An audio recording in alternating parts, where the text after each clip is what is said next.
Welcome, one and all, here to the China DPC, the penultimate day of the regular portion of our season, as we are rounding out the last set of matches to determine the final 3 slots to go to the major and the final slots to be relegated from the division. My name is Sneh. I've been your host for these proceedings. I'll be your host yet again for the next 2 days and beyond. And today I'm joined by an incredible panel. I've got T-Gov, I've got Lyrical. Gentlemen, what's happening? What's going on? How are you feeling? We're almost at the end of the tour, Lyrical. How did this happen so fast? I mean, it's craziness. We were just talking about this before we went live, that it feels like this tour has gone really, really fast. Technically, that's because it did. We didn't have Chinese New Year in the middle of it to break it out. But yeah, you know, just loving being on the panel here, trying to bring down the quality of the look so that way people's, increased. People's monitors don't catch on fire from this lovely little suit you got going on right there. But yeah, it's looking good. We got some great games today.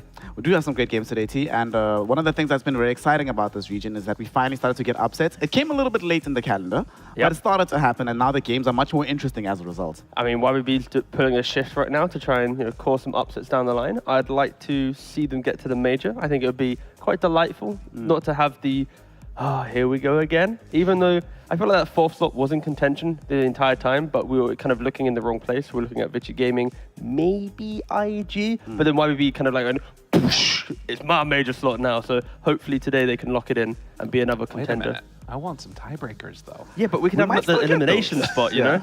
But for the major, it would be We amazing. might still get those. Come on. You know? Okay, fair. All right. One of the reasons why we might still get tiebreakers is because of how close some of these games have been towards the top end. So to give you a quick recap, a rundown of what happened the last time that we were in studio here, one of the reasons why it's such an exciting portion of this DPC tour is because the games have been getting a little bit more complex.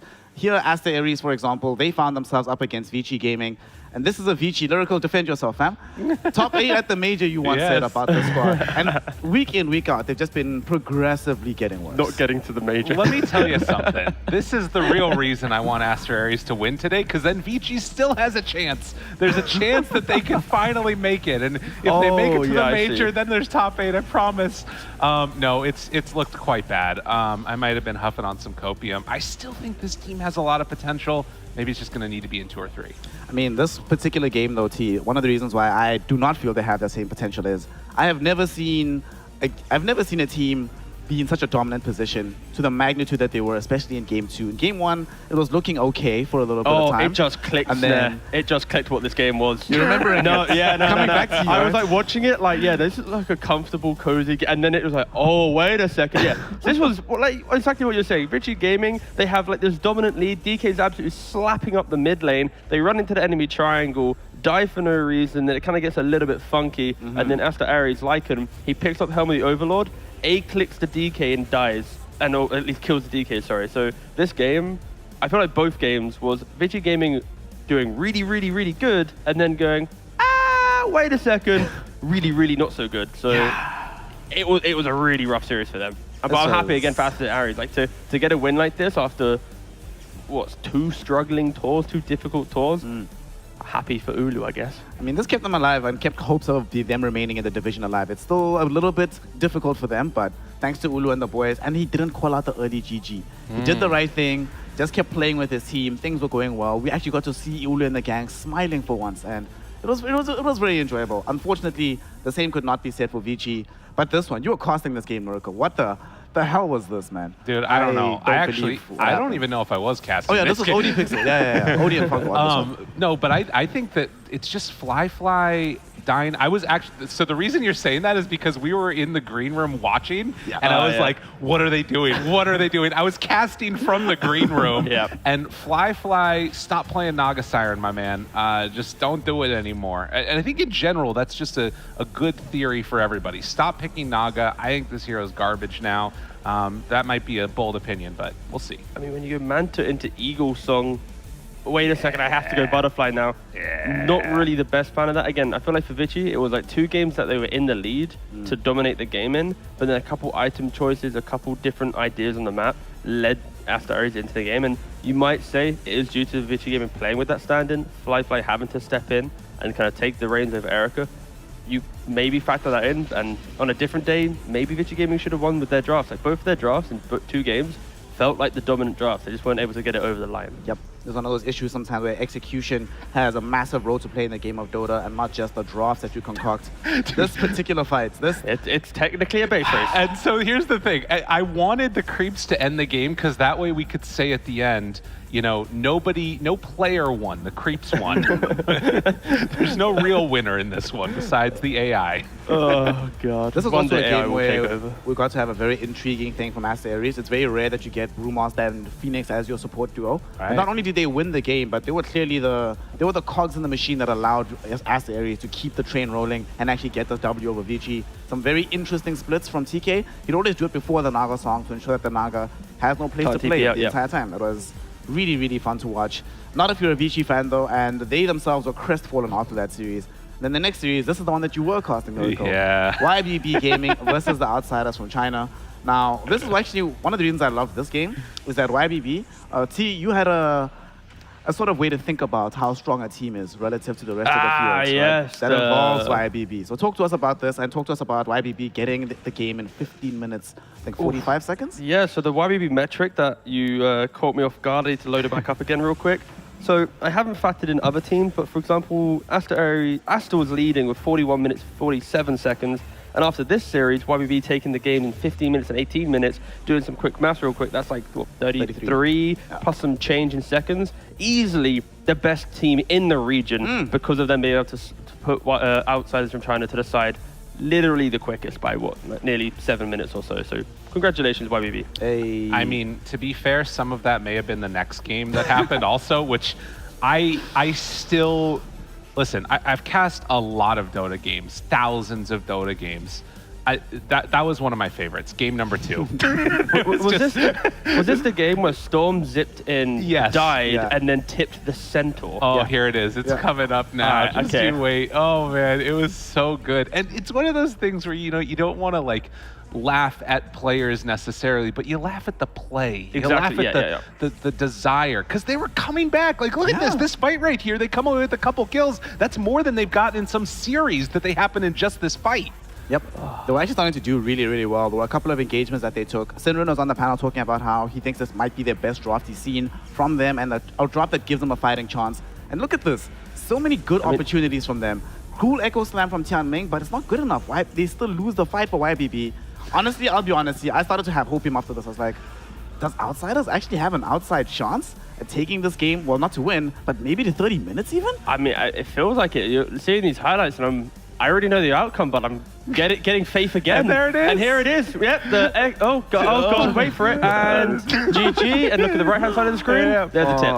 I mean, look, the thing about that is that in the moment, it's hilarious, but if you actually watch the whole game, it's so much funnier. Like, all of the things that went up to leading to that moment of, like, building this momentum, it's starting to look good, and then just, I'm done. I don't care. I don't know what the tip was. I just want to... I have some rationale for that one. So for now, though, YBB, I just wanted to talk about where they are right now. They're 3-3, 1 win is all they need. If they get a W here today, they'll be able to get themselves into the major clear and clear. And of course, there's other teams that are trying to have outside shots. IG still need a chance in. They still have an opportunity. For Aster and Vici Gaming, the opportunity is gone. And of course, for Outsiders, they're already relegated from the division. Erstwhile, LGD's in guaranteed. And Team Aster and Extreme Gaming, they're going to be in action later on today. And both of them need just one game. One game, guaranteed, you're done, finished. Congratulations, you're going to Berlin. So that third series, we really can't take our eyes off of. But talk to me about the second series quickly, Lyrical, before we head into the first game. IG, is there any hope that they'll be able to take a game off of a PSG LGD Take a game. and force a way to have a tiebreaker scenario for the major slot? I think there is, only because this team is so volatile on Invictus Gaming. I think that there is hope. You can see there in predictions, I put forward LGD. Sheepo's the crazy one. But I think that there is a chance. She's not completely crazy. She's just like mostly crazy. So it's been a theme. There's been a theme here with these sheep predictions. Yeah. I mean, every now and then she's been the one to drag out the W and literally no one else had faith. So we'll be seeing if that happens for the side of IG. For the first series, most of us are pretty mixed and divided here, T, between Aster Aries and YBB. However, I'm not sure when everybody made their predictions because Right. this might have been earlier in the tour when YBB were looking hella shaky before Aster Aries started looking even more shaky. So there's like, it's interesting to note when that prediction would have happened to see who's actually going to win. A week ago. I made my YBB a week ago.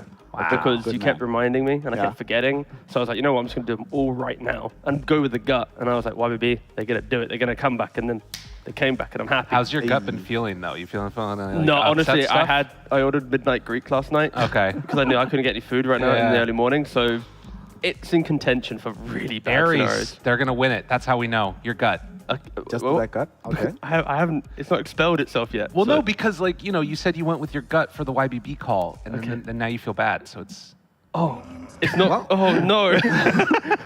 I'm not looking forward to post-panel toilet. Let's find out who's actually going to win this game number one, though, as YBB Gaming versus Aster Aries is finally underway. The first draft is here, and this intrigues me greatly, gentlemen, because Aster Aries, this, if you just looked at this draft, they have first pick for themselves, right? Enchantress opening pick has been extremely strong in the Chinese region. For the most part, it's been grabbing W after W after W, and obviously followed up by the 8th pick Ember for themselves. That looks very strong. YBB, though, going back to some stuff they were doing during Div 2, and I think one of the first games that they actually won, they did the very similar opener with the Ricky Marana.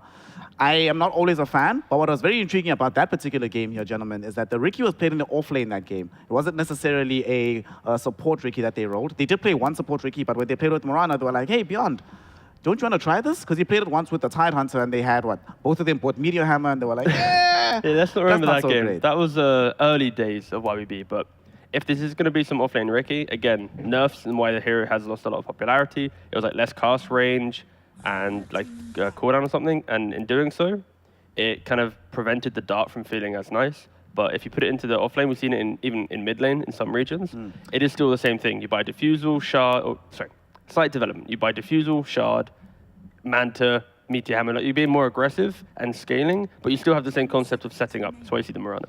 And I could see that being that mid Ricky that you're talking about. I think that that's definitely where it's sort of been moving into more strength with. No matter what it is, it's still going to be that combination of Shard into Arrow, Yeah. which means build 4 staffs. And this is one thing that like I'm a little concerned about is that to me, at least when I see these strats, this feels like a beat outsiders from China draft. We are like trying to do it in style and stuff like that.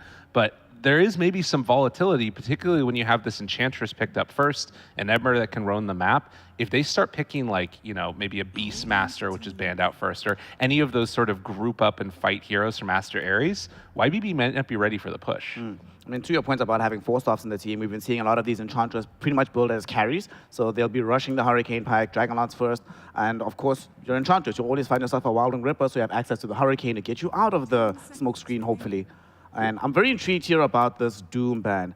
T, at some point, I remember you were saying about this Aster Aries team that you wanted to see them focus on keeping the Doom because they played one game, looked decent, and then they lost the game. They completely forgot about this hero. Intriguing that they come back now and they ban it out. So it feels like they still are like, the hero is strong even if we're not going to be the ones to end up using it. Yeah, I think China as a region, they started the DPC tour afraid to go for Doom, not understanding it, unlike Europe. And then when they started picking up, I think they were the quickest to develop counters to it in regards to like Luna and Wraith King. And again, other regions don't have this like hero pool to want to pick it. So I think potentially just within the region, if you don't play Luna or Wraith King and you're not very comfortable playing the hero, you need to ban it out because it will just be this dominant Meteor Hammer take over the map top no hero. So I think this is probably deeper meaning for Aster Aries, at least from their perspective on these heroes. They also pair it a lot together with the Disruptor. That was their opening for a long time. First 2 was Disruptor Doom, and I think they don't feel as comfortable running that Disruptor solo, which is why it's just left alone afterwards. So that's maybe one of the other things. I always worry about these Ember picks early, though, and the potential to get super hard countered.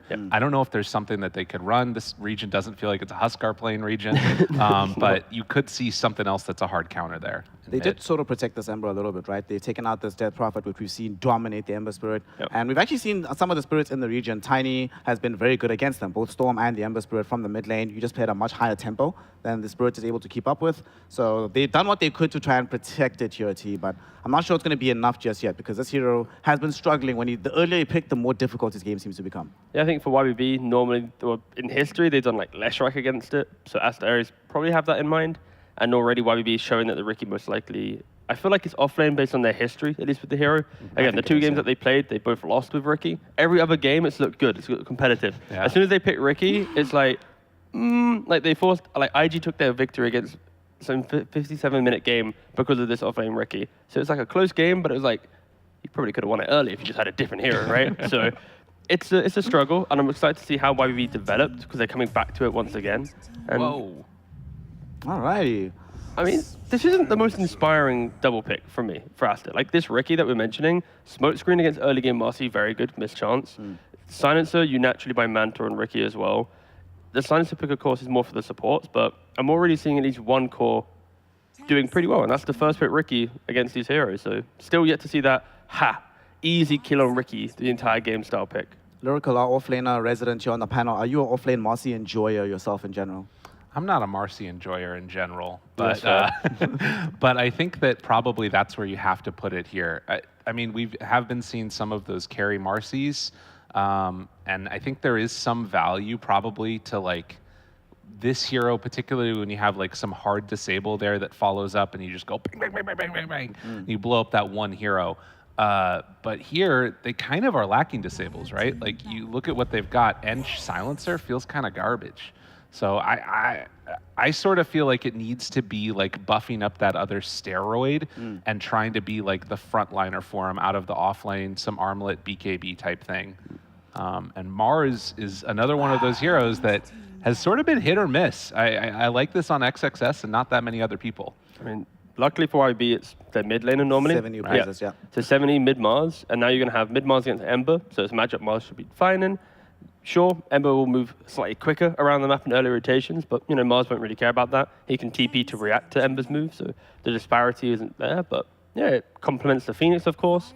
There isn't a natural egg hitter for Aster Ares, and it's going to be very skirmishing, very much like Mars has arena, Ricky come to lane, take the fight, reset and chill. So I think Aster Ares, like even though they have this Silencer global, I'm trying to look where's the damage right now compared to like the egg, the arena, like these bigger spells from YBB. Personally, I hate Mars. I always hate Mars nowadays when I see fair. it. Okay, I'm just well, like this team is about to lose. But like you say, this is not just the Phoenix Mars, it's Phoenix Mars in China. I think that's like you get a little bit of a buff up for that one. Sure. Because of how often this region used to run this combination.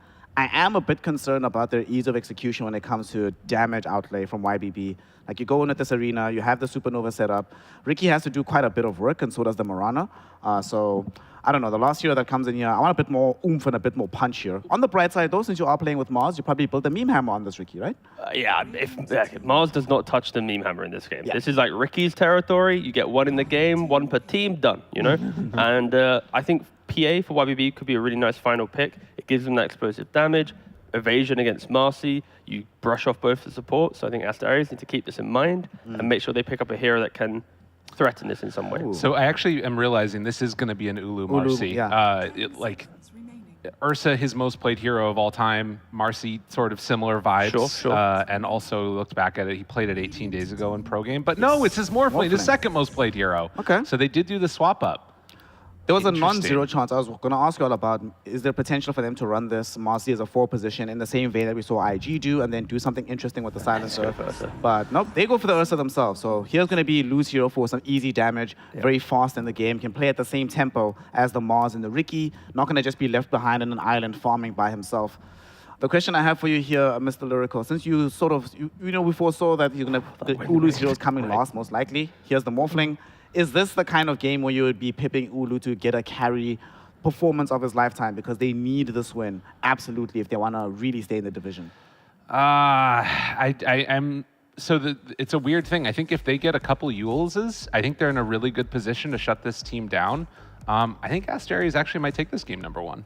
Oof, all right. Tiga, hit me. You see this? I'm going to just automatically bet against Every Mars, time you say right? hit me, I always think of a bit where I just go, but like I could never do it to you, and I would never want to. So, but just to remind you. Anyway, as you were saying, what the fuck? I don't like Mars mid, right? I don't like Ricky in the offlane, right? Yeah. But does it all work together here when you see it in this draft? I like Ursa versus Morphling, and then I think the rest of YBB's lineup is very YBB-esque to enable each other. It might not look the nicest, but there's cool matchups for Ricky, and again, I like the Ursa matchup, so I'm leaning towards YBB, but if they mis-execute, then sure, there's always the storyline of Marcy Morphling outscaling, it's only one Ursa versus all these cores, but I believe in YBB. They've turned the corner in their turned the DPC. corner. They've done it. All right, They're going let to the us major. see if they're going to be going to the major, if TCAL's prediction is accurate on this particular one. And to find out, we're going to be having ourselves a meal of a game. And to bring us that meal, we have the Lunch Lady Lacoste as well as YBB Cup. Take it away for game number 1, boys. Definitely not a biased caster, I swear. Even though I guess it's YBBB Cup. But what are you serving today? What am I serving today? Yeah. I'm serving bad drafts are on the menu. Ooh. I don't know if I like any of these drafts, to be honest. Both drafts do look wonky. First of all, let's start with the elephant in the room. It's mid-Mars. Mars, just in general, sitting below 30% win rate in all Div 1. Doesn't look good. This is also offlane Ricky. In terms of reliable stuns on side of YBB, they have none. This is Spear, maybe Arrow into Sleeping Dart, and also Ricky offlane. Like, he's going to be the one going Meteor Hammer, which I don't know if it's good or not anymore. And he's also going to be playing into Morphling Enchantress. So, Morphling plus Silencer. I don't think he's going to be able to get any farm in this lane. Like, it's going to be very tricky for him. On side of Astro Ares, also a lot of single target, not much AoE, not a lot of team fight. You have like Ember Spirit, you have Silencer. That's about it. But I still believe in Astro Ares' draft slightly more. Aster Ares setting up here with more conventional draft by a little bit. Just a touch. Yeah, YBB's draft, like the only hero that I like in their draft is Phoenix and Ursa, pretty much. I love that there's like no lockdown in this game in its entirety. Like, yeah, there's Spear, there's Arena. If Supernova goes off, if you land an arrow, like Searing Chains, Rebound, all right. Like, Rebound, Adaptive Strike. These are the stuns that they have inside of Astro Ares. yeah, it's just like, all right, cool. I guess everybody's going to be free to do whatever they want. Yeah, Astro Ares, they are a team that does tend to do relatively okay in the laning stage. Their problem occurs between 10 and 20 minutes. Like, so I'm worried about how that one's going to go, but I still feel like the laning stage on their side should be okay, especially because White Album is playing one of his better heroes. He's playing Ember Spirit. And in terms of like stuns, the one that Morphling needs to care about, there is, again, none, but the Cloud plus Sleeping Dart could cause a lot of troubles for him. As time goes by, maybe that Sleeping Dart will be an issue. 7E over mid. He's on one of those unconventional mids that is pretty much like... That's like his signature at this point. Playing something that shouldn't be played mid. Yeah, do you want to be that guy? I guess. It's how you make a brand. That's how you become a name, right? Used to do it with the Windrunner mids. He does some odd things in this mid lane, but for Aster Ares, we'll see if they can beat it, right? Because YBB right now, they're 3-3. They want to go to the major. Aster Ares, I feel like the storyline is the fact that they're kind of here again via second chances. Yeah, it always feels like that with Astro Ares. They've gotten a second chance to stay in this Division 1, and now they're struggling again. Didn't make any changes to the roster. ZZQ bottom on his Mirana. Lu and Ursa doing okay. He is getting the farm. I'm also like slightly worried about Astro Ares, how they're going to rotate around the map, because Morphling's not that hero. He does not want to move. Marcy also like wants to be able to farm, be in the lane, maybe join a team fight, but your supports are going to be Silencer and Enchantress. So these heroes, if they don't win the laning stage, it's very difficult to enter like 10-15 minutes into the game and just make stuff done. So it's going to be one more time on shoulders of White Album. He needs to be the one making the moves. Yeah, we'll see what White Album can do, and we're taking a look at the mid while over bottom for a second. Red Panda, ZZQ, Lu, and Shang-Chi. We'll see what happens. Lu, his brand is playing carries that buy Battle Fury. I thought you were going to say playing carries that buy back early. Oh, Jesus. Now, he does tend to do well with the... Like, Lu had some really good performances so far in the DPC. I think he's the one who looked the most stable in the whole team. That anti-mage. That's what put him in this position was that first game against Aster, that anti-mage performance. Oh, they're taking our high ground? Well, I'll just farm. And then he got to critical mass, and Aster couldn't beat it. Not really the exact same here with an Ursa, but still similar in its own way. Yeah, Ricky, Blink Strike misses a range creep, my favorite. What do you like more? Well, Ricky blink striking and missing a range creep, or the Sunstrike but missing a range creep? Sunstrike, it's a lot more commitment. It's 175 mana compared to 50, 55 on Ricky. Yeah, fair enough.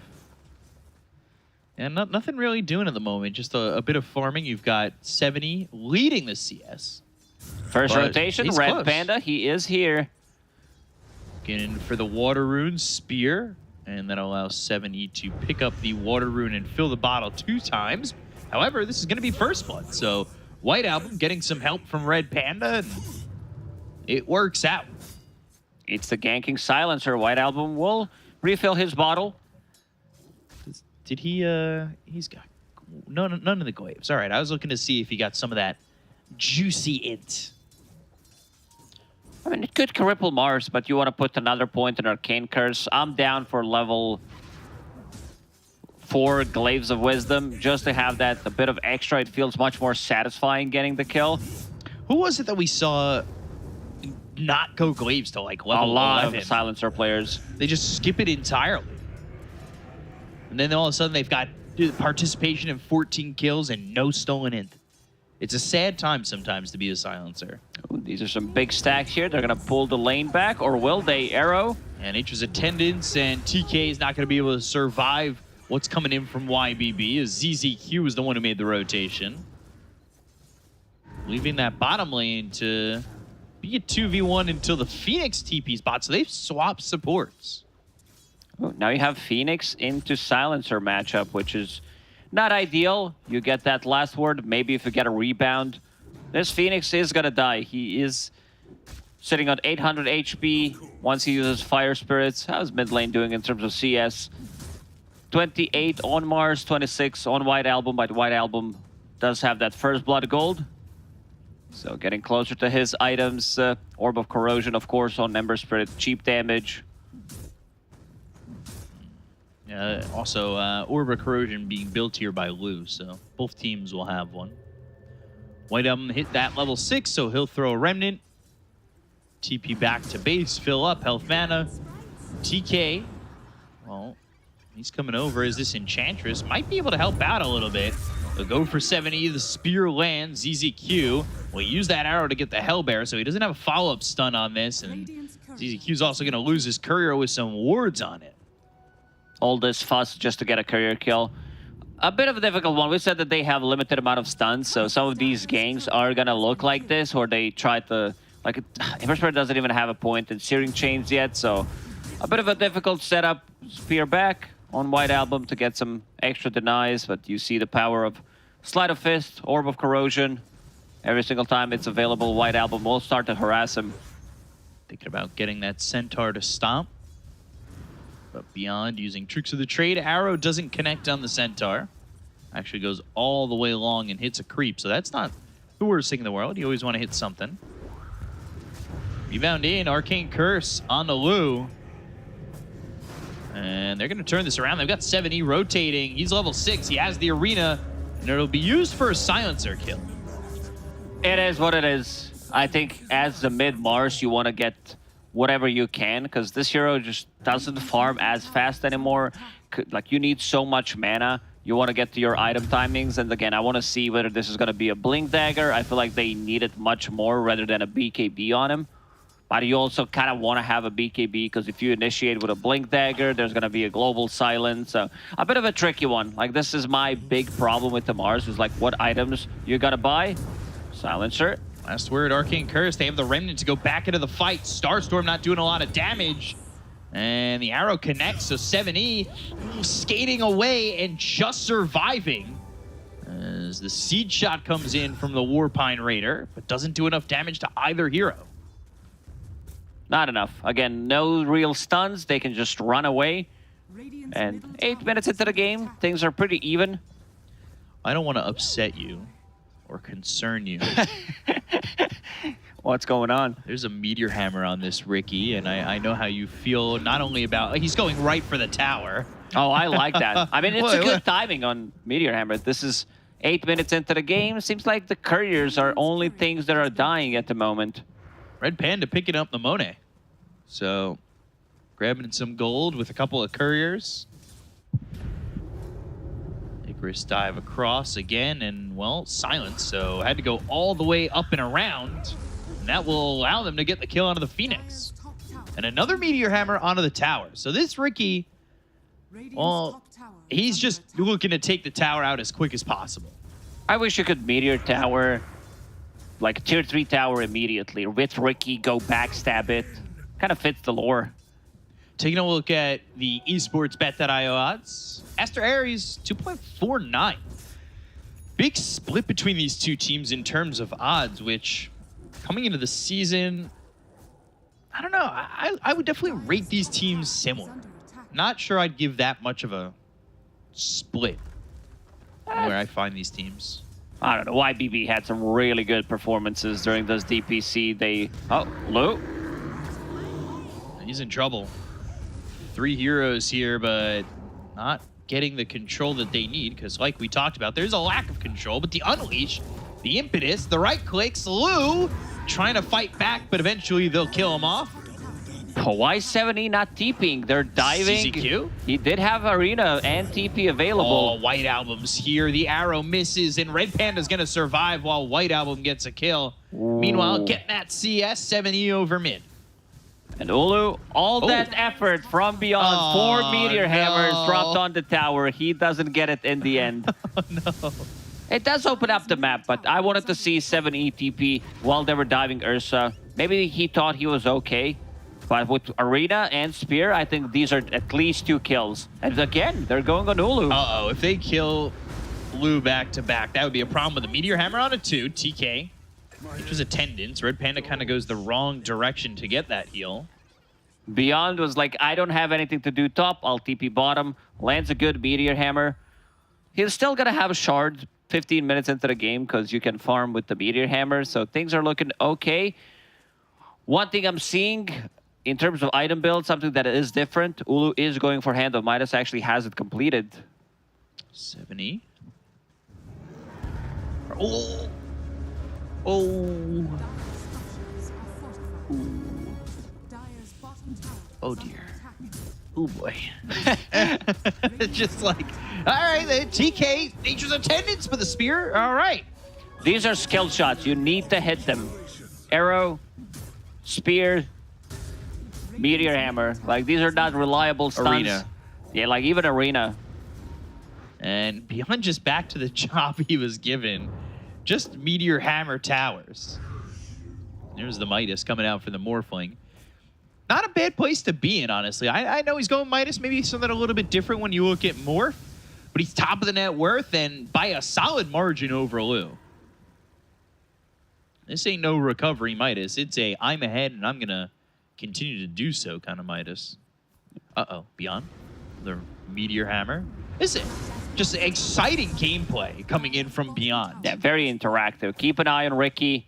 This is the second tower that he managed to kill. Didn't get the gold for the first one, but for the second, he gets something for the team. Scan does hit, so he should know something is up.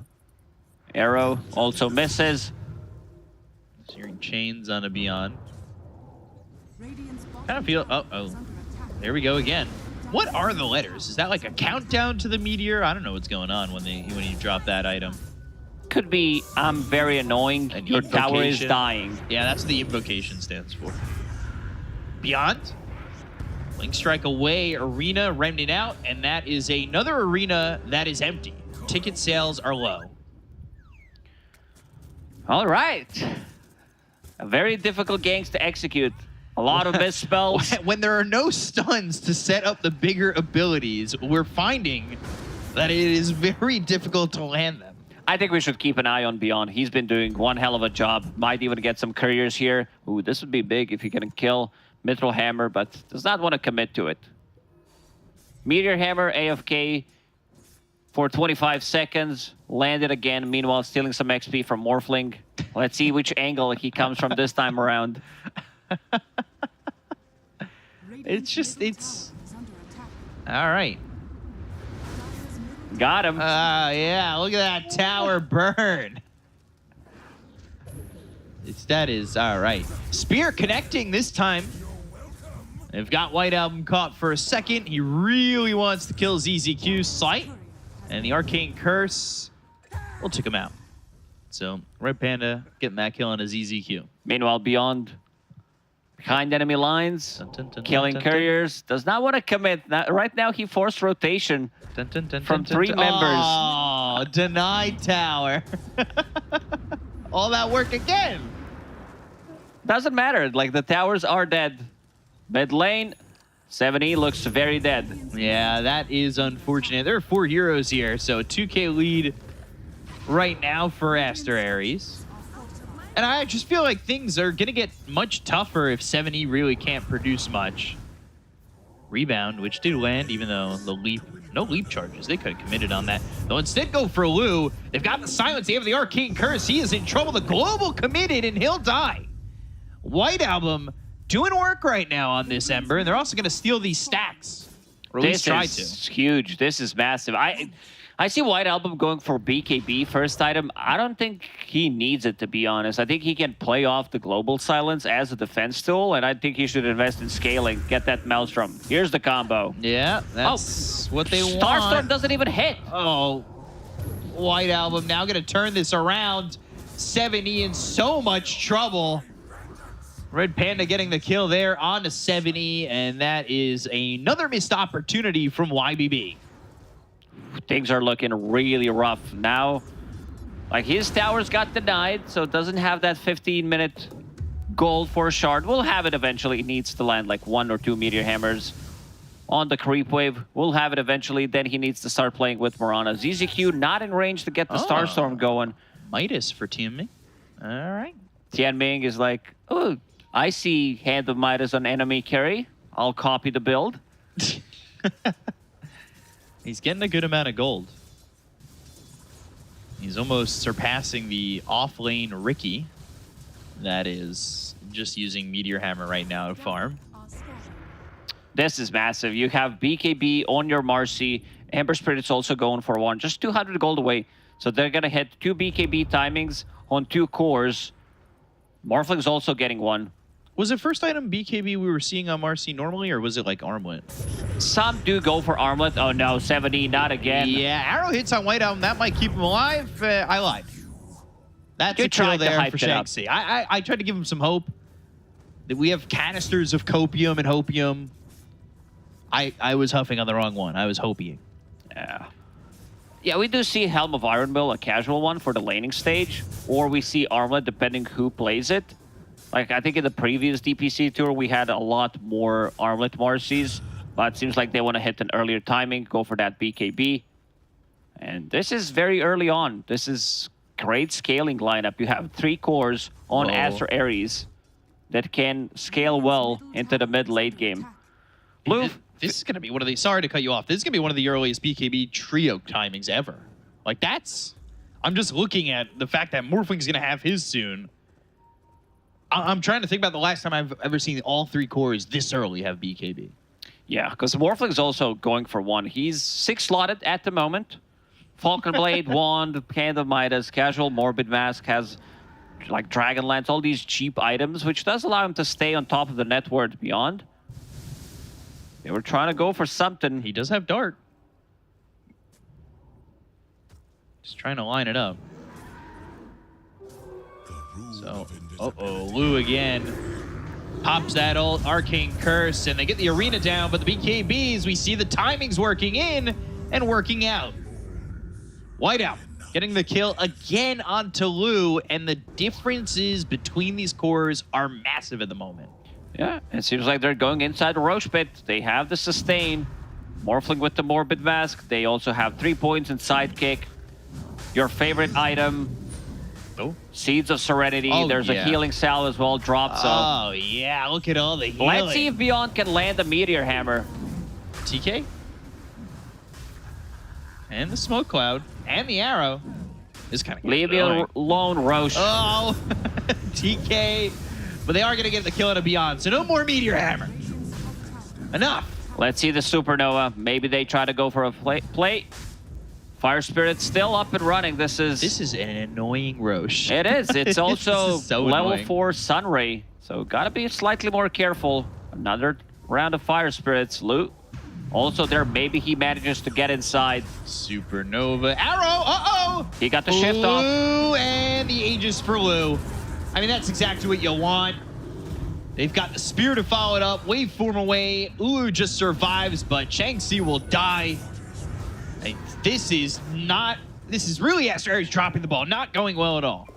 Yeah, the read on that Roche was not there. Like, sure, they do have sustain, but in terms of damage, they don't really have that much. And also their BKBs are on cooldown. So YBB tries to buy a bit more time. Cloud, Meteor Hammer, Fire Spirit, Sunray, and the good Supernova. Lu jumps in. And this is their comeback into the game, where Ursa's going to be holding Aegis for another 4 minutes and 20 seconds. Yeah, he's now surpassed White Album, who's 6-0-3.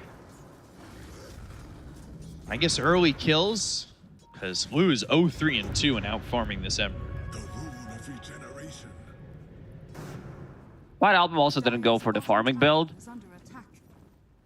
Just went for a first item BKB pretty much, and now going back for Maelstrom. I would prefer if it's a Maelstrom in this type of a game, because you have Arrow, Cloud. I think maybe the biggest reason was I don't want to play into Sleeping Dart. I don't want to get Cloud on top of me, but I already mentioned that there's going to be Global Silence to back him up. You also have Marcy that can BKB, dispose you if necessary. I jinxed the triple BKB because Ulu switched to Hurricane Pike. Wants to have something keep the distance away from Ursa. Great against Ricky as well. Great pickup. But he's super tanky. Also holding the Pupil's Gift on Morphling.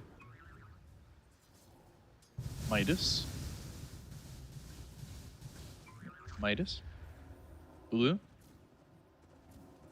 I'm waiting. I'm going to sit here and wait. There it is. Getting that Midas off. Exciting. Lu top lane almost has his BKB. So he's doing his thing. He's going to go BKB, Blink Dagger. Beyond still looking for a target. Not really the aggressive shift in game that you usually see after a Sleeping Dart comes out, right? Yeah, he also didn't manage to play with Morana. ZZQ is maxing out the arrow now. Does not want to put another point in Starstorm. Just wants to lower the cooldown. Increase that max stun duration if possible. Things did slow down. Aster Aries are losing a lot of map, and they're losing a lot of gold advantage that they had. This is the issue that we talked about, them not being able to start a fight, because they need to either rebound or they need to run with someone in, which most likely gonna be Ember Spirit. Dart Arrow, Meteor Hammer, that's a lot of control. I think lucky for White Album, nobody else was really there. You still have 7E farming bottom, looking for a BKB of his own. They're relying so much on having Aegis so they can siege the towers, maybe go for tier 2s, have that tier 1 tower still available to open things up, and now they're gonna smoke. Again, problem is, how do you start a fight? Rebound, trying, dusting. Tricks of the trade away, and they're already too far out of the grip of Aster Aries. So they try to get something going, and they can't find anybody at the moment. Not the easiest one to execute, and this does benefit YBB a lot. I think they did manage to recover nicely. Mars finally has his 2 items in 300 gold. BKB will be finished off. Ursa with the BKB as well done. Lu, he had a horrible start, now almost the most farm hero in the game. Yeah, they had been consistently shutting him down, and now Midas, Hurricane Pike, 3,100 gold saved up on Morphling. But it feels as though the pressure that Aries were putting on is almost non-existent anymore. So the arrow combo with the Sleeping Dart, the damage, and BKB. White Album shifting over to the side with the Remnant, now over back into the trees. They go to the Moonlight Shadow, and White Album just surviving thanks to the BKB, but the rest of YBB are showing up, and there is no BKB available on the Ember. He tried for an arrow, maybe he uses Remnant. That was close. Needed an extra hero, another ability, and also Phoenix. Tianming, he's been farming it up.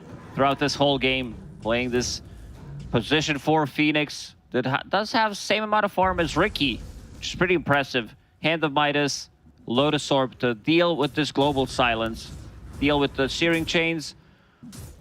I'm really worried for Aster Ares. I know it says 2k gold lead for them, but the way that they can choose the fight is very difficult. Like even with the Basher, Wow. let's see, yeah, 70-30. Thanks for backing me up, Dota Plus. I don't know if I'd say that much of a shift, but sure. You got TK kind of shifting into core attitude with Impetus, and he's going into the Dragonlance, Hurricane Pike completely. So we'll see if maybe his damage output as time goes by is relevant in these fights. Ooh, almost level 18, by the way. He's high level, but he's not been part of any kills. Just one in the laning stage. That's about it. Eventually, Ursa will take over. Ursa just farms faster with the Battle Fury, and they are also giving Blue farm priority. Once your BKB is down, once you don't have Pike, Cloud, if Ricky survives, it's going to cause some serious trouble for this Morphling. And also, Ursa did go for level 10 talent, of course. The Fury Swipes reset time, so you hit Morphling 2-3 times. He goes back, comes back into a fight, has those stacks, can't really fight you. So they're going to try and go. Full smoke versus full smoke.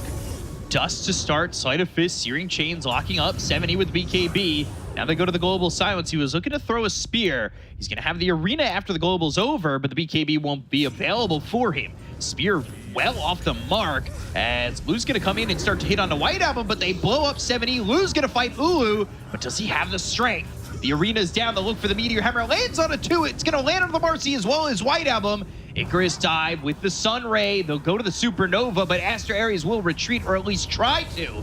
YBB losing ZZQ, but they do end up getting the kill there onto the Marcy, so that's all they've got out of this fight so far. They'll chase down Red Panda. They have the Sun Ray, which is max level, and they'll burn out this Silencer, but just the 3 and 5 right now for the 2-4. Oh, maybe if he chased, Sleeping Dart was available.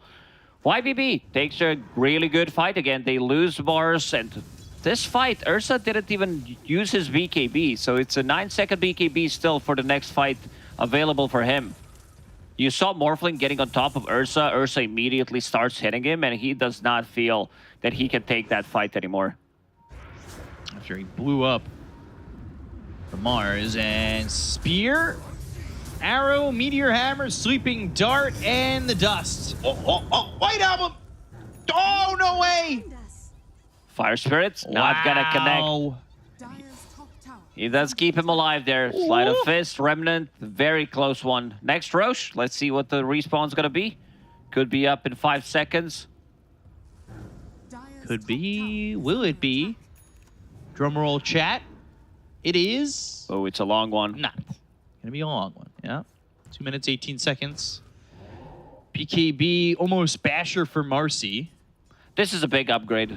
Once Marcy picks up Basher, that's gonna mean you have extra lockdown, so you could potentially jump onto Mars and kill him. Maybe even Phoenix if you land like Searing Chains or Isdo Lotus Orb, or if you like time chains into Global Silence. Red Panda trying to get some farm. I see 4 staff holding the fillet, going into Refresher next. I don't mind it too much. Like 2 Global Silences could come in. Very helpful. Now I got a question. We've looked at what Ulu has queued up. Butterfly, Satanic, Ags. What would you like to see first? Or is that I don't think order he's going to finding? go for Satanic, that's for sure. So maybe a Butterfly. It feels nice. You are covering yourself against Ursa. Ursa eventually, you know, if he sees the item, Ursa does not mind going into MKB. And Lu is not committing. He's keeping things open for himself, going into Abyssal Blade next, so he still has an open slot, can sell that Orb of Corrosion, and decide what he needs to buy after. So still clasping onto that 1K net worth lead. Ulu still just farming these items, or at least trying to. He stays ahead of Lu for the moment, but we'll see if that stays true, as they're going to group up and smoke up on the side of YBB. They'll go towards top. White Album is Been elusive in the past. He's got Aeon Disc coming out, I believe. It's being delivered as we speak. Courier is hasted. It is unlocked at the moment. Dire using a scan. Also sending skeletons in. They don't know the row spawn's going to be up in 20 seconds. Big problem is they don't have any egg hitters. I don't think Morphling wants to just get inside of the fight and kill the egg, because they have like relatively good protection, especially now with the Basher available on blue. And I'm really glad that Tian Ming decided to go for Hand of Midas and more scaling build on Phoenix, because right now he's more farmed than Ricky. He understands that offline Ricky, he's not going to be able to scale, like maybe with the 5th, 6th item, but the transition from your shard beater into another item isn't as impactful as the one on Phoenix. Searing Chains, and they're going to look to get the kill into the Ricky, but they've got the Lotus Orb. White Album, the bash is in with the Unleash. You're still trying to fight it out, but with the Unleash, Lou, he's a little bit vulnerable. They go to the Global Silence. The arena's going to be down with the BKB being popped by 70. The Supernova goes off to the side. Pike. And they get a kill there on a Shanxi, but they end up losing Lou. So with no Ursa, this is a very vulnerable YBB, especially with the Aegis going to be the target of the prize of this fight. They're still trying to get the kill here onto this Morphling, but he shifts into the Ursa and starts to fight. Ooh, taking out Tiaming. 3 heroes gone without buyback on YBB, and a big opening for Astra Ares. Oh, this should mean that they can get Roshan right now. In the end, he decided to go for Aghanim Scepter. Ursa already committed, and I like that Marcy went on Ursa. She tried to square up, bought a bit more time during the BKB time. Let's see what they can do this time around. Meteor? He's way too tanky. Has that level 3 nature attendance. Glimmer Cape available as well. And now with that Aghanim's upgrade on Morphling, you're going to give Ursa a lot of trouble. Yep, you're going to be turning into him, stealing his stats. Arrow hits, no shift. Yeah, force staff him out, make sure he stays okay. Meteor Hammer again. They need a kill beyond. I think they had enough of this. Tricks of the trade and trying to get away. They land the spear, but they'll pick up the Aegis as well as the shard. The arrow's a little bit late. It hits a Warpine Raider, but that's it. They've got Lou back alive. They're going to dust. They're going to try and fight. They'll send the Remnant back. White Album on the front lines of this one. Moonlight Shadow was used. And White Album avoids the spear, but right in the hands of Lou, who can't control him. White Album pops a BKB, does have Aeon Disc available. This is 6-second BKB we're talking about. Elven Tunic, found by YBB. And now things are shifting a lot. Morphling also, speaking of shifting, picked up the shard. I was going to say that. So I stole your joke. Yeah, so he can use it even if stunned, like if he gets caught inside of the arena. So he can do it, like, needs to be still cautious about the cloud usage. But if they do the same thing again, if Shanxi goes onto Ursa, gets a bash with Unleash, tries to buy time during his BKB timing, and the BKB is down, you'll have Morphling shifting into Ursa. And it also gives them ability to kill Ag if he's gonna keep turning into Ursa with the overpower. Yes, Ags, it was the choice I was hoping he'd make for Ulu. And then going into something else, I'm fine with this. Lou? Uh-oh. Well, this is Unleash. The bash is gonna be there. Do you want to fight? Well, does Shanxi want to fight? Not really sure. Sunray going down. White Arm on the back lines. They'll kill off Lou. Again, Ulu coming in, and he morphs into the Ursa. And with that Ags, it's such a shift in who is the better fighter in the tail of the tape. And Ulu getting another kill here, taking out TMB. Now, things are looking really rough for Astra Ares now. The game, you know, is bouncing back and forth. Yeah, I was about to say, let's see the win probability. And now it's 60-40. It was 70% for YBB, while there were still 2K gold behind. But right now, it feels like Ursa needs to do so much heavy lifting. Because 70, like, his damage output is very limited going in as Mars. There is no Deso or anything, so it's mostly going to be Arena. Maybe he pins 2 heroes on walls with that shard. Next big upgrade will be Refresher if 70 can farm it. Ricky, he's not scaling. This is Manta style to be a bit more annoying. Try to buy time, dispel global silence. But in terms of damage, like, Marana also doesn't deal much. So it needs to be Sunray, multiple of those. Supernova into Sunray with the shard, which is sounding like it's a very difficult thing to do now. You said they're trying to get Refresher here on 7E, but at the same time, Red Panda with the Philly, he's close. Not like super close, but he's getting there to a Refresher. If he didn't buy the gem, it would just be a recipe away. We'll farm it eventually. Also level 15, minus 20 seconds of cooldown on that global. Spear, but Gets this is the with an shift. Aegis, and they're not going to be able to kill him just yet. Soon he won't be stunned any longer, but the Meteor Hammer, the right clicks, ooh, still surviving.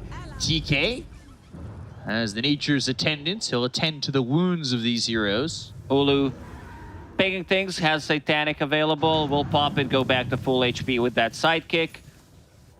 Oh, okay, one camp, full HP. They also blocked the camp. A bit of unfortunate there from Shanxi. So Ag's next for White Album as well. He still hasn't used that Aeon disc either. Hasn't unlocked it yet. Hasn't needed to. Dire are scanning. They've got the scan on these heroes, so they know sort of where they are. Throw down the sentry just in case they catch Beyond in their sights. 70 almost has this Refresher. We're talking about these items still getting closer and closer. But for Aster Ares, it does feel like they have complete control of where this game's going while they hold on to the Aegis. 3 scaling cores, holding the Aegis for another 40 seconds. Let's see, seems like this is going to be a freebie. Tier 2 tower in the mid lane. They commit. Satanic plus Paladin Sword available on Morphling. A lot of sustain. Oh man, Hand of Midas in the backpack. Whew. So that is a... Swap that BKB. Yeah, come on. That's a massive Pitus right now. We need the gold. Come on. Uh-oh. Damning. Bashed up, unleashed, disposed, and killed. That is the power of Unleash, which now, truthfully, they won't have for loot, which has been one of those abilities that has kind of helped them gain enough control in these fights. Arrow missing, because 4 staff. Aegis expiring, and they're going to try and go into Ulu. Meanwhile, pushing bottom, looking for a tier 3. Trying to rat this out just a bit. He'll push the creeps up and run back himself. He's the master of the split push, as we've seen. You mentioned the game on Anti-Mage against... Who was it? Aster? Aster. Yeah. Radiant's courier. Looks like a difficult one. Oh no, his courier just got killed. That's Abyssal Blade. Uh-oh. And he shifting around as... Okay, he was trying to go for Abyssal Blade, and then his courier dies, so does not want to leave the base. Instead, decides to go for Refresher instead. Double BKB, double Enrage. He feels like he needs it to be able to fight against Morphling and Marcy. This is feeling... So many refreshers, it's feeling like in the old patch. 2 refreshers. Mars does have 1 as well. Level 3 arena as well. Would definitely love to be level 20, have that extra almost a second stun duration. And they're going to smoke. They are looking for something. Looking for an opening. This is pretty much their do or die, but Morphling does have double damage in the bottle. Ooh. Also looking for a Hex on Ember. He was going for Ags, and he switched his mind, now going Hex. When you lack control, you need to buy more control, and that's what that Hex is going to be. So we'll see what they can do with it. As a 5-man smoke from YBB does not connect. Timeless Relic picked up for YBB as well. Trickster Cloak, that's always a good one. That's a banger one. 20% magic resistance and 20% evasion against Ursa. Works out really nice. Butterfly in the backpack. All right. I would almost rather him put that where his boots are. Yeah, for sure. If you're going to hold the bottle with double damage ready for the fight, then just, you know, Butterfly for boots. Please. Morphling can still get so many items. He can get Aghanim Scepter, Blessing, Ethan. Yeah, going into Lincoln's next. Does not want to get... Never mind, changes his mind. They know when we're looking. They want to put items out there and then shift them. Yeah, I was about to flame the item that he just queued. I don't know, the Silver Edge is the item. Like, it gives him a bit more survivability with Trickster Cloak as well. He can break Ursa, break Mars, kill instantly like break Ricky, which is, you know, Dire's courier not the most impressive one, but still gets the job done. So grouping up here for Aster Ares.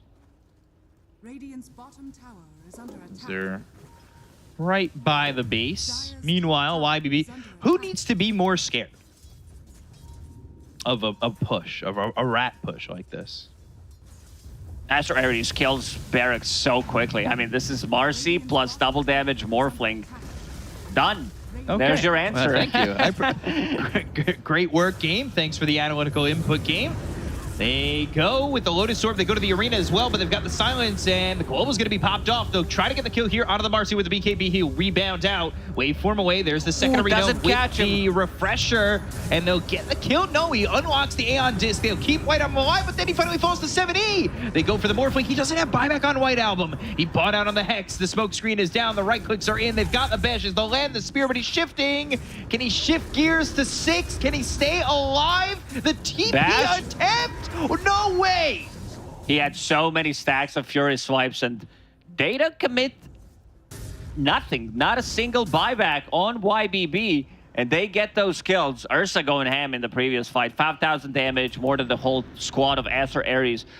Aster Ares, they need those next set of items. We do have Hex available now and Ember Spirit, but they need to be the ones jumping. Double Arena almost catches Shang-Chi's Marcy as well, and we're gonna see that again. Starts with the Hex, but then from this point on, they're on the run. Now Ursa, like this refresher pickup, is kind of keeping them in game. 2 refreshers on their side, 2 BKBs, so they can fight for like 12 seconds. And inside the cloud, when those BKBs are down, Morphling uses Pike. And now Lu, what did he pick up? Is there a refresher or if there's an Ags upgrade? Refresher Shard on Mars. On Phoenix. And now passed off to the Phoenix, yeah. Phoenix level 20. Also Phoenix, if Tianming can keep the distance with that level 20 talent with Sunray and also Shiva's Guard, so the heals from Morphling are not gonna be there, and the more he shifts, like more damage you deal to him. All right, wow, man, this game's actually pretty wild. Can we see the graph? It's gonna look up and down so many times. Okay. And then Dota Plus back to 62-38. 70, Lotus Orb on him. White Album still standing his ground. Sleight of Fist. There's the arena. They'll go after Red Panda and get the kill with the silencer. The arrow comes in with the BKBB pipe by White Album. Sleight of Fist once again. The Remnant towards the back line. They've got TK over to the side. But this Enchantress is in trouble. The Supernova's used and will explode.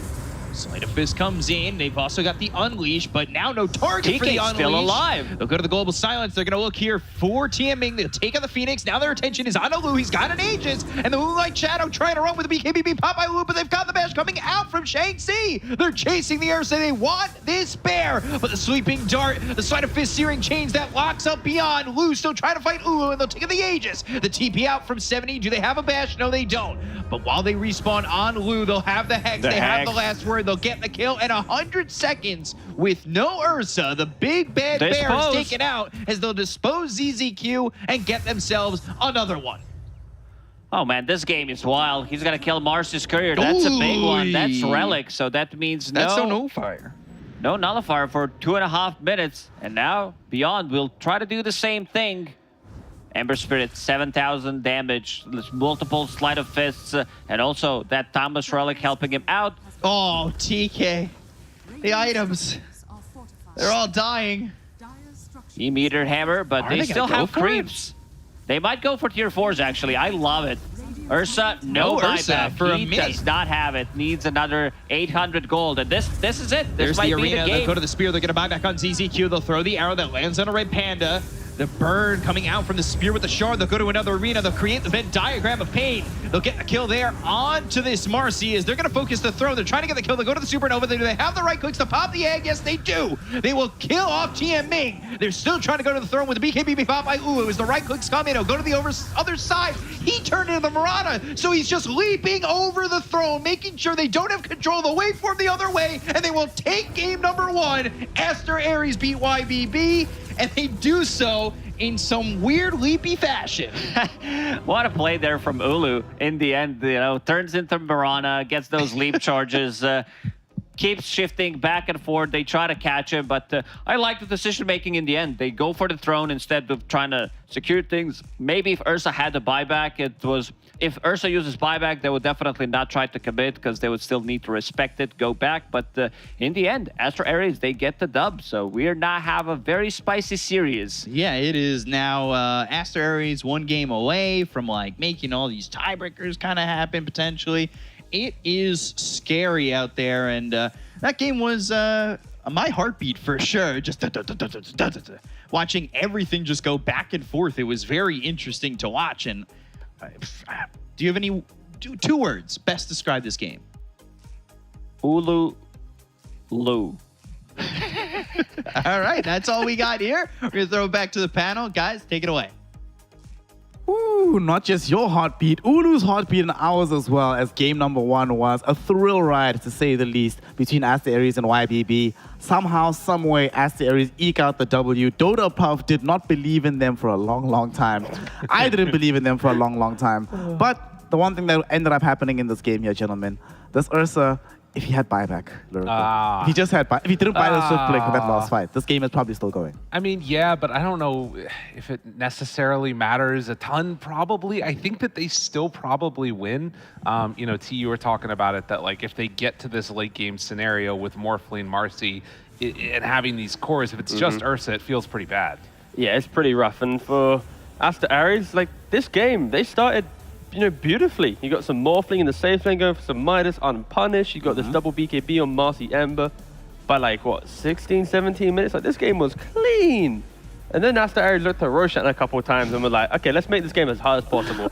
And it was difficult. Like, the first Roshan, they were indecisive on if they wanted to commit to the rush, if they wanted to retreat, if they wanted to go for the fight. Happened again the second time. And then, of course, third time, because YBB get it, that's when we get this like, wait a second, YBB, they're really back into it. And of course, buyback shenanigans come into play. But this was a very up and down game. And for Astra Ares, I think if they can just clean up how they look towards Roshan, the second game, if they draft the same way, they should be in a good spot. But I love the fact that YB, they have this like tenacity to always try. And maybe the Swift Blink, they'd still have it in them, but fair play for always trying to make something of nothing. I think TK on this Phoenix was incredibly just smart with how he itemized and entered the game. Unfortunately, there's a limited amount you can do throughout the game by yourself. Phoenix tried their best. We saw this. One thing that I really found about both of these teams, both of them across the entire tour have had major difficulty taking down Roshan. Yeah. There's been many series where they were in pole position, winning the game, and then they go for a Roshan play. Things don't necessarily work out for them. That's so good to Such see. a happy Ulu. You know, a happy Ulu, not a GGing out Ulu. You know? One that's happy about the game, having himself a good old time, and at the end, Astra Ares, they eke out this victory here. For YBB, I think one of the big things we have to come back to is the draft, though. Oh, yeah. I'll just clarify, I misspoke. I didn't mean TK. I meant I got Chelsea. you. Oh, gotcha. Thank you. Yeah, sorry. So I'm glad you bring up the draft, because to me, I think there was a really interesting thing that happened in the last phase that we didn't talk about a ton. I thought that it was going to be Marcy for Ulu. And so did YBB. They were banning out offlaners with those last rounds of picks. They end up picking the Ursa.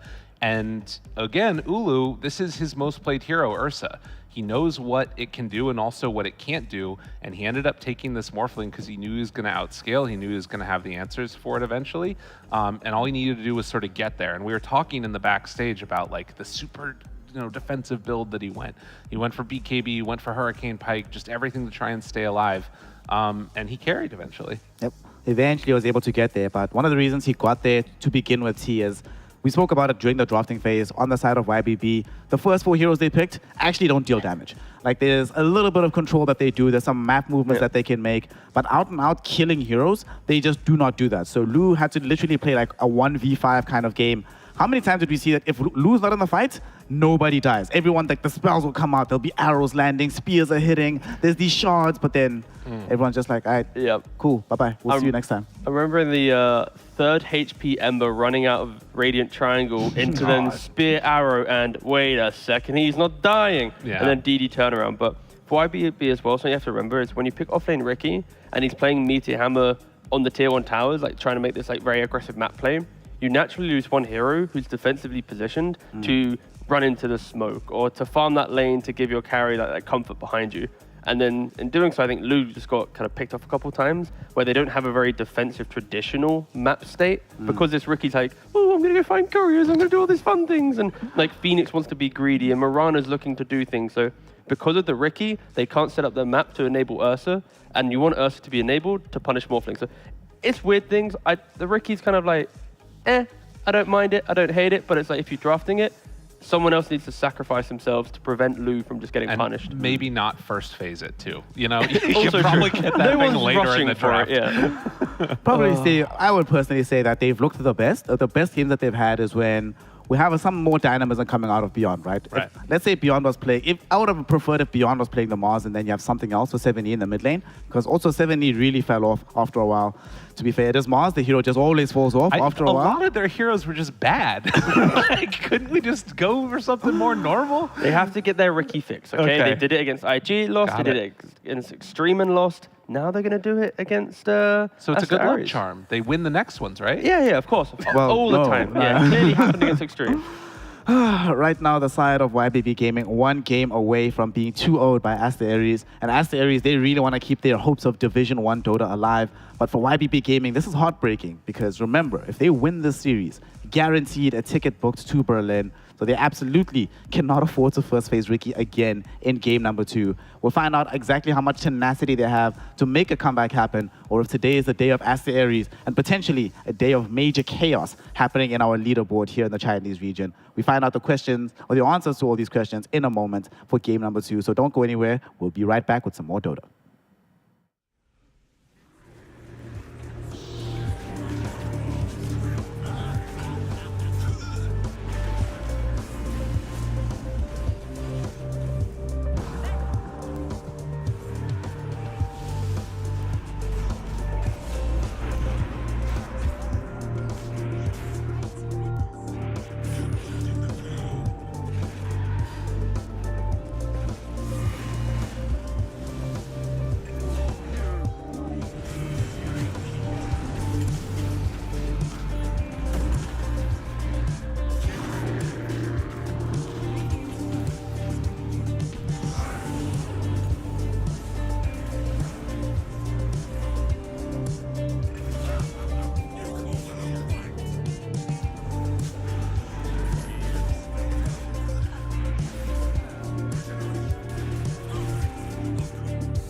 Welcome one and all. We are back here in the Chinese region for some more DPC action. Game number 1 right now on our triple header. The first game, Aster Aries and YBB Gaming. YBB, they find themselves losing a game 1 primarily off of a very intriguing draft that they put together for themselves. And now Aster Aries trying to make sure that they can stay in Division 1. And they'll probably still have to play tiebreakers to stay in the division, but it's a lot easier when you know you have that win under your belt. Going into game 2, Lyrical T-Gov. I want to see 2 things less here, Lyrical, right? I don't want to see the Ricky, Yeah, but I that's coming. especially don't want to see the Smalls. It hasn't won a single game within our region just yet. This hero, at this point in time, across all DPC regions, is enjoying a lovely 17% win rate after about 30 games at this point. This hero is just bad. I don't like seeing it, and every time I do see it, it feels like a debate. JT from the side of Invictus Gaming, or not from Invictus, from Extreme Gaming right now. Yep. He even said himself that he feels Mod's a cursed hero. Always looks good in the game, then you pick it, and then you lose the game immediately afterwards. Well, luckily for you, boss, YBB's not second pick. So they physically can't pick Ricky because they've only ever done it on second pick. Unless they have some new master plan in to get it into the draft. It could just be, I'm waiting. Okay. Oh. I know you can't see the draft. We can see a little bit of it now. And I was really scared after I said that it would appear. But luckily, no spoilers. You're literally spoiling. No spoiler. You said that You it's get not banned in there. chat. I don't know what you're on about. I don't know. Just enjoy your graphics that you see on screen right now. Ban him in and- chat. I do want to say one thing at least about what you talked about there, which was the dynamic of like, okay, coming into game 1 feeling better about a win. I actually think that can sometimes be a trap. Obviously, you want to win the game. Obviously, you want to come in with a win.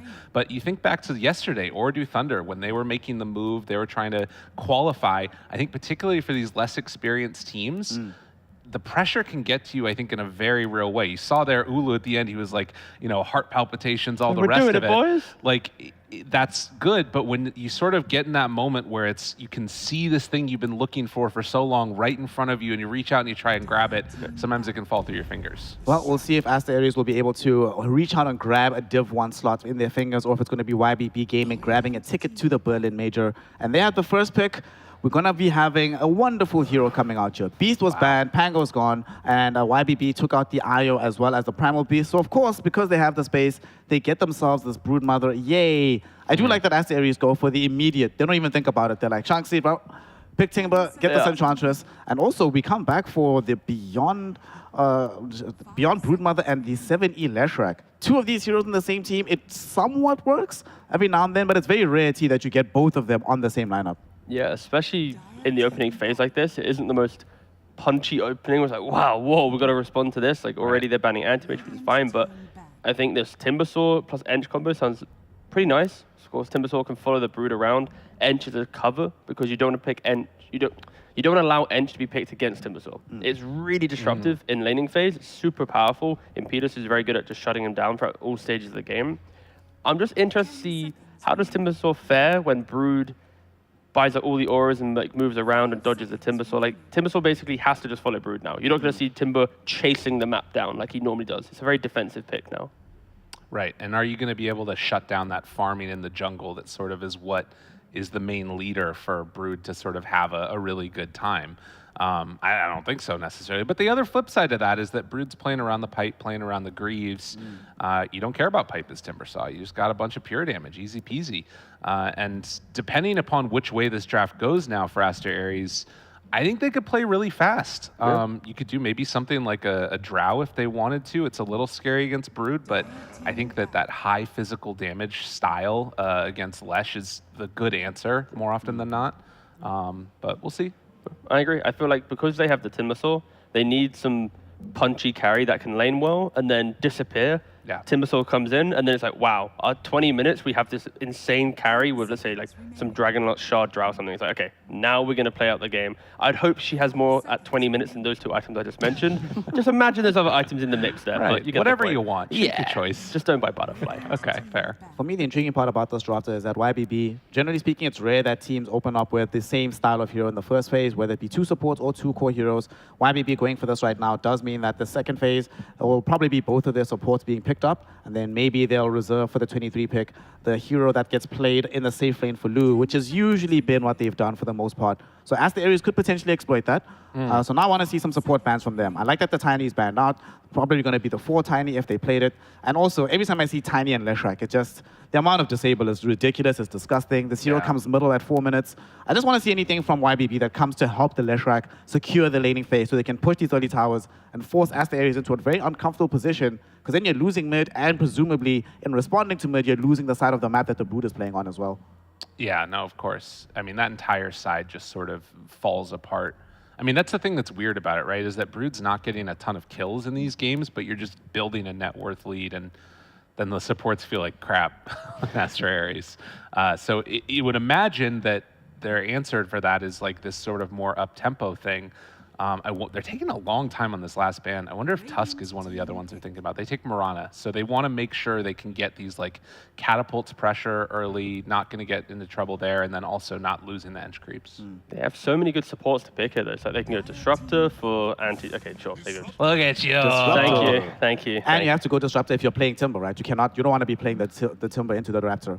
Yeah. That's a very annoying matchup. It's also why they banned the Mirana. I think why they're taking some time, because like I think they had like 2 or 3 good options. They could have gone Rubik because you still spells against Leshrac. Yeah. They could have done some like Clockwork just to secure some potential Drow down the line or something. But instead they go Disruptor, banning out Mirana, which is one of the better heroes to lane against Disruptors. And yeah, of course it's going to be good against Leshrac, static storm early aggression. Of course, Glimpse Thunderstrike against the Brood just to prevent him They should from pick walking around. Phoenix. They should pick Phoenix. Phoenix says for the last like week or so, we've seen Phoenix be the response hero to Disruptor in the Chinese region. Phoenix backing up the Leshrac feels very good. They need more like stuns though. If they pick Phoenix, the next 2 picks need to be really good like area control heroes. Otherwise, I just see Asta Ares like running away. And Dude, look at this. All right, 3 cores in a row. Like, what the that hell? is honestly wild. Yeah. It's a good Morphling game. Again, like into Ench, never has any threat against Disruptor early on, sure, but you itemize for it. But Timbersaw, you become him, you can pressure him a lot. But like, this is now, okay, so Timber, okay, we'll just recover myself for a second here. And They take the dazzle. Look, here's the thing. They have last pick, right? Oh, wait, no. Oh, Asta Ares. Ares There had you last go. pick. All right, so never mind. I was going to say that last pick into getting countered with 2 heroes in your core-to-core matchup. So they're just going to get countered twice anyway, so it's fine. I mean, so for Asta Ares at least, I feel like some Ursa-style hero again would look really good for them. Sure, in lane, it's not going to be... It's aggressive in lane pre-6 on Brood, then of course it falls off. But you have Timbersaw against Morphling. We saw it do work in the previous game, but there was other factors that prevented Ursa from truly shining. But for YBB, this is such a bold draft. I mean, laning phase Dazzle is pretty potent if you can get level advantage and chase him down, but... I wonder if they're even just taking this because they want it as the answer to Timbersaw, because they know what Timber's lane is already going to be, and that way at least they have one counter-to-counter matchup, and it sets Morph up, I think, for a good game, because I think you can maybe bully Timbersaw enough early on with like poison Level touch. 3, yes. Yeah, there might be something there. I mean, How do you feel, Rico, about the fact that they've gone yet again for a very stun-light draft on the side of YBB? I don't like it. Is there any kind of way that they can ameliorate not having the control necessary? Because, I mean, this game, unlike in the last game where they had more control but less damage, now they have a lot more damage but a lot less control. Yeah, is there like ask for some a kind of remake. healthy middle ground with the last hero?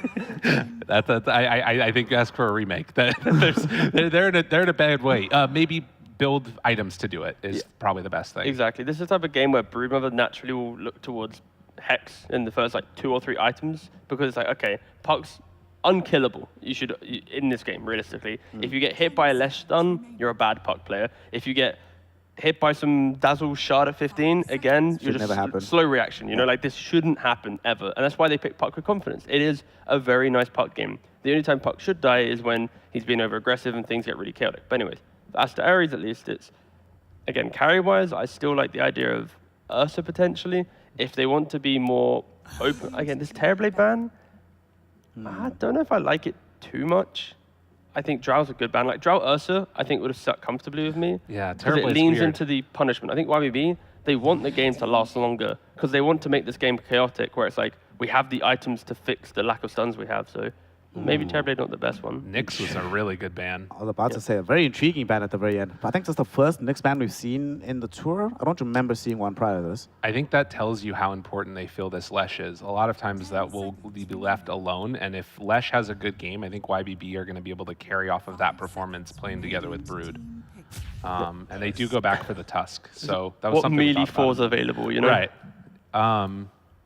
I mean, it's not a ton of control. That's really the big issue, and I feel like Brood, you might even like force stall and not go for the pipe this game. It's really hard to do that, but I think that you need that control. You probably need something like an Orchid or a Hex earlier against this puck, because otherwise it's just going to pop off. One thing Aster Ares might have issues with, and why they're going for Nature's Prophet, is like they actually do have damage issues. Like even if there's no control on YBB, the items that they buy on all their 3 cores, plus a Dazzle, plus Tusk, like Tusk with Snowball, Dazzle with Grave, Morphling goes, let's say, Manta BKB Axe, Lestra goes Bloodstone BKB, Brood goes some Aura Hex. Like they can all scale to a point where the laning phase dominance of Aster Ares falls off. So I can actually see a window where YB's lineup, even though it's drafted in a really weird way, their mid-game timing, if they survive not losing their map to some Prophet plus Timber and Puck Aggression, I could see them playing out a game. Just the path there is going to be a really uncomfortable, weird, janky path of beautiful Chinese Dota where they're fighting for relegation or the major at the same time.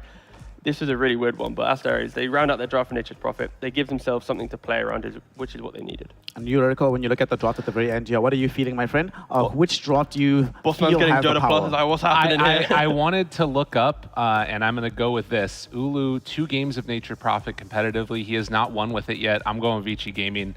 That's it. I think that, for me at least, the Timbersaw is going to be the key to this. But yeah, he has 2 games on Nature's Prophet. He's not an Ulu hero. He's not an Ulu hero. All right. Vici Gaming and winning this one? Yeah, no. They no. win. They sort of win by just not being here because this on the game is mind. going to be extremely Top eight, chaotic baby. at this point in time. We're going to find out exactly how this chaos is going to all break down, and to do so, we have the breakdancing B Cup and we have a Lu cost. So take it away for game number 2, boys. Thank you very much. Coming into this game number 2 should be fun. These teams have been back and forth, and I feel like the series might do the same. I'm kind of liking Aster Ares' lineup. I'm a big fan of the White Album Puck and maybe the Nature's Prophet going off. I don't know about you.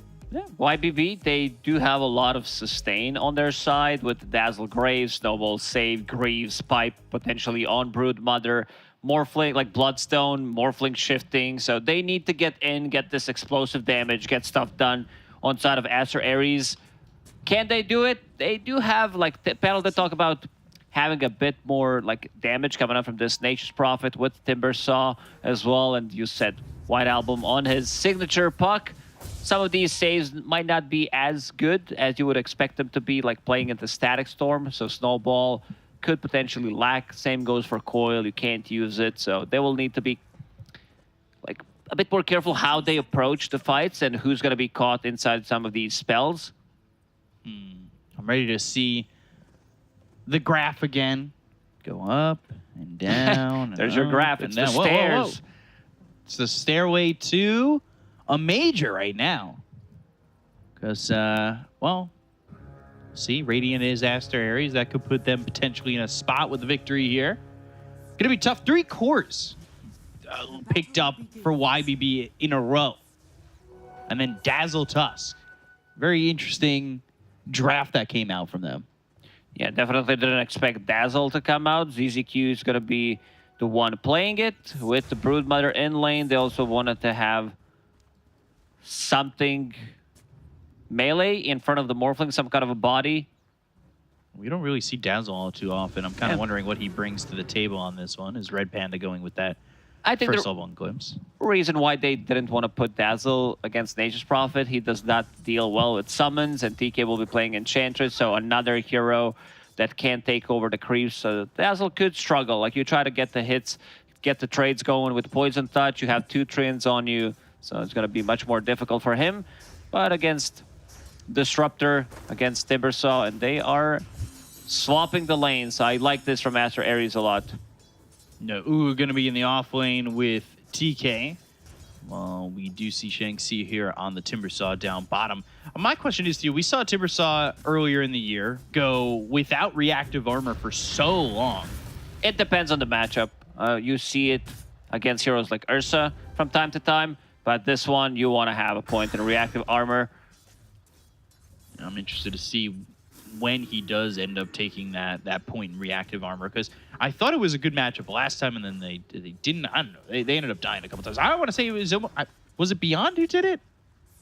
I can't remember. Yeah, It's early. It's 8 a.m. We're just waking up here as we're in this game too, and we'll see what Shang-Chi wants to go for. Keep it a point for now. Glimpse. Maybe if he finds an opening. I love this. Kinetic field, timber chain. I don't not love this landing, anymore. And never mind. That wasn't even close. I don't know if he was trying to go latch onto the tree that was like north to the crystals, or he wanted to go like more to the left side. Yeah, that was not even close. Like it was half range ZZQ. Yeah, Red Panda first blood with all that damage. He did it. Buys boots of speed. Things are looking good for Aster Ares. And now, like, I think you need a point in a reactive armor just to be able to have... This is more of a sustain lane. You want to have this matchup against the Broodmother. And Ulu, top lane, doing relatively okay. 7-3 against Lu. Maybe they just wanted to have Ulu against Lu in the lane. Carry against carry. Who will carry this series and who will put themselves in a chance to go to the major? Because right now, it is all sitting real close. Aster Ares win. They end up being 3-4. So do YBB. And then we could see IG also being 3-4 because they've got LGD and outsiders from China remaining. Coming into the tour, I don't know if I would have thought that we would see IG potentially being at a major. IG stepping it up for sure. Ooh, 70. White Album almost dying. Illusory Orb with the phase shift, and he'll survive. He also has a couple sips in the bottle, so doesn't exactly have to bail on the lane straight up. Doesn't have a rune to work with. Only one bottle charge left. Looking good for 70. Does have magic stick. If he lands another stun, potentially, that's a kill. Yeah, for sure. So just trying to stay out of stun range. Just 70, you can see he's kind of looking for it. He really wants to see if White Album steps up at all. TK just chasing this Tusk in the top lane. Gave up on it the second I said that, sorry. Fake hype. So 4 minutes in. Nothing really doing too much at the moment. Use the fake hype again. There we go. This is going to be TMing up against TK. Nature's Attendants. He'll heal through it. Shards to block him, and, well, TK doesn't have any impetus points, so no damage coming out from this Enchantress. There you go. It was nice done. ZZQ fighting against Red Panda. Glimpses available. We'll glimpse it back. See, Dazzle hasn't really done much. As a position 4, like 5, whatever he's trying to play here, TK, just another hit needed. Snowball pulls him in. Nature's Attendants wasted. So DMing will get the kill there on a TK 70, backing off to the bounty rune. He'll fill up that bottle, leaving White Album to get some CS. He's 19-5 to the Leshrax 21-7. And a refill Refilled his bottle bottle. from TK. Pretty standard stuff coming out from him. Level 5 still, as you said. Maybe with the coil, they could have tried to go for a kill. But damage is lacking from Enchantress. Let's see if he starts to put more points in impetus. Stun lands, and White Album again just taking a whole bunch of damage. Can't seem to avoid that stun. Red Panda, he's also here. They need a creep from Enchantress to be able to get a kill. They do have Tomato Creep, low on mana, on 7E. So he's going to try and fight, but they do have Red Panda available with a glimpse. They'll pull him back into the kinetic field that lands. And now Illusory Orb and the kill. They'll get the kill into 7E while ZZQ is just a little bit too late to the party. Even if he TPs there, he still dies. Shadow Wave only available. Good shards. Ulu by himself. No. Sprout with Tusk, Snowball, and that's going to be a dead Ulu. Didn't make it work. Try to use a Sprout. Get on the other side. of shards.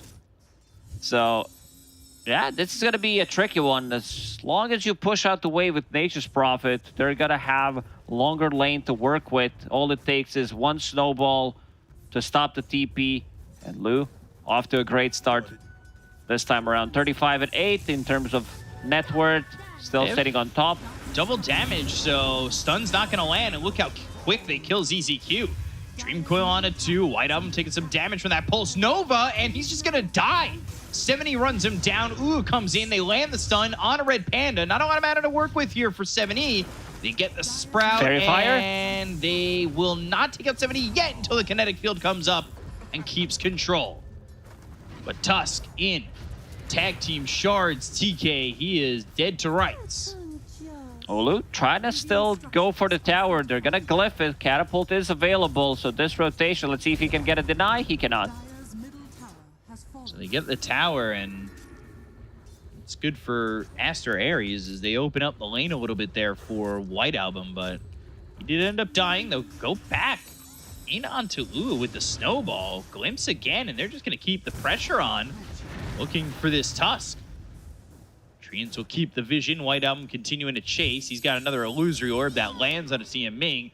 They still need the damage to get this kill, and they will with the Waning Rift. 4 heroes from Aster Ares, which means that the side lanes from YBB are getting the farm. Lu completely uncontested, getting all the free farm in the world. Same goes for Broodmother. 70 will get glimpse back. ZZQ chasing Red Panda, but doesn't quite have the damage to get the kill there. They have Dream Coil again if they want to go use it, but the question is where and with how many? This time around, Nature's Prophet might not need to join. He also doesn't have teleportation available, but is level 6, so extra damage coming up from Wrath of Nature is going to be there. Let's see if he uses it. Sticking on 70 until the Pulse Nova gets activated. White Album learned his lesson, does not want to play too close to Leshrac. Level 6 only on him. Leshrac is level 7. We didn't talk about Timbersaw. He's also doing as good as Broodmother going into Hood. Kaya next. Let's see if he can snatch some of these big creeps from Leshrac. He should be able to now. Ooh, Brood's coming over too. ZZQ is here. Chakramana, the damage on a 70. Wrath of Nature flying around. 70 takes a lot of damage in the Timber Chain across. Gets the kill. Red Panda, though, from Beyond in some trouble. As Beyond gets a trade, snaps the coil, but they don't really have the mana and the follow-up damage. They look for some Spiderlings, and they'll get... Classic Dazzle contribution. Get in there, use Poison Touch, die. Level 3 on Dazzle. ZZQ really struggling this game. Can't find anything. I think it's time to start putting more points in Shallow. Like 1 point in Shallow Grave, the value one.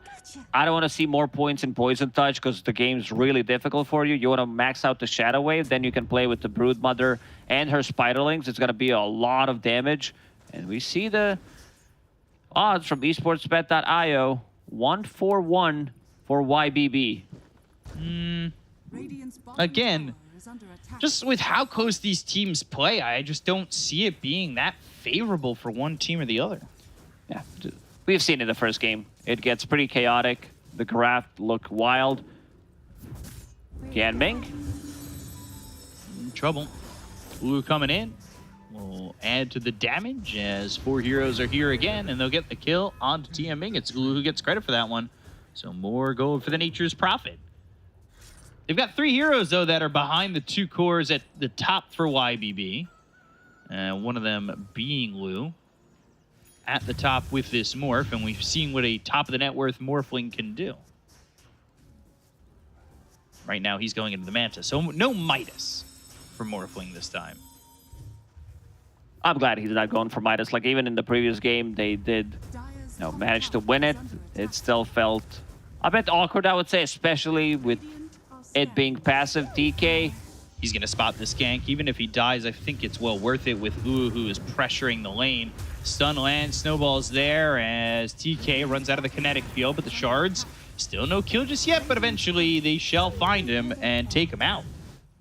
They got to kill Leshrac, one of the better heroes against Enchantress. You can run him down. You do have the move speed as well to keep chasing. You don't care too much about Enchantress's ulti. He's level 5 also, so doesn't even have it available. Shanxi has been sitting in this bottom lane forever, entire and I time. can't blame him. It's wide open, right? Like, would you rather him coming into the fights, though, to have some damage, or do you want him to wait until he's got, like, Kaya and something else? Well, he's not going to do anything because he does not have a TP available. Just use the courier. So for the next 30, 35, 40 seconds, won't have anything. So that means that he's just going to sit here.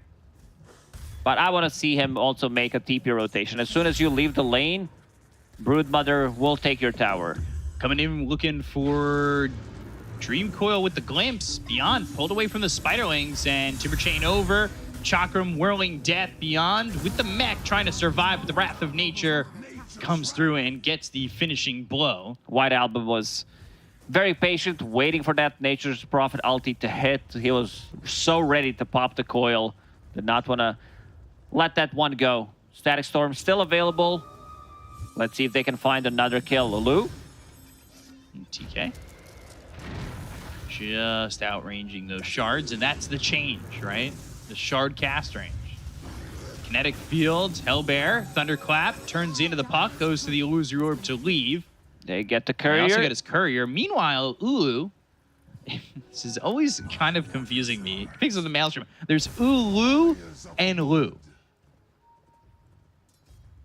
Yeah, these are the two players in the game. I know, but like Lu, it's confusing. Never mind. I don't know. I gave you a look, and you just kind of like Tower is under attack. saw idiot in my eyes. No, I thought it was going to lead to something. You know, we have like no, that Maelstrom, something with the Maelstrom as well. No, 'cause Oh, he needs to be careful here. Ulu running from Lu. 70 goes down. Shanxi, and Ulu's gonna put the Sprout up, so Tia Ming can't spot him as he TPs away. Radiant's middle tower. Olu needs to find somewhere to farm. Like, he might need to be in a triangle. Because right now, Timbersaw did occupy this lane for a very long time. Shanxi just keeps farming up Dire's on top of the bottom tower network. is under attack. Right behind Morphling, who's going to TP bottom now. And White Album, how's he looking? Does have that Witchblade available, so some extra damage coming out from him. And he finally picks up that Witchblade, and these cores are staying active on Aster Ares. Is it enough, though? Yeah, I don't mind it too much. Timbersaw, we still haven't seen him like in action. All these kills were from the laning stage, or the ganks came to his lane. Yeah. So he didn't rotate yet, going into Kaya Sanjay next, BKB Shard. He's just queuing up the items as we're talking about it. Might need to be slightly more careful here. How's Tusk looking? 2 points in tag team, something that Timbersaw does not like to play into, where you have more points in it, extra damage, you bring numbers, you kill him off. So for now, Shanxi still underneath the tower. And he hits that level 11, so he is really just free to do whatever he wants. And I'm kind of worried that this Timbersaw's going to hit critical mass, and they're not going to be able to deal with how tanky he is. Oh boy, I say that. They come in to try and get the kill. The Walrus Punch, with the Timber Chain away. They've got the Static Storm. On and two. that's got two of them locked down. Shanxi again, though. Timber Chain in between the two heroes. They get the kill there on a TMing, so he'll survive and turn it around for one. Can they get a glimpse? Red Panda slightly off the mark, but there's the coil. Yeah, it's on the Morphling, though. He could shift, but is he going to be able to shift enough? Waning Rift, the Silence, the Enchant. They finally have the Shallow Grave, but Uru shows up to the fight. They go to the Glimpse, and they'll send 70 away. Dire's They don't get the kills, though. is under attack. They'll get the tower. Or will they? Seems like Ulu does not want to commit. Also, no Nature's Call for another couple of seconds. I like the item that Ulu is going for. Just straight up rush of Gleipnir Radiant's middle tower is under to attack. keep them in place. Great against Morphling, great against Snowball. They will finish off the tower. Bottom tower has fallen. So they're going to try and sit bottom, maybe defend. Beyond's nearby. Tough, though, for them to really look for the move in. And Ulu is close to surpassing Lu on net worth finally. Look at the stack. The stacks. Oh, the juicy farm. Oh, gosh, gold everywhere for Shanxi. Just delicious. They want to go for these heroes, but they got nothing going for them. I'm happy that they did not commit there. They didn't want to get in there, be greedy, get all of those creeps. So they fall back. Gleipnir, as we talked about, on the menu for Ulu in the next minute or so. Plus, you will have Puck available with the Blink Dagger, so they can keep this momentum going. 2K lead right now for Aster Ares. Blink Dagger picked up for White Album, so he's come off that Witchblade into the Blink Dagger, and we've talked about how Pucks don't exactly like buying BKB as they want to be elusive themselves. Walrus Punch, Adaptive Strike. Nobody here to help out Ulu. They'll get the kill, they'll take him out, and they'll slow him down. For a moment, I thought he's playing into Shadow Shaman because he hexed himself. Usually we see this pick pull where people do run away, but he was sitting in place. Didn't move. Big pickup. They did manage to get the kill on it. Lou very close It allows to him to his get that Manta bottom style. tower, too. Yeah, it finally opens up the map. Beyond was very patient, waiting. Oh, Coil. Tusk can't really do much against this one. Oh, what a combo there. I kind of like that. That's a bit dirty. The Hurricane into the Waning Rift to make sure that, like, you can't snowball away. If you're underneath the coil, you're not going to be able to do it anyway, but there's also like possibility that you break the coil with the Hurricane. Yeah, there's that too. I was just meaning, like, as Coil runs out, doesn't have that opportunity to run at all. And I like that. I think that when teams put that together, it's kind of cute. It's a nice little play there. BKB next for the Timber Saw. We'll see if he picks up that or the Shard. I'm always a big fan of Flamethrower. He's got both queued up. And Hex. Seems like he's going to commit with those items. Very tanky at the moment. Timber Chain up onto the high ground with the Whirling Death. They have found Beyond. They have the Glimpse. White Oven went to the low ground to go get him. But back into the high ground with the Glimpse, they'll take out Beyond as it's dominating for Shang-Chi. Shang-Chi's not going to die unless there is Tusk close by with Tag Team, with the Punch, Snowball to keep him in place while there's Leshrac and Morphling on top of him. Glimpse again. Whoa. Red Panda getting the kill there on his ZZQ. It's always pretty embarrassing when your dead body is what gets glimpsed at. Just, Dire's middle tower is under attack. it's the Yamcha for me. When it's just, you get glimpsed back, you're in the ground like this, and that's it, you're dead. Can they get a surprise kill on Lu? A bit of a tough one. Even with Yeah. Arcane Rune on Puck, he still has Manta Style to dispel the Silence and Witchblade, so it seems like they don't want to go for it unless they bring another hero. There is no Nature's Prophet TP available.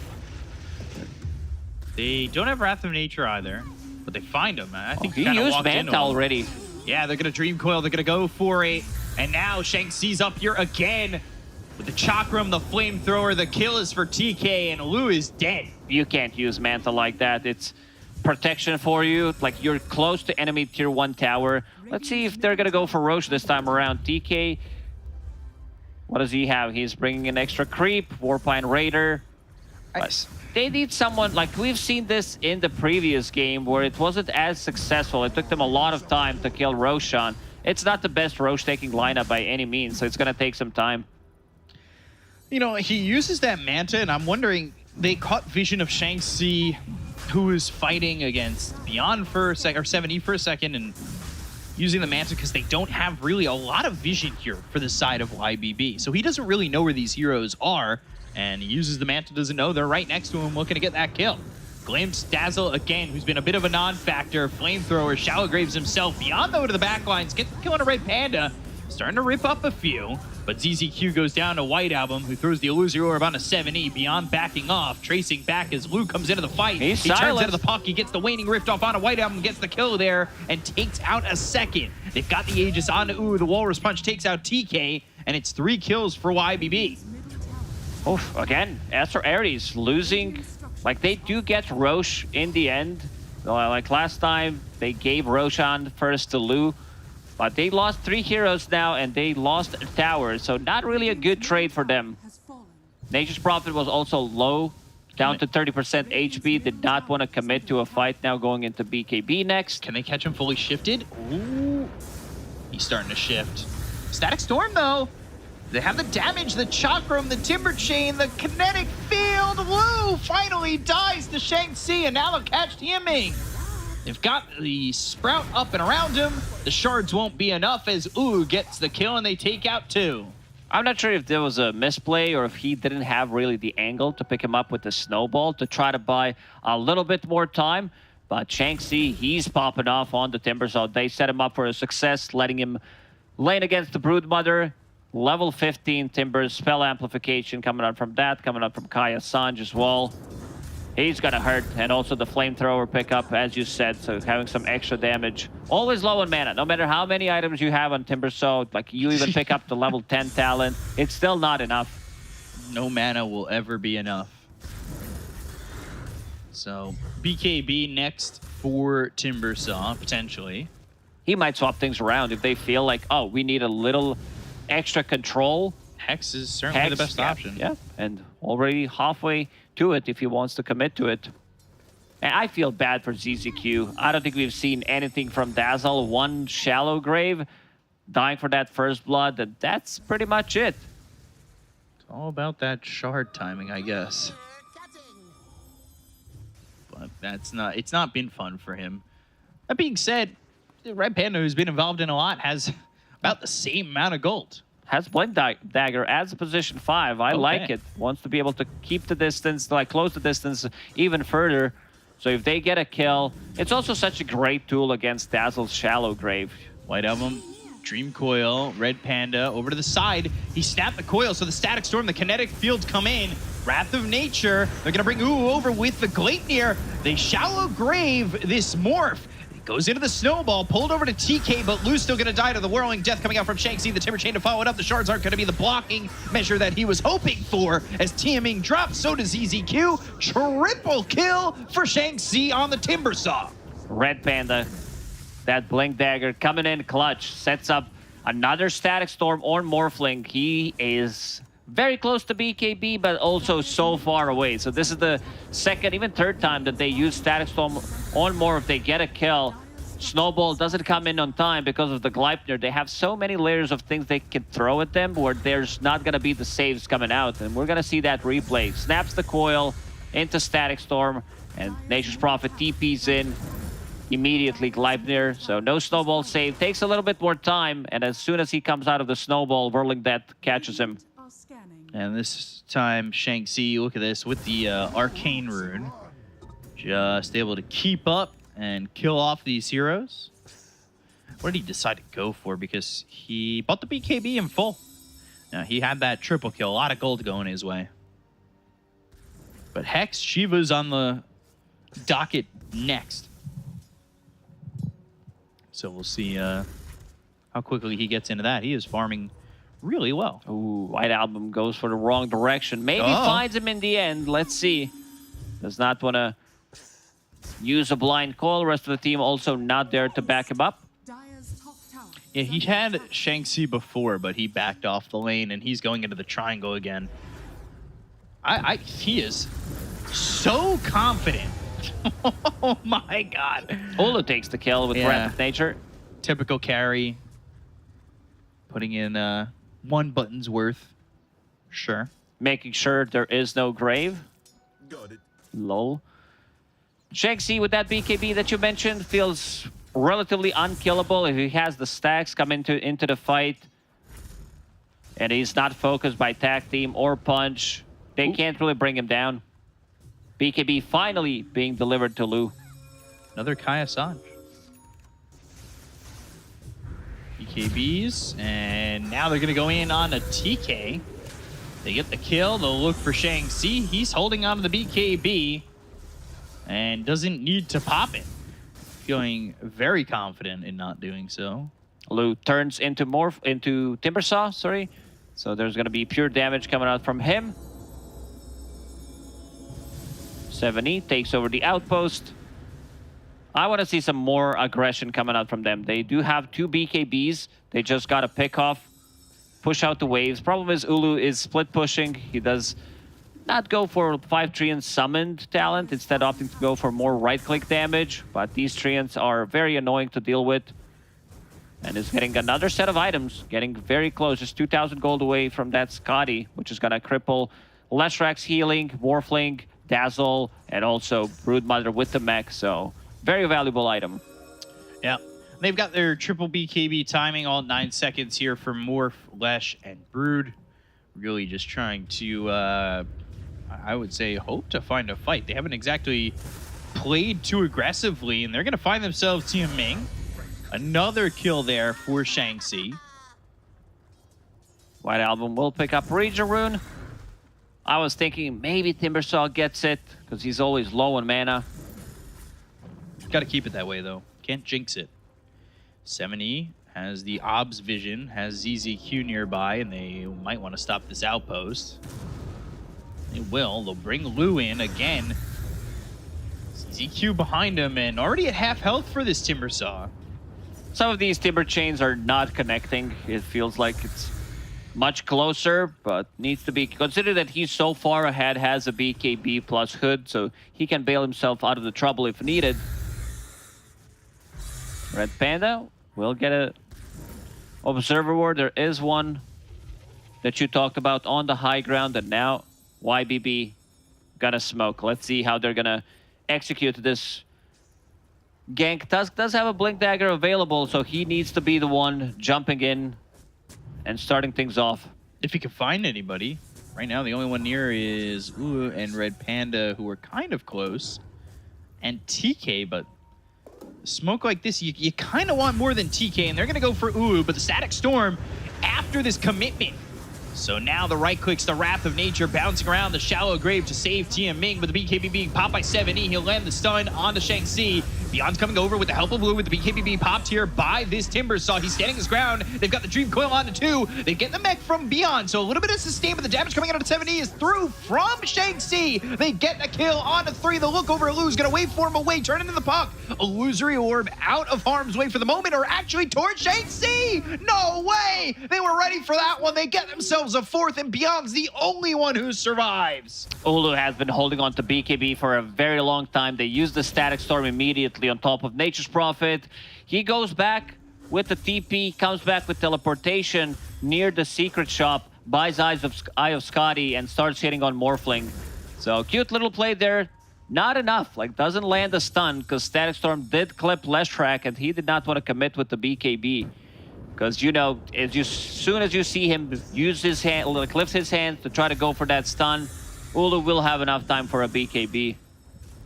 And look at him coming back with that TP, as I said, near the secret shop, buys the Scotty, hits the Morphling, reduce the region.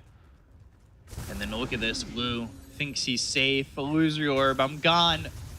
Oh no! Right next to Shang-Chi, who continues to be a nuisance. 10, 0, and 10. And Roche up in 30 seconds. My God, this is looking really good for Aster Aries. And anybody who's a fan of tiebreakers. Gotta love some good tiebreakers, infinite tiebreakers. Red Panda, again in the same spot, finds Beyond. Beyond is kind of getting a little bit baited by Red Panda. And by a little bit, I mean very baited. If they can catch some kind of vision for a glimpse back. Ooh, bye-bye. No Dream Coil connection on that one, by the way. So, doesn't end up dying. But it's opening up this Roche as a possibility. And the scan, it connects. They're going to try and come over. They'll smoke. They're glimpsed again. The vision's still there. They need to take it out. But they get the Aegis into the hands of Ulu. This is already an issue for the side of YBB. They need to retreat, and that's exactly what they're doing. They're leaving TMA for dead. He's alone. Going after the War Pine Raiders, but Whiteum's going to be right there with them. And Whiteum, he doesn't have Dream Coil for another 30 seconds, but the damage on his EZQ is too much, so they've lost both supports. They forced the BKB from 70. Lu's going to be chased by the team with Beyond, and, well, they'll both get out. All 3 cores escaping as 70 goes bottom, but he does not have a BKB. Showing up here is a bit dangerous. Needs to get away. Potentially a connection. One blink from Disruptor into Glimpse. Like, Disruptor's such a chat hero. You kill one hero, you start chasing, you have another guaranteed one with the Glimpse. 7E. Uh-oh. We'll get out of the trouble this time. He was looking, though. He wanted it. This tier 2 looking like it's dead. Dire's bottom tower. And this is just a lot of the map being shut down now for YBB.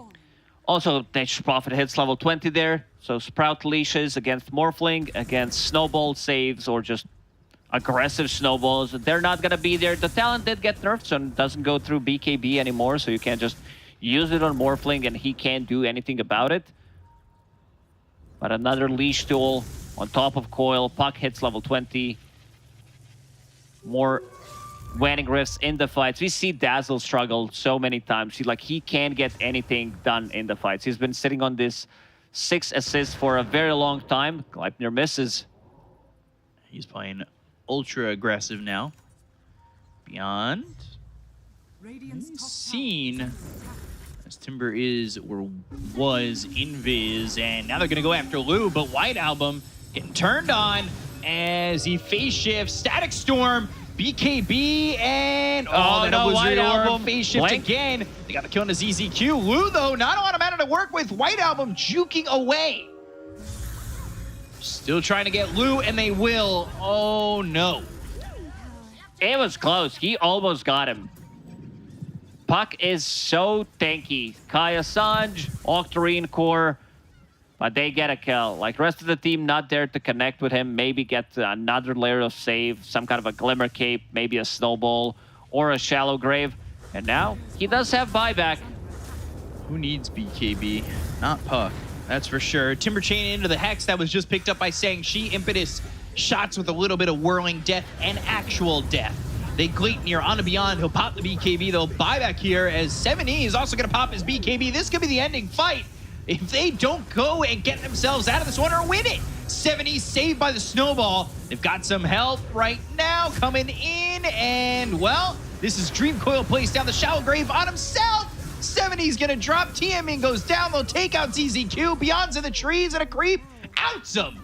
That is an undercover creep, making sure that they have the vision on and Beyond, and it's a full team wipe for Aster Aries. The stars align in a way that is for Aster Aries. Yeah, it seems like they're going to get the dub here. Morphling didn't buy back. A bit of a difficult one, I would say, where if you buy back on him, you kind of kill your own game. You don't have a BKB for the fight anyway. So he's buying, like, smallest item he can get. Gets the crit.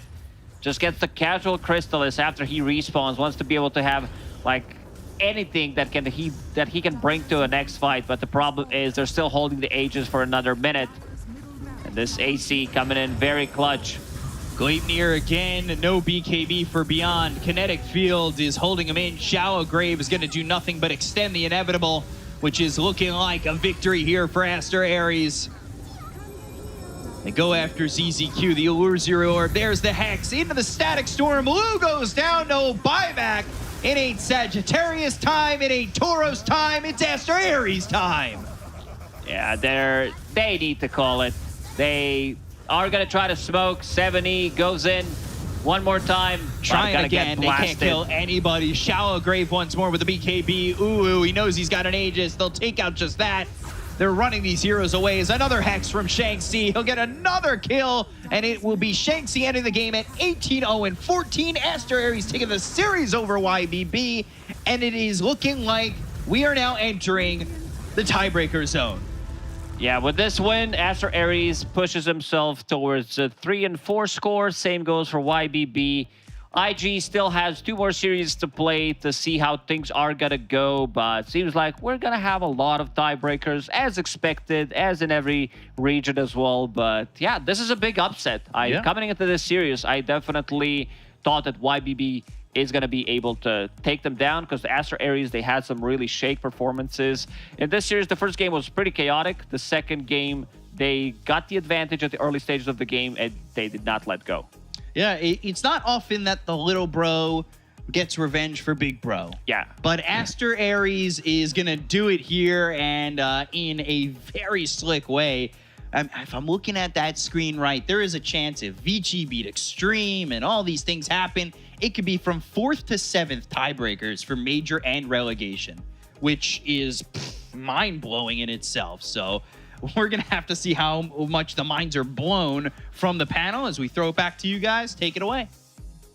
Thank you very much, gentlemen. And indeed, Aster Aries get the W over YBB Gaming, find revenge for the big brother team of Team Aster, and more importantly, keep that fourth and all-important major slot still open in contention. So we're probably going to be having tiebreakers to determine that one, which means more Chinese Dota. So thank you, Aster Aries, for gifting us this. We should have seen this coming, though. You know why? Aster Aries, this is the third time that they've played now up against YBB in a DPC format. In Div 2, they 2-0'd them. In Div 2, when they played again, they 2-0'd them. And now again, they 2-0'd them. Why did you believe in YBB Gaming, Lyrical? What's up with you? I mean, well, to be fair, when I was saying it, I wasn't thinking. So that shouldn't be held accountable for that, clearly.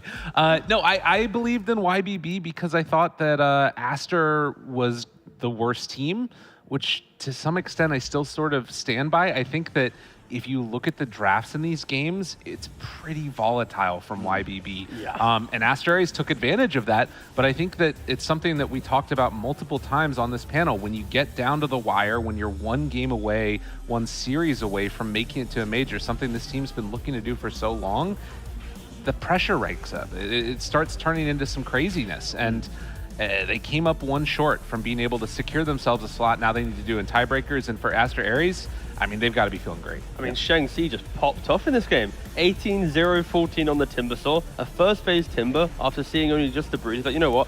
I'm a lane against you. I'm going to pressure you the entire game. He itemized beautifully. He did go for Sanj and Kaya. He had a casual hood, BKB into the Hex. Like, he just basically became like a pillar for his team to play around, made sure that he set up the fight so Puck could enter, or then the Nature's Prophet could TP in. So I think, yeah, this Timbersaw in tandem with this Disruptor, these two kind of heroes just broke the game of YOB, just time and time again. I was really going to shout out Red Panda on his Disruptor here because he went for the super early Blink Dagger on this hero and made life incredibly difficult for YBB. They didn't necessarily want to itemize for BKB rushes, so Disruptor's like, great, if I just blink on top of you, blink glimpse, there is literally no counterplay available, even if you have the Dazzle nearby.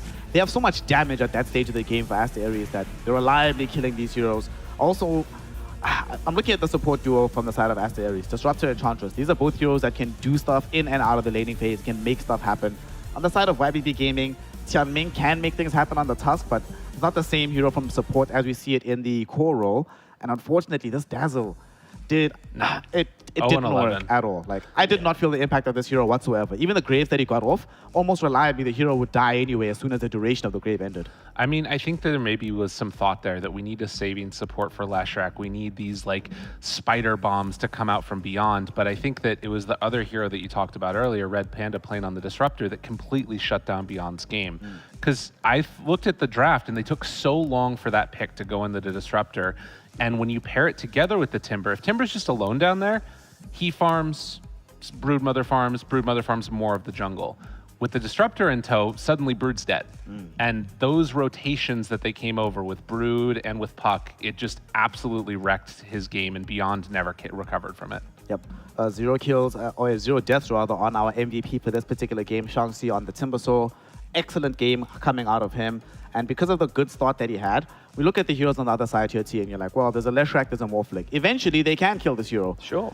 Eventually, yeah. That's the problem. I mean, I feel, again, like when you look at the damage, it did 40,000 damage. The 3 cores combined on YBB did 45,000 damage. Yikes. Like him alone was nearly the sum of all 3 of YBB. And it's just like, I think it's rare that you get Timbersaw games like this where the player picks it so early, doesn't really get perfectly countered, and also just pops off. There's always that one death that kind of scuppers his game. Like Timbersaw is like the same type of hero as like an Alk, where it's like you die a couple times, you fumble your item progression, you can feel kind of awkward. But in this game, it's like you don't die, you itemize perfectly, you lane in the correct spots. I like the fact they put Ulu into the off lane because it's like you don't really want Ulu just to have farm early. You want this Timbersaw to farm early. You want him to be like the centerpiece. So yeah, honestly, very refreshing from Aster Aries. Again, it was, I think, a product of YBV's weird drafting. Yeah. I don't think they're going to rush Brood Lesh into Morphling ever again in a draft. Maybe in the tiebreakers, but... That this kind of feels like. This kind of feels like at the very start, or so at the end of the DPC for 201, when they were still in Div 2, rinsing the region in its entirety, they were drafting pretty immaculately, right? And they always had very up-tempo drafts, making sure that they could play the game from about 20-25 minutes always on the map. They come into Div 1, their first series against Vici, they don't do that, and they find themselves sort of struggling in that series. Then they go back to that good style of drafting, and they start doing really well again. And then now at the very end, they start tapering off. So I don't know, very volatile team on the side of YBB Gaming. To be fair, their opponents in Asta Aries are also fairly volatile up until a few days ago. And this is like last tour, because last tour, when they were in Div 1, looking very shaky at the beginning, towards the end, they started getting better and better and better. And one of the interviews I remember, White Album was mentioning that they started getting better a little bit too late. So they weren't able to stay in the division through normal means, but they were given a second lease on life, and they're definitely taking that chance because now they're in contention to go to the Berlin Major. To find out more about how they feel about it, we have Ulu, carry player extraordinaire, the Ursa man himself, coming to join us for an interview here. Good sir Ulu, congratulations on the victory. How do you feel about the fact that before today, it was a question of you might be in tiebreakers to be relegated, but now you're in tiebreakers to go to the Berlin Major. Talk to us about what the mood in the camp is right now.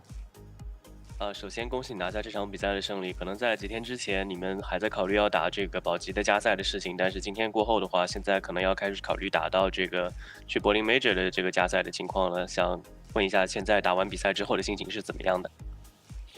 打完比赛心情就是高兴吧，毕竟赢了比赛吧。I felt really happy. After all, we won the game.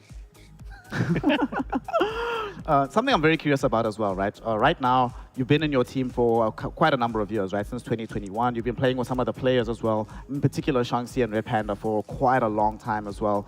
How do you make sure that the team chemistry and that the atmosphere within the team stays positive, even if the results aren't necessarily coming your way? Now they're starting to get a little bit better, but can you talk to us about what the team process is to prepare and make sure that you never find yourself falling into despair?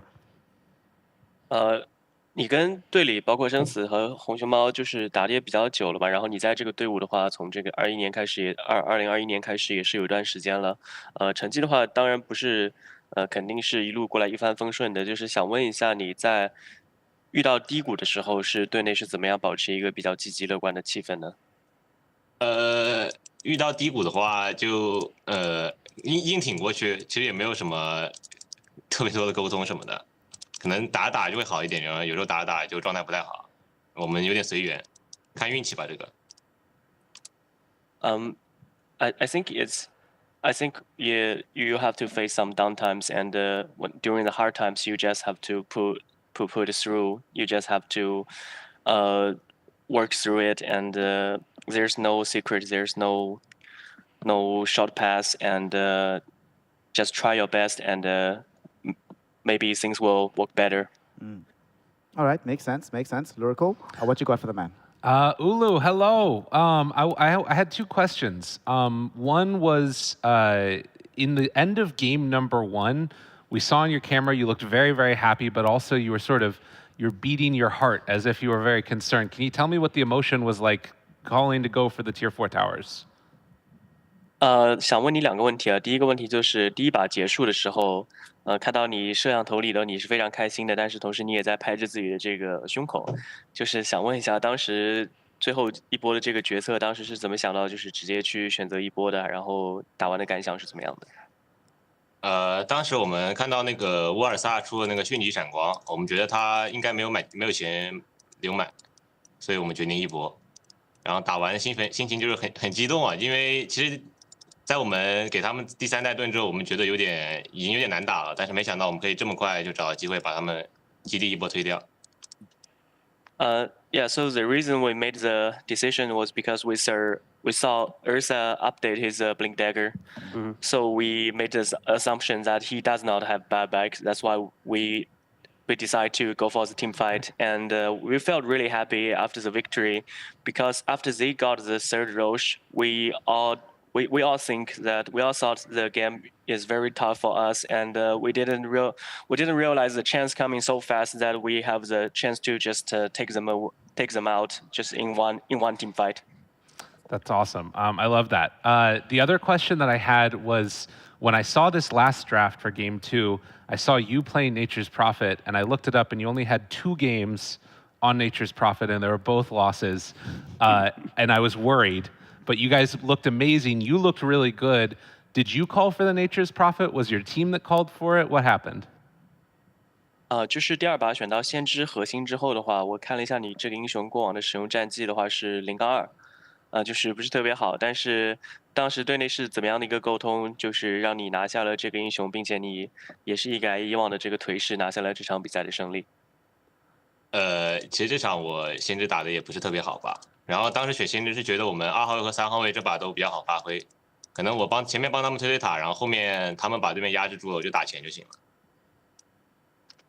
Yeah, I still don't think I performed really well in this game as a nature's prophet. But during the draft phase, we had discussion. We felt that our post 3 and our mid lane and off laner will have a very nice game for this match. So maybe I can just help them in early game, bring down some towers, and then I will have an easy farm game. Awesome. Thank you so much. All right, congratulations on the win today. All right, a slightly maybe difficult question, Ulu. In previous series, we've seen scenarios where you've died and then very quickly typed GG after. How do you guys decide when a game has the potential chance of like a mighty comeback or it's actually over? Like, is it you deciding for the team or is it like everyone kind of agreeing, yeah, we probably can't come back into this one? 想问一下比较尖锐的问题吧，就是上一个系列赛，上一场 BO 赛里面，我们看到有一把就是你输了之后，很快你就把这个契机给敲了，就想问一下，在什么样的情况下队伍会选择去打出 GG， 然后什么样的情况下队伍会去沟通一下，看看有没有机会能继续翻盘？就是具体说是哪一场比赛啊？因为上一场打 VG 我们好像是2-0啊。就是反正就是之前有一把吧。就是看到你死了之后，然后你就把这个机器给敲了，可能有点。就是感觉打不了就敲的呀。大家一般也是，感觉我敲机器一般也没有特别快，好吧？就是感觉就打不了就敲了。那什么时候会觉得就是能坚持一下呢？就是怎么样的，就是敲不敲之间能感觉到我们阵容有翻盘点，我们大家就会一直坚持打的呀。但是实在是没有翻盘点了，然后或者经济领先实在太多了，就敲了。So I can't remember which game you were mentioned, but I think in the last series against VG we won anyway. Sure. But still, I feel like personally I'm not really fast at typing GGs, so yeah. So sometimes you just have to call it when you feel like the game is done. But anyway, so if you want to keep going, you have to find out like. For example, you have something that can bring the game back. Yeah. Maybe it's a draft, maybe it's a key item. Sure. In that case, I will hold on, and the team will try to make something happen.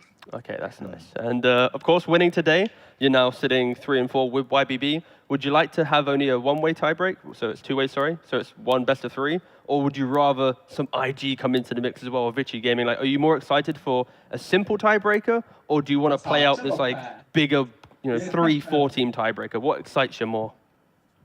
目前来看的话，可能是跟 YBB 打一个2个队的加赛，打个 BO3。但是说不定后面的话，包括像 IG 这样的队伍 ，VG 也有可能会来加入到你们这个加赛中。你是更想跟一个队伍打一个生死决胜的这个 BO3呢，还是想要很多的队伍一起来打这种循环制的那个加赛？感觉和很多队伍打循环制的加赛会比较好玩一点。It would be more interesting if other teams join us to the tiebreaker. Hey. No, I like that. Good answer. Hey, let's go. Something I also want to ask you about. Obviously, today, one of the reasons why you were able to win out is we all felt that your drafts were very, very good, quite solid into what the side of YBB was playing. And obviously, you have a coach. How much input does OP have into exactly how the drafts shake out? And outside of the game, what kind of coach is he to make sure that the team is in good working order? 今天这场比赛的话，2场我觉得在 BP 上都压制了对手。就是想问一下，吉祥兵作为教练的话，他在 BP 上给到你们的帮助有多大？包括他在场外的话，会给到你们什么样的一些帮助和指导？感觉 OP 在 BP 上拿的意见还是很多的吧，就是他的意见和队员们的意见大概7-3开。我们主要是听教练的，然后自己再提一点小意见。然后场外的话，就是每个教练都会做的，就复盘呀，然后总结什么的，就做一些普通的事情吧，效果比较好。Yeah, in our team, coach has a priority in draftings. In our team, particularly, I think it's 70 to OP and the rest of 30 for the players. We've all give some minor suggestions on the heroes and the drafting, and he will make the calls and decision most of times. And outside the game, it's just a regular coach works, analyst replays, and some strategy works. And I personally think he's doing really a good job. Well, he certainly is doing a good job. Before we let you go, I just want to ask one last thing. What should the next Ursa player be doing to try and make sure that they can match your level? Because your Ursa probably one of the best that I've seen in a very long time. Is there anything special that, or rather, what do you think that you do special on this hero that nobody else is capable of doing to the same level as you do it? 我们都觉得你的这个拍拍熊在比赛里是独一档的嘛？你有没有就是给一些玩家给到一些你自己独特的对这个英雄的建议？你觉得就是你自己的拍拍是怎么样，在哪些点上会做得比较好，所以才跟其他人没有那么绝活的玩家拉开差距的？感觉这个英雄就是其实因为他操作比较简单嘛，然后出装就是变化也不是很大，所以玩这个英雄感觉只要做好自己应该什么时候进场就是。要考虑好切入吧，因为这个英雄毕竟是个近战嘛，如果你跳刀使用的不好，你会很难打输出，主要要多想切入的时机。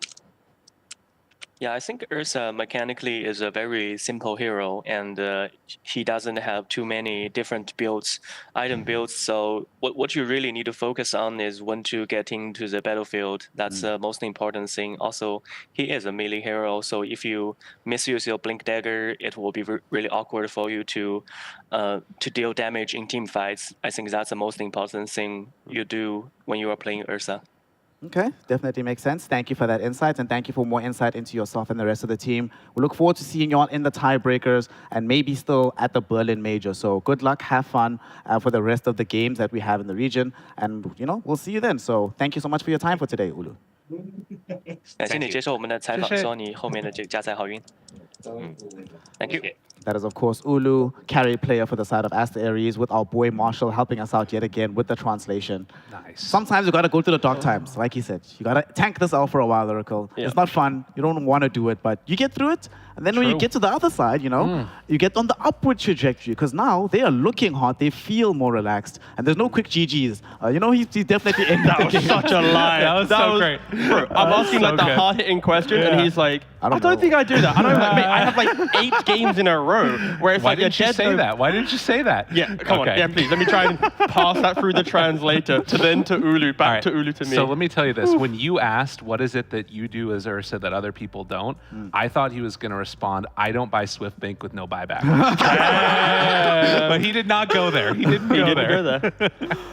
And you shouldn't. You shouldn't. If you're playing Ursa, please save any carry players. Please save a buyback. Please do us all a favor. But that's what Ulu did early in the tour. That's why he was calling GG. He didn't have buyback. He was calling GG. Growth. But that's why he knows exactly what the mistake was. True. He knows not to click on the Ursa to be like, I know exactly what's happening here. exactly. I've been in this place before. Yeah, I pressed enter, GG, enter multiple times. There's a shift in there. So now that true. Maybe he's just saying it to his team. So one of the things he did there are mention, though, shifts. T, that I found was interesting is that he said it would be a more entertaining set of situations if there was a 3- or 4-way tiebreaker rather than the one. Based on this series, I feel like if they had to replay again versus YBB might be feeling like they have a duck against Asta Aries.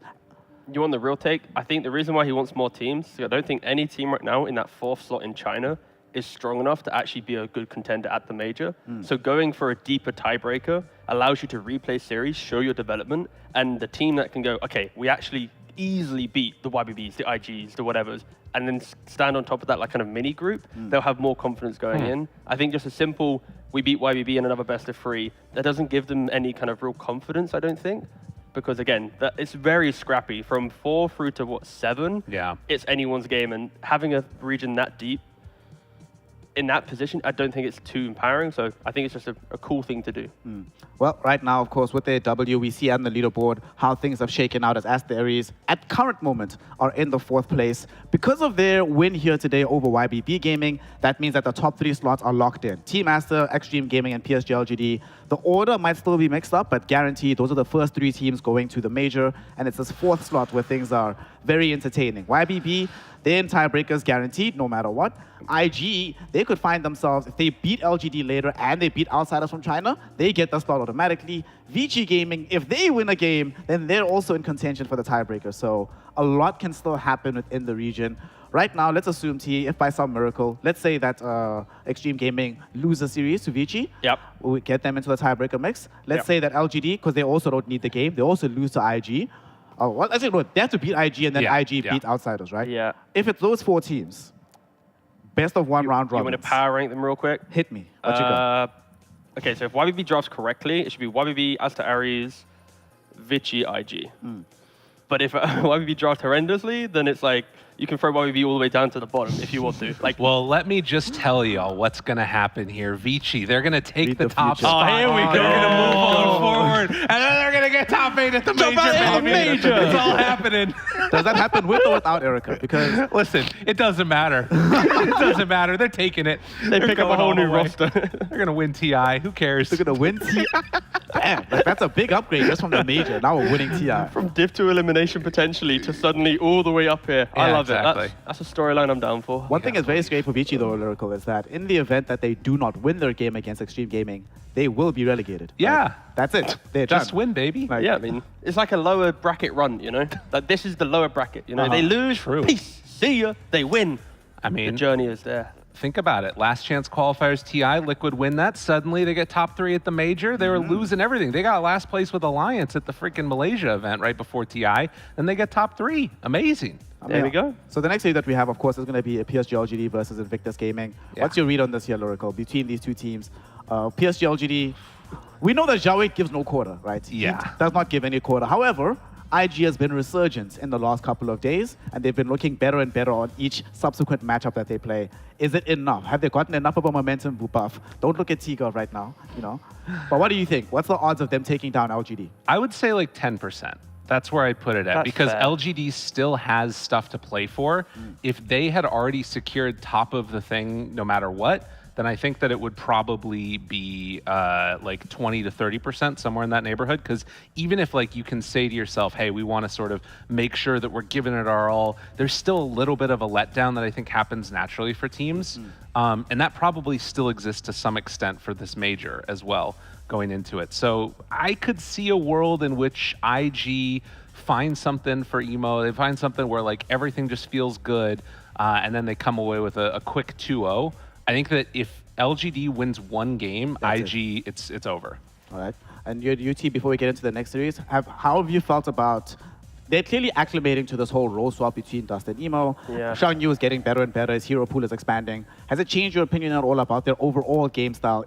Have the results changed it, or do you still feel the results are sort of a misdirection based on how good this actual strategy actually is? I think IG have proven to be a Division 1 team, but in between elimination and majors. You know, they're like 5th, 6th. They haven't done anything to inspire me to be a top 4. I would be surprised if they were able to beat PSG. And on the flip side, PSG, like they can easily still win this tour, finish 14-0. Like 14 games, 7 series wins. Like they could be a clean sweep. And that doesn't happen often in DPC. And I think that alone, that kind of like award might motivate PSG to continue with their dominance. So again, I agree. It's like, it's a difficult one for IG. The other thing to consider is you've got old teammates playing against each other too, right? They got kicked out of LGD before, so that's one of those things that, True. you know, a Got to little bit beat of a them down and grudge remind them match. why they're not on the team. I mean, to be fair, we've seen in this region before exactly what can happen when you get the anime power-up of revenge to come back and say, hey, y'all kicked me, but it was a mistake on your part. We saw it from YBB Gaming. We'll be finding out if we can see it coming through here from the side of Invictus Gaming. And that game will be happening in about an hour's time. But before that, we're going to be taking a break for about 5 minutes. And when we return, another episode of Real Talk with Snare, where we get to learn more about the luminaries behind the mic and in front of the camera. So don't go anywhere. We'll be right back with some more of this hype here in the DPC. So we'll see you soon.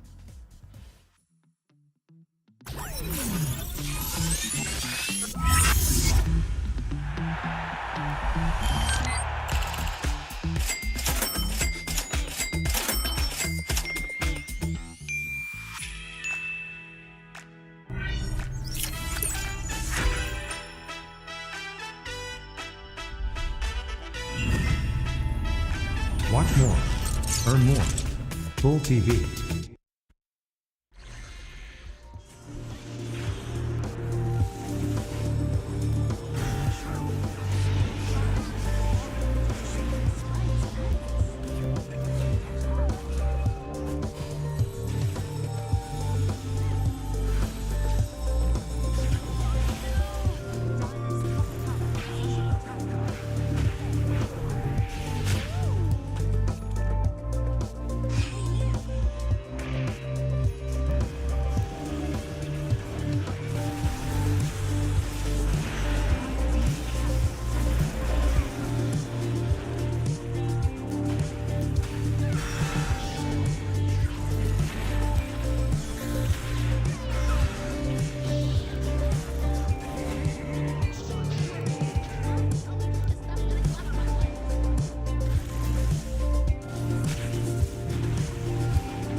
Welcome back, one and all, to the Chinese region. The DPC action will continue in a couple of minutes as we are preparing our next series for the day. But in the meantime, it is time for some real talk with Snare. And this time around, I've got a boy with me who, if you're anything of a fan of Chinese Dota, you know his name, you know his face. It's B-Cup. What's up, OG?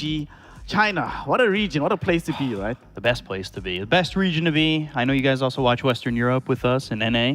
It's the best place to be. So actually, let's talk about China quickly, right? Because this was pretty much your come up. Both of us started like doing this online thing around the same time. What was it about China that made you feel, all right, this is where I'm cashing in all my chips. I'm doing this region to the exclusion pretty much for years of all else.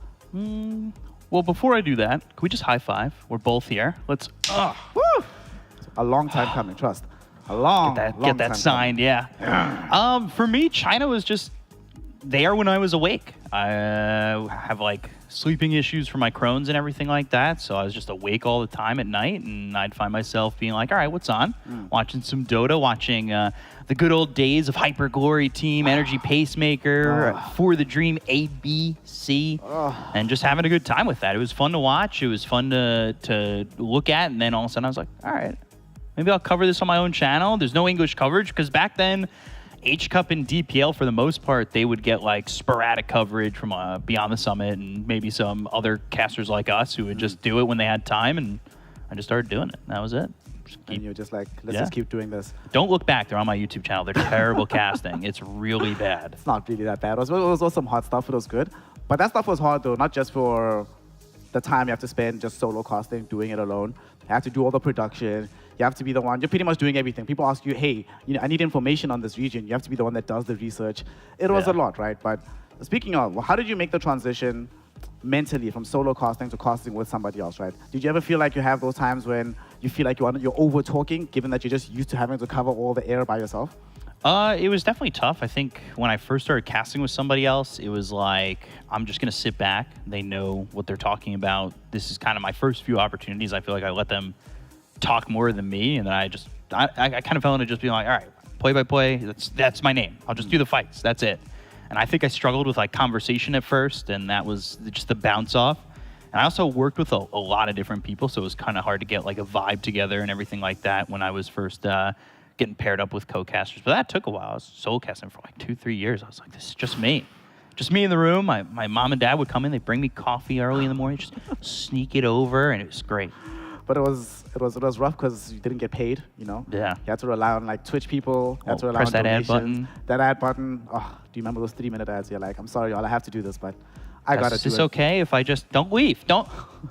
All right, there we go. And then you just see the numbers just drop down. So what did happen? So you go from the solo casting thing, you're on your own channel. What was the first one where you felt this is actually kind of a big break? Like, who reached out and you felt, oh, snap, I'm starting to have some of my efforts vindicated because of this? So when I was covering H-Cup and DPL, Blaze from BTS messaged me, and my name back then was Gaming for Gelt. It was a play on the Jewish thing a little bit. So I ended up changing my name to B-Cop, which was my nickname at summer camp, and just basically my first and last name. And he was like, hey, you want to cover Chinese Dota for us? And I was like, yeah, all right, sure. Do I still have to press the ad button? Because I don't know if I have like a love-hate relationship with that button. And he just messaged me. He was like, yeah, just cover 4-5 BO2s of DPL.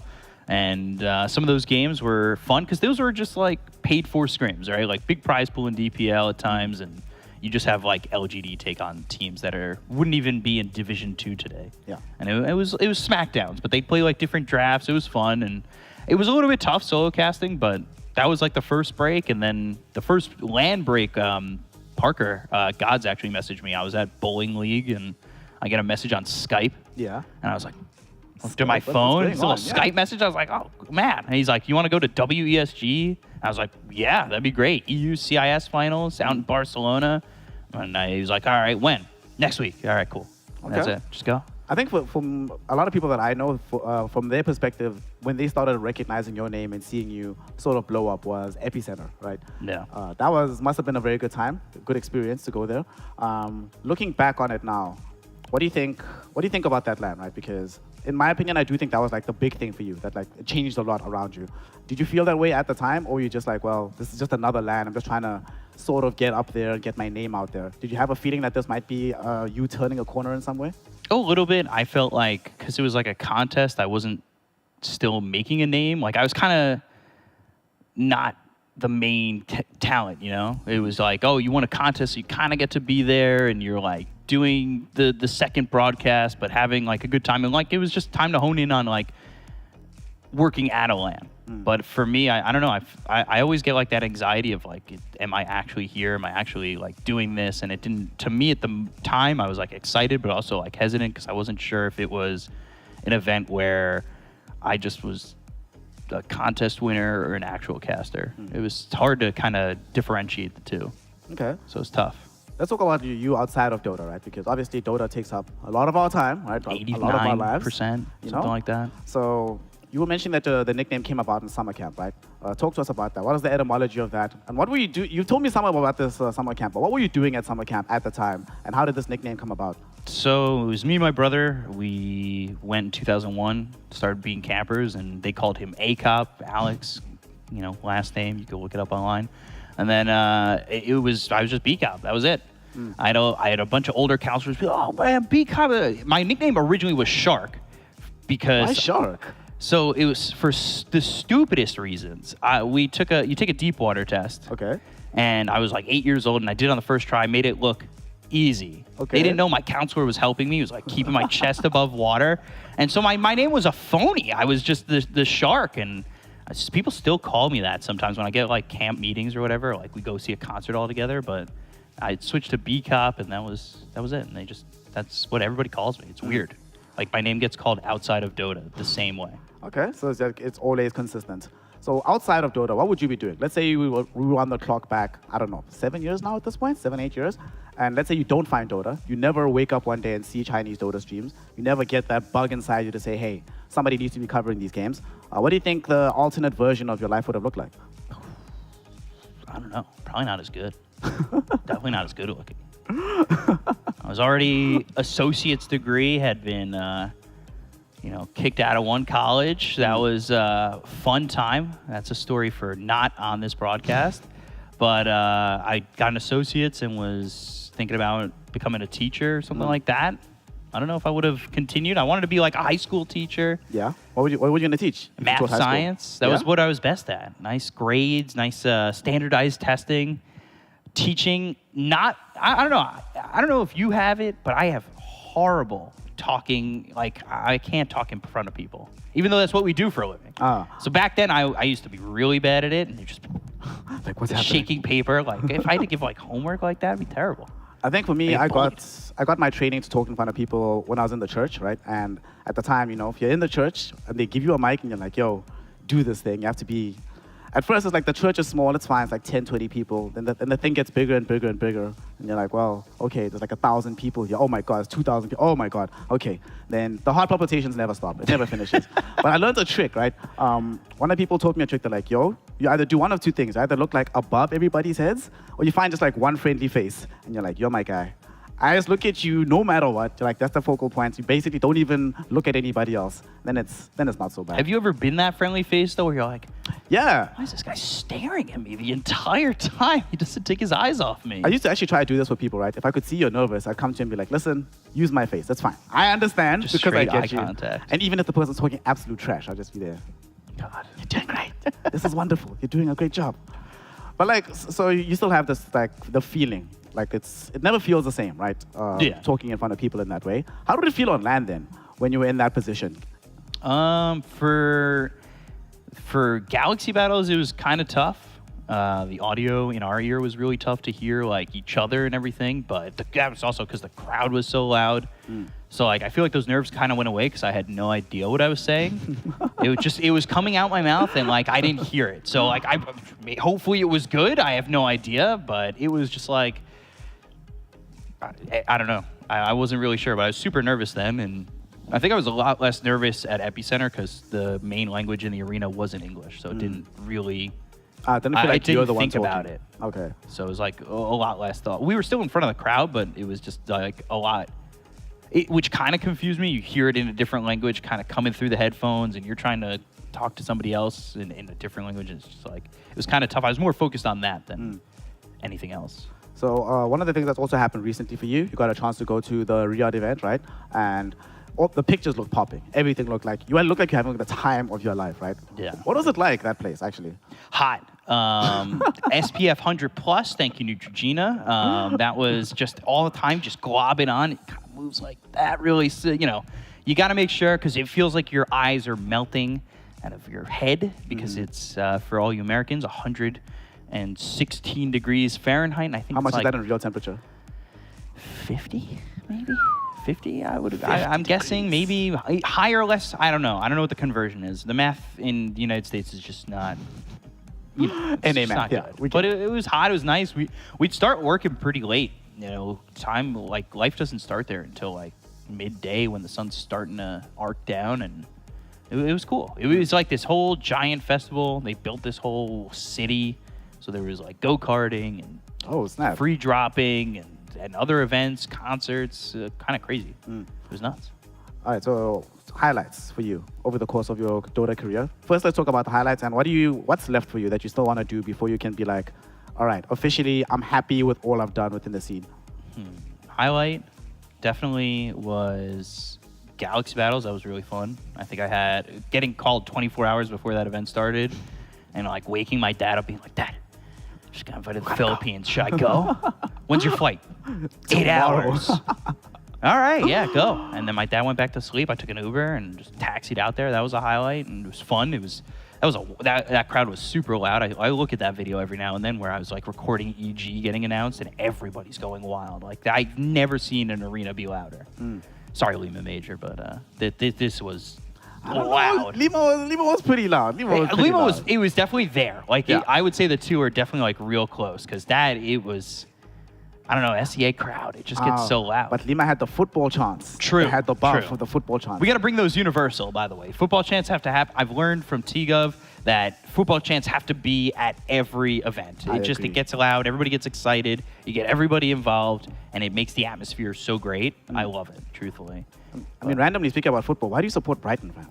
Or how did you come across supporting Brighton of all teams? Seagulls were the team that picked me up in FIFA of one of the years that I was making a player, and I was like, all right, I don't follow Prem League at all. Might as well just pick the Seagulls. I know not to pick top teams. My baseball team is the New York Mets. We've always been at the bottom. Now we're finally on the come up, and we're already, in trouble.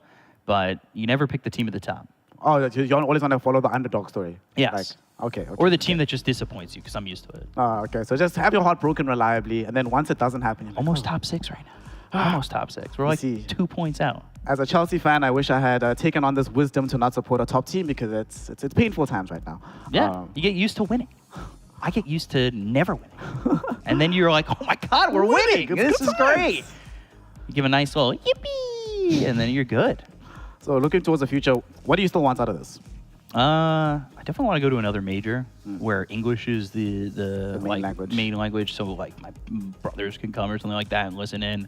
TI is definitely on the list. I feel like that's on everybody's list. That's just like the, verified check mark of like you did something, you made it, you're going, you've got like now a voice line in the game, your picture's in the game. Hopefully I got to take a new picture, but just so something cool. Hey, so something fresh and fun. Yeah, maybe more shaved and fixed. How much does your family understand about Dota itself? Was it one of these things where they just support your career from afar? They don't necessarily attend the events, they don't necessarily watch your games, or are they like super involved in seeing you flourish? So, the scene in Finding Nemo when they're in the East Atlantic Current? Yeah. And the baby turtle is speaking to them, and Marlon goes, he's speaking to me, I know it. That's how they think about Dota. They just watch me, and they're like, he's speaking to me, I swear to God. And like my brother knows, but he's bad at the game, so he just was like, I have no idea what's happening. And then I try to explain to him, I'm like, I have no idea what's happening. He's like, but that's your job. What did your parents say actually when you first came back and you're like, yo, this is the direction I'm taking my life? Because it's not like you were just doing it on the side while you're finishing up other things. You went like full time pretty early on. So What was the conversation like? Did you happen to have that serious conversation about like what happens if this doesn't work out? A lot of times. A lot of like, Ben, when's your next event? No, I'm working. I swear, I'm doing like 2 DPL matches. Come on, like lay off. It was a lot of, Ben, you got to get a real job. And then like I kind of split some time with working at my dad's office, working at the bridge and being a toll booth person and working a couple different jobs here and there just to like, you know, China. It would be like China till 8 a.m. and then go straight to work till 4 p.m., nap, China, work, and then like kind of run that schedule a little bit. But it was like sporadic jobs here and there. Do you feel like you learned anything from those jobs that in some way contribute back into the casting thing? Yeah, Dota's way better. That's what I learned. It's 100% way better. But I don't know, maybe scheduling my time a lot better. Actually waking up to an alarm. I was just thinking about it this morning. I was like, in high school, I used to never wake up to an alarm. I would just risk it. Every day. Yeah. Now when we have to wake up at like 4 a.m. here, I'm like, oh, hell no. I'm there 8,000 alarms. Like, there's no chance. You missed the bus here. You're missing a broadcast. Like, that can't happen. All right, so in the events, right, there's an alternate version of yourself out there, right? Okay, That's just chilling, doing all either different sporadic jobs. This person is teaching. They have a different life path, right? What do you think Dota's given you specifically that makes you want to be this version of yourself that you wouldn't want to be a different part of you? Confidence, a voice, finding my voice in casting, being able to like speak up and like I'd be super quiet. I was very quiet. I don't speak ever, no public speaking, none of that before this. Now like I kind of have my own confident voice in some ways, whether it's in Dota or outside of it. Sometimes I'm still quiet. Like I still have like hesitancies. I'm like, maybe I'll just shut up. But it's definitely helped me be more confident in a lot of ways. So I like it. Okay. Something else that people might not know about you is that you're a gym enjoyer, right? A buffness enjoyer. You're always gymming, climbing around on walls and stuff. When did that start, right? Because you were a skinny boy for a while, right? So when did you decide, right, time has come. I need this motivation. Time to get buff now. I was working out at camp, but like the big workout came much more of a shift in 2021 when we were here with, it was me, Black, Lizard, Lacoste, Nomad, Tsunami, and we just, I don't know, Black was like, you want to go to the gym? I was like, sure. And Lizard was like, all right, I'm coming too. And then we did leg day first, and I found out that me saying yes was the worst decision of my life. They had me squat a lot of weight. I was not secure in squatting, and the next morning I woke up, went to go to the bathroom, and I could not stand up. I sat on the toilet, so I had to fall forward into the tub, grab the edge of it, and lift myself up. It was so bad. And then I just was like, I love this. I'll still go every day. Let's go, Lizard. And then he calls me out, and I bail, and then my mom goes, did you bail in the gym today? I was like, no. But your mom got involved in it as well. Dude, my mom, when we were doing the tour last year, my mom texted me. She goes, I heard on the broadcast, Lizard said you didn't go to the gym.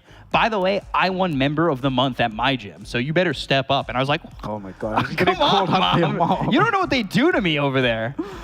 I mean, I've seen what they do to you. Like, every other day, I see this man. He's just like, he's a shattered man. He's like, I was with Lizard. I'm like, Lizard? He's like, yeah. Dude, Lizard says, and then he goes, oh, yeah, by the way, when I work out with B-Cup, it's only 30%. Okay, 30%, sure. Whatever you say. Like, it makes me feel like I'm just like, oh. But sometimes he does that. Like, I'll deadlift, like, whatever, and then he's just like, oh, just 1, 8, 5, 7, it's just numbers. And I'm just like, okay, dude. Like, he knows how to do muscle ups and everything. I'm struggling to do pull-ups. Lizard is something else. Lizard is something else. He's an Adonis. You know? Speaking of, one last thing I want to ask you. There's another version of you out there that hasn't gotten into casting just yet, right? What would you say to young B-Cop to try to make the journey a little bit easier? Or anybody else that is aspiring to be like you, because you definitely have fans in that fashion. If I was to tell my younger self, I would have said start earlier. I feel like getting in earlier would have been nice, or pay attention to Dota more. And maybe not start earlier, but pay attention before I really started paying attention. Watch games, get more reps in, cast as much as I want. Cast your friends' games. That's always fun. Because then you call out your friends, and they're just like, what the hell, dude? That was definitely a great Ice Blast. I don't know what you're talking about. That hit 5 heroes. I'm definitely not worth Always this on hits this 5 heroes, every single time. Yeah. Well, good, sir. We're out here. We put in that work. Can we get this and one more? We need one. All right. Gosh. That's a good one. That's like was that good. epic handshake. Yeah, we're here. We made it, but we got to figure out what's on the side of each. Yeah, I'm just not nearly as buff as that. So somebody at home will figure out the meme on our behalf. But for now, though, we do have to go to a break because we still have Dota for the day. We still have our favorite region to enjoy and peruse. My favorite team. Favorite team. My favorite team as well. If IG or PSG LGD, best team in the world, is either of your favorite teams, make sure to join us in a couple of minutes because that Dota is coming at you thick and fast. So we'll see you then. It's a very important game for both sides. We're coming back. Peace suits. That's my boy Benji. This is DPC. We'll see you soon.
Welcome back, one and all, to the Chinese region. DPC action resumes right now as we are going to be witnessing PSG LGD taking on Invictus Gaming in a matchup that really has a lot more to determine than what you might think. Although PSG LGD are right now sitting at the top of the leaderboard, 5 games clear, 10 games in a row without a single loss thus far, they still haven't necessarily secured first place and the lion's share of the DPC points. On the other side, Invictus Gaming are looking for a spot at the Berlin Major, and they need 2 wins against outsiders from China, who they play tomorrow, and PSG LGD, who they play today, if they want a direct invite. Otherwise, they'll be going through the gauntlet that are tiebreakers here within the region. We're going to be witnessing exactly what happens within this series, and to do that, I need a very smart panel, and I've got it here today. Unlucky. I've got Maybe next time. I've got Syndrin, I've got T-Gov. Sind, welcome. So far, you know, China's been a very intriguing region. Actually, every day you've been here, something interesting and weird has happened, whether it be an upset or a complete and utter stomp. Today's the day. Exactly, right? So you're the lucky charm here. So you're the IG charm. Well done. Oh, Yeah. You're welcome, IG. Is it 2-0 or 2-1 today then? For IG? Oh, I mean, that's kind of hard when I don't want to pick either result. I guess 2-1, because that's going to be closer to reality from my perspective. Well, we'll see. There we go. So having watched their games here, what do you actually think about their realistic prospects against LGD? I mean, it's a matter of... So I think, first of all, LGD, I mean, LGD is the team to beat, right? It's clear you've already set the stage for that. I think it's a matter of how LGD treats this. If they're going to go in at full strength like they have in all their other series, or if they're going to try new strategies, try to get some different experience. That's the luxury you're having a round robin when you just kick ass for a couple of days and you you're sitting at the top. If they keep sticking to their guns and playing their absolute best strategies, IG have not been on the same level, to put it, it bluntly. So I think we had an upset the last time I was covering here with YBB beating Aster. Yeah. Where they kind of just threw a curveball and really surprised them. If IG can pull one out of the bag like that, maybe that would be something. I'd love to see them play quick tempo, because I think if there's one thing LGD is really good at in this region, it's playing fast. And some of the other teams haven't really been up to the challenge. Yep, they're the TMT that popularized this Enchantress pick that we've been seeing day in, day out. Before they started playing it, everybody was like, second phase, we'll see how it rolls. After LGD started playing it, immediately this became first pick, first ban material in a lot of the games in China. So not only are they the team to beat, but they're the team that's been setting the good meta here in the region. Man, it's good to see. And I think going back to IG, I'm a little bit worried for them just because of the Zhongyu factor, right? So PSG, they have Zhongyu. They remove him from the team. They pick up Zil instead. Zhongyu has a small hero pool, right? So PSG are obviously going to know what that hero pool is, how they tried to utilize it during their Tour 1 run. Of course, they didn't use him at the major. And we've seen, Zhongyu try and expand that pool a little bit. And I think it's the new heroes they're going to need to bring. Because if we're seeing Marcy, Bruce, Centaur, PSG have spent literally months going, how can we get these heroes to work? How are they weak? How are they strong? So I'm really hoping for IG's sake, they aren't just going to go, let's try and do another Centaur game. If they are picking Marcy, there's some cool quirkiness behind it. Not just, it's always going to be offlane. So it will be difficult because, it is ex-PSG player from literally a month ago. Yeah, and if there's any player that I wouldn't want to go up against who knows my strategies, probably Zhao 8, one of those people that has a good mind about this. But to his credit, like you said, he's been expanding the pool. And one thing they've been doing very interesting is they'll pick Marcy or they'll pick Visage, and they'll swap it around between the 3 and the 4 and make that intriguing.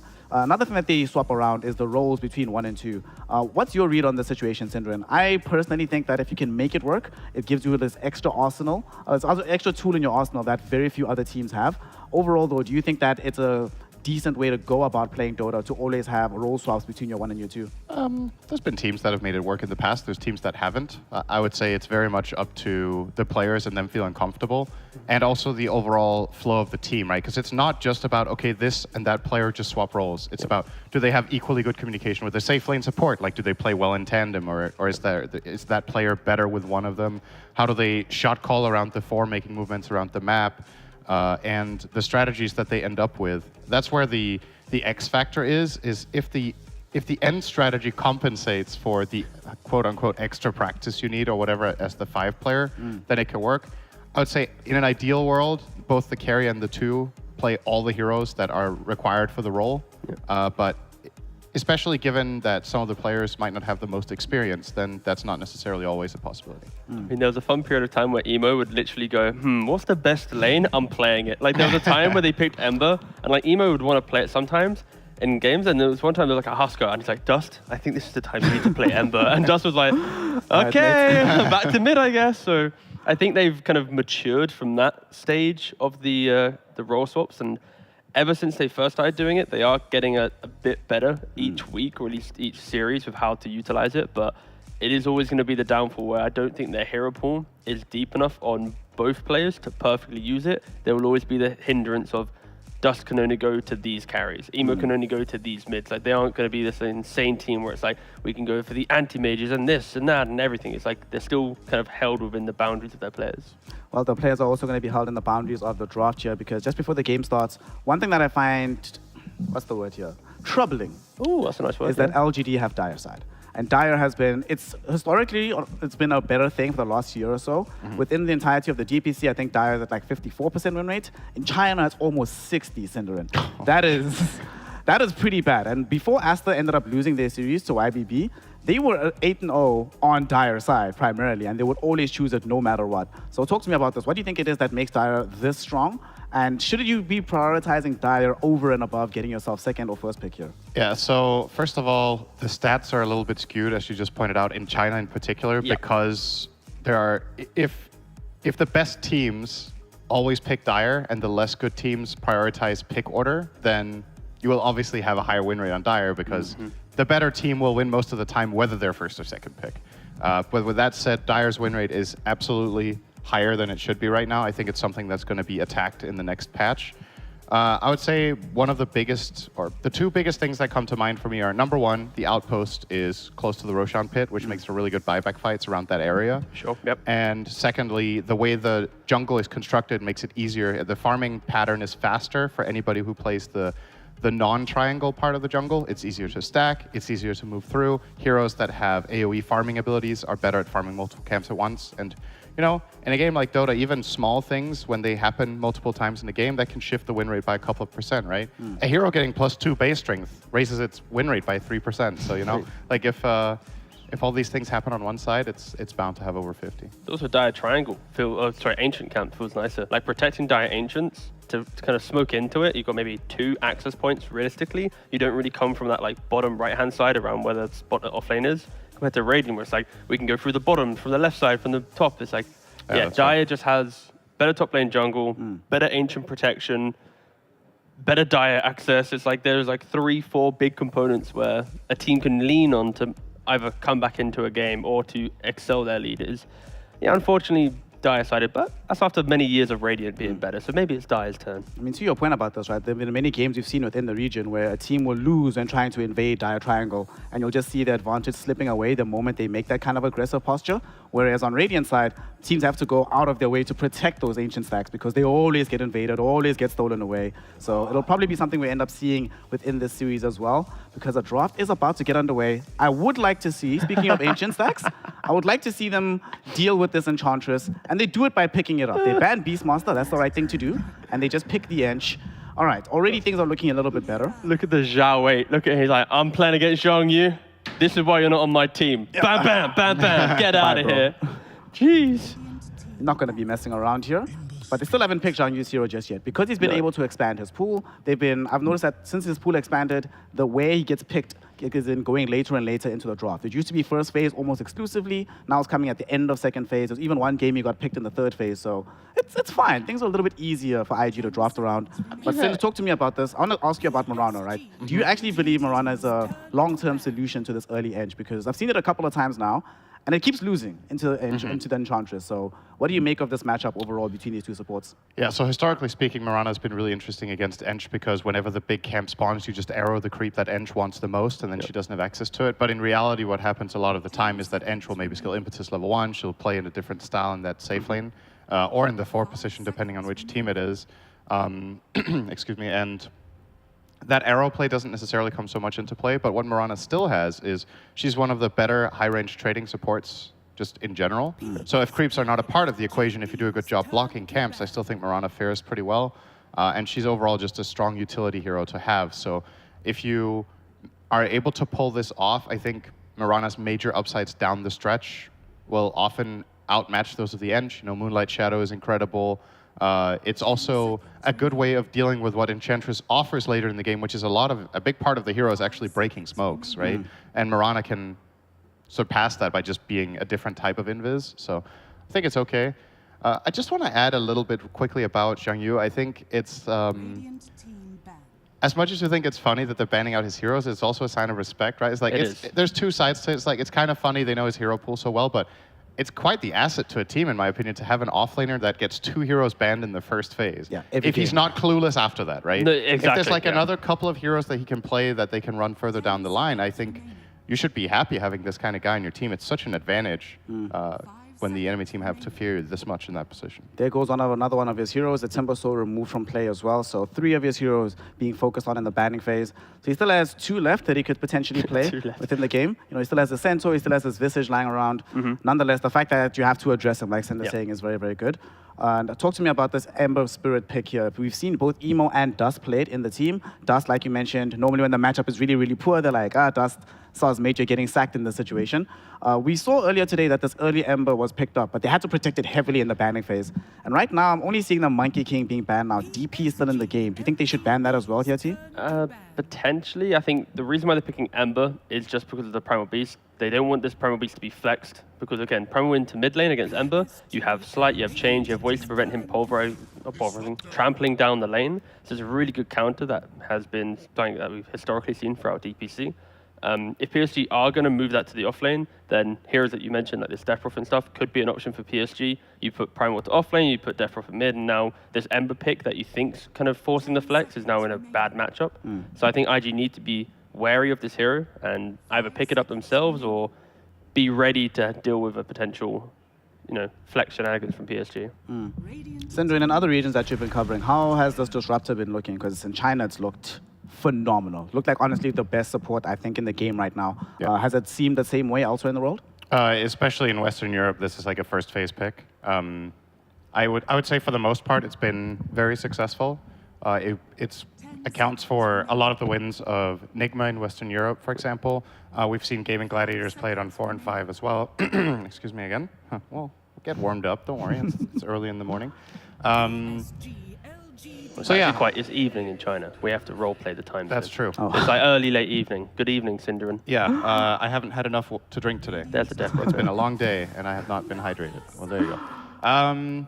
Yeah, so they grabbed the DP themselves. Yeah, just to finish off on the Disruptor, obviously an incredible utility hero from either support role. Part of the strength of this hero, in my opinion, is that in this patch, teams have found a way to play it both 4 and 5, which in the past, this hero was more or less only played 5 for long stretches of time.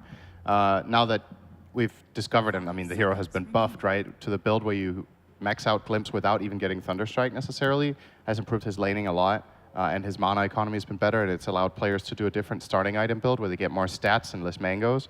So you trade better in terms of just overall harass. So yeah, he looks very solid, and LGD are going to pair him with Naga Siren, a classic. Yep, nice and old school. Yay, Naga. Wonderful. Sigh. Well, LGD don't necessarily play long games when they have this hero. So they don't play long games in general. It doesn't have to be a snooze fest just because there's a Naga. I personally don't think this hero is good in very long games. I think it's primarily the damage can fall off easily. Yeah. Usually when I see Naga go over 40 minutes, I feel like it loses more than it wins, actually. Yeah, there's Radiances, there's Shivas, there's natural AoE damage from a lot of meta heroes, so it can fall off. And in this game, at least, it's going to be some Manta Orchid timing, punishing an over-aggressive Ember, maybe if he doesn't have BKB, or at least he's wasted it. Same thing for Death Prophet, you can be quite disruptive. Mage Slayer for the Bloodborne down the lines can be very helpful. But I'd like to see PSG, of course, be active with this. And IG, they do, I mean, life's still a ban from PSG. They kind of need that Radiance by a hero that can just be annoying for Naga. So I think they have plenty of, like the first 4 heroes are beautiful in conjunction, right? The fluidity of Ember, the way that DP takes towers, Ench and Tiny in tandem can just break any game. So they just need that carry that can keep his tower alive, not feed away to some random rotations, and then they have a really stable draft to play into PSG. The last time we saw this particular Naga Siren in the region, we actually saw Naga Siren with Disruptor. They ended up losing on the side of Vici Gaming, and they were playing the one game into the Wraith King. Is there any possibility here, Sindrin, that IG could just go for the Wraith King themselves, go for the Radiance into Mjolnir build to deal with these illusions? I mean, that game was a mega throw. So, Yeah. so I don't what I was know. I about don't know to if say, that's yeah. a good reference. Like Vici had that completely in the bag and just dropped it. So It's Pudge. That's the ban that PSG need to do. Pudge would be a very good ban. I agree. I think as far as carries that fare well against Naga go, Pudge is definitely at the top of my list. I don't know if it's a hero that IG like to play. I do think Emo plays a pretty Emo solid dabbles, Pudge. he does so dabble, I remember him running this with great success in, I think, Season 1, actually, of the DPC. So, yep, I would agree 100%. I also don't think LGD's other heroes fare particularly well against him. Pudge is pretty tanky against Trample when he has Flesh Heap running. The supports are kind of food for him, and he wants to buy BKB, which counters basically everything PSG LGD have. They're going to ban Juggernaut, though. And then snap. Anti-Mage. All right. I think Pudge would have been better. I agree. I feel like the pacing and the way that would have matched the rest And of the then lineup would have Lycan. been better. And this is an instant snap pick, basically. Yeah, and this is out of PSG. the Anti-Mage is like, it's not like a matchup where you're like, wow. Sure, wait, hold on. Vanguard Radiance Anti-Mage, of course, is very different. It is what we're mentioning in regards to tanking up a little bit. It's not as clean as I'd like. I think it gives a window like this Lycan pick. It's going to punish them. Like DP goes one lane, now Lycan can break the next tower. As soon as Naga can get behind this lineup of IG, it will be annoying. So Emo's going to have to like do some insane work on this Anti-Mage. He needs to get to like Vanguard, Radiance, Manta to even have a game. So. And I don't think this is a good lane matchup for Anti-Mage. Lycan out-CSs him in the beginning with the Wolves, and he doesn't really pose that much of a threat to the Lycan in general with killing him in lane.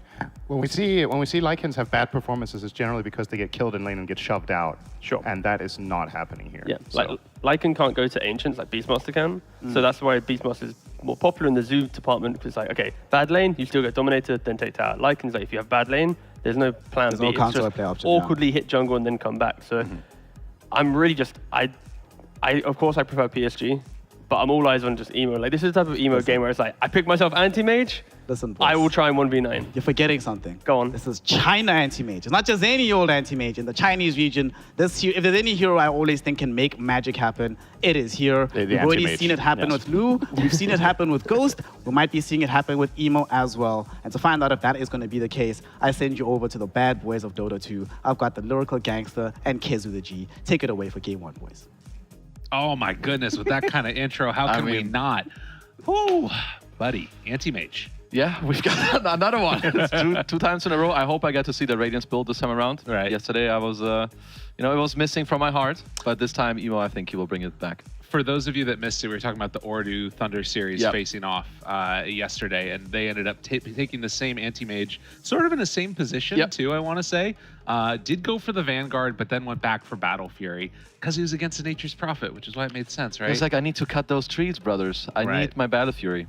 We do have a pause right now, which is why we're not hopping immediately into the game. But I kind of am really excited about this because, like Snare was talking about, he picks this for himself. They're saying it. He was saying it too. You picked it for yourself. Just want to run the game. And every single time that we watch Emo play, Yeah. it's one of the funniest things ever because his camera shot is always at the same angle, and the entire game he's just talking and typing and tapping and just going. He's trying to play his hero, Yeah. get all the farm, and tell everyone what to do at the same time. And honestly, that has been the trend of every game, which Yeah. is hilarious to look at. But I feel like for him, he's going to have to really focus on his gameplay because Yeah. I feel like this one is not easy. And it's going to be off of the back of him getting really fat in this game to, I think, really push him to the victory. Right, and the other thing that we've sort of seen as a constant thing with IG is this dust being on heroes that like to run in. Yeah. And he's very much on one of those heroes right now with Ember Spirit, and that's going to buy a lot of time, hopefully, for AM to come online. But at the same time, you're running into this Lycan. They have a Primal Beast who wants to run around and find kills. Is LGD going to come online too quickly?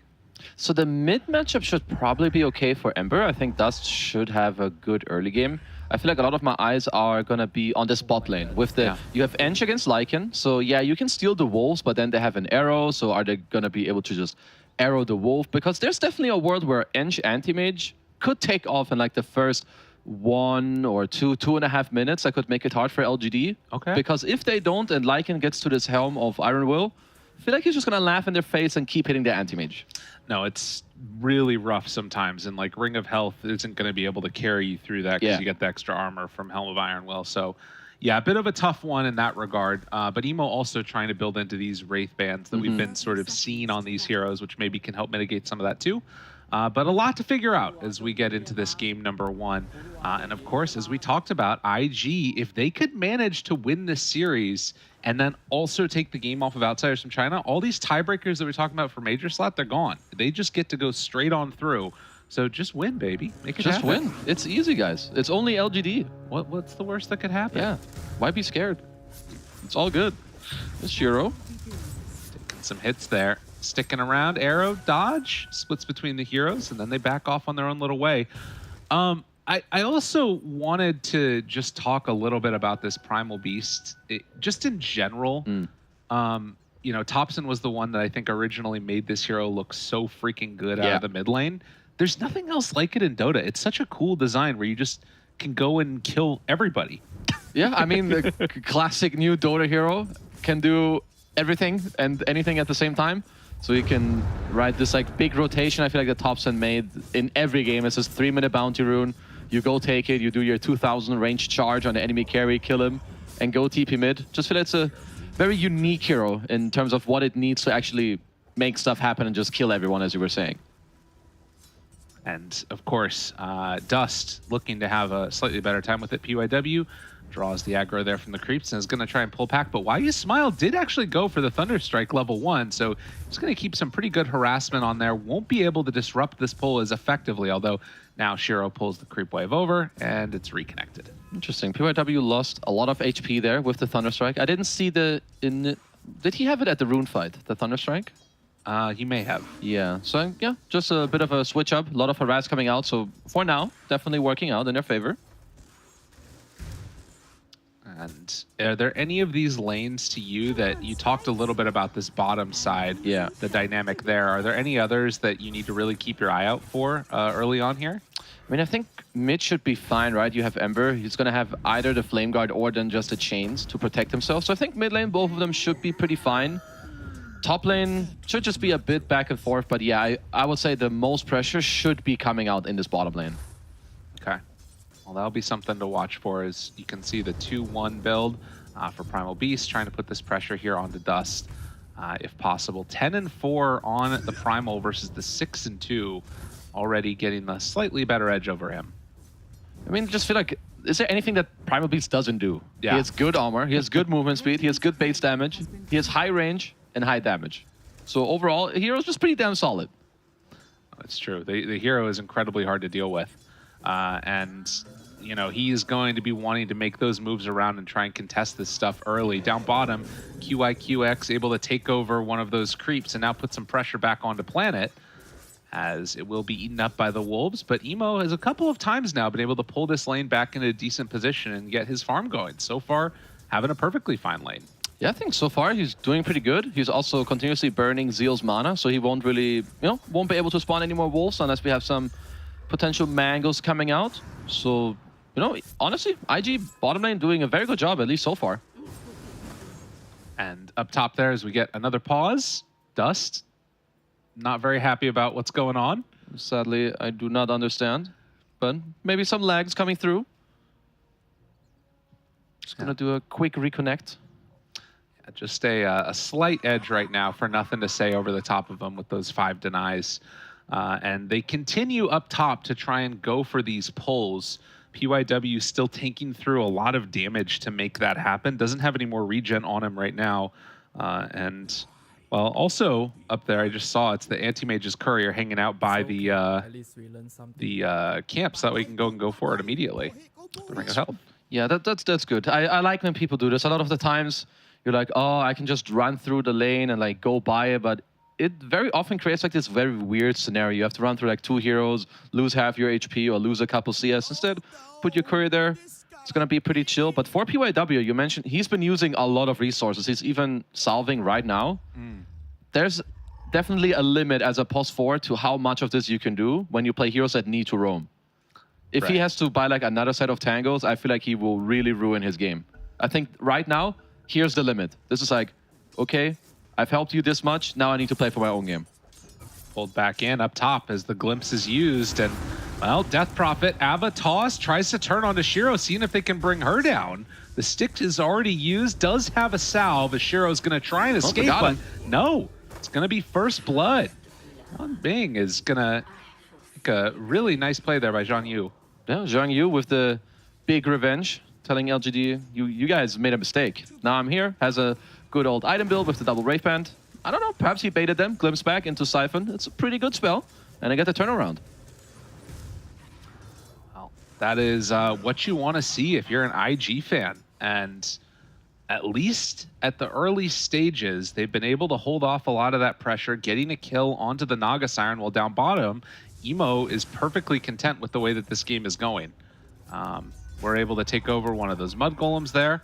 And with that Bounty Rune pickup that you were talking about for Nothing to Say, he can't really find anywhere to play up top. So he's kind of just sort of relegated back into this mid lane as Dust picks up a Water Rune too. Yeah, it looks like for LGD it's going to be a bit more lane heavy, at least for now. I don't know how many moves there's going to be. Maybe Nothing to Say can look for something down bottom later, as there's a lot of damage. Like you can see, 2 spells, 60% HP just gone. It's really insane how strong this hero is. And of course, the cooldown on that is relatively low. So in another little bit here, he's going to be able to do it again. Needs to make sure that he's got Flame Guard up and ready. And of course, those chains to keep Nothing to Say from doing too much damage to him. But IG should be pretty damn happy with their lanes as bottom. Once again, Zeal, lots of pressure. Arrow nice arrow. from really down. nice Now arrow. able to connect onto him. And now they turn to try and fight Emo. He has to back out. Does have more damage in, but the blink away is going to be there. And then, of course, the Tango. So IG able to dodge some of that pressure, but a good arrow to sort of put the pressure on him. Yeah, that was definitely a very nice arrow to just offset the pressure for now and help Zeal in the lane. Now is mid again, just have a little bit of pressure going on. Dust should be able to walk it off with the Flame Guard this time around. 3 points in it even. Yeah, so 26-5 versus the 31-6.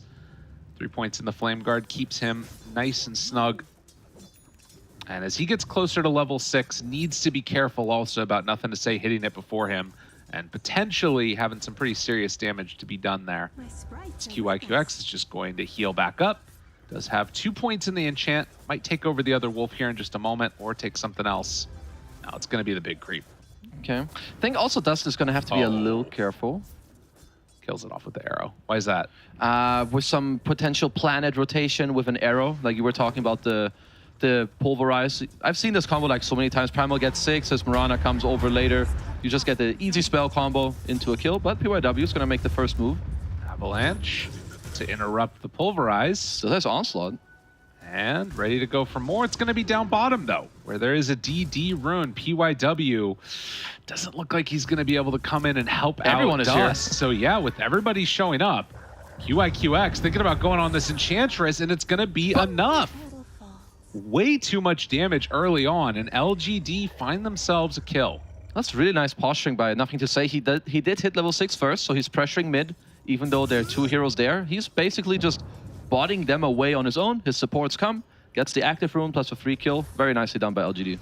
And you can see Dust afraid of the damage there that can come out from Nothing to Say. Is going to TP back home, leave a remnant down, and then he'll be back into the lane. So still getting levels, still things looking good. I'll say that this is, you know, with how well it's been going, it feels weird to say this, and it's only 6-7 minutes in, but I feel like I oftentimes see Primals run around even earlier than this to find kills. Oh, for sure. Is there any concern that like this anti-mage is getting away with a bit of a free one here? I guess they probably feel like that AM is mostly going to have a free one no matter what they do. Okay. I like that NTS is focusing more on mid. His net worth is way up, like way above Dust. It's 700 already. Gonna get his bottle refilled. I think for IG, it's gonna be a lot on if they can help Zhang Yu in this offlane with this first exo to like really speed up the game. Because Zeal, I think soon he's gonna be able to take over bottom lane. Pulverize out, and that arrow follow-up is gonna be there. So like you talked about, Planet makes the move, gets the kill. 2 points in arrow, maybe gonna go for more. It's just such a good and easy combo. Yeah. You like clear all the creeps all the time with Primal Beast, with any of your spells, even with the Pulverize, set up the arrow. So just a very nice usage of heroes here by LGD. Making solid moves, and Planet now rotates back down bottom. We'll see that that one is there. And like you talked about, Nothing to say, sitting top of the board right now in terms of farm. It is going to be a rune spawning up on the top side, and QIQX starting to drop to nothing to say. The Onslaught just ends the life. But chasing in, Dust wanting to make something happen here. A toss follow-up. Can they bring him down, though? Not so sure. Flame Guard running out, but they have double Hurl Boulder now. Oh, he has couple more sticks, hits. Dump through. Dust trying to finish this one off. This is a huge kill, but he's not quite going to get it. So nothing to say separates and gets away from that one. Ooh, that would have been such a big kill. I feel like NTS is styling a little bit on this game for now. Zhang Yu getting a lot of pressure up top, but he's dropping pretty low at the same time. Does have stick, and the exorcism's going to wear off pretty soon. So yeah, going in with the Spirit Siphon, that forces out the glimpse. And I think he should be fine as the NTS EXO is here. ends. No, it's starting to heal back up, but it wasn't quick enough. Oh, what a huge rotation. If that was a second later, I don't know if they get the kill there. I honestly think he would have healed to full, like straight up. That was an insane punish from Nothing to Say. Wow. Really, really well played. And in spite of the 5-1 lead, it is not a significant net worth advantage. Zeal is getting towards that Helm of the Dominator, but Emo hasn't yet been kicked out. He's going for Battle Fury. No! I mean, I'm going to say it again. I would have preferred the Radiance, but some of these people must know something that I don't. You know, maybe Fury is just what they need against these summons from the Lycan, against the Naga. It looks like maybe the Radiance is just too slow. Or maybe he wants a bit more physical damage, so, you know, it's going to be okay. His net worth at least is high enough to support this choice. Well, I will say as another round of Pulverize comes through, and just gonna drop way too much damage. You keep on talking about Radiant AM, and people that don't build it keep on losing, so I don't know. I don't know, maybe that's confirmation bias, as Top Tower does go down to the Death Prophet. I mean, you also have a bit of a problem when Nothing to Say is pulling out this performance, because he is definitely owning this map, as Emo is dead. No. Yeah, that one's kind of rough. A lot of talking going on before he goes down there, but is going to be in the grave for the moment. LGD, another solid punish. Very good move from them. They definitely want to open up this bottom tier 1 tower, as they have lost their own in the safe lane. And Nothing to Say, he's just, even when you're not really killing these heroes, he's applying so much pressure. You constantly see like 2 heroes from IG here. I mean, actually you see 4 heroes here now. And this is where, imagine if they had like a disruptor or something for themselves, how much bigger of a punish that could be. I mean, okay, IG want to really force this. This is not that simple. And maybe they thought that nothing, I mean, they saw he had a regen rune, so they should know that he's up here. But yeah, this is, are they going to give it to him? I mean, with no disruptor ulti, maybe they feel confident with this. Okay. I guess they're trading bottom. They have Naga farming top. They may feel like, okay, if they're bringing this many heroes, maybe we can chill. Looks like for now, LGD don't, they don't want to have too much to do with this. They're just going to trade it for bottom. Naga's farming. Seems to be all A-okay. All right. I mean, this could be pretty solid for him. You sort of pressure on, like you talk about, take down these towers, accelerate the game from IG, and... well, Naga Siren right now going into the Manta style, but Shiro is going to be very vulnerable for a long period of time. Also, I think Zhang Yu has been doing a great job. His net worth is very high up there, 5k on the DP, so he's doing very well because Dust, he is struggling in this game for sure. And your AM, he's going to want to farm, so it's, I feel like the next minutes are a little bit on Zhang Yu to really help his team and push them forward. Well, and of course, we talked about the Tiny. He's already got the arcane boots down bottom, trying to build into the blink dagger. That tends to be it, but up towards top side, they find him again. Pulverized, but the static storm looking for the interrupt there. Silence down, it's going to be enough. So Dust, you mentioned he's struggling. That struggle is going to continue. Yeah, sadly, Ember is just one of these volatile heroes, as Emo took a big beating up top from Shiro. So nice job there. Glimpse back. Any more follow-up? Pull back on the Zhang Yu. Arrow comes out. The jump through from Nothing to Say. He didn't even get a chance to pop his stick. PYW couldn't be there to interrupt with the avalanche, and Zeal running forward, chasing down this Tiny. It's going to get grabbed, bopped, and, well, 10-1. Suddenly things feeling incredibly rough. They're going to try and glimpse away. I mean, to be honest, for Dust, that might have been lucky, because if they wanted to go, it could have maybe gone for more. Honestly, there was nothing he could do anyway, so glimpse maybe...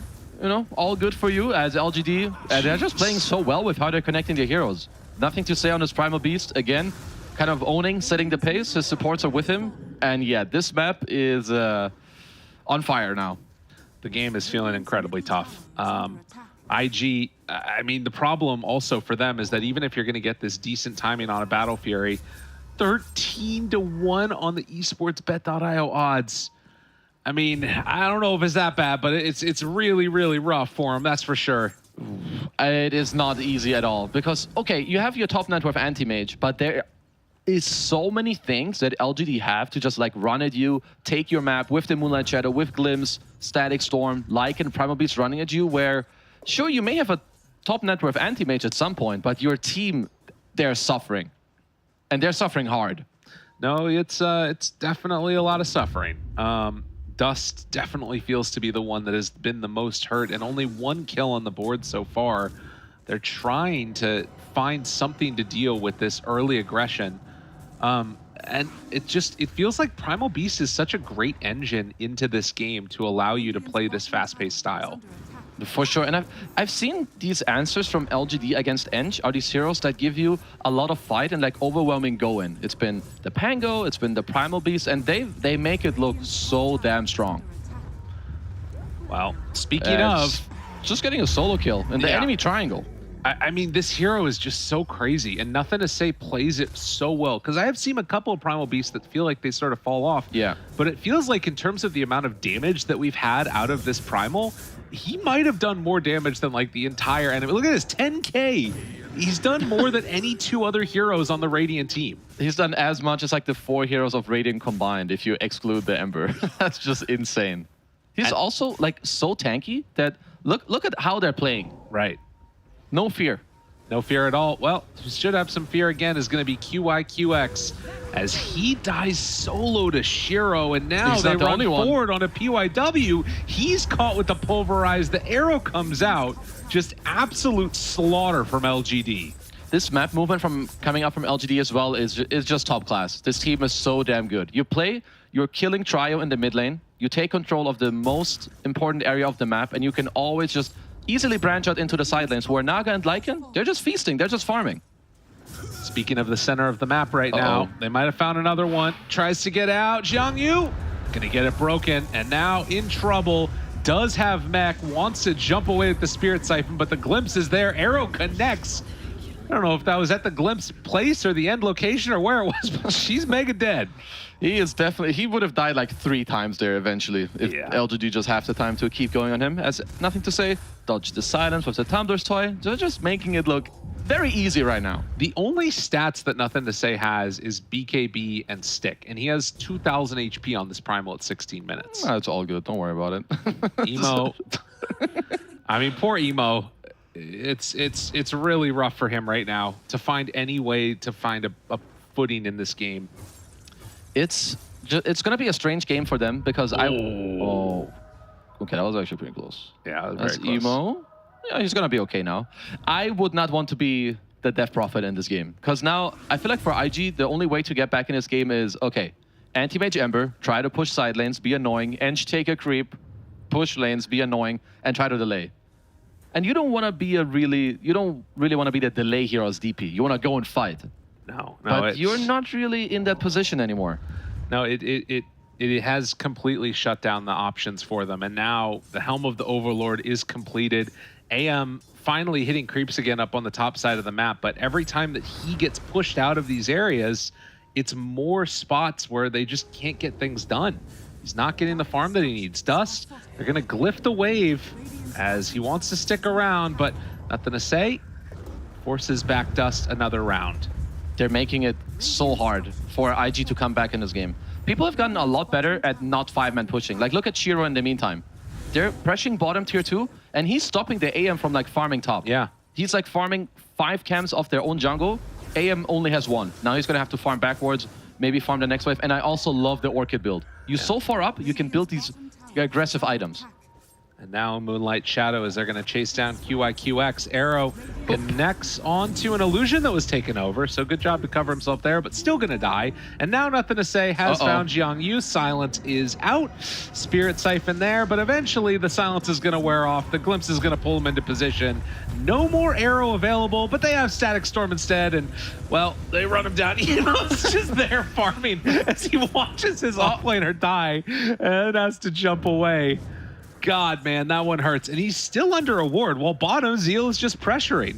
So if he sticks around too long, they might come and gank him. Oh, 1-16 for now. Honestly, I thought Emo was about to like man avoid that creep and just then get the hell out of there. I mean, Emo's about to die if he sticks around any longer. They're collapsing on him. Moves on in. Orchid ready. Shiro, does he decide to go for it? The answer is yes, as they find him. PYW wanting to buy a little bit of time there. The rest of the team coming in a ways away. Arrow is not going to connect, but there is Nothing to Say, and Emo now gets banged to death, as it is all too easy for LGD.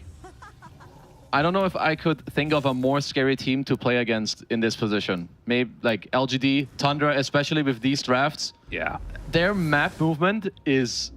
Honestly, it might just be near flawless. It's like some open AI stuff right now. I mean, I'm literally just casting from minimap almost, it feels like. Like, they have these wards that are in all the places where Anti-Mage wants to farm. Now they set up another one, which is right on top of Death Prophet, away from the rest of the team. And they're just bullying them. Like, every minute that passes, it feels like another hero is about to die. Yeah, I mean, every minute, I don't know if that cuts it. It's like every 20 seconds, we see them beeline at a new hero with all this vision they have, even the Wolves, as now, they're here already. Dust trying to get away. They find and kill off QIQX again. And it has just been a rough go for IG in this game. And they're also all getting so much gold on the LGD side. Yeah. Nothing to Say has a blink, queuing up a pipe currently. Shiro with his Orchid. They find him. Tries to run away, but there is no running away from this. The pain train. Kill off the Death Prophet. And, I mean, they're letting AM farm the top side of the map, because guess what? LGD, they're taking the tier 3 tower bottom. I mean, knock, knock. And I'm not sure how many good answers you have to this one. Dust, he's only... Nothing to say. Fishing. Cutting a creep wave in the glyph there. That will be enough to hold off for now, but I think that they're just going to wait for tier 2 mid now. That one's about to drop really quick. And there's no new glyph, so they did have to expand their tier 3 glyph, so LGD can definitely look to make use of that later. I mean, AM is still just sitting with a Yasha trying to get towards Manta. Emo has not been able to come online quickly enough for this. My bro Emo is gonna need Manta and at least one more item. That's why you smile is trailing Dust. Has a Static Storm ready to go. Nothing to Say is there. Does he catch sight of him? Stun, Static, and that is going to be another one dead. Doesn't even need to use the Pulverize. The bullying continues. This is one of the most impressive beatdowns I've seen in a long time. 1-21 silence, and it's going to become 22. I don't know, man. 3-2-2. Let's get IG 2 kills. Honestly, it seems nearly impossible for them at this point to do that as LGD. Sometimes you're like very far ahead, but you don't get to kill the enemies. They get a lot of farm or they randomly get some kills on you. There's none of that happening. No. This is just pure domination from LGD all across the board.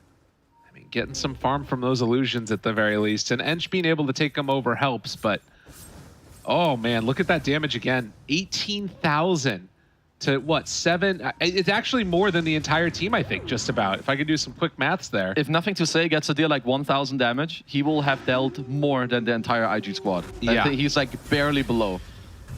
Silence out. AM tries to go into Why You Smile, 4 staff away, Mana Void not doing all that much, and jump in from Dust, but the Song of the Siren is there, and the crew has shown up. Static Storm in 15 seconds, but they might be able to jump through with the arrow. That's going to be the combo instead. PYW gets the Blink Dagger completed, but they gotta run, and he's going to be glimpsed back. Does not have an answer for this one. Double kill for Zeal. Buildings falling, and, well, that was a mauling. That definitely was. There. This is... Yeah, LGD is just giving you a masterclass of how to play this draft and how to play these heroes together. This map pressure and map play with, once again, Nothing to Say on this Primal Beast. This is something else.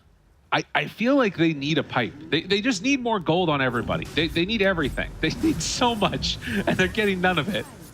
Gold usually tends to fix things in Dota, but you're down 18,000 gold. They need a lot of gold and a lot of items at this point. 1 to 25. It's been a while since I've seen that, actually. Yeah. That's a big kill discrepancy. I mean, it feels so impossible to do anything on this map. I think these big tanky heroes like are a real issue. I don't know how you deal with Primal Beast if he gets off to a good start. Like you need to.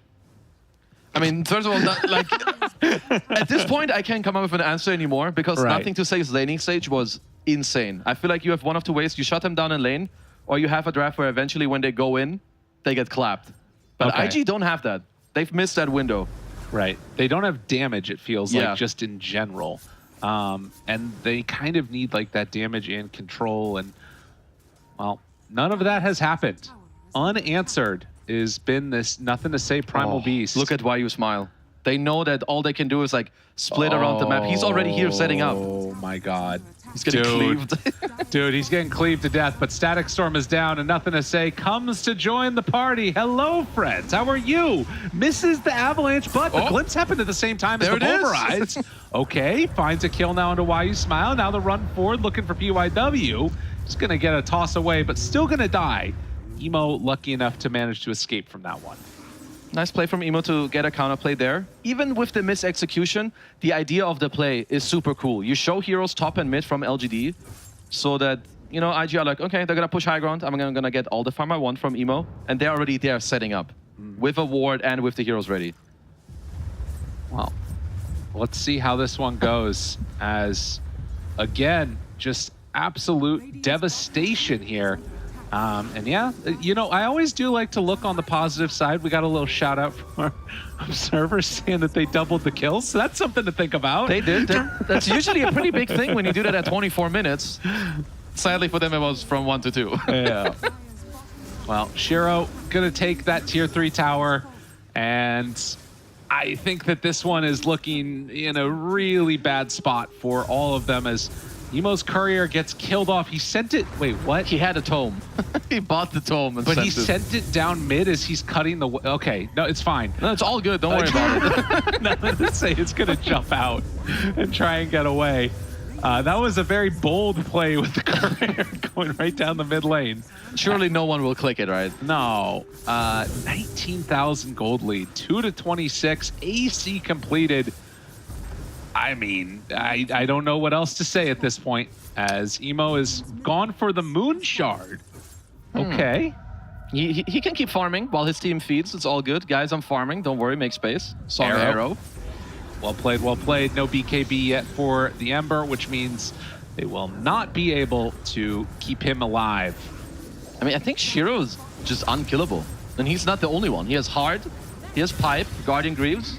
Well, PYW is definitely killable. Emo continues to get his farm on. Guys, don't worry. I'll be back soon. Guys, I'm cutting waves. Make more space. Make more space. They can only take 2 racks. I wonder if he's still talking. Emo. He is.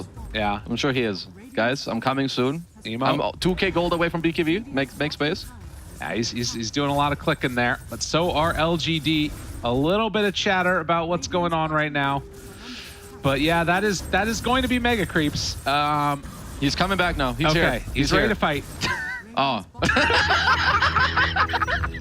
That was pretty good. I mean, you can't really blame him there. 26 minutes in, and gives the tip over afterwards to Emo.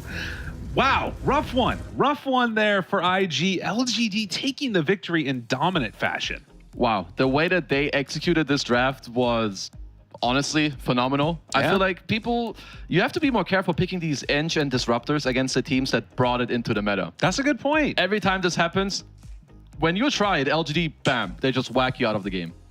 It was really cool to see that. And I think that they showed a great play style still with just the Disruptor, playing it together with the Primal Beast, which I still think is like I don't know, it's a weird hero, but it feels so incredibly strong when you have these specialists playing it. And I think Nothing to Say has become one of those where you need to think about taking it out in the first phase. He looked incredible from laning stage to just how aggressively he was playing and then making his supports like just be able to join him. Right. Just, a masterclass from LGD.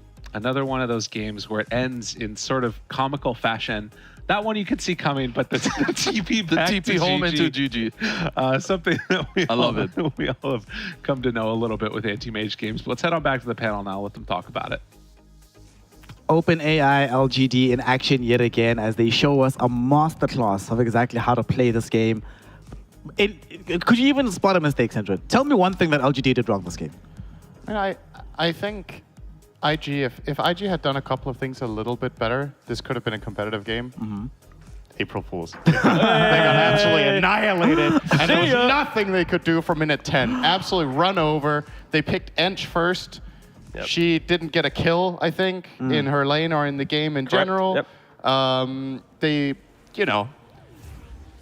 sometimes there's just these games where you just get crushed, and there isn't really, we can try to analyze as much as we want, but at the end of the day, I think Kezu said it best, it's the pain train, They're literally just getting run over from start to finish, coming out specifically from the mid lane. I think there's two things, for IG at least, in this game. One, you have this Ember vs Primal Beast matchup, and you think the Ember will do a little bit more, but it doesn't really prevent anything from happening. Nothing to Say pops off, does incredibly well.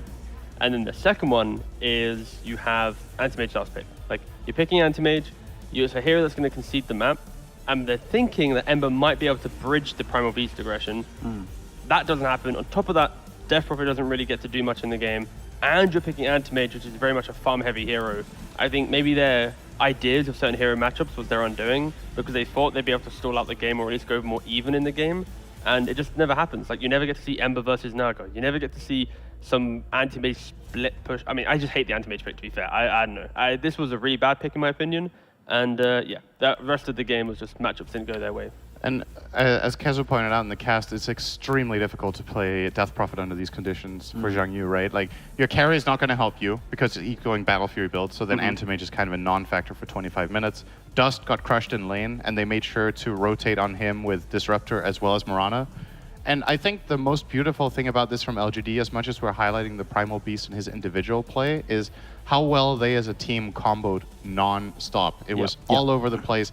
Glimpses into arrows, glimpses into Naga kills into arrows, Primal Beast pulverize into arrows, Primal Beast pulverize into Static Storm combos, It was really good. I love lineups that work like this. It makes for games like this when everything goes right, where you're like, this team is unbeatable. When you see a game like this, you're like, IG could play this game 15 times and they would lose every time. They would get run over, right? When you see this. And the thing that's so inspiring about it is that when you have 4 or so heroes in your team where you can take any 2 of them together and it's a kill combo. And it's a kill, that is so wonderful to play when you get ahead on the map, right? You could take Lycan out of the picture, the other 4, any 2 kill together. He's the lane pusher, He's got the He's giving the vision, he's making sure they're ahead on the map, and everyone else can just kill all over the place. So because they were killing all over the place, a lot of it did start. I think for me, where it really started, there was an attempt that they made on Nothing to Say His Life in the mid lane. They rotate on top of him, it's Ember and Tiny. At that time, they come like pixels away from killing him. He survives on like 80 HP. He leaves the mid lane, immediately goes, he doesn't even go all the way back home, right? Buys some regen on the way home, TP top, instantly gets the Death Prophet kill. DP doesn't take the tower. Suddenly it's like, well, all right, the thing that we picked this hero to be able to do to make the space can't really happen anymore. So for me, I have to say, I hate doing it, but you have nothing else to say.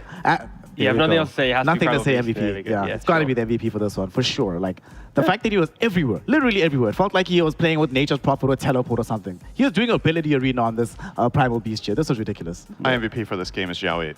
Yep. I love this draft. Draft's good. I think it's super awesome. And I don't think we have a graphic for that, though. So no. You might have to live through Primal Beast. Oh, there he is. Yeah. Xiao 8 on the right. He's just fresh out the gym. Yeah, it's been a weird couple months. He's been gaining.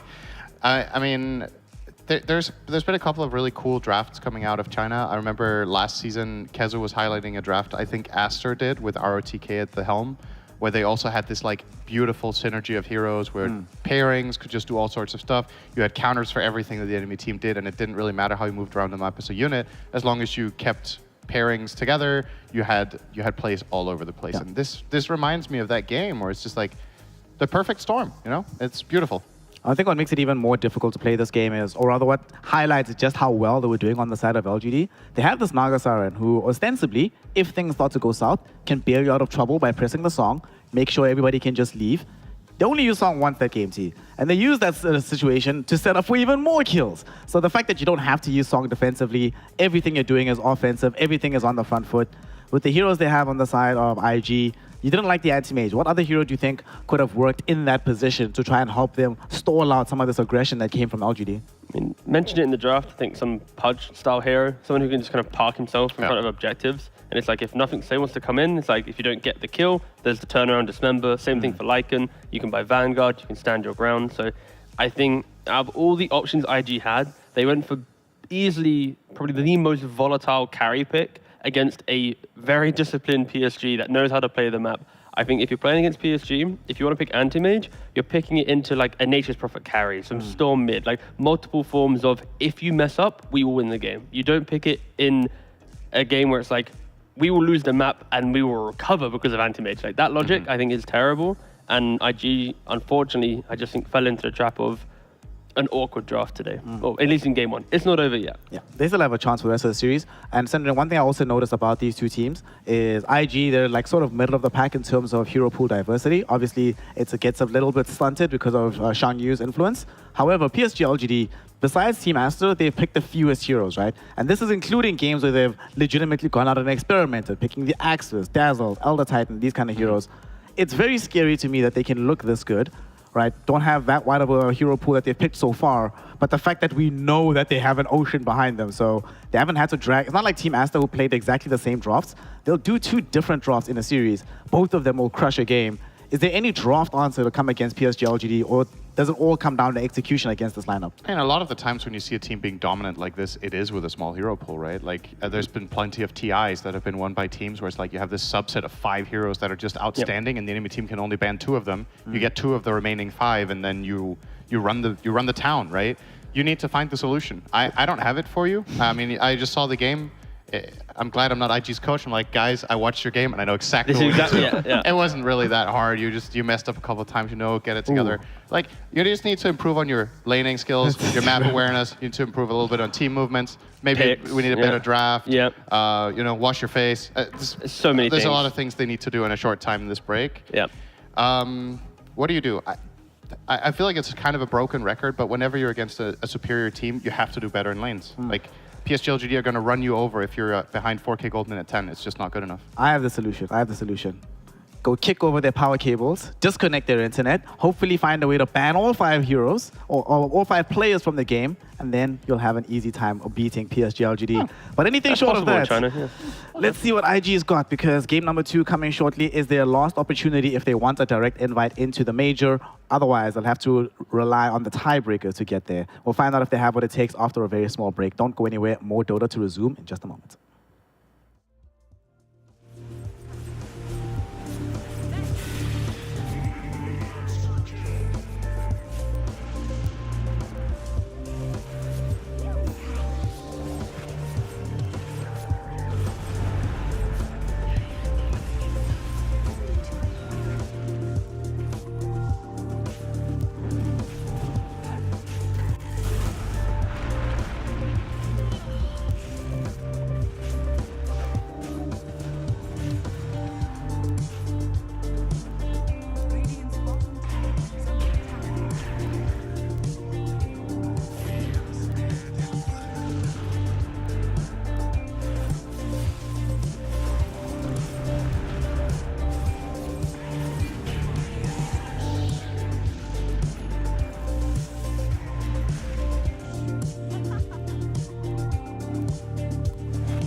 Welcome back, one and all, here to the Chinese region. The DPC continues today as we witness PSG LGD taking on the side of Invictus Gaming. So far, it's been a masterclass from PSG LGD, a schooling lesson. So IG, they need to find something special if they want a direct invite into the Berlin Major. But right now, LGD, they might be going 6-0 without dropping a single game. That's kind of incredible.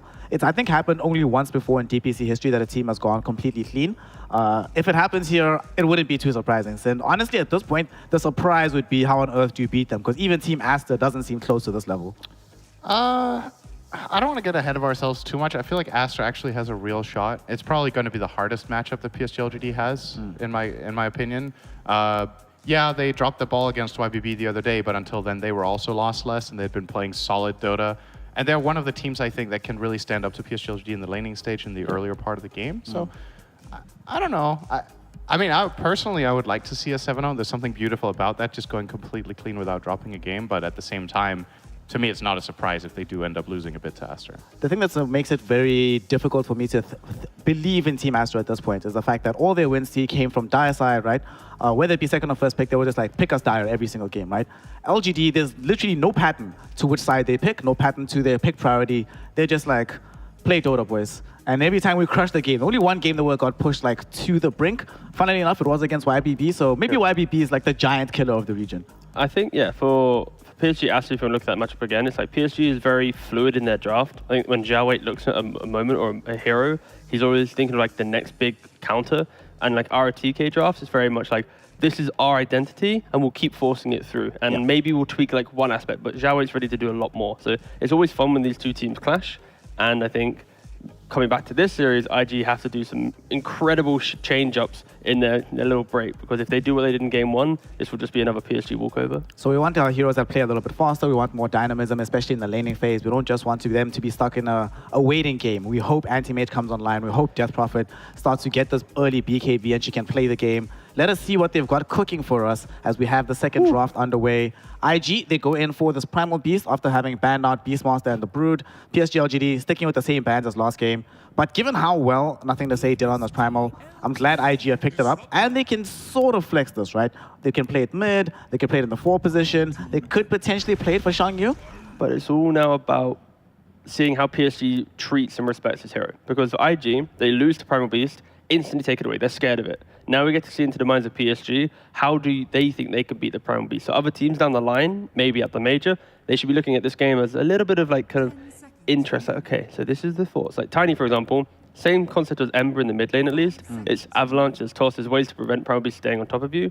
If Tiny's a 4, again, has the same value. If Primal Beast wants to make these rotations that Nothing to Say made, you're going to a safe lane or off lane, whatever. There's some casual 4 Tiny there, 1 avalanche. You ruin his rotation. So already Tiny's there. I mean, you could say that, but he was playing against Tiny last game. And sure. I mean, positioning is key as well, right? Of course. There was that one fight, right? The one fight where they tried to kill Anti-Mage and Dire Jungle, and the Avalanche saved his life. So that's true. I mean, I would agree that Tiny, in theory, is a decent hero against Primal Beast to have on a supporting position. It's just in the last game, it didn't matter, right? Like, that's the thing. That was a difficult game. I would say Disruptor added into the mix for PSG LGD is a secondary line of defense against Primal, right? You just glimpse him away whenever he goes in. It's extremely telegraphed because of the audio cue. The other thing I'm thinking here about PSG LGD is that I like the fact that they're not trying to counterpick the hero yet on mid. I think what you do is, in this position, you wait as long as possible to get a read on whether it's a 4 or mid. Yep. And if it's ever committed to mid, that's when you pull out the big counterpicks. Because Primal Beast, yeah, it looks great when it's doing well on mid, but he also had a great matchup last game. Ember is not particularly good against this hero in lane. There are ranged heroes that destroy you, such as Shadow Fiend, depending on what the support dynamic is. If Shadow Fiend plays with any support that helps him, the triple raise combo can be a kill. At the same time, you need to be careful not to get soloed by him, so there's a little bit of dynamic there. Death Prophet should do very well against it. Plenty of the ranged mid heroes that can fend for themselves can handle this lane. All right, let's see here. Second phase, PSG LGD, despite beating the Anti-Mage, they still show some respect, and they remove it from the ban pool here. IG, they remove one of the other heroes that Primal Beast hastens to play into, taking out those Clockwork, make life a little bit easier. And they ban this Mirana. We finally got to see some success in the Mirana Enchantress matchup. It's been weird. Today, both of the Miranas have been able to beat out this Ench. So let's see here. What do we have for the second phase? One of the interesting things I find about LGDT is that they are one of the few teams that'll reliably or randomly just double pick their supports in the opening phase. So there's a very high likelihood that they've done this again right here. So we're looking towards maybe the Nothing to Say Pango, one of his other great heroes. I mean, it's it's banned. Sorry. That's also a good hero against Primal in mid. So I like that call. I like that better than my own Shadow Fiend because that's like a little bit. That's a double-edged sword. Like volatile. It's like it's a volatile thing where you get ahead. It's great. If you are being punished by Primal +1, it can go really badly. This one is kind of polarizing for me as well in the same way. Like Storm can handle Primal in the mid lane with some help, but if IG have the right rotation, Storm is very punishable until 6. Yeah, it destroys the flex of the Tiny, but I don't think PSG care because, again, Storm has ways to play against Primal. I think, again, any mid hero that has its own stun or way to kind of disengage a little bit helps. Of course, if Ench rotates in, like Sin's mentioning, you can just completely break that matchup. And I think it is from Nothing to Say, the confidence he has in mid lane, the mechanics he has, he doesn't need to have this perfect matchup. He can always go at a slight disadvantage, survive the early power spike, and then go, now I'm a Storm against your Primal Beast. I will have a great time. And we get to see a wild Nyx. We do not see that. Is that the first time in the region? First time picked. It's been banned a couple of times. Sure, it got banned in the last series. Yeah. So this commits Primal to mid. Yep, it does. Effectively. Maybe not. They put out this DK, so oh yeah, Primal true. It could be a side lane. lane Primal, yeah. I would like to see DK mid in this scenario. DK against Storm, you normally out CS him and just pressure him. Storm can't really rotate away or go jungle for any long periods of time because of DK. But it does open up for PSG to now have a very nice, clean-looking like Infest bomb on Storm Spirit. You have Rage against DK and the Primal Beast, of course, Feast against him as well. It's a really nice lifestealer game. Heroes. I love watching like PSG LGD pick heroes and draft because one of the things that they've often done when they do go for the Storm Spirit mid is that they ensure that Tiny is banned. They hate playing this, and we've seen this in China a couple times, that the Storm Spirit struggled into Tiny mid. So I love seeing that they first pick the Tiny, make sure it's secure, ban other hero to protect him, like taking out this Puck and the Anti-Mage, and then you come back for the Storm Spirit. Yep. It's lovely to see. I feel like there's merit to both putting Dragon Knight and Primal offlane here. The thing about DK in this offlane is that I think he fares better against Lifestealer if Lifestealer gets ahead. You have high armor, it's hard for Lifestealer to really truly bully you out of lane. Primal Beast, however, if this lane goes south, which there's a decent chance it does because Nyx 4 kind of just sucks in the laning stage. It's the hero's biggest weakness.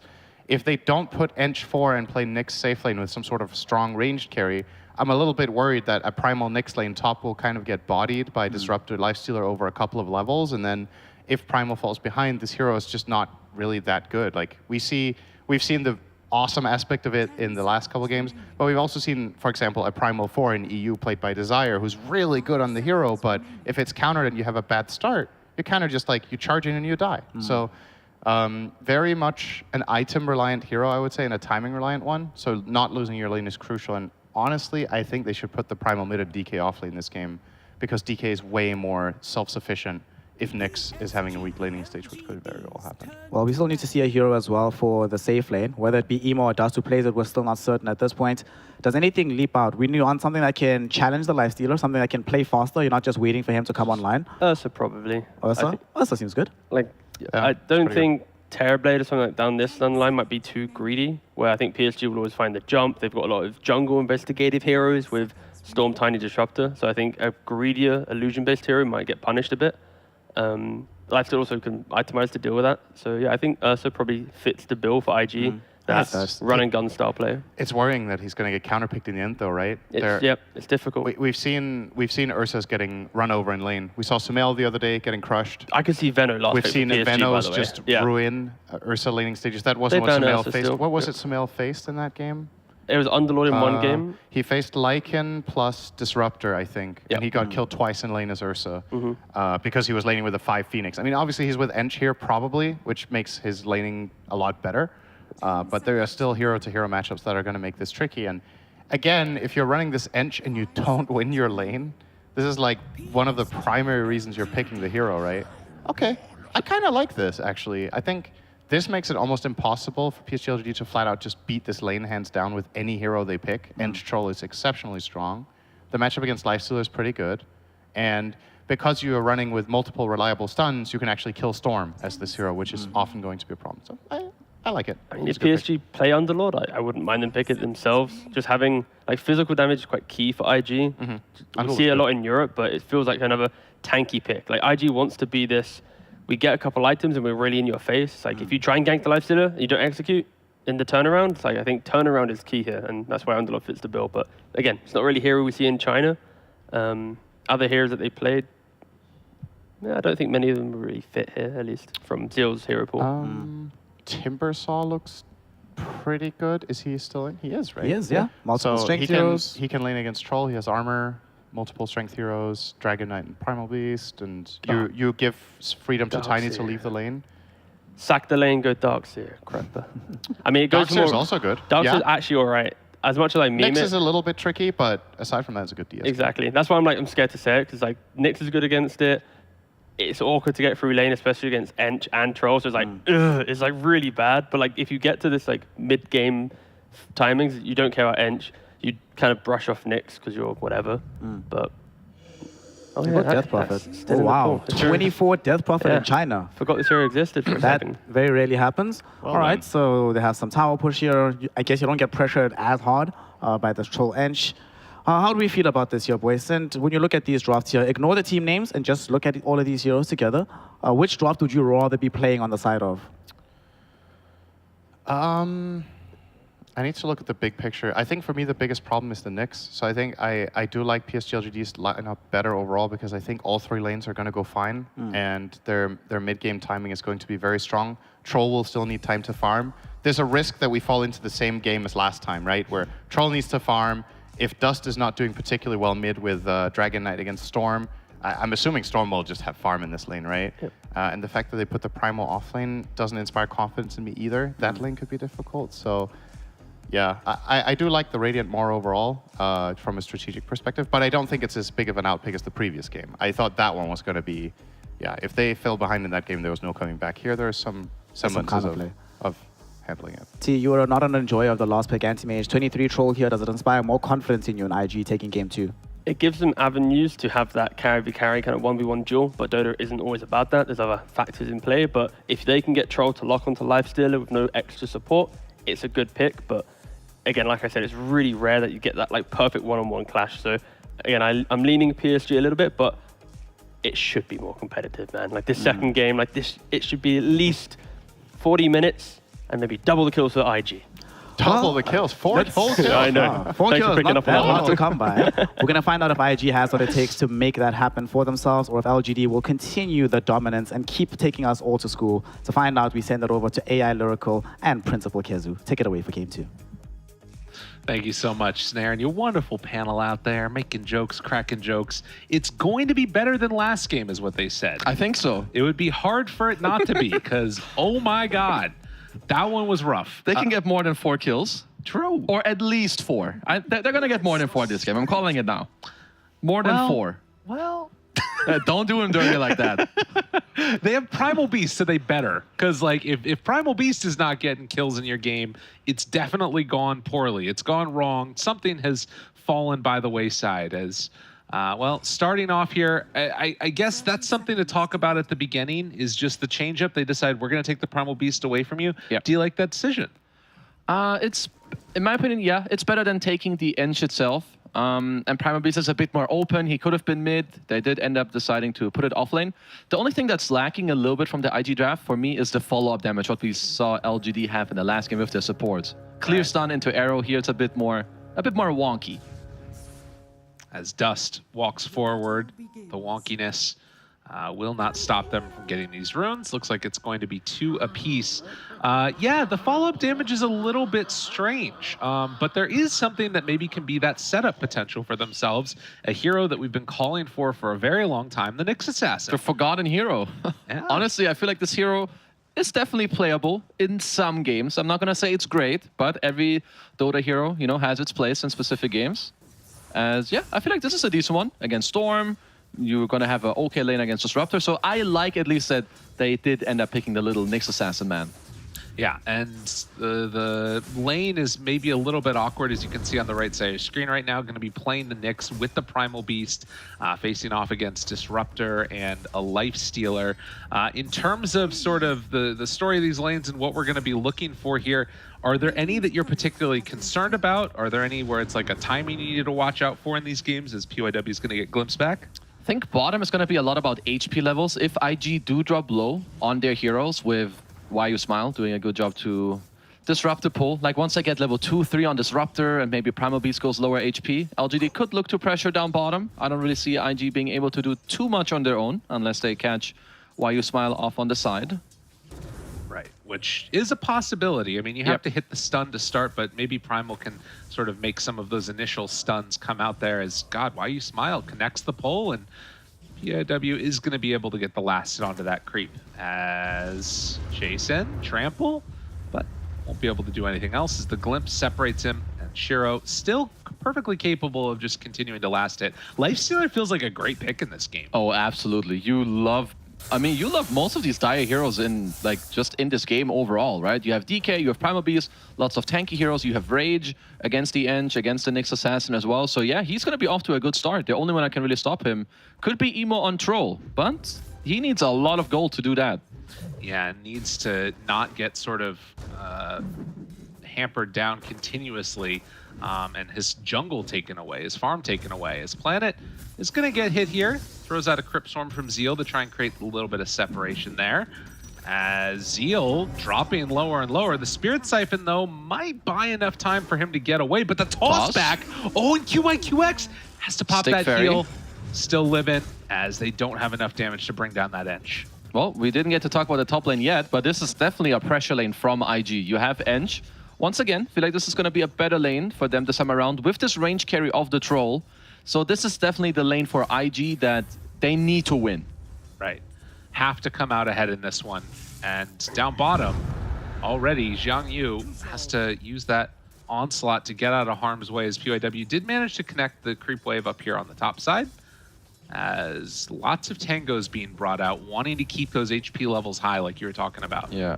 As Nothing to Say is really putting a beating just on the CS mid. 19-5 to 7-3. Wow. And this is after PYW came mid to help us snipe a water room, by the way. We did see there briefly, you know, one of the pulls being used to get a deny onto Dust's range creep. So doing all these little tricks to try and mess with them, but there is going to be that movement. So the bounty rune not going to be available for Nothing to Say, which means somebody needs to go die and refill a bottle. Guys, go feed. Although I've heard a lot of people say it's not worth it if it's first blood. Yeah, and I think also if you're doing really well in your lanes and you're all full HP, you shouldn't force it too hard. Like Nothing to Say, maybe he can wait for minute 4. But maybe here if you're Dust, you're like, yo guys, let's run it back. Do it again. Come mid. He's going to have to go back to base. But I feel like with what Nothing to Say has done, as Zio just sucking away, going to be okay. Yeah, you said that well, he just gets the water rune, so it's fine. So never mind. Yeah, they don't bring people over. And in fact, down bottom, PYW is going to get a really good stun there, interrupting onto both. Glimpse just out of range, can't quite get there onto PYW. Good stun there by PYW. Make sure that he's going to be able to get out of range. The double bracer build up from Dust, as Nothing to Say, it's doing him dirty again.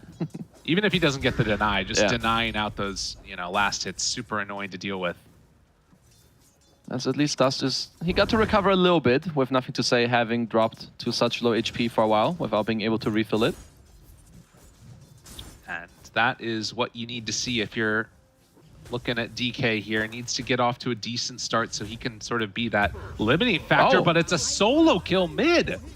How did that happen? My goodness.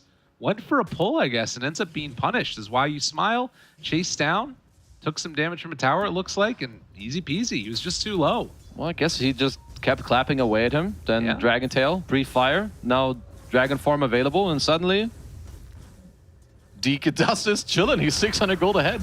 Finds Why You Smile, looks for the stun. Bonus kill. Follow-up coming from PYW as the damage.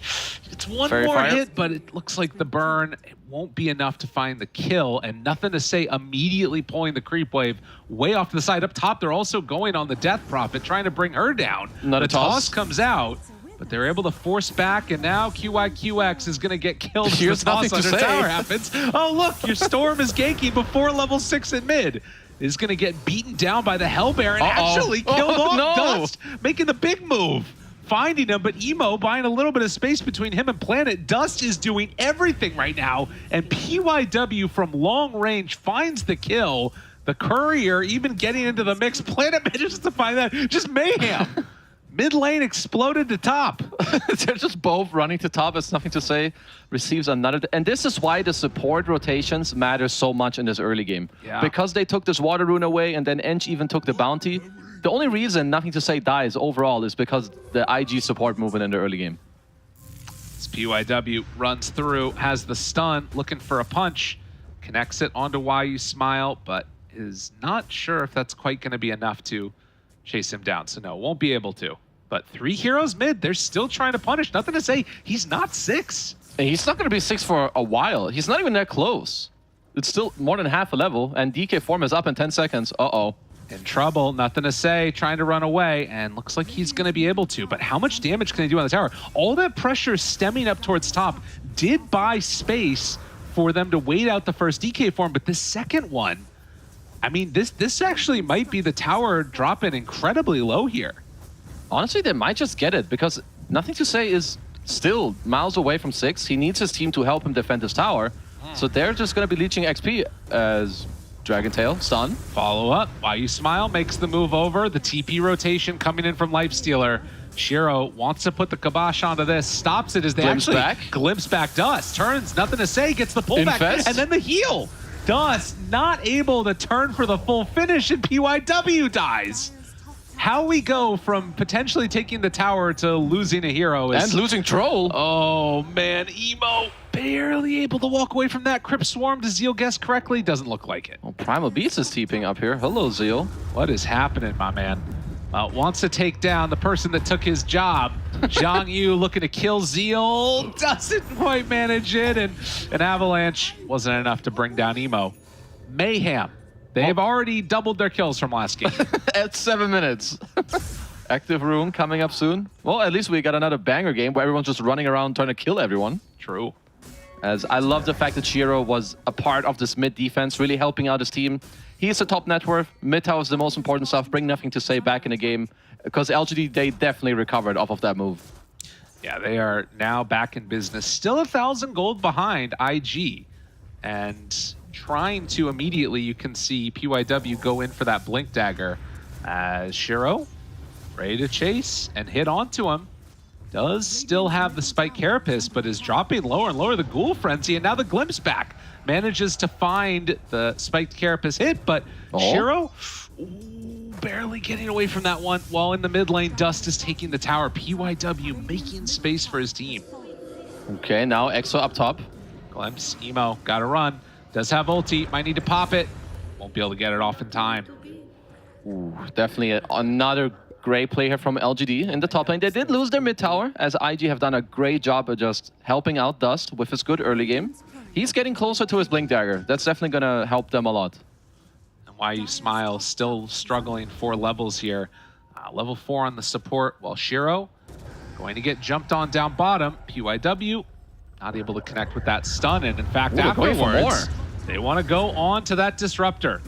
More than enough with Dust making that rotation as well, and using the last little bit of this Dragon form to try and pressure the tower, with Emo even showing up. Yeah, looks like Emo doesn't really want to be a part of this top lane anymore, since he did just die. Gonna go bottom, farm it up. As, yeah, some good map rotations from IG. Tower tradings happening, at least for now. Active Rune in 20 seconds. And the whole time through, Troll Warlord rather, trying to get towards that Battle Fury in completion, as QIQX gonna stack up Ancients, hard camp. He's gonna have a nice little piggy bank to rotate back to, or even if they wanted, they could give it to Primal Beast. Yeah, Primal actually loves to farm this hard camp, so he can definitely take that out if they want to, as he's going for the Greaves build, which I really like this item, but I have not yet seen the Greaves on Primal work out that well. So we'll see, but I like the idea of it. You want to help your team to like continue to run at them and make space for your troll. Well, if they can do just that, they'll have a recipe for success. Already a much better game than game number 1 for IG. But there is also some looming threats. We talked about it earlier, but the Infest bombs coming from Storm Spirit. And now, finding the Tiny in the mid lane. Dust is there for the follow-up stun.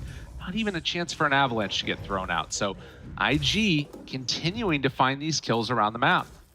And you are doing well with how they're moving the heroes. Now you also have PYW up top, scouting a little bit, looking to place a ward. Won't be quite as lucky as 2 LGD heroes do see him. And just going to pop the ulti, and then TP away. Ends up heading to the tier 2 tower down bottom, and now maybe trying to set up with this Enchantress. If there's something that opens up for him there. Well, IG have this blink completed now on Dust. So I want to see how they want to try to get him in the game. Do they want to wait for the next form and then smoke? Because for now, they're just farming. You know, QX is in the enemy jungle, breaking some smokes for Emo, and he's just happily farming away. Sentry Ward is already down, but it's a little ways away as QX gets jumped on. PYW spots him. Not easy to go, but now with the Spike Carapace, the turn, the stun, Ravage. and the roll-in. Oh, they find him. Why you Smile gonna glimpse to keep the Primal Beast away, but he's still in some trouble. PYW didn't even wait for the damage on the Vendetta, just hit the 3-person stun, and now Why you Smile, he's gonna drop 2. PYW making this Nyx look good. Ooh, they underestimated my friend QX there. He had an ice armor on him from the Ogre, magic wand, fluffy hat, and a raindrop. He's just not dying into just a casual Ravage from PYW. Yeah, that's good. I mean, yes, Nyx, he's been doing a really good job finding those stuns. I feel like this is one of those stuns that it's a little bit tricky to hit. Oh, he's been doing a great job. Like, honestly, a phenomenal job. As now Emo is definitely doing some good recovery, not too far away from his Battle Fury. And as you pointed out, there are still stacks for him to fall back on. So if he gets there freely, Emo is about to take off. Well, a smoke up, and it's into the direction where Lifestealer is at. Dust with this DD won't be able to connect immediately, but if Shiro makes the move up to the top, might be in some trouble there, but QX tossed back in and going to TP out. The glimpse, though, pulls him into position, still might be able to run away. And look up top. Yep, they find him. Shiro in trouble now. PYW, does he go for the hit first? He will, trying to dodge out the stun, but won't be able to. So they find the Enchantress down bottom, but the bigger kill is Shiro, who gets brought down. But this is the biggest stacks of them all. Oh, wow. Emo is not happy about that one. We see this every time. As he's gonna get a turn kill on Planet. Yeah. Every time I see the triangle stacked, it gets stolen by the enemy team. It feels bad. As they're not done, there's more. Primal moves in, finds him. Static Storm creates a little bit of separation. Zeal is not quite gonna get caught, but there is the stun now. And the Death Prophet also going to fall. So IG turning these kills into more. And you can see the esportsbet.io odds looking a little bit better for him than it was definitely at this time last game. Yeah, at this time last game, they barely had a chance. As in this game, they're looking to do great. Troll now, Emo, very close to his Battle Fury. Dust off to a good game. I don't know how Nothing to Say cheated his way into the top net worth of this game. It's kind of crazy, right? Because he was like on the bottom, unless I'm being stupid, but now he's just at the top. Yeah, how did that happen? He's just been farming. He's just pretty good. Falcon Blade and Witch Blade. He's a double swordsman. All the blades. Needs to get a Kaya too. It's coming up. Yeah, that's a blade, right? I feel like somebody talked about that. I'm sure lore-wise you can somehow make it up. It's a blade. And we'll hit up Slacks. Fair, fair. Well, the Guardian Greaves almost completed, as it is the Battle Fury done. 14.5 minutes, and immediately Emo gonna head on back into that ancient stack to go and clean them up. Yep, gonna get himself a little bit more gold, so he's gonna be a-okay. Usually this first item is gonna help you farm a lot with the Fury, and then once you get this next completed item, perhaps then they can look to include him, but for now, they're definitely strong enough as 4 to run around the map and fight. Right, and still getting good farm on all of their cores, because not just is he having a good game on the Troll, but DK also very far up there. Nothing to Say cleared through a double stack of a hard camp himself, but they're running through the jungle as 3 now. On the side of LGD, PYW just out of sentry range, and might feel like there's an opening here that he could go for. A little bit scary as the Vendetta wears off, and yeah, they have vision there, so Planet is going to play it safe most likely. Oh, Dust. They're trying to hunt. Hunting. Primal Beast runs in, but no, they don't find him. So Dust pops the ulti for nothing. Okay. Not too much really gonna happen from this one. I think maybe some poking. As LGD, they're looking to kick IG out of bottom now. You just saw a lot of heroes in the top lane, so it's, definitely time to evict them out of here. PYQX nearby Zeal, as Planet is going to farm this up just a little out of vision, but it's an invis picked up for the Nyx up top. So LGD do hold on to this area of the map, still underneath a ward. And nothing to say trying to get in towards his items, but this could be a death for him if he sticks around a little bit too long. Yeah, he's going to have to be careful, right? You're playing into this Nyx Assassin. He does see him now, so should be A-okay. Good vision from both teams. Just making sure to protect their cores. They have it in the triangle as well. Down bottom to see the Nyx Assassin move around. As yeah, it looks like LGD, they want to hold the map for now. Planet not really close to his Blink Dagger whatsoever. 1,300 gold away still. So I wonder when they're going to make the first move. Do they just want to hold the map? Because you still have Infest with the Storm, where if you find someone alone, you can look for a small play. It does feel a little bit weird though, right? Because you still have, like, if you get caught by PYW, your game just feels terrible as Storm. You're going to get dropped. But likewise, you know, just in general, playing into Primal Beast at this point in time when he's so strong also feels like kind of a rough one. But then if you're waiting for BKB to be online for him, that also feels bad. For sure. Like, just now, I feel like IG they're pretty happy with this game right now. Yeah, you I have think the Fury, you have the Yasha, you have Dust, who's getting close to his BKB, as they're going to be the ones to smoke up. And yeah, I like this aggression. Finds the Primal up top, getting onto the Disruptor. Why you smile dropping low is it is going to be DP caught in the mid lane, trying to heal back up through it. Do have the Infest if they wanted to pop it, but going to be able to save it. So Zeal running aggressively in. If they try and turn, yeah, the Infest was always going to be there. Jumps out, heals up to full. Well, at least they did get the Infest and the Exo out of that, so still a win there. As I mean, they're still lingering. They want more. Right, they didn't manage to bring down that Disruptor from the Primal Beast, but he is just backed away now while you smile, holding on to mid. And IG, where do they want to go? Haste Rune. Lots of damage potential with Trample there, but they drop down to Kinetic Field and back away.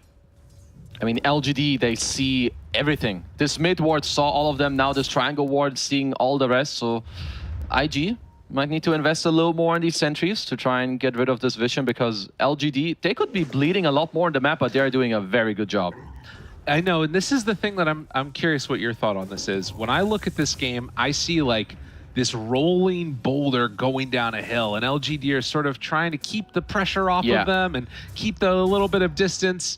Zeal won't get brought down, but eventually they need to stop it and turn it around. Yeah. Do you think they have a lineup that can do that? They can, but I feel like it comes off of them creating outplays now up top as they find Dust. Looks for it. Does not manage to get the full connection with the Spirit. Well, now they have the Glimpse. Stun onto Lifestealer, trying to kill him off.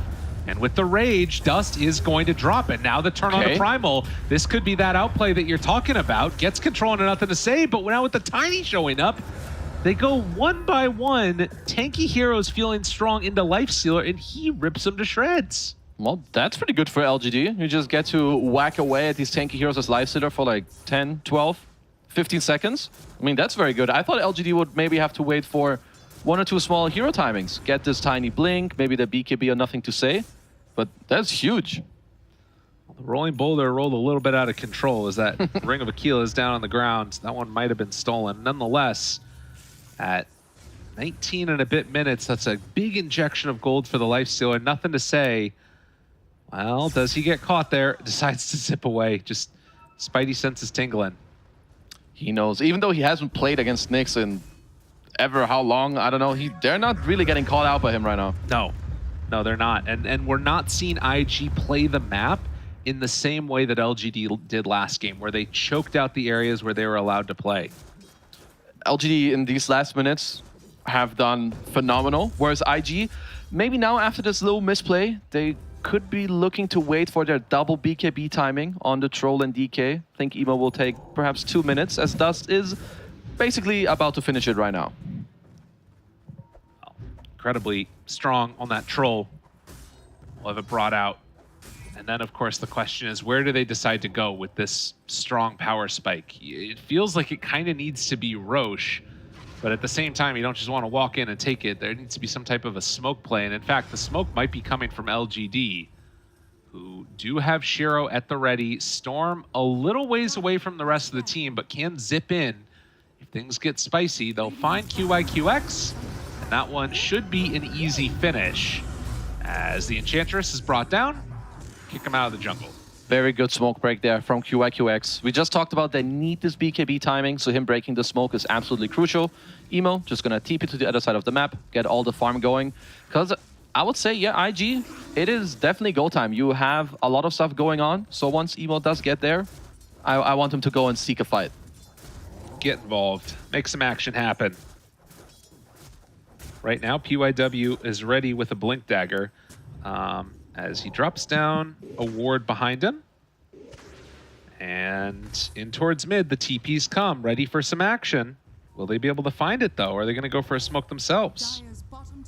I feel like smoke, one kill into Roche would be utmost ideal as they're looking mid for Shiro. Can they get him? Oh my god, dude. He's so ready. He's so ready, but the stun, he wasn't ready. He was so ready, and then he wasn't ready, and now they're going to kill Shiro.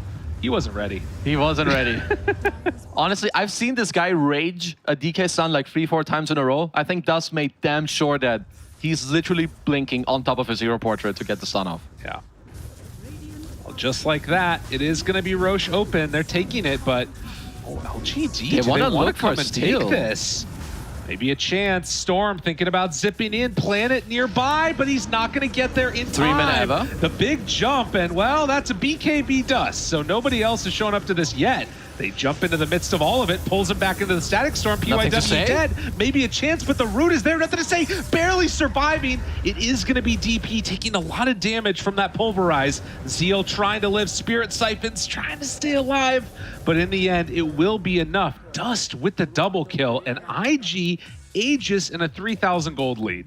I mean, they're just doing good stuff. They got their timings. Insta smoke up, go to mid, get a pickoff, go to Roche and LGD. They were not quite in time. My boy, nothing to say as well. He was playing with fire in that fight. Oh, yeah. I mean, he got rooted. Emo able to keep control over him. And now you've sort of got this, I don't want to say free game for Emo by any stretch of the imagination, but he's gotten off to a great start and he's top net worth. If they can play the map in a nice way with the heroes, which they should be able to, then IG are in a great spot.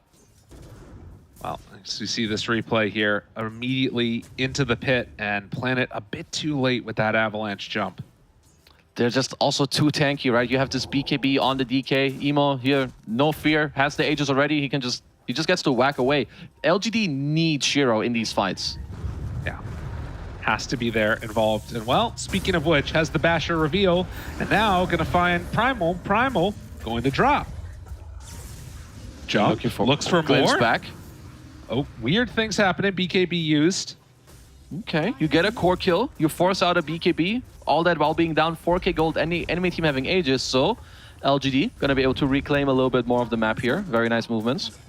I mean, that's the thing, right? Nothing comes free against this LGD team. You suddenly win a fight, you feel like you're in a good spot, and then just as quickly you lose your Primal Beast. Yeah, you need to be aware, and you just need to be ready at all times. You're out of position for 2 seconds suddenly.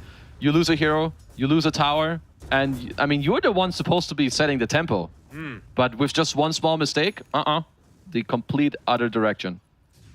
Well, Sanjin Yasha completed now for the Troll Warlord, 11-15, and LGD, in spite of being down in Aegis right now, still staying out on the map here and looking to create some counter pressure as IG are heading down bottom trying to take a tier 2 tower of their own.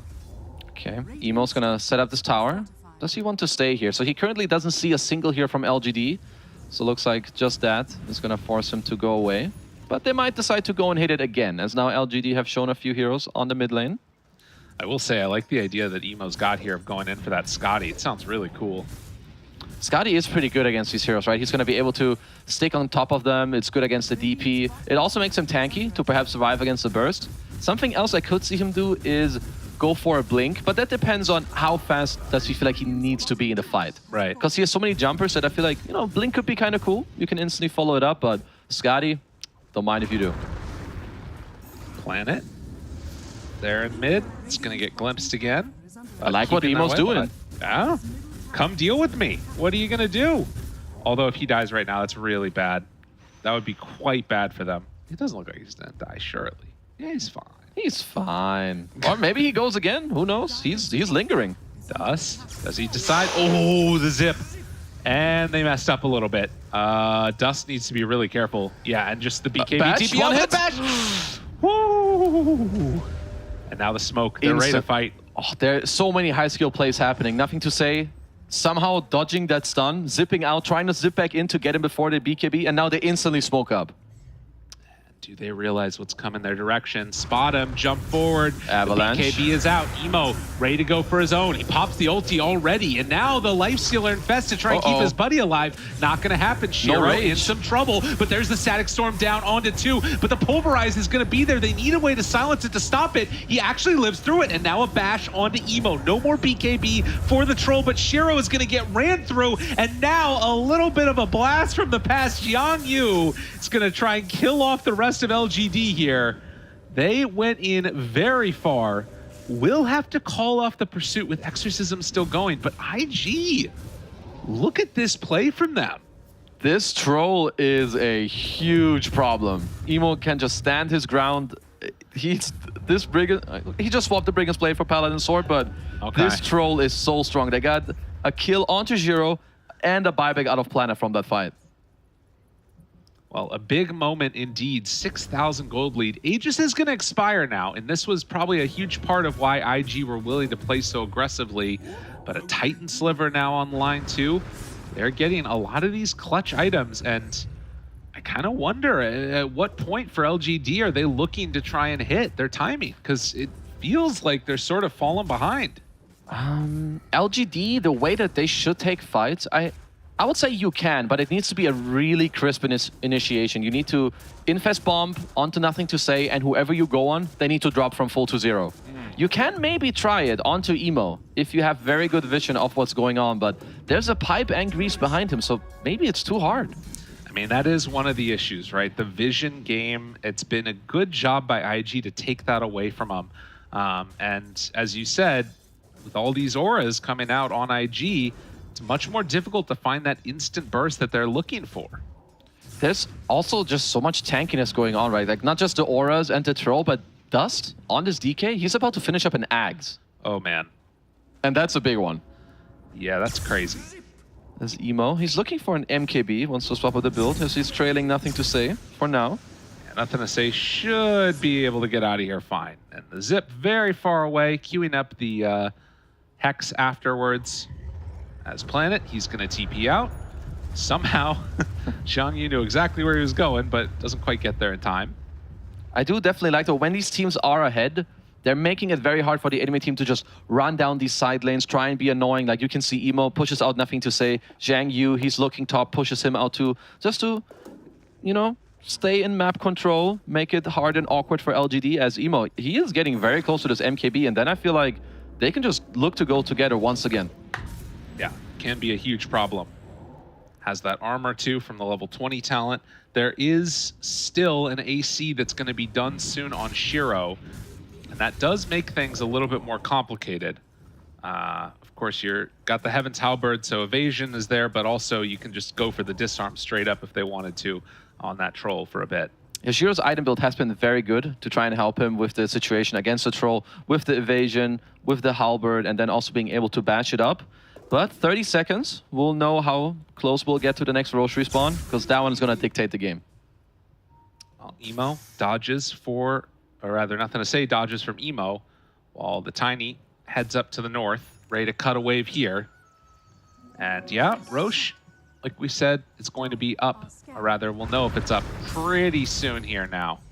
This Planet kills off that wave, backs out, goes for the TP out, and does look to escape. Yeah, I mean, LGD are just trying to toy IG around the map as there's a glimpse. That's good. I like that. That's pretty sick. It's actually hilarious. It's like, are you going to BKB it? Nope. As they're just being super annoying. You have Planet cutting a bottom wave, nothing to say, still hiding in the tree's bottom. Right. Because LGD know they can't fight yet. And then while you smile, glimpse back the troll, kills the wave with the ult. They're just trying to get some items for the second Roche fight. Maybe you can get the Hex completed. While you smile, looking for a Force. It's close to it as well. Dust wants to find nothing to say here. But the Zipway is going to come out and just jumps away. So nothing to say, manages to escape from the quote-unquote gank with the Aghanims done on Dust. Yeah, they need that perfect fight. And I feel like they need the Lifestealer Shard too. They are... Yeah, honestly, he's going to buy it before the Roche fight, right? He also has Aghanims queued up. So he wants to jump inside of Troll. You disarm them, right? Isn't it like this weird thing? You like Well, they hit can't them, hit you. but you also disarm them, I think. Like at the same time. Really? Like they can't attack it. Infest may target enemy heroes, disarming them. Whoa, I didn't even know that. Well, I don't know how good it is. Because I thought you just jumped inside I've seen it a few times and it looked awkward, but let's see if we get there. As IG, they know it's go time. Some new tech coming out for Lifestealer. I mean, that sounds kind of hype for like 10 seconds, or I don't know. We'll see. Regardless, IG down on the low ground. And first point of contact is going to be Zeal. Found, stunned. Can he get out of there in time, though? No. So Zeal is out. Second Roche respawns. And LGD, they're going to have to give up at least this side of the map for the moment. Although it looks like IG are immediately going to be heading over that direction. Yeah, I feel like IG should definitely look to force that, as LGD did buy a gem for nothing to say. It's going to make it easier for him to split push the map against the Nyx Assassin as PYW. He has an Aeon Disc. I really like this item on him as well. Going to make it easier for him to frontline. I don't know when LGD are looking to fight. Maybe it's this Hex timing. Maybe it's never. I don't know. I mean, yeah, right now they're definitely not trying to fight because IG, they're just going to get a Aegis and a Shard completed now. So a incredibly strong couple of minutes here from IG in this game number 2, trying to take down LGD. And again, it's worth reiterating, if IG can manage to win this series against LGD, they will most likely be able to secure themselves the final spot at the major. And I mean, in this game, they're showing up. They're playing really well in terms of how they're moving with the heroes, the way they're fighting. As Planet, looking to be ever so annoying, which just seems to be the trend of LGD in this game. But Emo, he's hunting for him. I mean, Emo. Nope. Hey, how you doing? And now dead. Just a chill BKB ult to kill him, sure. Why not? Wow. Actually got a lot of gold for that kill. He did. Sure. 460. Why not? 460 gold for Planet for some reason. All right. I want to know if this Lifestealer Axe is actually cool. I mean, it's definitely cool. So reduces the cooldown to 20 seconds, and then it lasts how long? I don't even know. It doesn't I don't know say. the exact number. I think it's like 5 or 6 seconds. Okay. I mean, if all of their damage is coming from Troll and you infest into him and he can't attack, that sounds kind of hype. But if I'm not mistaken, so if you use it while Troll is BKB'd, I think he stays disarmed. But if you use it before his BKB, he can purge it off. Okay, interesting. But maybe they want to look to like play on longer duration team fights, like you go in, try to kill one, go out, and then you go in again 10 seconds later with like the new one. But, well, all this talk about the Axe, I don't know if they're going to get there for now. Yeah, they might not. Like, IG is already up here taking down this tier 3 tower. They will get a Spike Carapace out to interrupt Zeal's Crypt Swarm. Has level 2 ulti very close to level 3, but they're going to take the tier 3 tower before they even get a shot to use it. Okay, looks like IG gonna respect it for a bit. They know that they force everyone back to the base for now. As LGD, they have the Hex completed. And they're 5-man smoking. Ready to find somebody. Dragon form very close to finishing off now as the wraparound comes this direction. They're gonna show on that mid-wave for a moment. Do they want to go? Lifestealer, Infest Bomb, ready to jump at a moment's notice, but it's a little bit scary. These jumps are not easy. You can't go on Nyx. He has an Aeon Disc. Troll has Aegis, so you need to be really creative about how you take this fight. And in fact, it looks like they might not even be able to take one, because I think IG just stick around this area. And yeah, Planet, he's going to Avatos, catch and kill that wave. And IG, they can catch the mid wave too. They've got a wave coming in top. This might just be a lane of racks here. No, IG are doing really well. They were holding off the smoke in the triangle, just waiting. And now Emo knocking on your high ground. Ready to beat away at it. Zeal does still have that Exo if he wants to use it. Doesn't feel good when you're this close to level 3, and to be honest, I don't even know if it stops them from taking the Rex, because you got Toss illusions back. now. Toss back very far, but immediately Disruptor just getting dismantled. And Emo in that BKB is ulti wearing down low, gets pulled back in, closer and closer, trying to find him low, and he's in the fountain. Emo is going to die once. The rest of IG in the base. They don't have Tiny for another toss back here. Emo tries to back away, but Zeal chasing in and looking forward. They Jiang still Yu. have a good amount of control into Shiro, but not quite enough for the full finish. Jumps forward, tries to find it. The Pulverize. Pulverize is ripping them to shreds. There's no buyback on anybody. Okay. GG, they're done. We are going to a game number 3. IG pushing LGD to the limit. Damn, that escalated kind of quickly. We're still talking about the live stealer eggs. How many tips are there? There was a lot of tips on that Death Prophet. Okay, I mean, this escalated very quickly, but IG showing up in this game, Dust on his DK. Wow. Enabled by his supports. Okay. That's pretty hype.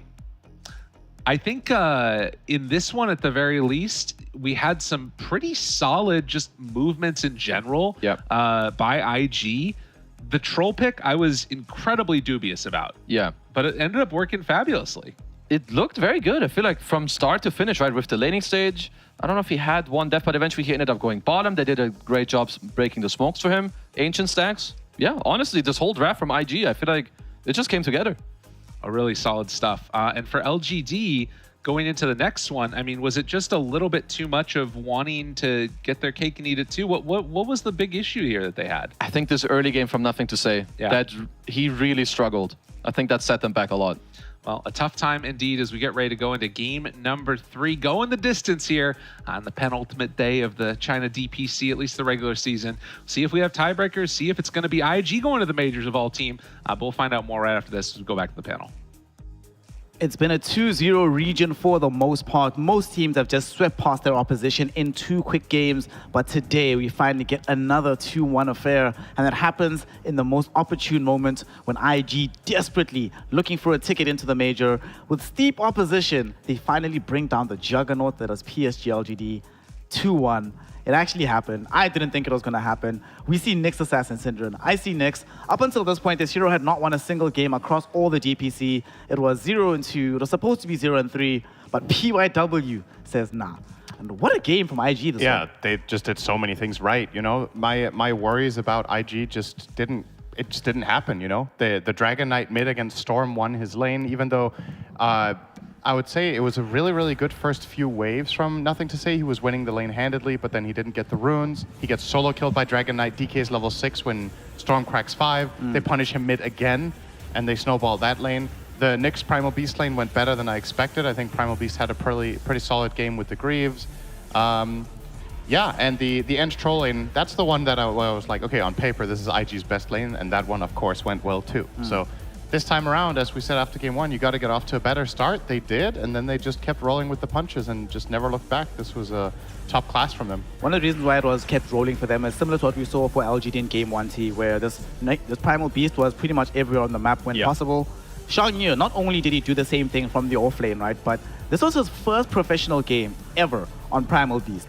And yet, here he is, you know, complaints about him having a limited hero pool, starting to feel like we should put a bit more respect on Xiang Yu's game, because this was a really solid performance from this hero from him. Yeah, I really hope that he's able to continue down this path, because if teams are respecting this, you know, the Brewmaster, the Marcy, and now he's popping off on Timbersaws, on these Primal Beasts, and he is going to become a very crucial member of any team because of the ban value. But again, for this game for IG, I love the fact that after this laning phase, they were always looking for that next pick off, right? It's like the DK picks up Blink, he's with the Nyx. And then Emo also on the carry, even though he's got like Battle Fury, he's like, you know, I'm gonna poke my head into a couple fights. And for Dust, small things in this game as well. Like when he's blinking onto Lifestealer or to Storm, he's always blinking like on top of them. Like he's not trying to do some blink into Dragon Tail, like give them time and, you know, to react. Because like both these heroes, Zip Away, Rage, like they were just playing some immaculate team Dota, and this is what we were missing from them. And I think my one concern for IG is they're always able to muster this type of game once.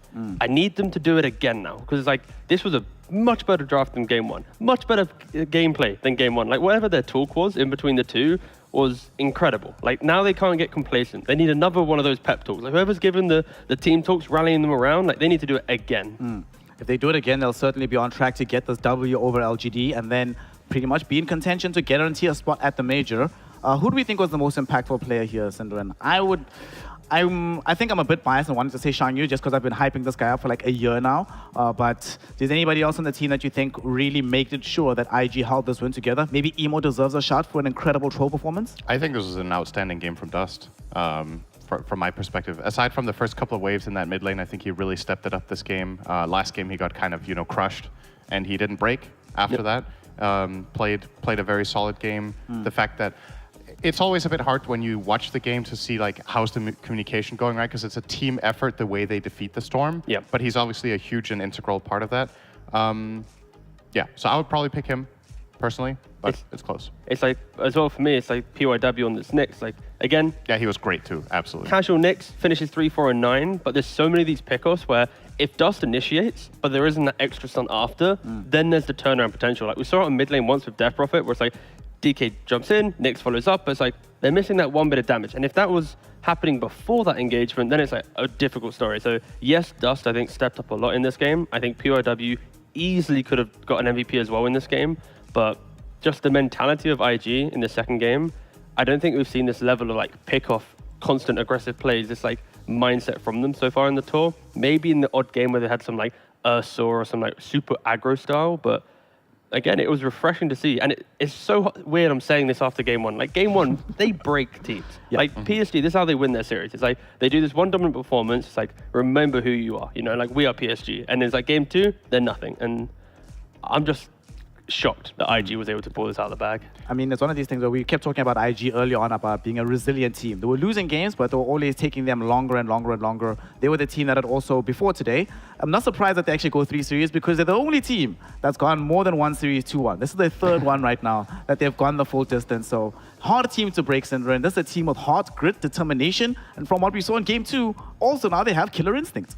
Yeah, I think if you're PSG LGD after this game, you might need to, just now you're down on the ground again, like you finally get a loss. And I think part of what happened in this game that I think we might not have put enough emphasis on was the Storm pick was a little bit puzzling to me when they did it, right? Because I was like, I like what LGD are doing here. They're giving away this Primal Beast, and then they're gonna wait to see, is it mid, is it another role, and then counterpick it? Yep. And then they just third pick open Storm with nothing. 3 picks to go for IG and no information. And I still, Shopify Rebellion draft. Right. At the end of the day, I still said I liked LGD's draft better, and I will still stand by that. I think if everything went according to plan for them, you could easily see how this game could have gone better. They made some mistakes they don't usually make.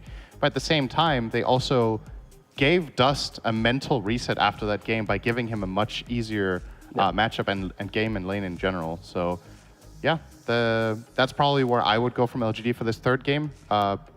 Exploit mid more and don't pick a Storm so early. Yeah, no, I'd agree. And also it's like the Roshan contest as well from PSG. They lose Lifestealer in mid, and then you see PSG without the Lifestealer trying to contest the Roshan. Like in other games, PSG would just concede that, lose a little bit of map control, play the wider map and go, okay, we made a little blunder, let's fix it. But instead they kind of threw bodies in and accelerated IG's group up timing. So maybe PSG a bit comfortable after game 1, making calls that they wouldn't normally make against some of the stronger teams, and then IG, of course, capitalizing on that. So yeah, this game 3, mid lane, I agree with you. That's kind of the key lane for me. Ken, nothing to say, get maybe a stronger matchup, or at least get the assistance required to propel him into the game. Seems to be the case that when Nothing to Say does well, the rest of PSG LGD does well. We saw it in game number 1, but in game number 2, for once it didn't happen, and as a result, they end up going down to the side of Invictus Gaming. As as the old saying goes, can make God bleed, will the people stop to believe in him? IG has certainly now got more belief on their side, and LGD have been reminded that they are human. We'll see if they return to their divine status, or if it's going to be IG somehow slaying the gods and getting themselves closer and closer to the Berlin Major. We find out after a short break, so don't go anywhere. Dota resumes in game number 3 between IG and PSG LGD.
Welcome back yet again. It is a game number 3 between Invictus Gaming and PSG LGD. LGD were the last team in the DPC to have yet to drop a single game. Now they have lost a game. Let's see if they can recover and take the series. I've got my panel with me. It's T-Gov, it's Cinderin. We've also got a game 3 drop pretty much about to kick off. Heads up.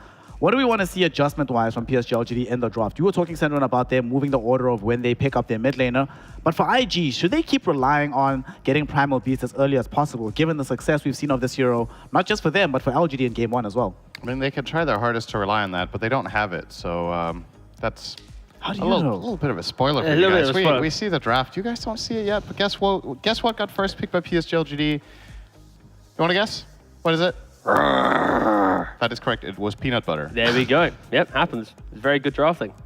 Peanut butter drafting. Yep. All right. So now that LGD have gotten back for this, if they have this hero, obviously IG cannot be too surprised by this. There's a reason why PSG LGD won the coin toss. They had the priority of selection in this game, and they opted to go for the first pick, probably to snag away this Primal Beast. And it's interesting to see how this meta develops, too, because for a while it was Enchantress that they would absolutely rely on early. Now, they pick the Primal Beast, they ban Enchantress, they leave the Marcy available for IG, but IG are like, you know what, we trust Xiangyu on a different hero. So how do we like this response of going for the Timbersaw as well as the Mirana into the opening pick of the Primal? I mean, already, you're going to see the development, right? They're taking away the Mirana themselves. I don't think you'd ever want to give Primal Beast and Mirana away to PSG, especially after that first game. It was kind of too easy for Planet, right? He just exists in bot, he walks mid, throws an arrow, he's always going to hit it because of the Primal Beast. So I like the fact that IG have snagged that away. And Timbersaw, in theory, should be a really good hero against Primal Beast. You shouldn't really die to this hero. You have good HP, good armor. You also can naturally buy Lotus Orb if you need to. So if the game does get a little bit dicey and he's popping off, you can just go some mana boost, disassemble, buy Lotus, and now you're shutting down a core from just a casual offlane pickup item. So in theory, it should work out for IG. Just the trade-off now is you need to make sure you have team fight and damage, because Timbersaw, he can easily grief your draft if you don't enable it correctly. I personally am not the biggest fan of picking Timbersaw in the first phase as the 1-2 team, just because you see there's this counter pick coming out, and now you get to strategize and plan for the rest of the Timbers game. It would be a lot stronger if, say, they had the overall last pick of the phase and this LGD hero was not a disruptor and Timber was good against both, right? Sure. Like, the problem is, for me, the Primal Beast versus Timbersaw matchup is not one-sided, even though he's melee strength. Primal Beast does a lot of magic damage, right? And Timbersaw doesn't deal with that particularly well. Trample is fully magical, so it doesn't matter how much armor you have against that spell in particular. It's good against the Onslaught, though, because that's physical, so you block some of that. Pulverize is also fully magical. So you have those two, now you have Static Storm, and you have a way of containing the Timber when you do catch him with a Disruptor.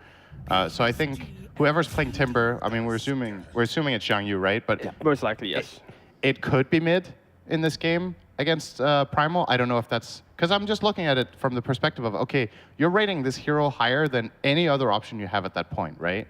Is it because you find more value in picking the offlaner early and leaving other cores for later? Or do you genuinely think this Primal Timber matchup is that lopsided? Because I don't.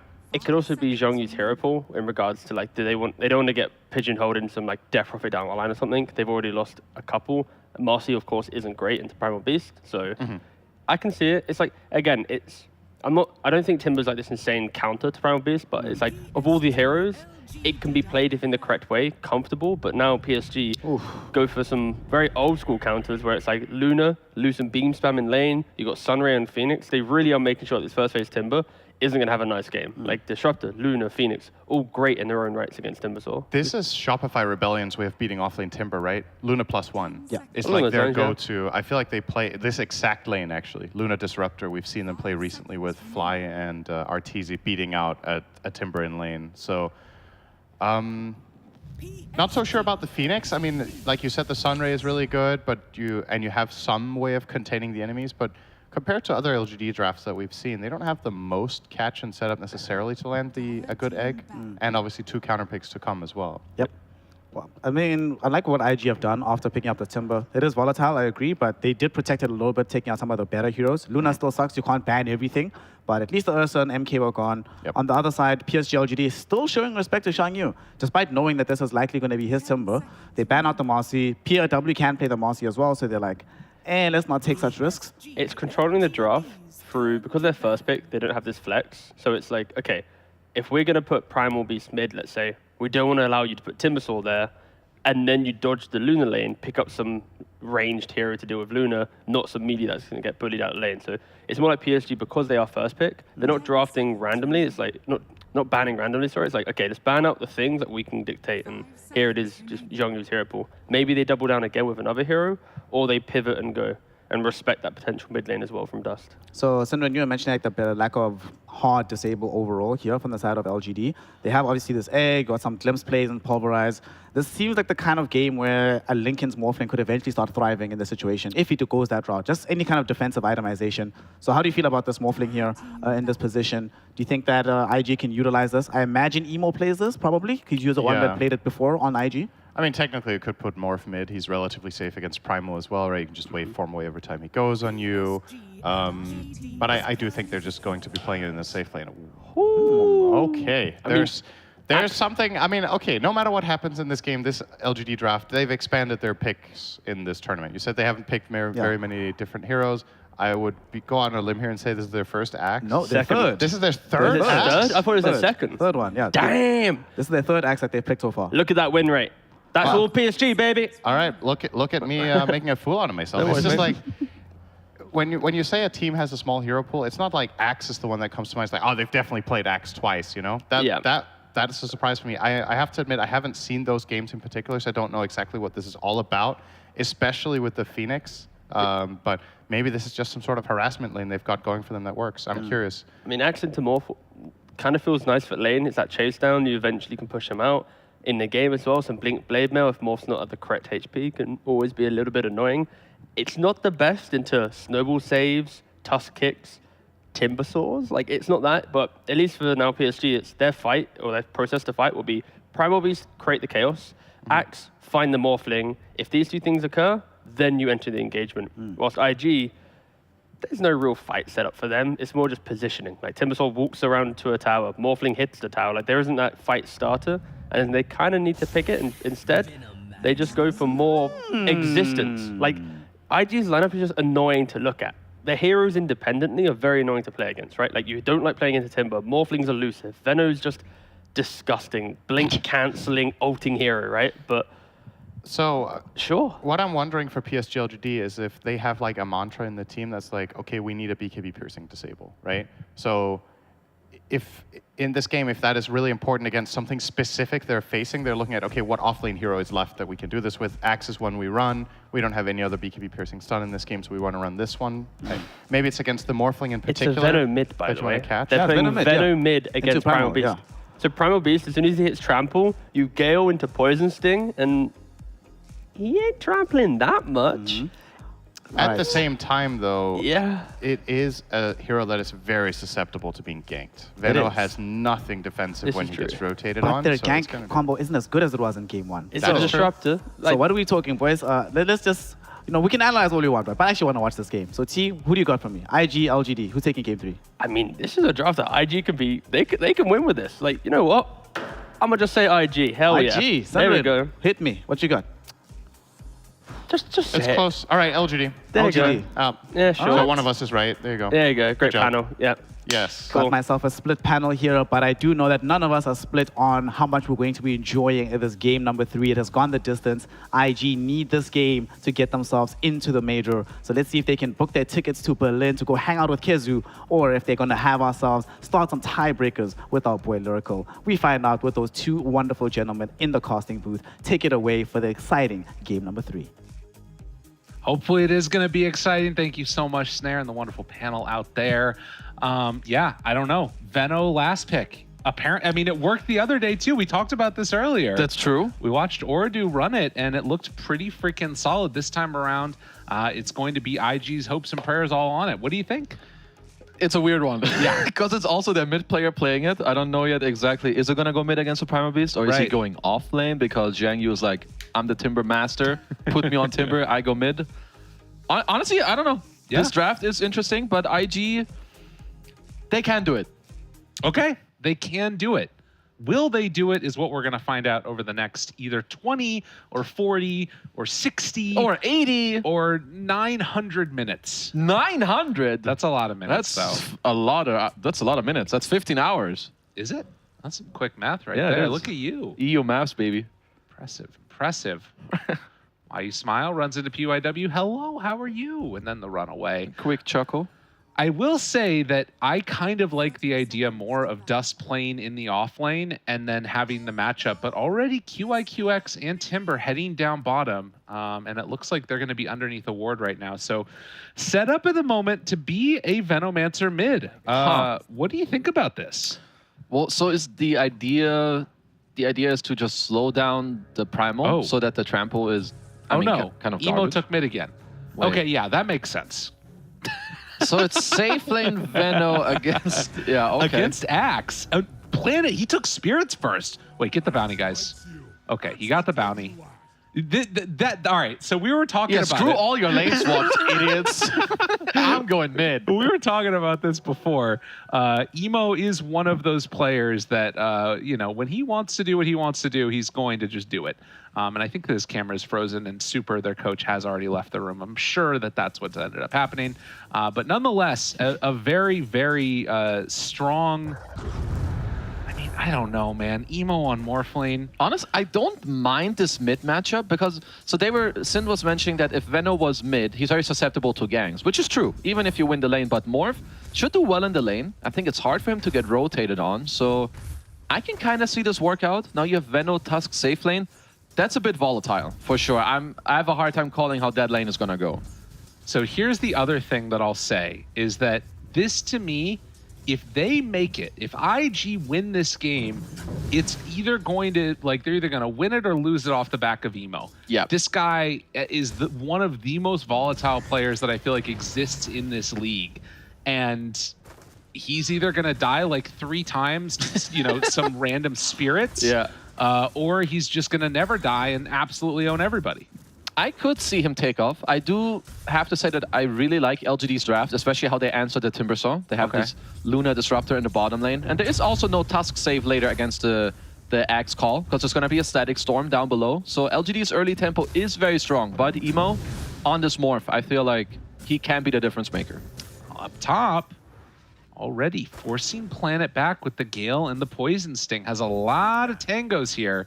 Yeah, I get what you're saying there, and I think the answer definitely feels very good, which is why I thought it was going to be Timber mid. But now we've kind of got this weird scenario with sort of 2 offlaners playing in the side lanes. I mean, already That's queuing Enigma up. Galaxy all over again. Right. That's Planet up top. And finding him. Another deny. We just... Unreal. Buff Veno already. Like, this does not work. We saw it the other day. Was it, what, 2 denies or 3 denies in the early game as well? Yeah, it felt real bad. That's first blood. You just don't get it. Yeah, that's a rough one. But that also said, the Phoenix did have to walk out there. Yeah. So now Planet has to take the long walk back to the top lane. Has nothing to say. Again, sitting pretty in mid. So far, 11-1 versus the 11-3. Might be able to find a couple more denies every now and then too, but nothing to say. Again, brought somewhat low. Still has Bottle to play around with.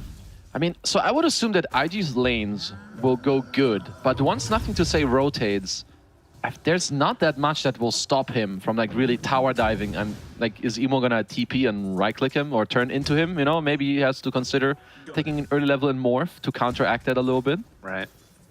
Well, and then of course the other question is like, I mean, I do feel like there's some safety coming in because Timber is just a naturally very strong hero. Yeah. But up top, I mean, PYW is going to have to do a massive amount of work to keep that Veno alive. For sure, especially if there's a Primal Beast saying hello to you at some point. So yeah, we'll have to say what Nothing to Say can do in this game, because game 1 he had a phenomenal performance.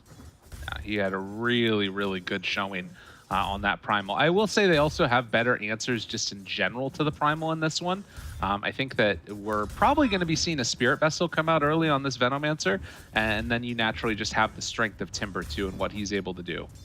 Yeah, they have overwhelming damage in this game, at least for sure. And you also have a couple of slows, so we'll have to see how that goes. There's also another hero we don't see too often. It's Zeal on the Axe, but looks like he's off to a good start. QIQX in some trouble. Mana for the Glimpse, and that is going to be first blood.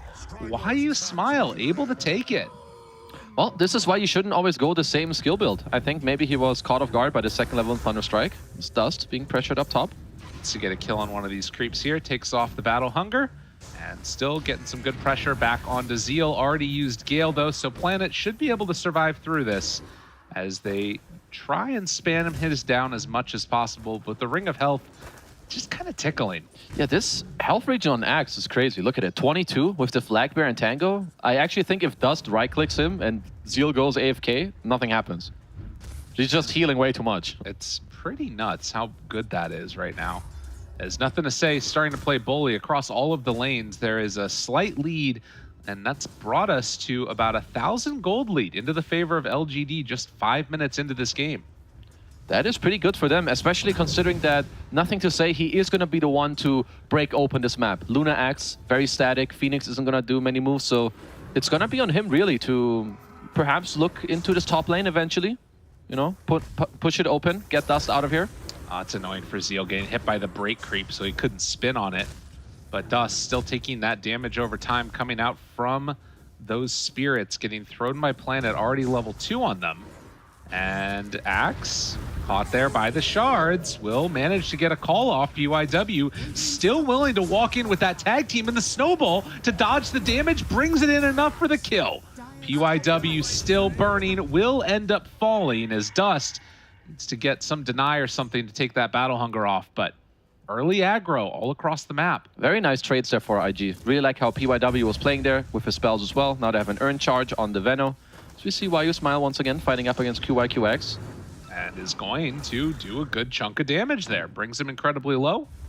Showing, like you said, the power of those 2 points in Thunderstrike.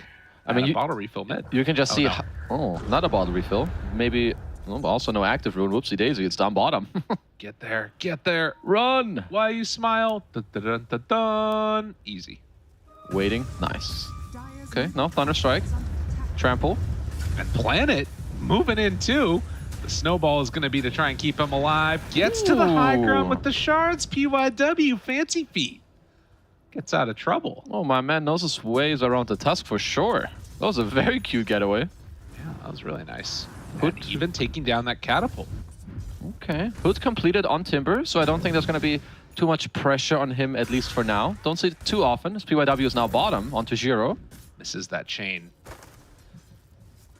But yeah, just coming back to this lane now, and it feels like Veno is probably just going to inhabit this area for a while. Has the, Plague Wards, 3 points in the Poison Sting. He's just AFK farming until he gets that Spear Vessel. Yeah, and once he gets that, he can do a lot on this map. Into Primal Beast, into Axe, these heroes, they hate that item. You don't see Vessel that often nowadays, but it really puts a big stop onto these tanky heroes.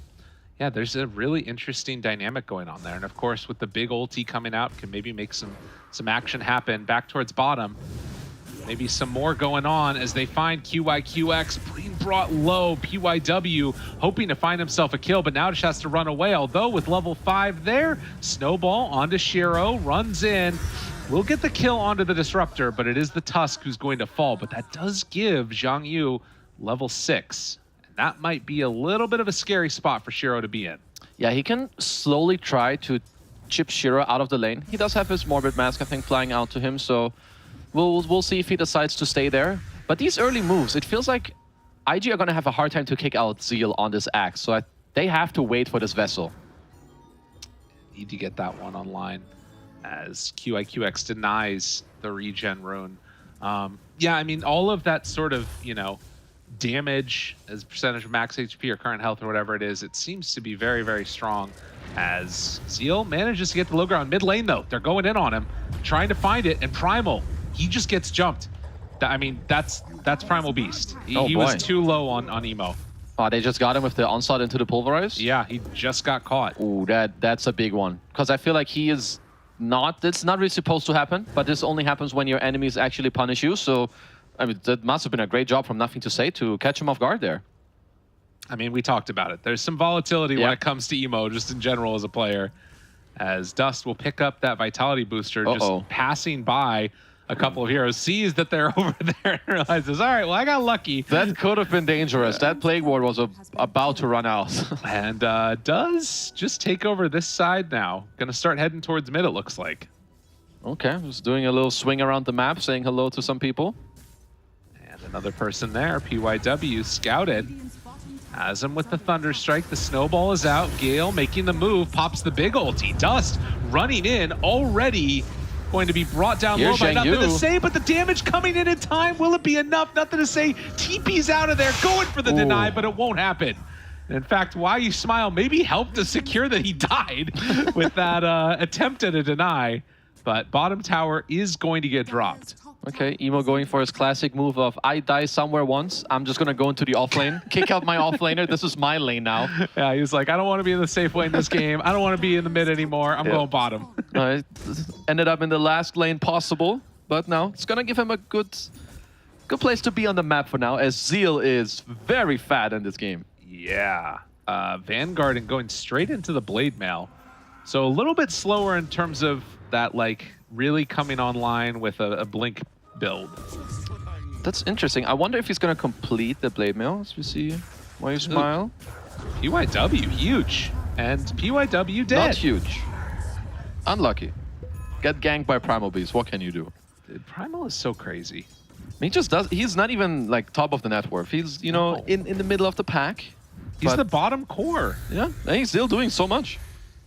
As Zeal, so Blade Mail, I could see the fact that, okay, you have Disruptor who catches for you and a Primal Beast who goes in for you. So sometimes it's like, okay, I can skip Blink for a bit. And sometimes if you get Blink too early, you feel like your team doesn't have damage. So when you combine these two things, I wouldn't mind him seeing going for the Blade Mail. But we'll see. I also do feel like with a Primal Beast, you're not going to be lacking that much damage, to be honest. That is very true. You know what the real issue is? What's that he has the Tumblr's toy, so he feels like he can make moves. He already has Blink there. Exactly. Honestly, this item is so fucking good. He goes into the jungle, he just hops over the little high ground. It's like, oh, you're trying to gank me? No? You know the other reason? He doesn't even want to Blink this game. He's playing against Veno. It's going to be annoying. Just buy Shadow Blade. Yeah, there you go. Oh, Zeal. No Blink Dagger to get away. Blade Mail? Zeal, Blade Mail, quick. It'll be fine, I promise. It's not going to be fine. It's going to be Zeal dead. That is a huge kill. That's a very big... He was top net worth right before he died. Also super high on the XP, so...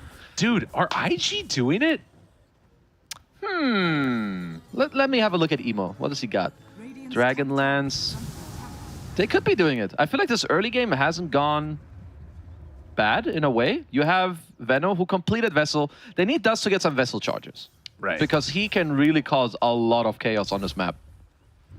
I think that is one of the big follies of this hero in the end, is that sometimes the game just gets so slow, and then you have this Vessel, and you're like, why did I buy this item? It's literally done nothing for me for the past, like, 10 minutes. Oh, for sure. And even if, like, in the next few minutes, maybe you get 1-2 kills, nothing to say. He's going to get close to his BKB, and then suddenly it doesn't really do anything to this hero anymore. Right. Yeah, they need to take full advantage. And Nothing to Say, just farming up while simultaneously smoking, looking for kills, not finding anything.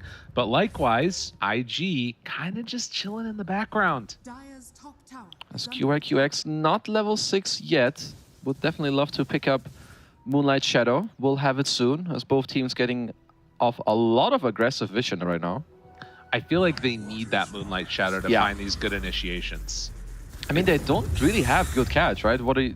Tusk. Yeah, you're expecting your pos 4 as Tumblr's toy. Slims back. Ball. Static Storm down. Not going to do that much. Emo cancels his TP. He was thinking about heading top. Baiting some TPs out here as Planet. Going on bottom. Going to try to kick out QIQX a little bit. Say hello to Emo. Emo forced back again.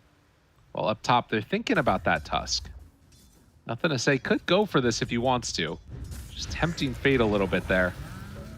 I like that PYW is... He's like kind of baiting them. I feel like if you go here, there's a very fine line where 1-2 steps too far, LGD are going to get punished really hard. And he's tipping him right there in front of him. All right, all right, all right. Yeah, with the Timber nearby, it's definitely a dangerous situation. Nothing to Say. Confident sticking around here, though. And this entire time, Dust is farming up mid on this Venomancer. They're all farming on IG. Everybody. The state of this game is a little strange. It's super weird. Like, I don't know when either team will look to attack, because you have this Vessel and Venno. I feel like you are strong enough to attack, but since you don't have to charge, maybe you feel a bit strange. You want like a more casual engage as now. Maybe they want to do something different. There's a Moonlight. This feels like a better attempt at an engagement, is trying to fight around the Moonlight Shadow. Yeah. But they drop down sentries, and if QIQX steps forward, they're going to see it immediately. Okay, you have... So Dust wants to build a pipe, but Timber already has a couple of auras going on too.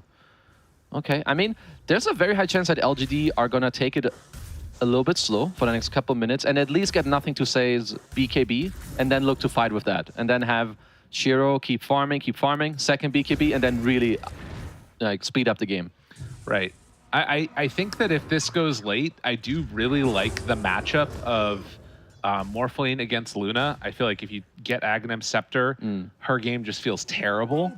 But there's also that question of the timing that comes out with, like, you talk about those BKBs for LGD. Yeah. And if they can just end the game or create enough damage that Morphling never comes online.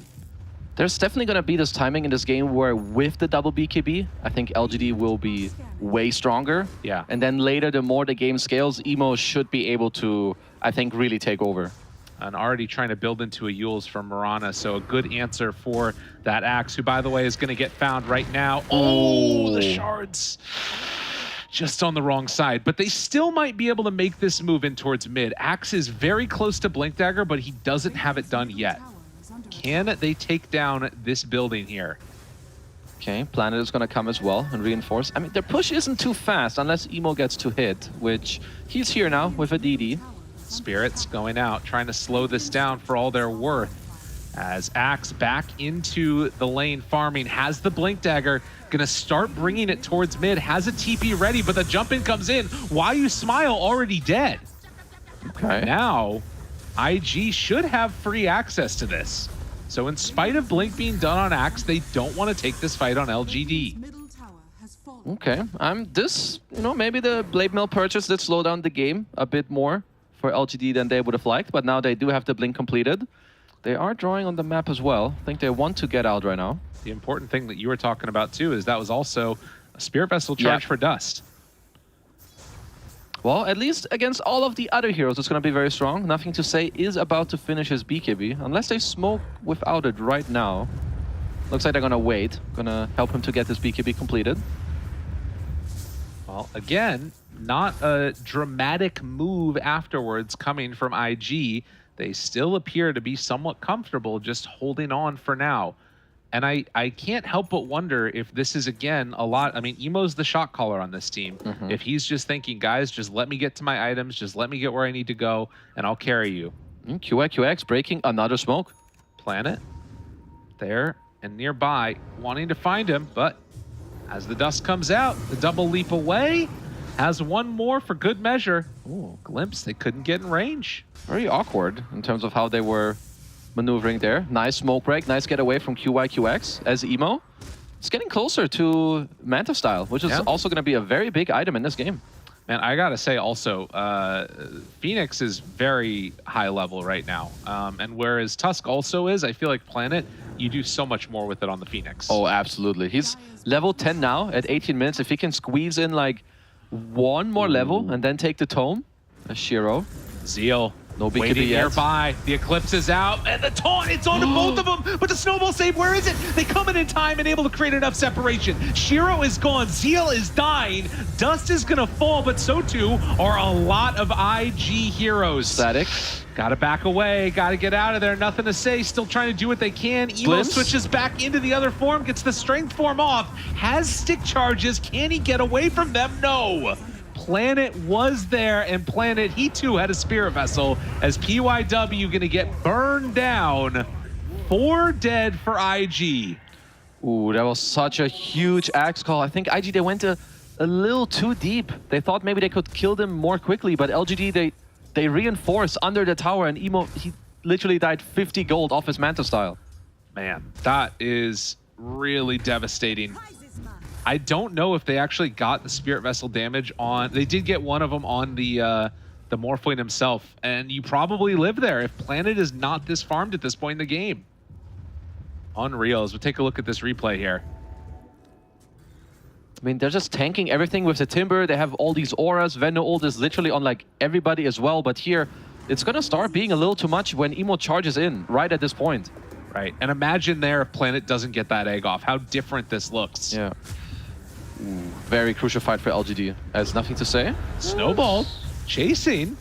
Okay, with the Spirit Vessel on him. They also have the pipe completed. Okay, so IG ready to run in again. And now, are they going in for the pit? They want to take Roche. Oh, that is a huge win. So in spite of the dive, it kind of ends up working out. I gotta be careful about that call, though. LGD are smoking up. Night Shadow breaking smoke, seeing heroes, finding one, Snowball to the side. They're on Planet trying to get away, but they've got him. Shiro in some trouble. Shiro gets the BKB off. Do they have the physical damage that they need to kill him off? Leaping forward, trying to chase it. QIQX is going to be able to run down this Luna, gets the vision, gets the kill. IG, they don't want to play tiebreakers. They want to go straight on through to the major. Unreal. I love that they just stopped hitting Roche. They're like, okay, there's a chance that LGD might come here and contest. We're going to run at them and jump them in their own triangle. How crazy is that? I mean, so far in this tour, LGD had not lost a game, and now they're on the verge of losing 2 against IG in a match that might displace them from first in the region. For IG, all they'd have to do is beat Outsiders from China, which is... them losing to the Outsiders from China is almost more believable than them beating LGD. Which is more than true. Yeah. Honestly, this IG, I love what they're doing as well. I wasn't sure about this pipe on the Veno, but them having Greaves on the Timber, pipe on the Veno, and now it all kind of comes together with Morphling actually being ready around this 20-minute mark. Yeah. Like, I thought LGD were going to be able to run them over, but with these items and how they're playing, they're the ones that are taking the fight to LGD and taking the first Roche. 12-9. Less than 1,000 gold still separating this squad. And as we've seen time and again, Luna drafts, you win the fight with it, it looks incredibly hard to sort of, or rather you're able to make a really quick run down a lane and then start taking buildings. So they can't sort of let up this pressure, I feel like. But Aegis, Morph. I mean, IG, they're going to keep doing it. I feel like Emo does this very well. He knows when he can just A-click the next tower to like force something out of you, right? He's like, okay, you're not here defending. You want to be greedy and farm? No, I'm going to take all your buildings. And he is, to be honest, going a little bit greedy himself now. Building into that Aghanim Scepter, no need for a BKB. I kind of like that, at least for now, with the Aegis. And Shiro is going, he's queuing up the Ags. I wonder how much that has to do with Morphling. Like, is it like, okay, he's always going to steal my Agi, so I'm going to play more on the magic build? But playing this magic build into like all these auras, pipe, Greaves, and tanky heroes, he's definitely committing for it. He has all the talents already with Luna as well, so yeah, okay. That is interesting. I think there's some cool stuff that could happen with that paired together with Axe. Yeah. Speaking of Axe, he has an Invis rune. Where's my friend at? Here he comes. Let's see. Senor Zeal. Do they know about this Invis rune? I don't think so. Oh, 5-man smoke as well. Looks to break it. Oh, the shards broke his blink, I guess. That could have been scary. That would have been the moment. And they have the Ags completed themselves on the Morph. Oh, this is a really scary time. I mean, LGD, they could legitimately just lose everything right now if they're not careful. Jump in. Planet. Finds it. Oh, but the egg gets off in time. The back away, and now the call. Static Storm is down, starting to drop low, and he's dead. Oh, IG, you got to be careful here as Veno also under fire. Going to get the ulti off, and Emo, he's thinking about going in. Oh, he's thinking about it. The jump in for PYW, the waveform in. Is this the call? Is this the right time to go for it?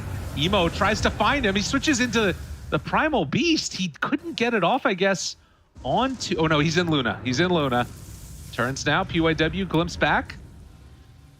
And it's just going to be another stalemate. Ooh, I'm still losing 2 of your cores. Not the greatest, because I feel like LGD... I feel like they've kind of dropped the idea of playing out 1 core, right? You have Shiro, he's already going for the Ags. Him trading himself for the other 2 cores is... Yeah, they're totally okay with that. So IG, gonna have to be a bit more careful. If you want to make this play on the Phoenix, you're gonna have to do it really sharp. He's not allowed to get his egg off there. Yeah, you've got to make sure that that's a full commitment in for the kill. And likewise, one of the issues that we are going to see coming up pretty soon is Zeal now has to deal with that Yule Scepter from Mirana. He's getting closer and closer to his BKB, but as you can see, these esportsbet.io, even money at this point. Yeah, I'm not too surprised about this. I feel like Emo is in such a good spot in this game. Disassembled his Dragonlance. He's going to build that again. Zeal, he needs BKB. Without this BKB, I don't think Axe can play any of these team fights. No, it's way too difficult.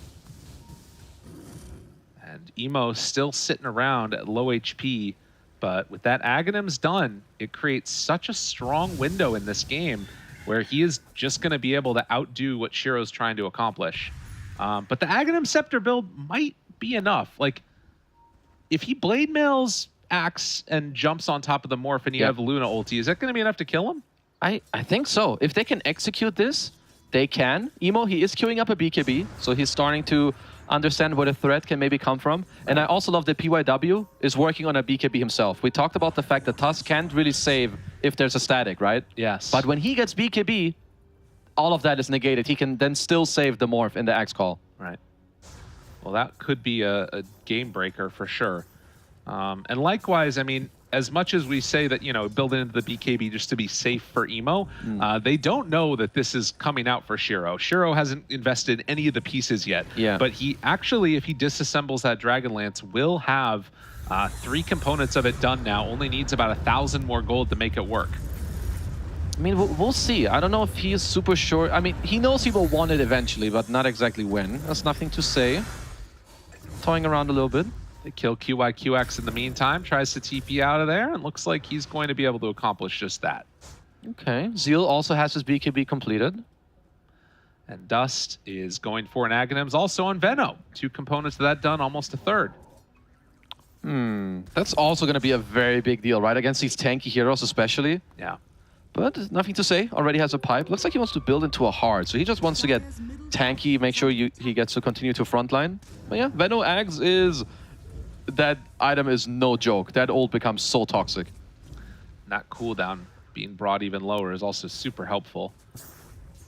As, well, at least for now, LGD continuing to try and farm, get towards what they need. And we'll see if they decide to go for this all-in play, as the Aegis obviously reclaimed a minute ago. We've got about 2 minutes left until the Roche fight. And that would be a pretty huge moment to open up with this Aghanims on Luna if they do decide to go for it. And yeah, bought the point booster. Okay. Still could be Scotty. Could be. I feel like he's likely going to disassemble the lands, as you mentioned earlier, right? For his Axe. Looks like he's going to go maybe Ag Shard, play on high range, play like this more team fighty style. I can get behind that idea. And now with Zeal having his BKB completed, all eyes on him, really. He has to dominate this next team fight. Needs to make it all work. Going in for the Kai Assange and the Shard on Axe. Interesting. Okay. Just gonna put the attack reduction on the Morph. It's pretty good. And then I've seen more of these Kai Assange, you know, just more damage and the battle hunger becomes annoying. It's all good. Zeal knows what he's doing. Very cool, very cool. Still mid-tower surviving right now for the side of IG. And the Aghanim's done for the Luna. Has yet to be revealed on a creep wave. Are they going to try and smoke up with this and catch him off guard? It looks like it. Ooh, they are. Are they going to look on mid? They have some good vision down. Dust could be a culprit. Also, the Timbersaw. I mean, anybody that they catch, if they're not by a creep wave, is going to die. They're just going to drop. But it needs to happen in a duration before that BKB comes out. They see him with the Luna vision. And there it is, right at the start. Haven't dropped the Aghanims yet. Saving it for the moment. Why You Smile jumped on by PYW. Shiro ready to go. The turn now. Emo, he gets his BKB off, but the connection onto a couple, nothing to say. Starting to rip through him. The taunt is there. The follow-up stun. Do they have the damage? Emo dropping lower and lower, but able to get out. Shiro did not have what it takes, but nothing to say. He might. Another round of the punch. The damage is out, and well, everybody from IG is dying, but the waveform back in. Emo's still willing to fight through this. Okay, he catches Shiro's TP. Breaks it, chasing, looking, killing, and just when I thought it was going good for LGD, IG, they pull it back, and Zeal, how you doing there, buddy? Blink away, tries to roll out, and it looks like he will manage to escape. I thought IG... What? I thought IG would lose this fight. How does he just go back in? I guess Arcane Rune? Because the way that they played the early stuff of the team fight on LG was really nice. The egg in the back, Zeal comes in with another call. But yeah, Emo did so much in this fight, even with just tanking, and the buyback from PYW coming in clutch. Well, no fight recap for us. We haven't been blessed today. Unlucky. But there was the gem recovered at the very least. As we take a look at it now, so much damage done by that Veno. I mean, I guess that's the thing, right? If Veno gets 4 heroes caught in an ulti, they're gone. Yeah, I guess he hit all these heroes with his Ag. So yeah, even though the early stages looked good, the more the fight kept going, the Veno ult just kept tickling them down. Radiant are scanning. And it was a lot invested on this Timber right at the start. As we did see in the real world that Roche is going to be respawning in 2 minutes from now, roughly. Oh, call. Catches. Anything? No. Zeal. Gonna back away. The glimpse gonna be used. Oh, that's a BKB down. Yeah. Okay. Well, at least it's still 1 minute and 20 seconds for Roche, luckily for LGD. Yeah, that's a big win. Because without this BKB, I don't want to be team fighting as Axis game. What a huge opening right now.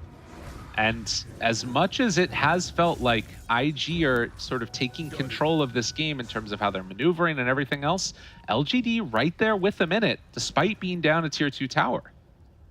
I mean, they're just, again, doing a great job. But IG, they're holding on so strong in this game right now. For LGD, I feel like they need to fight in a very specific way. Axe called the Morphling and dropped his Luna Axe on his ass and just wipe him out. I feel like that has got to be what they want to do. Take the Morphling out. You have to focus him first. Yeah, I think so. Like Morph or Veno. I feel like if you're not killing either of these heroes, they're just gonna turn on you right after and annihilate all of you. Right, and if you don't kill Morph in the duration of that call, he's gonna get his ulti off and everything's gonna go to hell. Yeah. It feels like. Although he doesn't have a BKB yet. That's one thing to consider on Dust. Does have a lot of survivability with all of these auras for the rest of the heroes though. Okay. I mean, Roche is up in 10. This is going to be crucial how these teams go about that. Planet has been given a lot of leeway in this game. Level 18 on this Phoenix and queuing up and almost getting this Hex completed. That is another one of those game-changing moments as LGD sending everybody mid. They want to kill this tower in order to smoke. And they're going to do just that. Now the smoke up coming from the rest of them. Roche is up. And Emo starting to take it. The Chakram out. IG wanting to clear through this. Do they have enough to get here in time? Drops down a ward up on the high ground. IG tries to take it away. Roche very low. It's lower and lower, but the rest of the team coming in. Dust off to the side. Arrow is out. The Supernova's down. They're not going to be able to come in and contest. Aegis goes to Emo. Oh, that was really awkward. LGD, they didn't have a smoke. And Planet, he's going to get caught. They find him. The punch is there. Planet going to die. And LGD nowhere left to go. They're going to find another hero. These supports going down. And IG getting everything. That's also Gem. Oh, big, big plays. Damn, just everything happening. Emo is queuing up a Skadi. He's nearly going to have that. Got himself I think he picked up the shard from Roche, right? So he got the Aegis, he got the shard, he's gonna have a Skadi soon. Oh, damn, LGD. Not looking as sharp in these last few minutes, and IG, they're definitely making use of that. They feel very, very uncomfortable at this point. Not used to being down like this, and on the verge of getting eliminated. Now Emo chasing down Nothing to Say, trying to find him off in the jungle. The woods hiding. Emo still looking, can't quite connect it looks like, but if they can get eyes. All right, he doubles back. Okay, let's see if Emo can sniff him out. He sees the path. Saw the blink. And, oh my God. That was actually so close. Won't be able to catch him. Doing a good job, at least again, at pushing these heroes out of the map, and they are holding the gem. Right.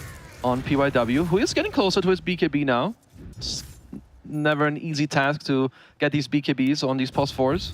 LGD at least able to rebuy a gem now for themselves as the Lucent Bead damage is built up, and now going back for the Lincoln. Shiro needs a way to not get hit by this Morph coming from Morphlane. It completely wrecks her gameplay. And it's just tough. It is, because especially with this build you're going for, you're like trying to really go on one guy and burst him out, but now they have this Aegis, and mid, nothing to say, being poked for now. Doesn't quite get hit there by that arrow. Turns with the pulverize, down to half HP. Good damage from Nothing to Say. He is gonna die. Now waveform in, Emo's in Nothing to Say form, and just gonna try and run away from him, but it's not gonna be enough. They find the kill onto that Primal Beast, and IG continue their spree across the map. Evacuate from this Morphling. He's got an Arcane Rune, Aegis Shard, and he's turned into a Primal Beast. Please, get away. He's too scary. Yeah, that is a serious problem. 5,000 gold lead. And LGD, not a great way for them to fight.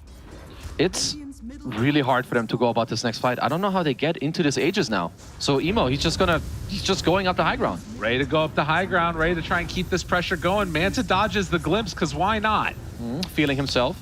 And Zhang Yu, the former offlaner for LGD, playing on his Timbersaw, setting the tempo and setting his team up for success, getting this revenge match. Trying to put their team at the major. I mean, they're all doing a phenomenal job right now. QX as well, getting closer to the bongo boots as Planet. Stepping forward with the gem. Yeah, they drop down this ward and they're going to see it there. Arrow goes out, not going to connect. IG, I mean, they still have to play carefully. As much as they're ahead right now, you lose 1 or 2 fights to this lineup, they will take your building so quickly. They will. And I mean, LGD, they're only 1 fight away from this game, which is, it's a hard one, but they can make it work. Emo starts to beat down on this tower. Waveform kills the creep wave. Plague wards everywhere. And you can see the damage done. Most in the game right now is this Veno, which against these big tanky heroes makes sense. Yeah, it's going to stay this way for sure. He has the axe. He also has the Blink Dagger now. Definitely going to help him. Pipe, kill creeps, back away. Nothing to say. Pops that BKB, runs out. IG, what can they do? They need to kill those creeps. So that way this Luna ulti starts to do some damage. Well, that's another W. Another BKB forced out of the LGD cores. Emo, not feeling that afraid. Mantas again. Ready to walk into this one now. There's no glyph available for LGD. That's just a free tier 3 for now. And now there's one. The melee starting to drop too. There's no answer to this. This is going to be an entire lane of racks, it looks like, going down. Now Luna comes back in, has the Lincoln Sphere done, so should be able to deal with Emo a little bit better. But honestly, with the glimpse back, Emo, waveforms out, there's nothing. He's gone. Still have Aegis for 20 seconds. There doesn't seem to be an answer. LGD, they got to make a play here.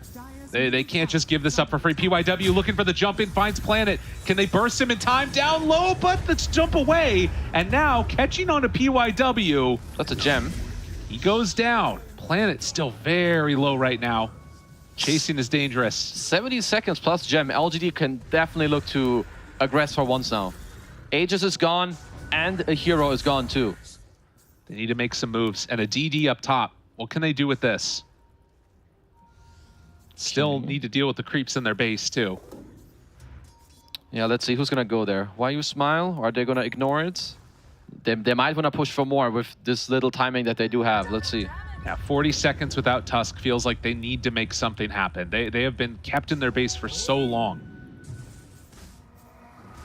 I think LGD will look to spice it up in the next few minutes. Yeah. If there's another Aegis on Emo's hands, I honestly think the game might just end. We have yet to see... We haven't seen the Eclipse yet, right, with the Axe? One time over right by where we are right now, actually, on the map, but it didn't look that great. They need to try and combine it, because I'm not seeing the impact right now. Maybe they play for the level 25. And then the 30. Stun. Yeah, exactly. I don't know. It's a tough one here.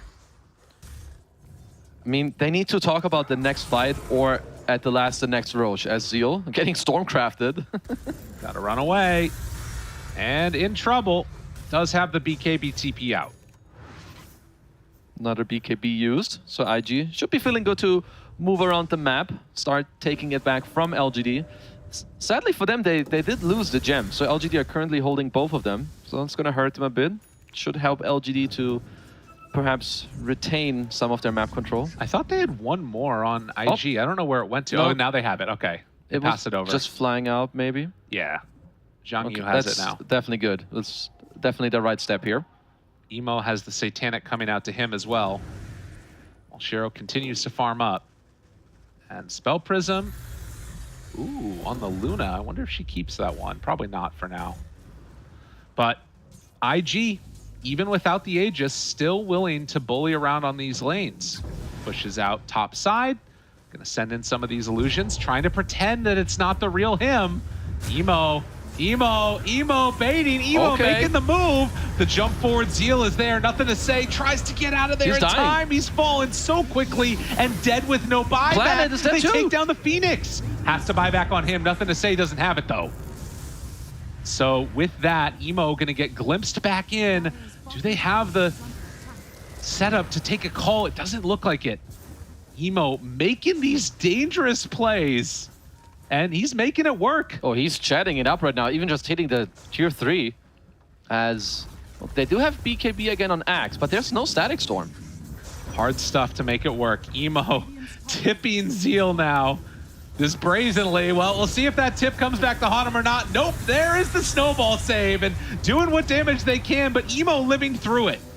Backs out, waveforms away, and that was their whole load dropped on that one. They can stay. They have Satanic. They blew everything on LGD. And now the jump forward finds him. Shiro turns the call. It's on to 2, but do they have the damage that they need?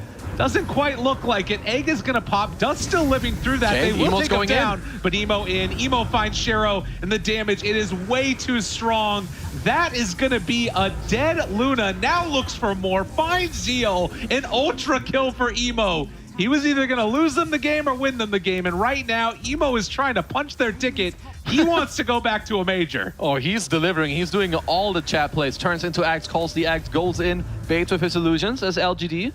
Gonna come in with a couple more buybacks. Jumps in from nothing to say, hoping to find somebody. Waveform forward, catches him with the arrow, doesn't get it off.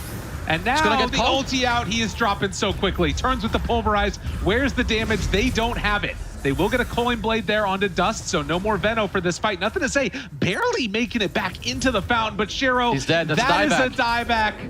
No answers. GG called. IG make the upset of the century happen. And look at Zhanyu. He's like, that's right. That's right. That's why you don't kick me. Get out of here. This is my game. Oh, and they all tip Zeal too. Oh, man. That was sick. This is a huge victory for IG. All of them playing so well together. And Emo, my man. I mean, this guy's a boss. We all know it.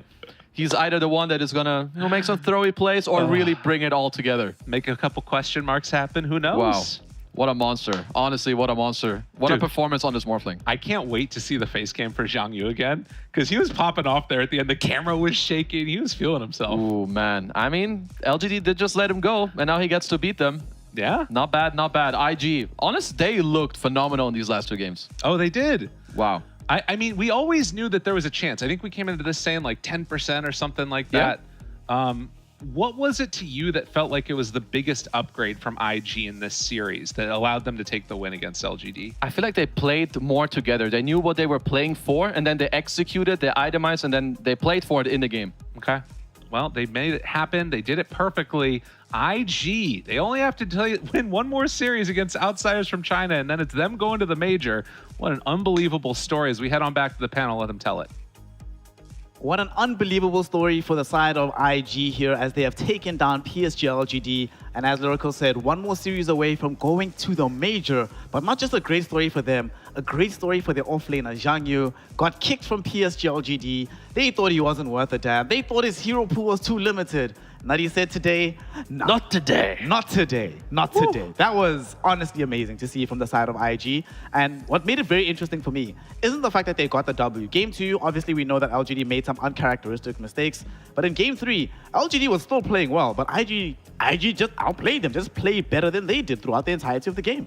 Yeah, I'd say especially in this Game 3 as well, I think IG kind of recalibrated their drafts. And after Game 2, I was worried they wouldn't be able to replicate how strong of a draft they created. But in this third game as well, putting the Morphling on mid, having kind of basically 2 offlaners in the Timbersaw and the Venomancer, having Dust play a very sacrificial style of core, but knowing for the greater good of the game, if he's playing this Veno, you buy the Ags, I love the fact that IG respected what Venom needed to do, right? You hit a big Poison Nova, you chill, you wait, especially in this fight, right? Emo, he's on what, like a 3rd HP, but because they're Poison Nova, Tusk is, chipping away, then he re-enters the fight. This was the main theme of the game, as soon as you hit this mid-game. So IG just knew exactly how they wanted to fight, and they had an identity as a team. It's taken them this entire tour, but I think they finally found something to lean on, and it worked. Game 2, Game 3, really impressive stuff from IG. Yep, the Emo Morphling coming through clutch at the end of the day through the mid lane. One thing that I loved seeing about how they responded and adapted, you were mentioning off the game, Susan, that they focused a lot on one thing to say, right? Dust ends up winning the mid lane against them, doing really, really well. They curtail the expansion of his game, slow him down quite a bit. In this game, although the 1v1 matchup Morphling into Primal Beast isn't that good, they say, all right, just bring heroes. Dust, you're on your own, buddy. You'll be fine. Zhang Yu, you can live, but we're going to just make sure we shut down Nothing to Say and deny LGD that mass movement across the map that we saw them do in game number 1.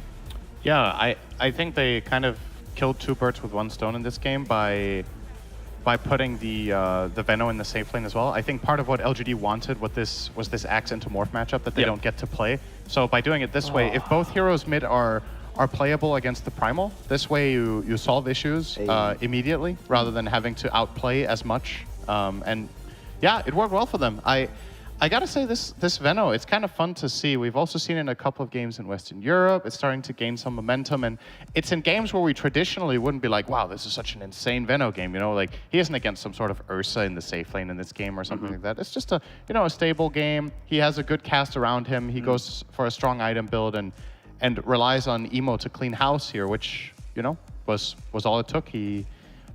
It feels very good for Morphling to enter a fight where every enemy hero is on half health. That's pretty enjoyable to play. So yeah, I've got to say I'm really impressed with IG, and not just the fact that they win, but the way that they come back from game 1. Right? Like, let's remember how this series started out. They got absolutely trashed in game 1. It wasn't even remotely close. And to have the ability, especially, you also got to think of like the mentality of Zhang Yu, right? Like, this was the team. He's on loan to IG right now. PSG have replaced him. It's like after that game 1, man, all right, these guys are just, a lot of players could get in their own head and be like, all right, these guys are just better than me, like.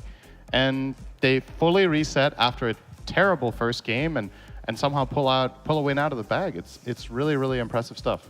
Yep, the tenacity as we see from IG yet again on display here in this 3rd game. One thing that I also was intrigued about with the nature of this victory here, T, is the fact that both game 2 and game 3, they picked heroes that not only they hadn't played before in the tour, but nobody had played these heroes. No one's picking Venom Monster in China. Nobody's really picking Nyx Assassin. And these are heroes, especially the Nyx, that can get exploited in the laning phase. And normally our narrative is that when you play LGD, you have to have the most strong lanes possible, buttress that side of the game plan as much as you can.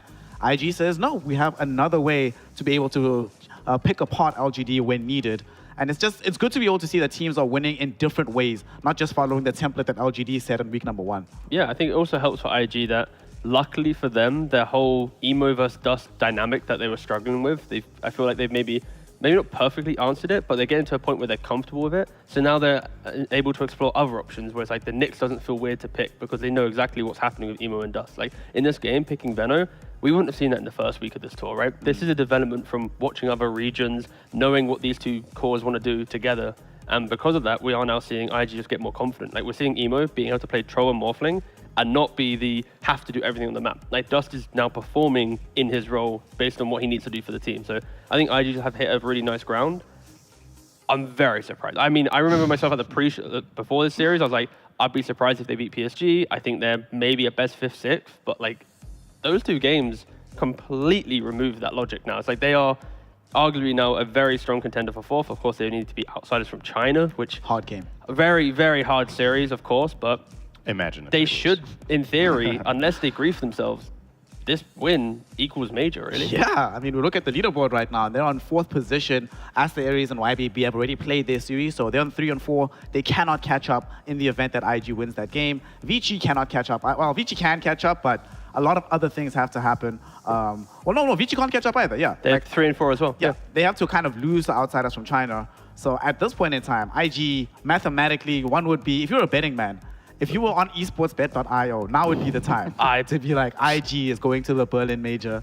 You know what? I still wouldn't. I'd be too afraid. I won't lie. There's something about outsiders. You know, that one tip, Storm onto Centaur. Maybe they unlock themselves, go Super Saiyan against IG. Maybe Emo goes, let me play Anti-Mage again. You know, things can go awry, but it's like 98% IG should be going major. Surely. One thing that kind of sucks now for the side of LGD, though, Synderen, is they've lost their series, right? The first loss that they've received so far as a series, the first 2 games that they've dropped as well.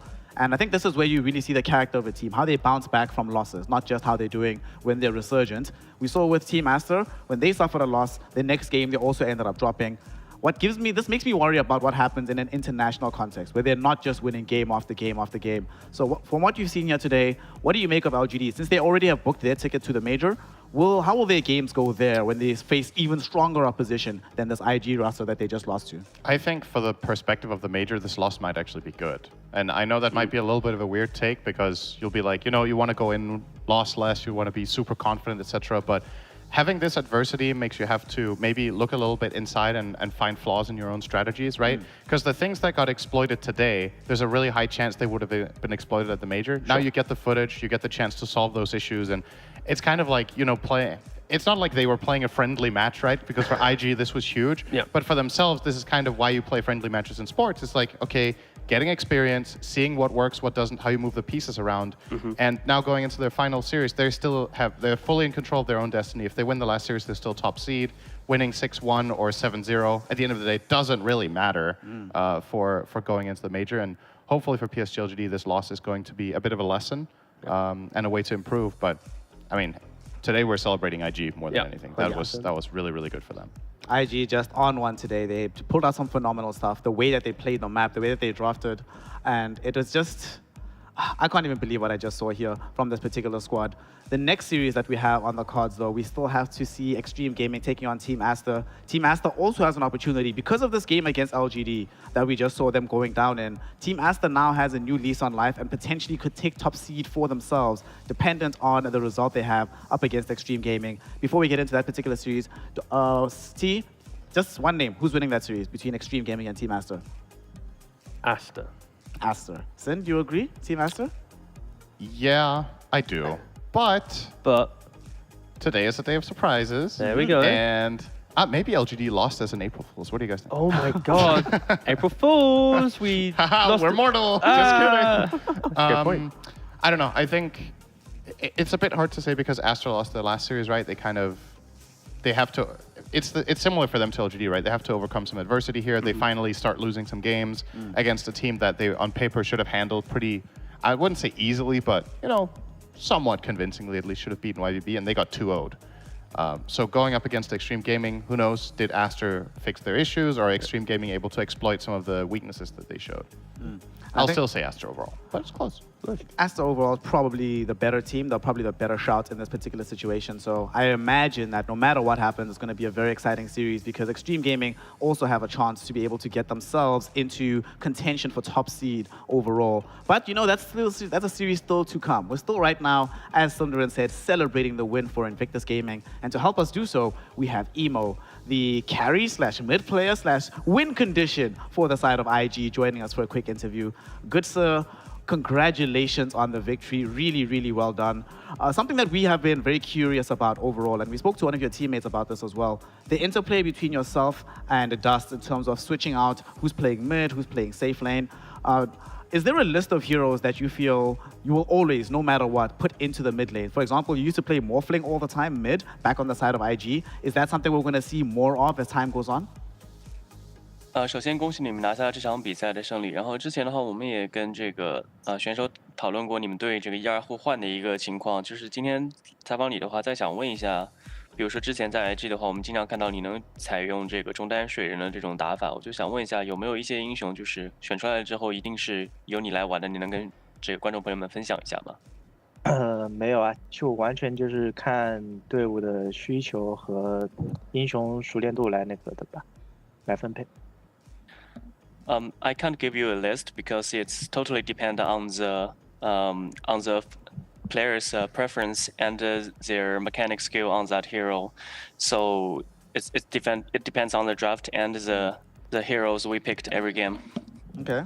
Speaking of heroes, actually, one of the narratives rather was that when Shang Yu first joined your team, at the time his hero pool didn't seem that expansive. But now as the games have been going on and on, you've been picking more heroes for him. And today he ended up picking Primal Beast, which he'd never played in a professional setting before. Can you talk to us about the rationale behind that pick? Was it more about stealing it away from PSG LGD and making him play it? Or did you have an idea going into game number 2 that you absolutely wanted to play Primal Beast and that there were good enough results in your scrims to give it to Shang Yu?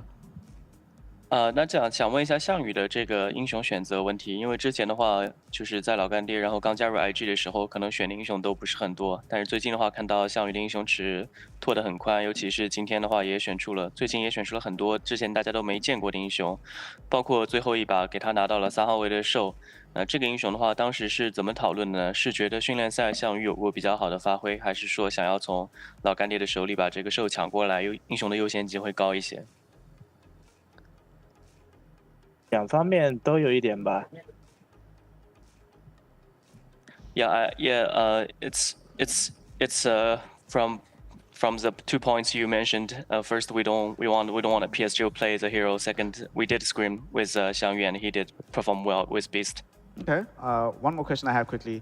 Is the cat in the room? I see him behind you there. Are you going to take him to the major if you end up qualifying to make sure you keep having good luck? 发现这个训练室里面有很多只猫猫，然后你们赢了，如果明天能够进 major 的话，你们会带着猫猫一起去打 major 吗？没有，他们下个楼都很害怕的，他们只能待在家里。I don't think so. They are very scared. They don't even want to walk downstairs. So we probably just gonna leave them in the boot camp. All right, makes sense. Cinderin, we have a serial winner on the line here. You want to talk to him for a sec?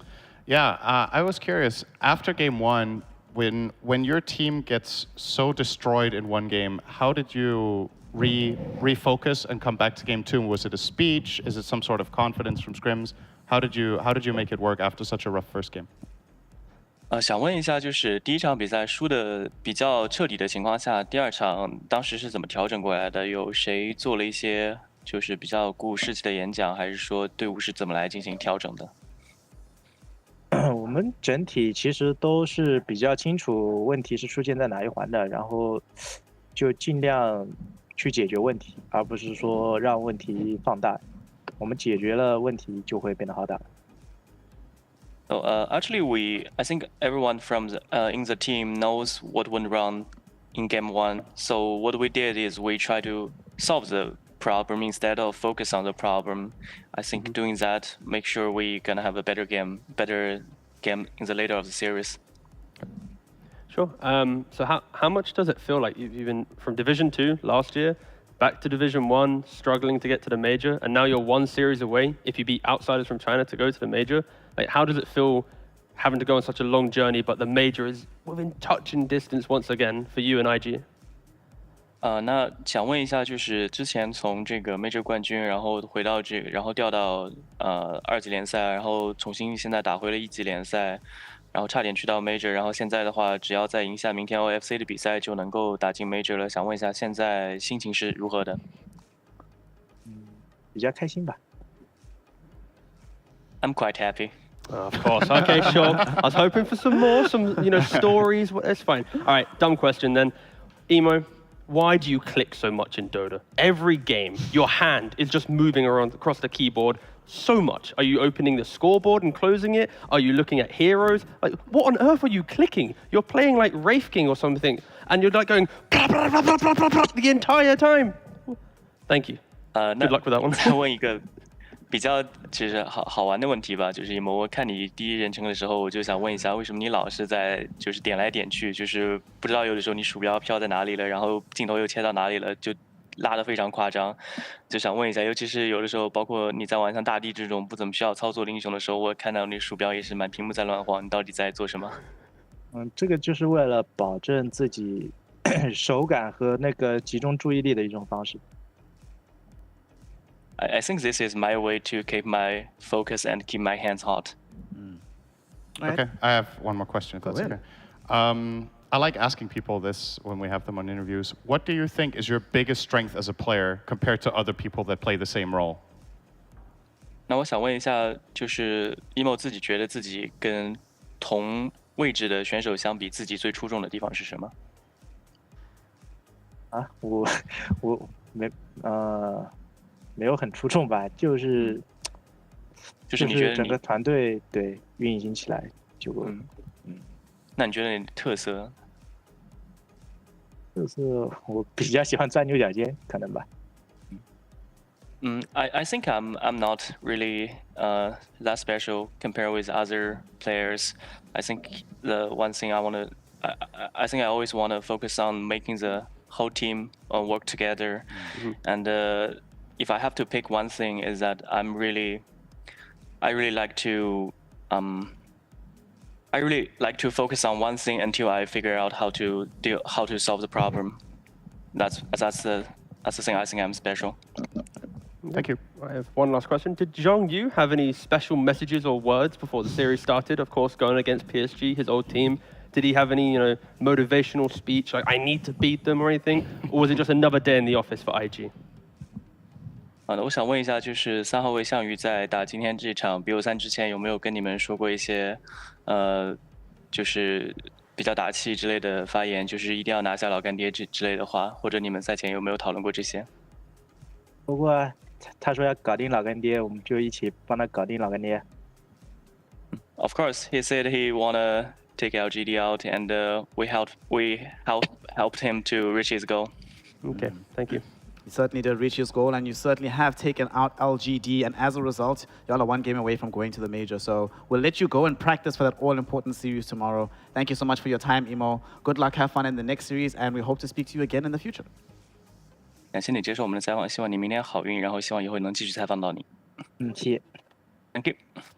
That is, of course, Emo, win condition player. We can't even say he's a mid or a safe lane player at this point. He just plays the hero that's going to give the W towards the side of Invictus Gaming. And as a result, they can control their destiny and get on the way to the Berlin Major if they win their matchup tomorrow. Of course, we still have more business to conduct today. It's a triple header day here on the Saturday of the DPC. So the final series of the day is going to be Extreme Gaming taking on the side of Team Aster. My panel is largely leaning the way of Team Aster. However, today has seemed to be a day of surprises and upsets, so it would not be too surprising to see them go all the way on the side of Extreme Gaming. Both of these squads are right now 4-1. Whoever wins puts themselves in position to go into tomorrow to potentially challenge PSG LGD for a tiebreaker slot to take top seed in the region. So it's all to play for, very important series. DPC points on the line, but more importantly, pride as a Dota player is going to be in contention today. We'll find out who's got what it takes to win out that series right after a small break. When we return, Team Aster, Extreme Gaming, hopefully another 3 games, and we'll see you then.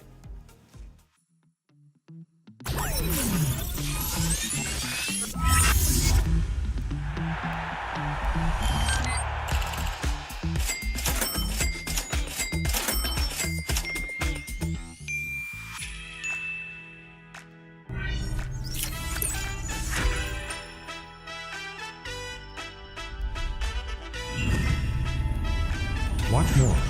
Earn more. Full TV.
Welcome back, one and all, here for the triple header, the penultimate day of the regular portion of the DPC tour. And we round out our day with an incredible series, Team Aster taking on Extreme Gaming. This is an incredible matchup because this is two of the big teams, big sister, big brother, taking each other on. And unfortunately, their little sister and little brother are languishing now outside of DPC contention to go to the major. Now we get to see this matchup. And of course, I had to increase the size level of my panel. I've got some big boys here. It's Lyrical. Lizard? What's up? There we go. I got Lizard and Sinrin. Maybe if I stand on my toes, I can match this giant caster here. We should have We should have gotten OD Pixel, right? To just like stand here as a benchmark. As eye candy. Yeah, like as eye candy as well. But it's insane. Like when I was watching OD Pixel back in the day, when I never met him, I didn't understand the grandeur. Yeah. I didn't understand. Like you don't see it. The camera doesn't translate it very well. Fortunately, you're here to bring us the grandeur of this series here, Mr. Lizard. So Team Aster versus the side of Extreme Gaming. What I love about this particular series is it's sort of a clash of styles, right? Team Aster, they play the same Dota.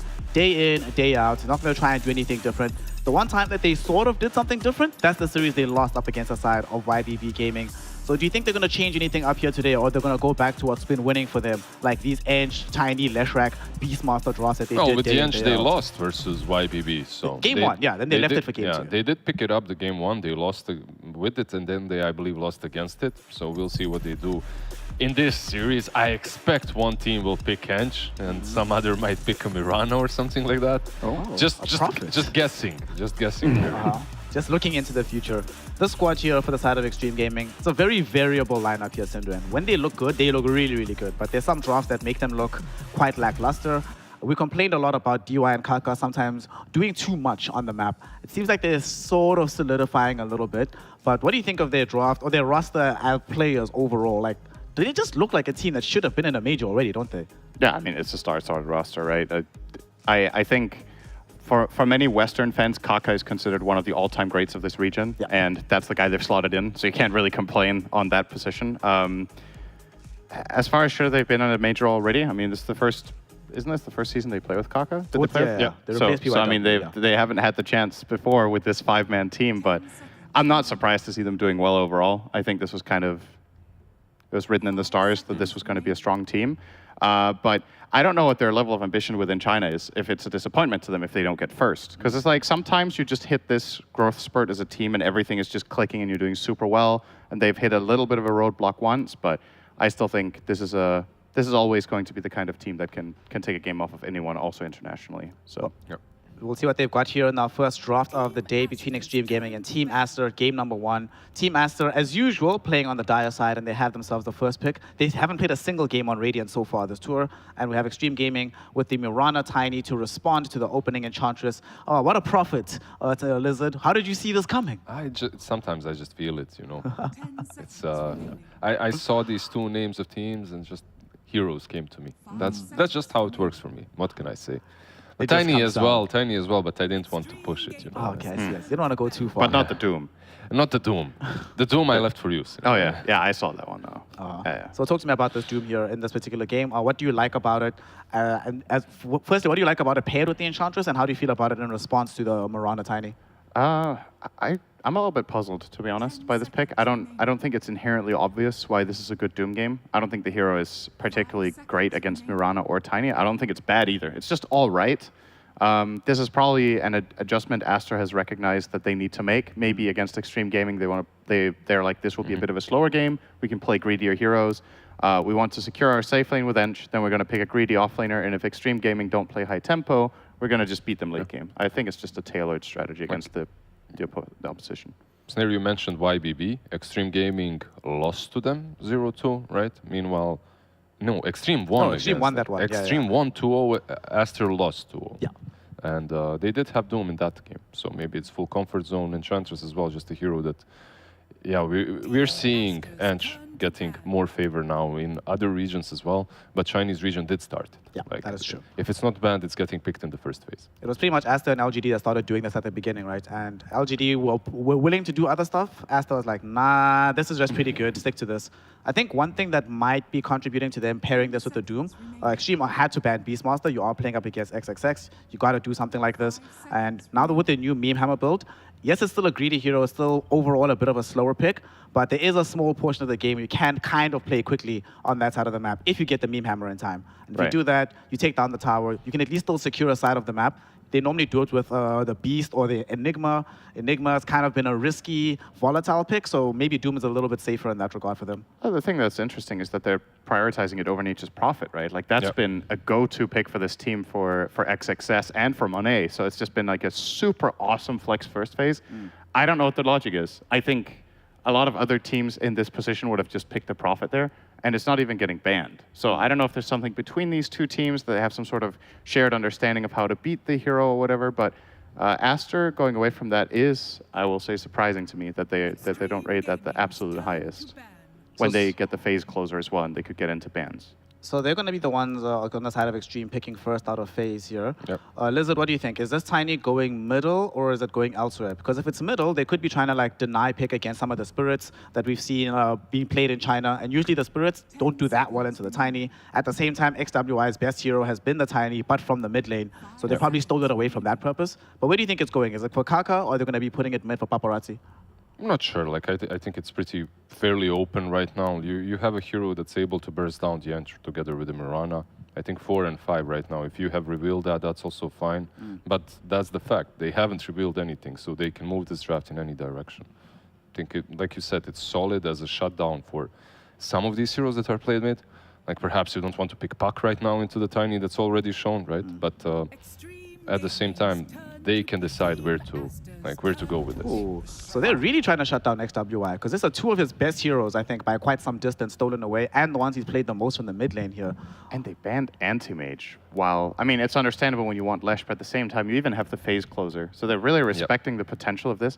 I think other teams would have left it in and just been like, you guys want to play Doom AM? Cool. You know, that's way too slow. We're going to just run at you and fight you non-stop with this lineup that we're building. Maybe with this new Vanguard build on AM that maybe fights a bit earlier. Things. Yeah, maybe it changes things a little bit, but yeah, Team Master with the Doom, with the Ench, I don't know. For Extreme, I wouldn't mind something like an Ursa on that safe lane, right? That can deal well with him. Could be good for sure. I think if Ursa gets through this phase, it's probably going to get banned, right? There's not a world where they pick IO with this Lesh now, right? Because then Tiny is a core, not mid. I mean, didn't we see in Europe that they played Mirana safe lane? So yeah, I have a hunch that China's not going to do that. I have a hunch we won't see that Mirana carry very often anyway. Yeah. But it was literally just one game, right? It was only OG that ran it, and they did it once. Yeah. So Aster had Tiny and the Lash and the IO, but I believe they didn't have the Mirana in that game. So they could fit IO and Tiny as supports. They still go for the Puck, okay, now that you see the Lash. But if you're Extreme, you could still put Lash like on the offlane and Tiny mid. Like that's also an option. And if you wanted to be really cool, you could play carry Lash on Monet and get Wisp. I actually think they'll do really good this game. Okay. But I don't know if that's a thing they would feel comfortable with in terms of like, you know, overall like archetype strategies that we see from Extreme, if that's a little bit too crazy. Did I say Monet on Lesh? You meant Ghost, yeah. I meant Ghost. Have we seen Ghost play Lesh? Ghost always struck me as like a much more traditional carry player, right? He plays like, every now and then he'll whip out like some lone druid, something special, but he often just plays like these hard carries. But it would be cool. Today has been a day of surprises and a day of adaptation, so that would be something nice to see if they did go that route. It looks really promising. I was just thinking, if I think of him, it's Raid King, it's CK, these kind of heroes that he has played lately. Raid King into the Doom as well. Like, yeah, I want to get doomed, whatever, I don't care. I have 2 lives. Maybe that's the approach. You also have this front line together with the Lash. You can just run over Team Master early on. Do I like it too much? I don't. I'm not sure. Like, Raid King is not one of those heroes that for me are in the best spot. But maybe with the new Radiance that's a bit cheaper, he can fit in. I think something that I do like about Extreme Gaming's draft, though, is something that I was talking about in the LGD series as well, in the game number 1 where they stomped, is all these heroes work really well in pairs, right? Like you can combine Tiny Lesh for kills, you can combine Tiny Wraith King for kills, Wraith King Lesh.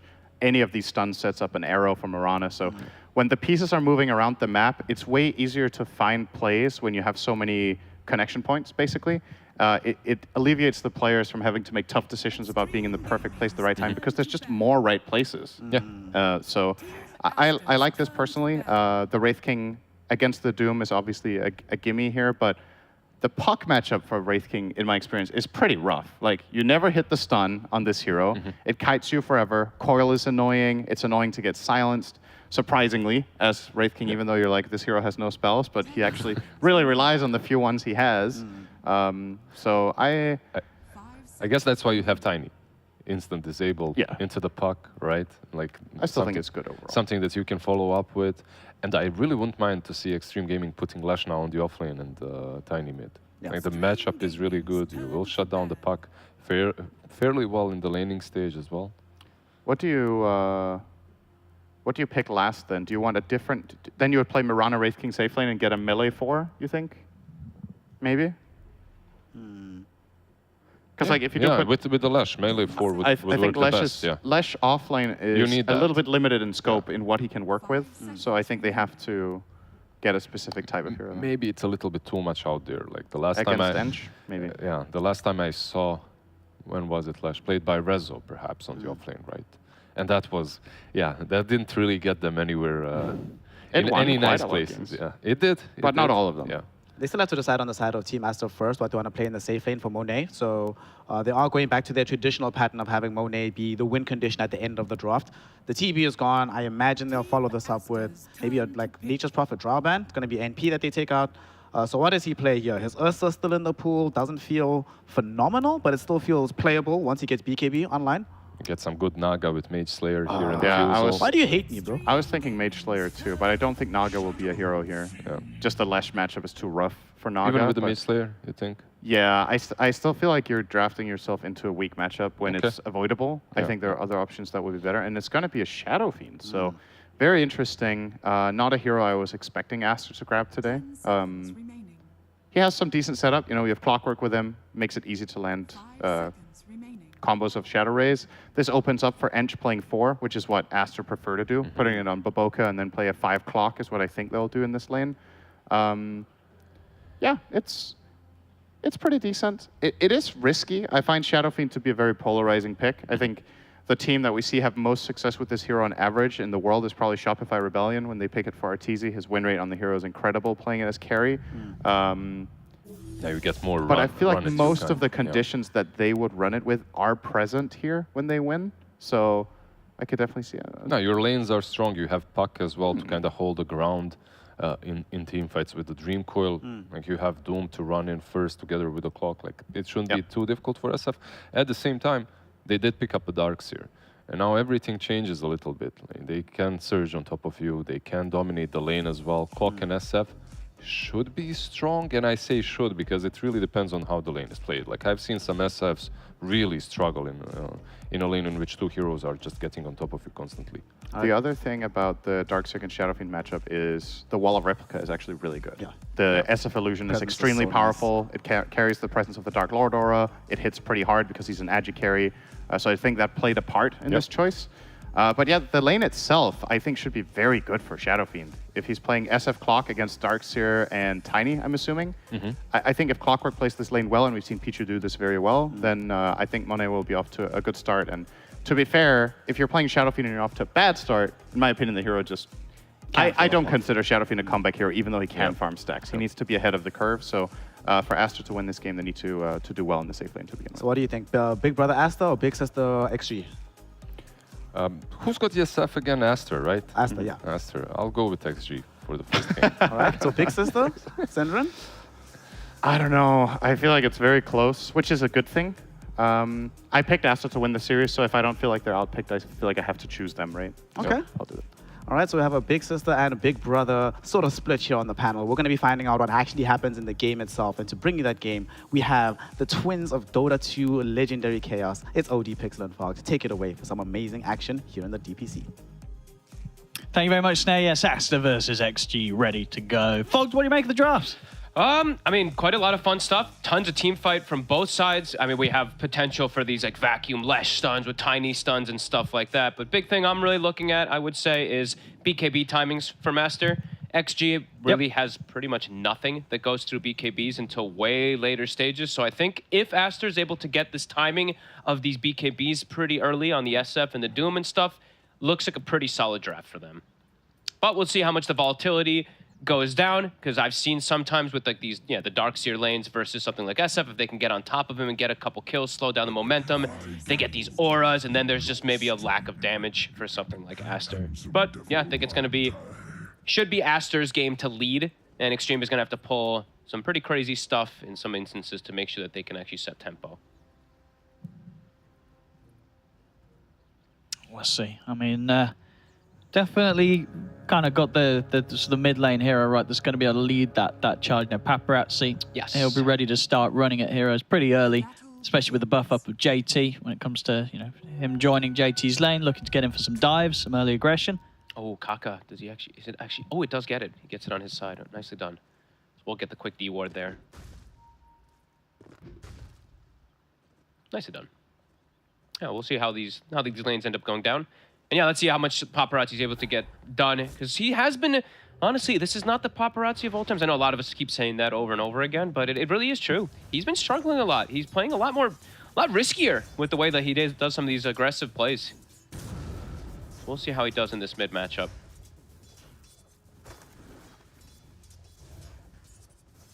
On top, definitely going to watch out to see if there's any early setup potential here.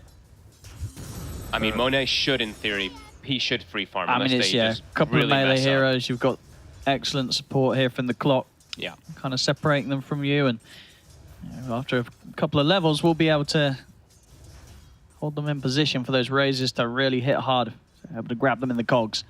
Yeah, I like two of their lanes at the moment. I think Monet should free farm mid. I actually like Lesh in this matchup versus the Puck a bit more.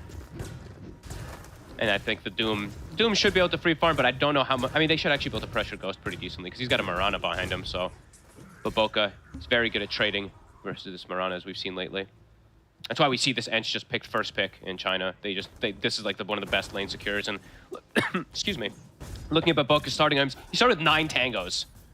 9 tangos on him, 6 tangos on the Doom. So they're really trying to play aggressive down here.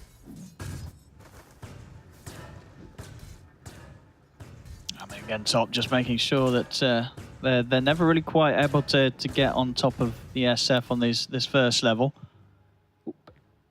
JT still doing decent in the first few waves at the least. They're trying to, what you want to do versus something like SF and Clockwork is you push the lane in hard. So if Clockwork wants to go on you, there's going to be like this double wave, so SF can't actually contest with you. And Battery Assault, of course, gets soaked more from all those creeps being in there. So not bad from JT at the moment, but as we said, Monet should free farm. I feel like X Success should free farm, and mid maybe a bit more contested. And we'll see what that ends up causing in the whole mid game. Yeah, we already see that Meteor Hammer queued up from X Success.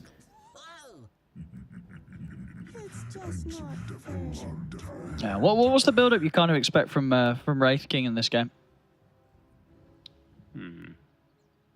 Is it gonna be a Radiance game? I mean, probably not. Probably just your here we go. Yeah. He's done his favorite. So yeah, Armlet phase, but I guess the question is, what really he wants to go after the Armlet phase first two. I mean, I think I personally just never. I'm still just a bit of a Radiance hater on a lot of heroes at the moment. So, and I feel like what I was talking about earlier, where Aster's timing is these BKBs, I feel like that's where it maybe makes the Radiance even worse. So I want to see him go probably more physical oriented, maybe just that that Deso Armlet, etc. stuff like that. But yeah, we'll see.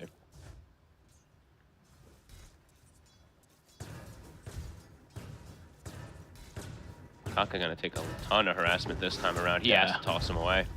So he's got a fair few stick charges as well. Yeah, he should be. I mean, he should be. Uh-oh. He still got the 8 sticks, but he's taking a beating. Battery Assault back up in 5. Yeah, he's actually forced to use a stun, and it's gonna get the pull off. Yep. So he's not gonna be able to do what he wants to here, Kaka. And in fact, Battery Assault's back up. Uh-oh, I mean Kaka. Okay. All right, he's got just enough mana for the toss, but very much living on the edge there. Yeah, that was a bit risky. And XWI actually also winning the mid main. So all 3 lanes looking incredible right now for Aster.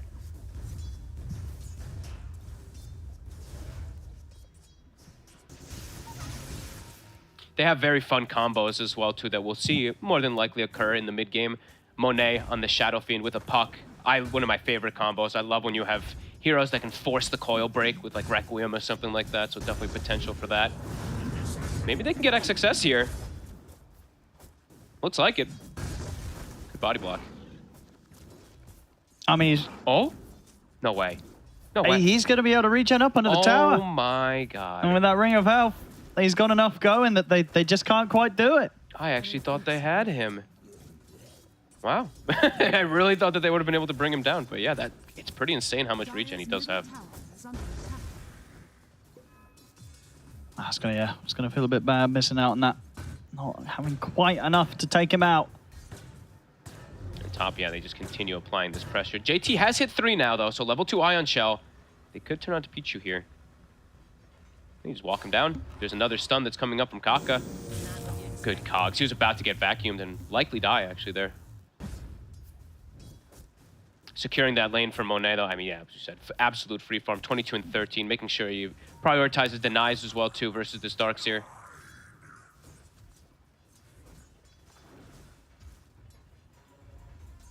I mean, this top lane doesn't ever get any better for it, XG, does it? Nope. At this really. point, I mean, it was very difficult to really do anything here right now as the Darkseer and Tiny. It's just impossible for you to get on top of the SF because he just has one of the best bodies in the game. You know, Clockwork, 900 HP, level 3 now also, so level 2 Battery Assault is online with help level 2 raises. Yeah, if that Darkseer gets caught in cogs, unless Kaka tosses them away, it's likely just a kill. A slow early game here for the first 5 minutes, but Aster is doing a bit better inside those lanes.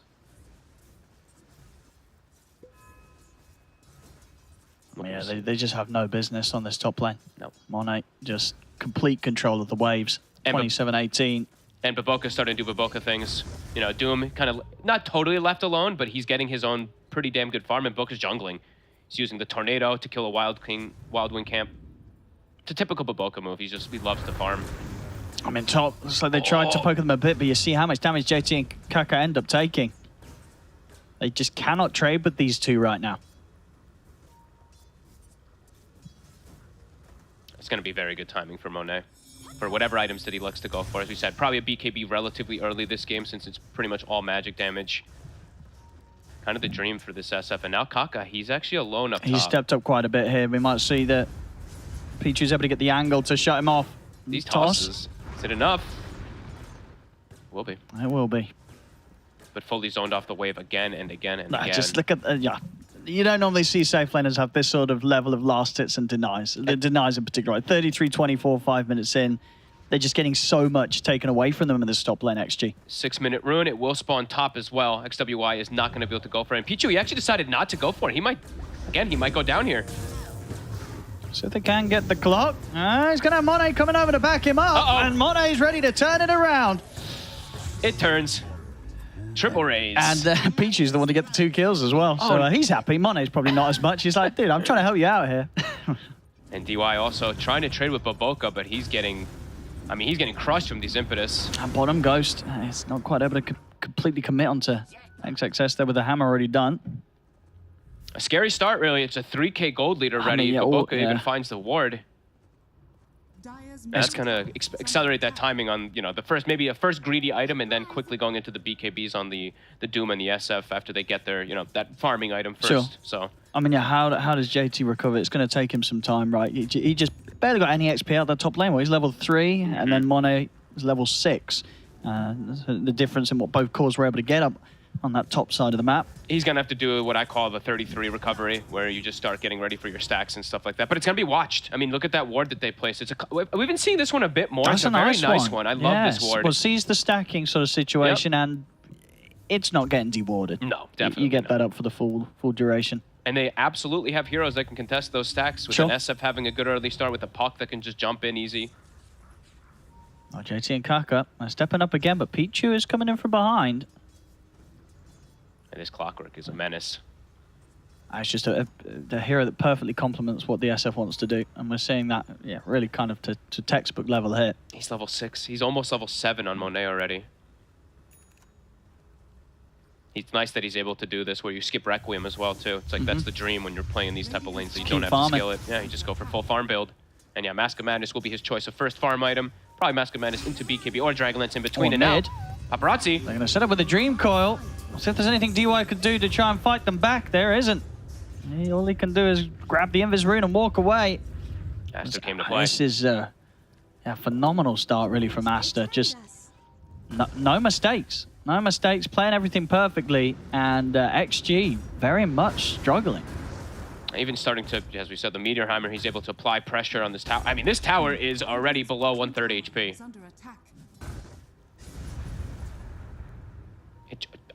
JT doesn't know. He doesn't know where to go. He doesn't know what to do. Now it's.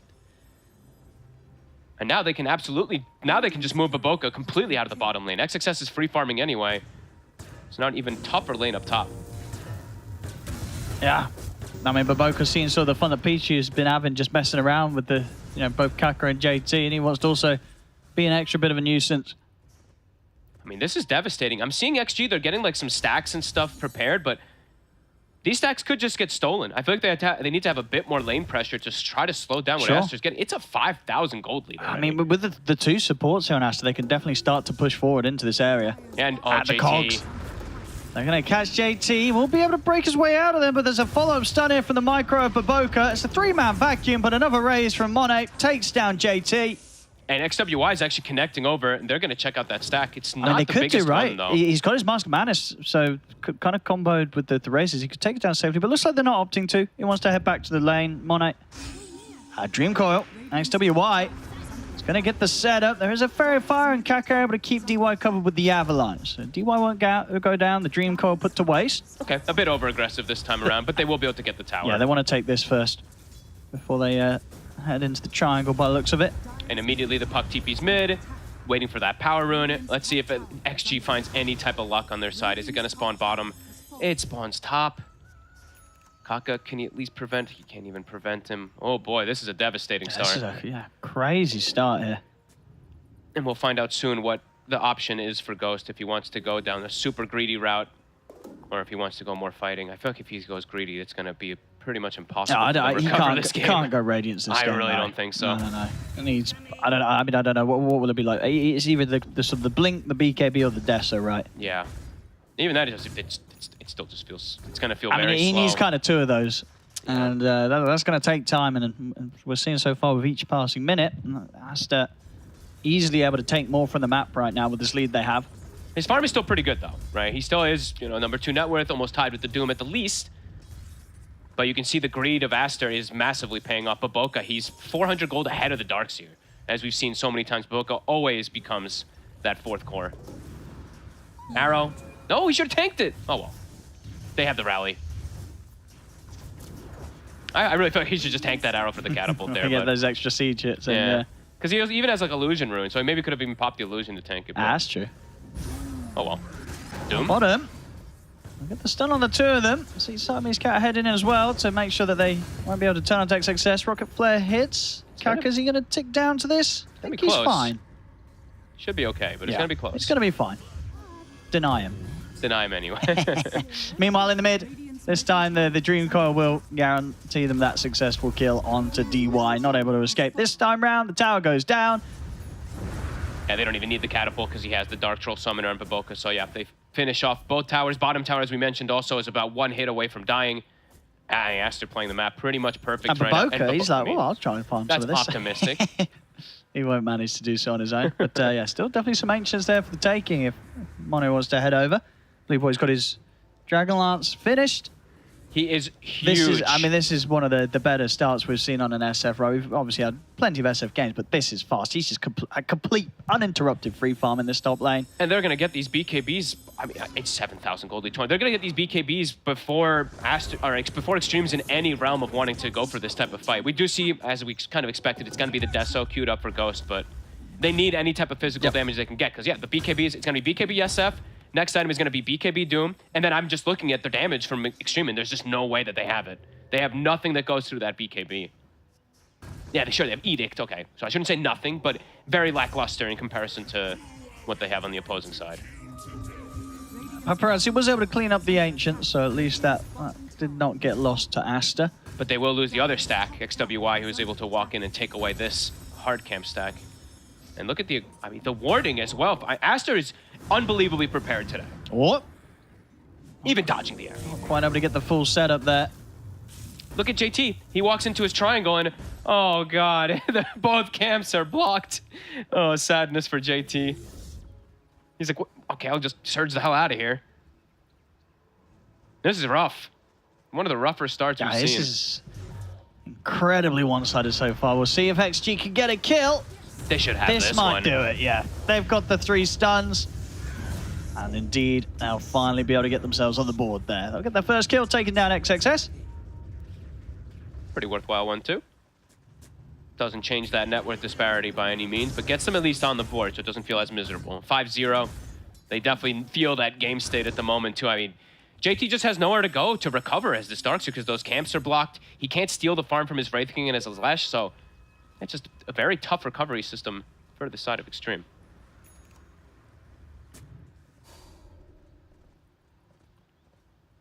And how the level's looking, yeah, we see Kaka still only, okay, almost like level 6, but he's a tiny. His farm is non-existent. I feel like Baboka might get to the points where he's able to just out-farm a lot of these cores. I mean, he's already surpassed the Darkseer probably for the majority of this game. He's got Dragonlance also on Enchantress, so yeah, they're huge, Owen. I feel like Kaka's got to do some miraculous stuff on this tiny, but without a Blink Dagger, it's very difficult to set up onto this puck. Just watching him here. Can they actually set up? The rocket, it scouts them. XWY. He should be able to play his way out of there now. Oh. Yeah, he should be fine. Good rocket. That was nicely done from Pichu. Just shoots it across the map to get vision on high ground. And the camps are still blocked. Oh, someone's going to try and get rid of those sentry wards, right? They got rid of one. Okay. And they bring down the clock. He's a bit tanky at this point. No, they cannot. He's away. It's 1,400 health on this Clockwork. And he's been digging. So even though they harass him, he's like, okay, got my salve, got my clarity, I'm good to go. And yeah, Mono's just living life right now. He's going to show up to the first fight With and like become BKB golden. Dragonlance, Mask of Madness at what, like 17 minutes? Both cores are going to be pretty much unkillable. XXS is going to have BKB pretty much at the same time as Monet. XWY has the liberty of just being a puck versus some limited disables to catch him until there's a blink on the tiny. This is, yeah, you couldn't ask for more if you're an Aster fan. And they got to start doing something. Paparazzi, he's got his Bloodstone timing. Let's see if they can start connecting some combos. They also have Mech on JT. They have to start finding something before the BKB. If they make this smoke and it's into BKB, the game is probably just decided at that point. They find him. Can't. Without Blink, it's super hard to catch this puck. Radiant's middle tower is under attack. Yeah, looking at this as well, have I been missing this in other games? Is it a Baboka thing, or is this for this game in particular, this build where you don't get the point in Untouchable? He's not getting hit. Yeah, I mean it's also, right. It's just the Wraith King. Other than that, there's no physical, as we were mentioning. It's all magic damage. So I mean, he's full greeting it up. You know, he just wants to be able to farm. He wants to be able to hit people if they do come to him. He doesn't need the Untouchable for now. That makes sense. Makes sense for sure. Maybe he puts a point in it at level 10 or something, because that might be the timing when they look to take fights, because it's going to be the double BKBs. Sure. Which they have. This is so brutal. It's like Extreme's gonna like smoke up and be like, all right, guys, I think we're ready to fight, and then they're just gonna both BKB pop and be like, oh my god, how do we fight into this? Yeah, this is just such smooth, quick timings here from Aster's cores. And look at Baboka. I mean, he's even just taunting. They D-ward now, but the damage is done. But like DY just takes out one of them, and then he blocks another camp anyway. And yeah, this is economical damage, mental damage. Yeah, this is top stuff from Aster. It is showing why they're towards the top of the region here. And it's good to see that they've fixed what happened the other day in particular, right? When they played versus YBB, they struggled a lot. But we'll see how it all ends up happening as these fights about to kick off. But I mean, they have the BKB, so you cannot imagine that Extreme is going to have a successful fight in this realm. Deso's done. Still, they're getting their item timings, but it's so delayed with what they're playing up against. Baboka's out. They were nearly able to find him in the trees, but Baboka, he knew when to get out. He was already gone. They will, of course, lose the top tower, but nobody on Asta getting caught up there. He's taunting him. He doesn't even take the untouchable 10. He takes the magic resist, so same concept. Will he finish the game with no points and untouchable? No, I think he should get point pretty soon. Because we do see the Wraith King. So you said, the timing for him, for Ghost, it's not bad. He's got the Deso. He even finds a Dagger of Ristal, a really good item on Wraith King. But just how do they stick on these targets with the BKBs and stuff? Master starting to accelerate things. Oh, and they find DY in the trees. It's a freebie. Quick catch, and of course a quick push with Monet hitting the towers. Glyph pop, but they're going to counter glyph it because there's also a push happening in the top lane. Yeah, I don't think they want to be going anywhere else, so they can keep this tower taken off the map. And they can even set up for top if they'd like to, which we see. I mean, Paparazzi shows himself top. That's a risky place to be. Yeah, for XG, they will not be able to push this Tier 2 anywhere near at the same pace, so Tier 2 still stands strong for Asta top. Outpost will be taken by Asta. Nice and early here, 18 minutes in. They're just, I mean, this farm is ridiculous. 6-1. It's a very methodical game so far from Aster. I mean, what sort of put this all into place? Was it just the fact that they get this last pick SF that XG just didn't really have a lane to put against? I mean, they had two very dominant lanes, I would say. Like, the Doom is going to be able to get this free farm with what he's up against. And then the Puck also just did very well. Clean rotations. They prioritized continuing to shut down the Darkseer. I really think the fact that they didn't deward the Ancients for, what, like 6 minutes? It was a long time. It's a bit unacceptable because JT just had nowhere to go to recover. So, I feel like for Extreme, the game is already getting to like these desperate points.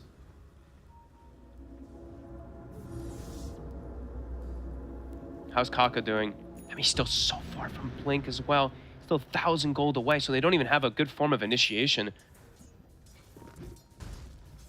So I think, honestly, the best thing for them in the fights might just be making that wall and hoping that the SF illusion carries them.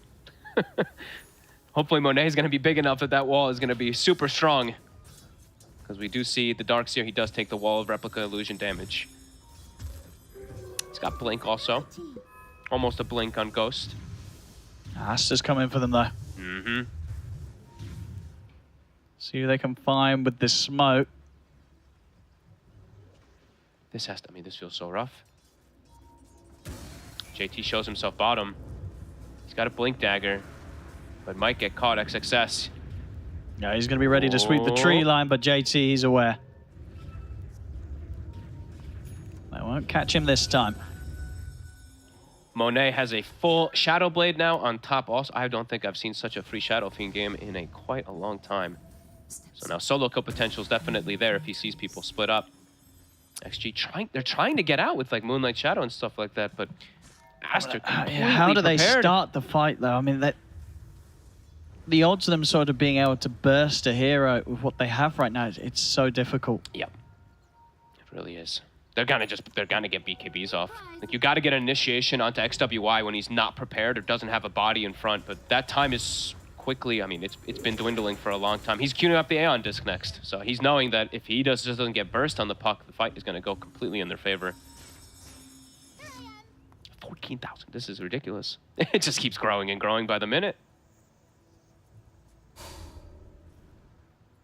See the lines there. It's just there's been no slowdown. Not at all here from Extreme Gaming. They can't do anything to kind of put the brakes on for Asta. And they still don't have Blink on Kaka. They do, I believe, they do have Blink on Ghost. So let's see if maybe he can like point blank Blink on top of XWY, get a stun into some follow-up. But XWY's been careful this game. He's not taking too many risks as this Puck.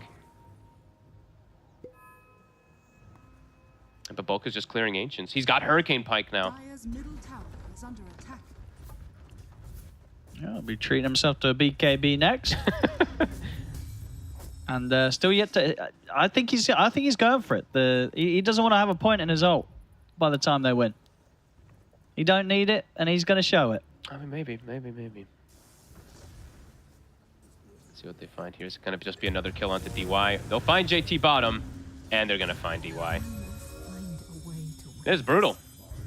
This is actually one of the most one-sided games that we've had, and we've had a few of them with some of the matchups in this region. But yeah, this one, I expected this one to be kind of close, but it's the complete opposite. That 17k difference at 22 minutes in.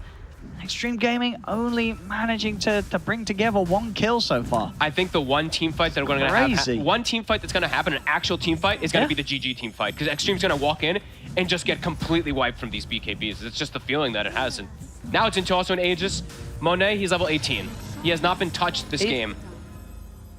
He actually hasn't. He literally has not. It's probably going to be one of those games as well where I imagine just the hero damage done by Extreme Gaming's heroes is it's going to be pretty low, right? It's, yeah, like 5k below, it actually feels like. Nobody's hit any heroes. I mean, and yeah, has Monet taken any hero damage? I actually want to look at damage. It's not that bad, actually, at the moment. But I mean, okay. It's sub 5k, but it's also sub 5k for Aster, but they have the farming lineup. Do we have by any chance have a damage taken? Probably not, right? No, I don't think so. Because I want to see what Monet's damage taken is. It's Because you probably don't think they haven't, well, other than the lane, maybe took some Iron Shell damage, but that's about it. That's about it. I mean, I'll check it at the end of the game. Yeah. Once the scoreboard comes Just up. been But hitting creeps, and no one on XG's managed to make any sort of move to slow him down. Yep. And look at XXS. I mean, he's just farming, right? Buys an Aether Lens. They're actually going to get the hook. They do. They get the angle. That's a dead paparazzi. They're all TPing in for him. He will manage to turn and take down Pichu, but immediately gets killed off there in response. And DY again. I mean, how many times has DY been coiled? I Poor think lad. pretty much the last 3 times, yeah. And JT getting soloed by Baboka. Just let Baboka finish him. Oh, you... Oh, that's a kill how steal and a half there from XWY. How good. Oh, this... The cleanest game I think I've seen from Aster in this tour. TD spawns top, XWY makes the move over. He actually finishes his Kaya Sanj instead of just going straight for that Aeon. I mean, similar concept. Now it's even harder for him to get burst. Has a Nether Shawl as well, too, so ridiculously tanky. And Monet looking for some solo plays. He's under a sentry, though. Won't be able to find it. But they're doing the sweep, as I like to call it. You know, they push them out of bottom, sweep across to push them out of the triangle, control the entire map. And now they're even going to purchase a gem, so Baboka going to pass down over to the puck. XG. Just like we said, it feels every move that they try to make just feels like a desperate one. Baboka, maybe he gets punished for the no untouchable. Oh, that's true. If they could get the jump on him. They find the puck. That's the bigger kill. There we go. Now get him. And now over to Baboka. He'll be able to force himself out to the side, and he's healing up. But the stun catches onto the heels. It's not enough. Paparazzi's got the damage. And they got the gem. Yeah, not a bad hit, considering they were 18k behind.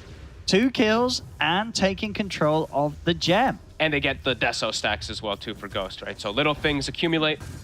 Very nicely done. They find XWY slipping. And that's why you saw him queuing up the Aeon disc, because he knows that the burst potential is absolutely there. Thought perhaps the Kaya Sanj would be enough. I felt like they might be too, but they get the full combo on him. All right, some sort of sign of life here from XG. It's a big one. Yeah. Getting the gem is a big one. Yeah. Besides just the kills that you're able to secure, of course, having this gem is going to be able to let you reestablish your side of the map so you can actually get farm.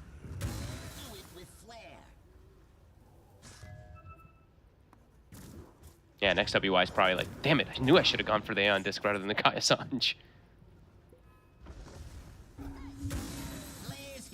And Baboka, does he skill untouchable? Yeah, there we go. After dying, he's like, all right. The 1 point is just all right, so time value. to put the points in it now. It's so, like, 1 point. The second point, you only get like the 40 extra attack skill, but the first point is amazing. Dire's bottom tower is under attack. Radiant's middle tower is under attack. Monet back to business. Radiant's middle tower has fallen. We'll see how much they want to force it. They've got a minute left with the Aegis. They are pinging high ground. I mean, they have XXS with this Octarine, so he can blast it with the Meteor Hammer from a good distance as well. They're scared to get tossed in the base, though.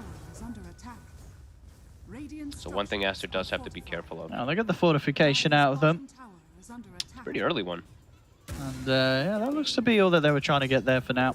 They'll back away. The Aegis is starting to come to an end. Pick up their next set of neutral items since we've just hit 27 minutes. Monet, yeah, Aegis is about to tick out. And Monet, he's hit 20. So as we always talk about that big SF talent, 360 damage. And they're going to smoke it up. Extreme, they have Paparazzi with BKB, a bit more survivable. And Ghost has an AC. All things considered, not too shabby. Kaka. He's going to try and go, but there is back up here. Ghost gets in, they'll take down the clockwork. Vacuum's there, and indeed straight to the back lines. XXS looks to push back Paparazzi. Monet taking big hits from his own illusion there that came out at the wall. The Aegis is going to tick out. Oh my God. A little bit of the heal from the Aegis heals him up a bit, but indeed he's still going to be able to get on top of him. Ghost gets in and takes him down. Oh, I mean, they're making crazy moves, XG, considering how tough of a situation they're in. I mean, I feel like Monet maybe just walking in and dying with the Aegis a little bit earlier might have been perhaps a bit more beneficial, but all right, here we go. XG. XG here. I mean, this really would be quite the comeback if they're able to somehow do it this game. They have just been so far behind for the last 20 minutes. And now, they're the now ones they're perhaps. the high ground. They might be. I mean, it's 40 seconds without Monet. He committed his gold. I mean, how much can they get? Tower perhaps can fall. All right, They're gonna give respect. they will. But that is an enormous this is definitely going to shake up Astra a little bit. Because they're going to be like, hang on, guys, we got to these items, we're this far ahead, but XG's still able to make moves against us. Honestly, like 1 or 2 more mistakes like this, and I would say the game is completely back to even. So what, like in that last fight, for example, what was the problem for Asta? I mean, Monet got hit by the wall. He got hit by wall, so he applies the illusion to himself. The Wraith King gets the jump on him, applies the Deso. So he's sitting at what? Minus like 20 armor or something like that on the SF. So he's just getting wailed by these illusions. Now JT, he found the opportunity since he went for that blink to just get on top of him with the wall. That was remarkable. They even got the initial Doom onto the Lesh too. They did. But he did get the BKB off before, so there wasn't really huge. Didn't he? Nope. It wasn't BKB one. He did not get BKB. They just they bypassed. They just didn't have enough, so no one else could get to him. Oh, okay. It really was JT just doing incredible work there with the blink wall. Landed on 3 heroes. Game state's starting to feel quite a bit better now for XG. Let's see if XG can do it again. They're really making. I mean, they're making magic happen with this deficit. And, you know, definitely, without a doubt, what needs to happen is just they have to get the SF in the wall right. That is 100%. That's what does it. If they don't do that, then the fight will look like Astra is indeed as ahead as they are, but they can get that illusion. TY steps up a bit far, and that's is that the? Did he pass off the gem? I don't know if he did, but the jump forward. It's going to be a buyback. XSS is going to try and get in. He's going to drop the Doom down onto JT. He doesn't want any illusions being made of his SF this time round. As with that said and done, with the Darkseer taken out, there's not really any potential in this fight anymore for XG. Kaka, he'll be lucky to TP out of there. But yeah, you can see XXS with a clear game plan now. Who cares about the Lesh? Just doom the Darkseer. Yeah, the Lesh is not a problem by any means. They have so much physical damage to rip right through him. So yeah, I think probably is just going to be the do that every fight. Every honestly. single fight. Yeah, just go for JT. Doom JT, and then Monet's going to be able to clean up without any concerns of a potential illusion destroying his own teammates. Yeah, very nicely done. And I believe that is about to be now Satanic for Monet too, so he will have easier time to fight back versus Illusion. And they did recover the gem, so DY, even though it was indeed on... He dropped it on the floor to check the high ground. I guess he picked up with his courier before he walked up into the area of the outpost. So was at least able to recover that one. But yeah, I think now it's like you clearly know the way that you want to take the fights on Aster. Just, yeah, JT is priority number one. Get this Darkseer. That's all they got to do. Yeah. Ghost will have BKB, so he has a bit easier access to jump in past everybody to get on top of the SF. But yeah, I think the whole game is on JT. And he is getting close to even an Aghanim, so... All right. Might be able to get these like double illusions and stuff like that. That could maybe turn the tide.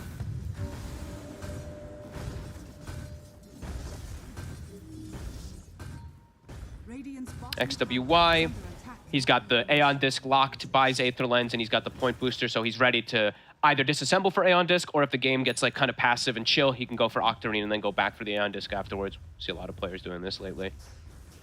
And even gonna start pressuring bottom. Gonna get some good tower damage here. Radiant's bottom tower is under attack. We'll back up, join his team. Doom is at the ready. And XXS soon is going to get to the point where you can do him 2 targets. The refresher is almost going to be online. Yeah, XG needs the perfect jump. Difficult, but still possible. Radiant's bottom tower is under attack. I mean, what would you like to see them do in this sort of position? Wait for them to come to them, or control? What's the best way that you catch Aster in the fights in the way that you need to? It's control a high ground. You have to get the initiation. If you get initiated on, it's probably going to be a disaster. So you have to get the initial go. So playing around your vision is everything.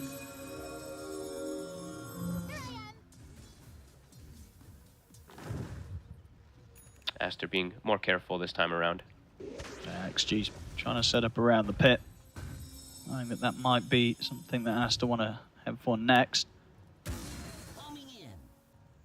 Aster also waiting. Both teams sort of just waiting for one another. XG are going to make the move out. See if they can find that initiation. As we said, so much pressure on JT. Yeah, I mean, if Aster continue this patience and wait on the high ground, could be difficult for XG to jump them. They have an Arcane Rune also on XWY, so he's ready to spells. They know that XWY is around. Just jumps forward. Both teams having decent information of one another now. Kept the Arcane Rune as well too, and now they're going to smoke themselves. There, you might be able to get positional advantage here. Kaka. The Invis Rune on Kaka might cause issues. They've got a dust. Okay. Will indeed cause his death, but at the least dispels the smoke and means that no one else should get caught. Well, Ghost, he wants to actually fight with this. Big damage. Gets in. We'll be able to take out Siamese Cat, so they get the trade here. XG. XXS, he sold his Meteor Hammer now. He has the full refresher. So now he actually can look for going for these double Doom plays. Yeah, I imagine what JT and Paparazzi would be the dream for the Yes. two that he wants to grab. Just, yeah, JT plus a core. Sure. See, Ghost's damage, it's no joke, though. With a quiver hit, he, like, what, 2-shot, 3-shot that clock? I think it was 2-shot, yeah. It's pretty funny. It's pretty ridiculous how much damage he's able to do.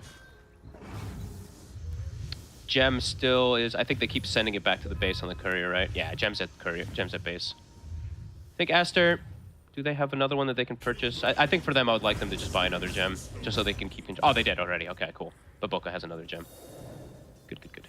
Sometimes I see Baboka be a bit over greedy and finish off like his own ags instead of playing for their team, so I like that he gets his gem. And we do see the puck. He's got the gold for both, so finishes the Octarine, still has the Aeon Disc unlocked.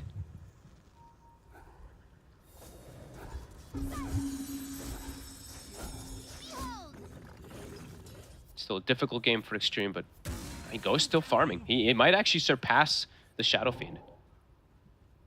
No, he's playing well there on the Wraith King. Sure is. 2-0-3. Not an easy game. But last few fights, he's had sort of good target priority, just getting in, getting a kill, getting out. I think it's very impressive that he hasn't died this game. Look, shot in, Kaka. Catch the Tiny. Ghost is going to be there to take down Pichu first, though. If Pichu goes down, Kaka will finally fall. XXS committing him with a BKB. They found JT. See if they can take down the Wraith King twice. JT, he got the wall out in time. Ghost is going to be able to walk away here. Both supports from either side with the buyback. I want to make sure that they're here for the 5v5 around Roshan. They have to. JT has to go all the way back to base. And he doesn't have the wall anymore, No. of course, with it being dropped down in that last situation. And there is another round of that Doom. Sure. If XXS does want to go for the refresh play. I mean, he could blink, stun, I think refresh, that they stun, can't get Doom. into the pit anywhere here. This should just be Aster's Roche. I feel like they might want to jump in recklessly, but they can't. And Ghost was thinking about it there, stepping down off the stairs, but the Aegis already picked up. Very, very challenging fight for XG trying to enter into, and Ghost, he steps up, he's taking a pushback. Behind the coast, he's still got his BKB. As he wants to run in with this, but he's taking too much damage. JT's been caught off to the side, and the same to be said for Kaka. He's out without buyback. Ghost, still farming the area. Okay, Reincarnation's back up. But they find JT again. Kaka, no buyback this time. 60 seconds, he's down. Still looking to play around their vision, maybe to get like a snipe kill, but Baboka, he'll take out that ward. And Aster, back to the domination that we were expecting for most of this game. Yeah, pretty much just that one fight where an illusion of Monet came into play. That's the only sort of trip up they've had here this game. As they're back on with the push. Fortification is back up. The dive's here, though. Peachy straight in. On top of DY, sets up for Monet to get the kill. As they're onto the mid barracks. See if they want to stick around for more. Still a fair bit of time. But XG will have to wait until they've got the full 5-man up. Aster have cleaned up their act after that. Yeah, like you said, after that one little mistake that they did make, everything is back to just playing super clean. Big items coming out. I think the Arcane Blink is pretty much done for Monet in a second here. Yeah, they still have a bunch of time here. The Mirana dead for 40 seconds. Let's see if there's a big toss play. See if they can get a toss back on Kaka. Gonna try. Kaka. Look at the toss back, and they'll be able to kill him off once pretty quickly. Okay. And can they do it a second time? Wall is going to be laid down. Monet puts the BKB. He's going to get him with the Requiem, but Ghost has also put the BKB. He's trying to punch into this SF, and Ghost, he's bringing Monet down pretty low. But the Invis is back up. Monet able to slide back to safety. See JT trying to hold back XXS and Baboka with the vacuum. XXS and Baboka, they'll be able to proc the reincarnation of Ghost. Ghost has the Rayfire Blast. He needs a couple of hits to come in, but won't be able to do so. Baboka able to jump back to safety. They try their best to hold it, and not a bad attempt. They're getting the wall down, catching Monet on the respawn from the Aegis. It pushes Aster back at least. They'll be able to push them back, but of course, further casualties were had on XG, and the lead still continues to grow for Aster. And JT, he did have to use buyback, so he's dead for quite some time. And this time we do see Baboka. He is able to actually take away that illusion, as we see. But sometimes we do see this Ench as a counter pick to Darkseer because of that, where you're just, the wall comes down and you take that. He finally is able to get the opportunity too. And yeah, Kaka. XWI is fine. He still has the Aeon disc prepared. Yeah, back onto the barracks. Aster goes. It's just toying with them. And we saw this time, Monet, how aggressive he's able to be. Even though the wall was right on top of him, he Hurricane Piked right into where the coil was because Paparazzi didn't have BKB anymore. He can just pop the Requiem and focus that Lesh. Ghost still hasn't died, which is, I think, pretty damn spectacular. In a game where the team's 34k behind and 2 sets of racks down, and also in a game where it's not like he's just been avoiding fights and hitting creeps. Like, he's actually been getting in, getting a kill here and there. It's just tough because of how those lanes went, right? Like, JT, he's 0-8. Even though we say, like, the whole game is really revolving around him getting, like, these illusions and stuff like that, how important it is, he is 0-8. That's how rough that lane really was. Him and Kaka, 13 deaths combined between the two of them. And just, Paparazzi's unable to really approach in these team fights. Because they got, honestly, it's because they got all these early BKBs and stuff like that. The Lash impact is just pretty impossible. SWI. Oh, he's going to try for the catch here. Kaka, but the phase shift was already there. XXS jumps back in. They're taking out Kaka. Now with the cogs pushed back. A bit of a tricky spot. The vacuum wall is there for JT. He'll get caught by the Doom. Uh-oh, Ghost. They've lost him once. And on the second life, they've lost him again. There, Monet waiting in position with the Requiem. And they'll call it. GG's called. Aster will take this game 141 minutes in with 42,000 gold net worth lead. If Aster maybe makes, 2 more mistakes or something like that after that little bit of a fight in the mid, perhaps could see a comeback coming there for XG, but they fixed everything together. They made sure they didn't make any of those mistakes. They went back to getting that farm going, picking and choosing their fights and identifying who to go for the Doom. As soon as they take out JT in the fights, you could see there's very little chance of a comeback. I mean, very dominant game from Aster. I think Extreme, they can't have these lanes go this rough to the point where it's like, no, not guys, that top lane in particular. Let's join our first fight. Oh God, everyone has BKB already. This that's literally what happened, right?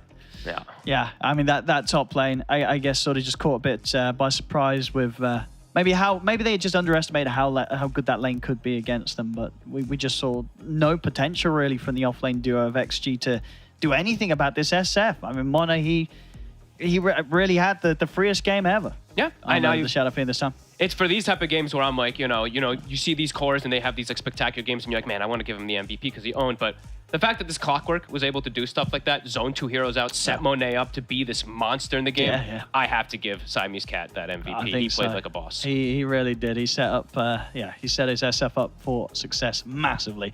There we have it. Aster looking very good in this game 1. We'll see if they can do it again in game 2 if XG's able to step it up. But as for now, 1 game up here for Team Aster. One game up indeed, and Team Aster looking hella clean doing it as well. Pretty much keeping Extreme Gaming from having any kind of foothold in this game, number one. And although it took them a little bit of time, they were in control for the vast majority of this game one. Team Aster pretty much started from the laning phase. Pretty much nothing went right for the side here of Extreme Gaming. The top lane was an absolute disaster. Mid was not going great. The bottom side of the map was okay, you know, but they still end up losing their tower fairly early on. Was there any counterplay options here, Synderen, given how the early game went in the mid game for the side of Extreme Gaming? I don't know. It's when the lanes go this poorly, it's pretty hard to recover, right? I'm sure we're going to see it in the highlights here coming in, but so effectively in this top lane, I think Darkseer had a net worth of about 2K when Shadowfiend had 5.5. All right, this is quite a bit later in the game, but it's still, you can still see the remnants of what happened in that lane. Darkseer sitting solidly 7th on net worth in the game, behind was that the Ench at that moment in time, I think? Yeah. And yeah, as you said, while the bottom lane did go okay, doing okay against Doom is generally not winning, right? Like, Doom is just farming, he's getting that Meteor Hammer, he starts taking that tower and getting that map advantage. The early rotations as well for Aster were successful, they found these kills, and just keep building. And honestly, I'm impressed how long this game went. Yep. When we were 5 minutes in, I thought this was going to be a 25-minute game. Yeah, this was all on, like the game should have been much faster due to how poorly Darkseer and Tiny did in the lane, right? Like you suddenly don't have the Tiny that can rotate around, do stuff. Darkseer as well, absolutely underwhelming, can't really accomplish much. Due to the Clockwork, I think he played the lane extremely well. Like, Clockwork was on point. SF obviously getting triple raises on both of them at one point. Besides that, the game went this long because of the Darkseer later on. Once he got the Blink Dagger, he utilized it very well for a couple of decent vacuum walls on the SF. They get the kills on him. And we were discussing it. I was surprised from the first wall that they didn't use Enchantress like against them. That's usually what you do, right? Like you just control the illusion and you're like, sweet, another one.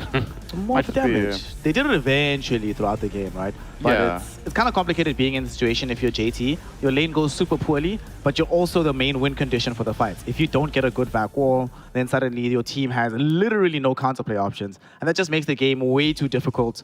Poor JT, man. You start the game, you get double killed for a first blood onto those Clockwork, and it just cascades in failure from there. But you also can't just be like, well, hands off keyboard, somebody else take the reins. You actually still have to play out of your heart to win this game. To give some perspective about how the top lane went, JT was level 4 when Monet was level 7. This is like, at this level, it's not just that it's Div 1, it's like, it's 2 top 4 teams, right? Yeah.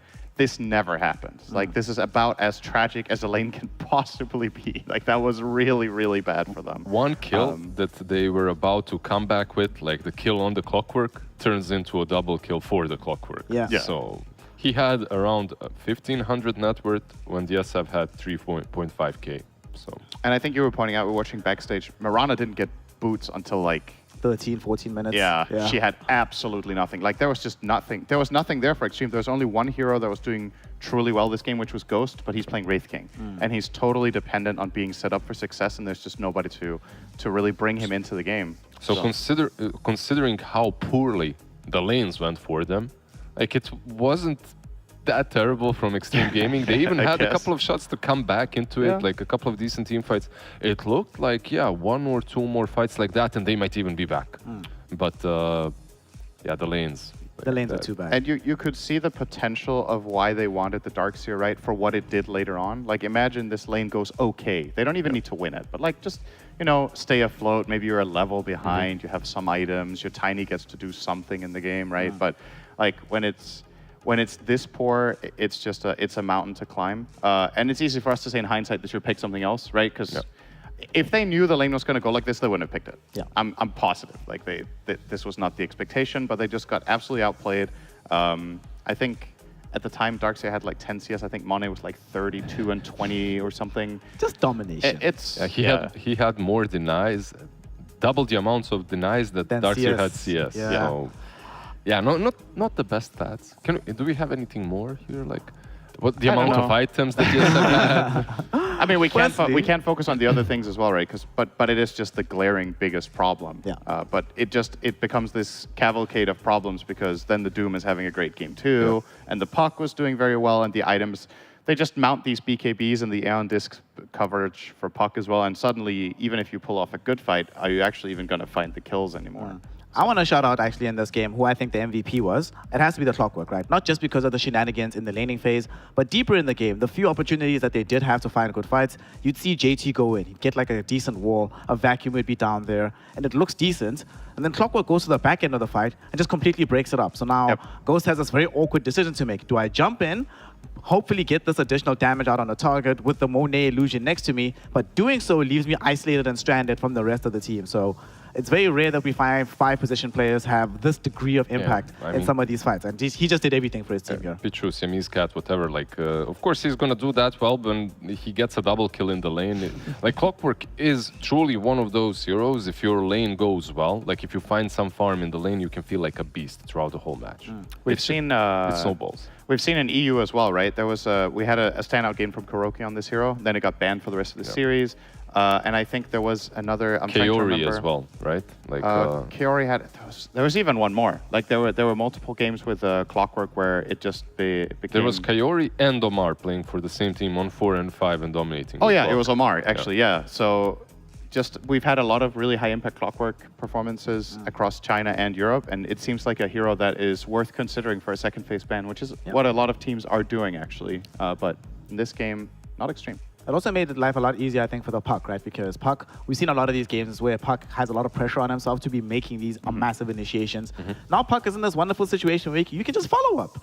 Clockwork goes in, you don't really care if the Clockwork dies first at the beginning of the fight, then you can be the one that follows up, catches the stragglers, and like there were a lot of times he'd be using Dream Coil only on supports because he has that freedom. He brings a lot of things to the table, and it's not only Puck that benefits from that. Doom is another hero that really loves being that secondary or tertiary initiation, right? Like you don't like to be just jumping in without vision. It's difficult as a Doom, but when you have the flare and the Clockwork followed up by Puck, it was so simple for him to find Darkseer every time. This game was made a lot easier by the performances we saw from the laning phase on the side of Team Aster.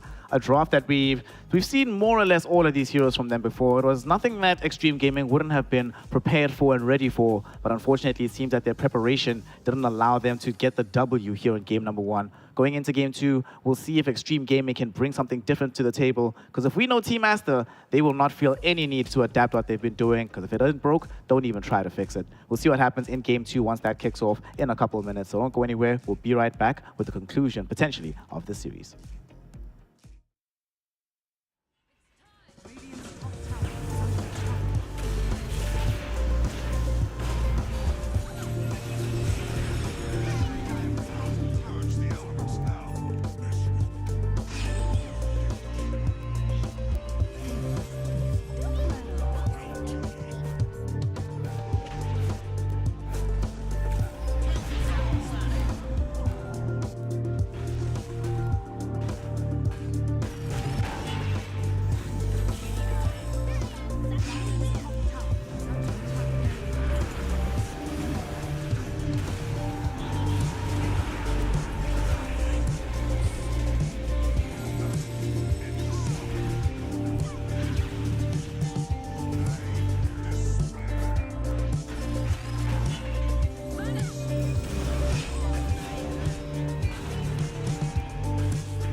Welcome back, one and all, to the DPC here in China. Game 2 between Team Aster and Extreme Gaming kicking off here. And the winner of this matchup goes into contention to take top seed in the region. We're already going to be getting deep and thick into the draft. We need some adjustments for the side of Extreme Gaming. That did not work out for them.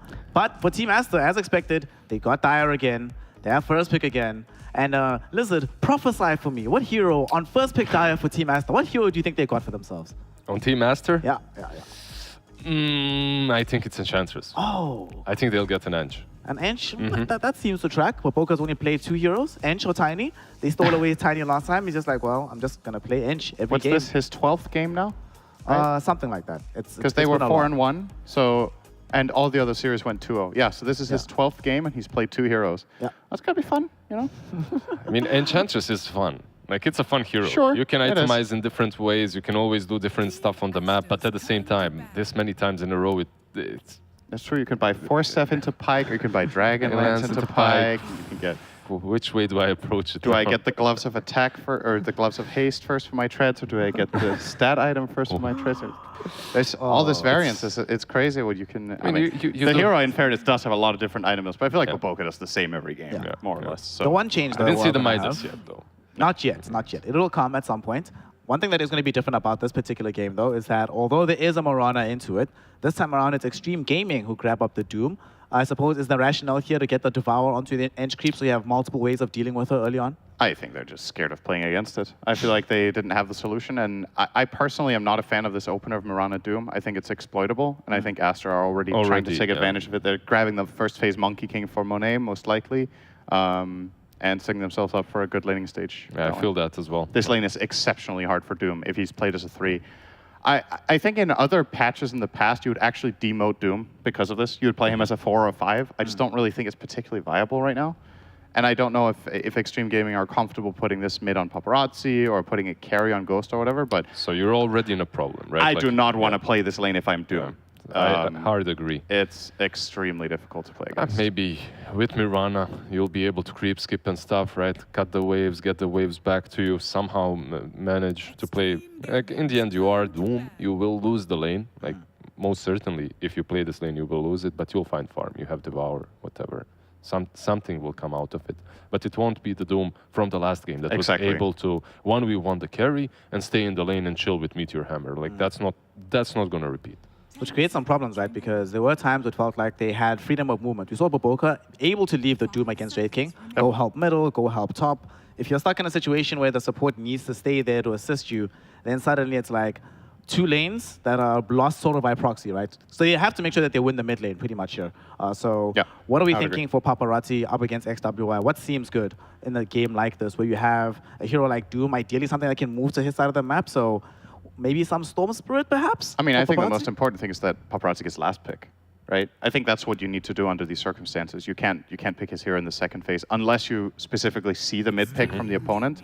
We'll see about Aster. Considering Aster usually last picks Monet's hero, which I think they have not done this time, the dynamic might change, and Aster might just end up last picking XWY's hero, which means in turn Paparazzi can't pick until the very last hero. The ultimate last pick is for Extreme Gaming. Yes. So they have that going for them at least. Right? Absolutely. Like the closing pick will be theirs, but yeah, we'll see what they go with right now. Like, what's good versus Monkey overall? Like, what heroes are we looking at? Is there anything that really dominates the Monkey King? Like, you want to keep range from the Wukong's command or have a way of getting him out of it? That's always nice. Well, Troll's already banned, which is the one I was going to think of first. The other one that we've seen play positively into the Monkey King, later on though, not in the lanes, is like Ursa. But that is something that is played by Ghost. They get... a classic! I love it. All right, let's go. Oh, there you go. Okay, you know, we have like the Amar test of how heroes get played by players based on their Dota Plus ranking. You have the Kaka test. If Lion is not absolute garbage, this guy will play it in any given patch, in any given lineup. And he'll make it work. He is the Lion, this guy. If I think of any player in the world that plays Lion, it's always Kaka. It's they pick Puck my into number him. one. All right, that's some confidence coming in from XWI. It really is. Like, they gave him Clockwork again, though. Yeah. Like, I don't know, man. I'm a bit surprised. They seem to not respect it that much. This is a good counter pick, of course, when you see that puck. So now you can pick Paparazzi's hero with the information you're given. Like, Monkey, okay, good versus the Doom. Then again, this Puck's game looks terrible for me. It doesn't look like an easy game. Doom, DK, Lion. You're playing into a DK, and you're playing into a Lion. Like Doom, okay, sure, whatever. Like if you get doomed, that's on you. But you have Hex, and you have the stun from the DK, and the lane that goes very well for the DK. Okay, you are bringing some things to the table, at least later on. You have Wukong's command, Dream Coil to keep them in.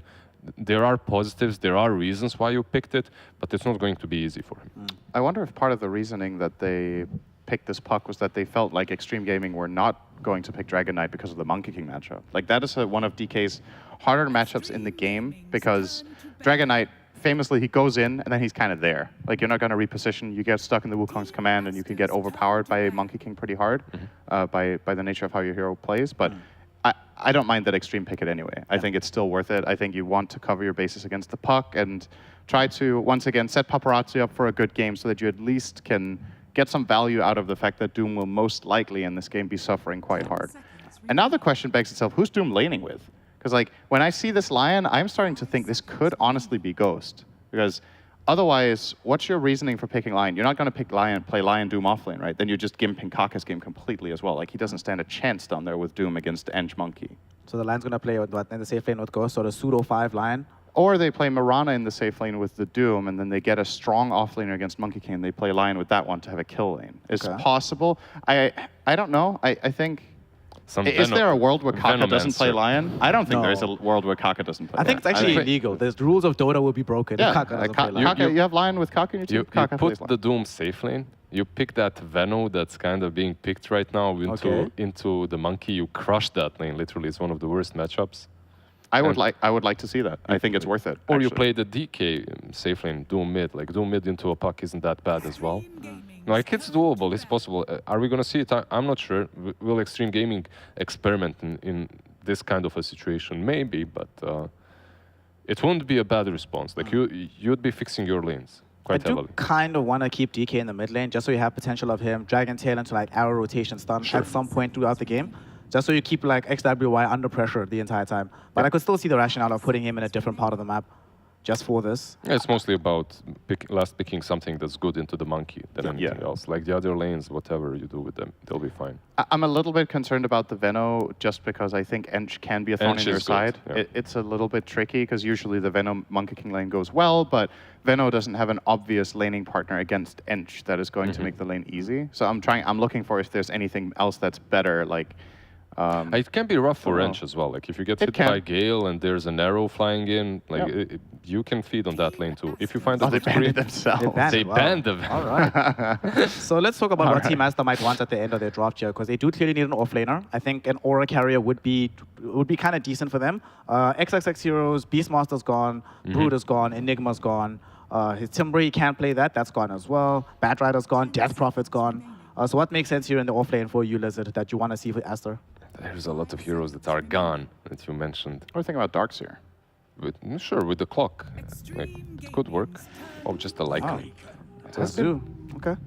An instant Naga. Oh, gosh.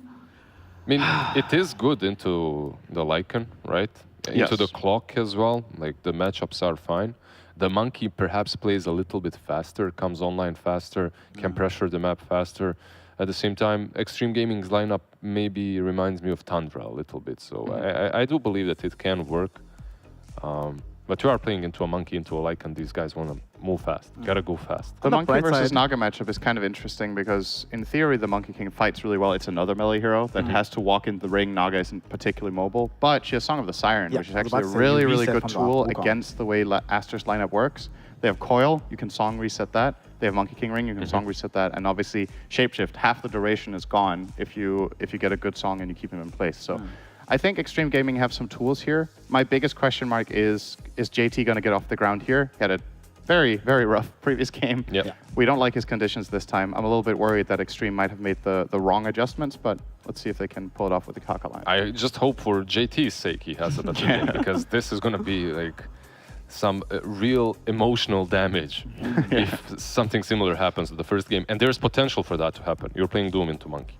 Well, we saw earlier on today what can happen when you get demolished in a game number 1. For Invictus Gaming, it gave them an internal power-up, and they made the anime revenge story happen, getting the 2-1 reverse sweep. We'll see if the same happens here for Extreme Gaming, or if the big brother of Team Aster will go 2-0. To find out exactly who's going to ball on the other, we have the Kobe and Shaq of the Dota universe, otherwise known as OD Pixel and Fogged. Take it away, boys.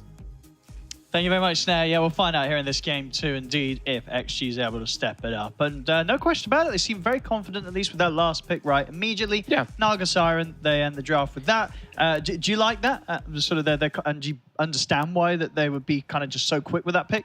Yeah, I mean, it looks like a way better draft from them. They're mixed. They have great catch for the puck, multiple different forms of catch, of course, with that Lion and the DK. So in theory, it looks a lot better. We saw something similar, though. The thing about Naga Siren is it is a hero that can be a bit tough to utilize if you don't have ways to have space made for you. And that's why I like what the panel's talking about, is if this Doom gets shut down, could be problems for this Naga to find that space. This is one of the harder carries to actually play in a lot of instances if you don't have some type of, like, wombo combo. You know, you don't have, like, some Enigma, some... Oop, I think my microphone's cutting out for a second. 1 second. If you don't have some, like, Disruptor Enigma where your song's going to be, like, really nice to set up a big team fight, they don't have that. But they do have the Disengage. So we'll see if this Naga's able to get off the floor and able to have this clean game, because we've also seen the Monkey King Lycan work against the Naga. The other day when we were casting, if you remember, Fly was like enormous, one of the biggest Nagas I think we've ever seen, and then they just consecutively lost 4 or 5 team fights in a row versus the Lycan and lost the game. And let's see what build Monet goes for also, because last time we saw this, they did go for the Radiance on the Monkey King. Wasn't all about like an early game. I think there's definitely going to be the temptation to do that again. Yep, depends on how they want to play. How speedy they want to play. Like if they just like want to just crush the map early on and put pressure onto the Naga, or if they want to be like, okay, we can play a farm game too if you want. We'll see. This time round, that top lane, is there any chance that Monet has as free as a start as he did last game, or do you think it's got to be a bit more contested this time? It shouldn't be as free, but it could still become pretty free. I mean, we've seen these Enchantresses dominate lanes as well. It's a Monkey versus a Doom. He's got a Mirana to back him up, so it's probably better than having the Lion. But the thing is now the Lion is in a lane bottom that's versus Clockwork and Lycan, so XXS should just be able to free farm, even though he's playing versus like the Naga counter. Mid, Paparazzi, I mean, he should have a very good time in this game, though. Yeah, let's see how top goes. Should be better. Should be quite a lot better. Honestly, like infinitely better for JT.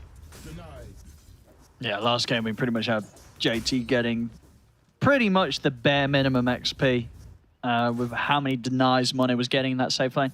Monet is prioritizing denies again here, but they are starting to get some of these last hits. DY dropping low. They brought a ton of regen, though, up top. Similar that we saw last time for the Doom. He brings like double sets of tangles and a salve, double sets of tangles on the Doom. Lane is getting pulled back on bottom. They don't want to play versus this, they don't want to play like a straight up lane versus this Lion post Naga.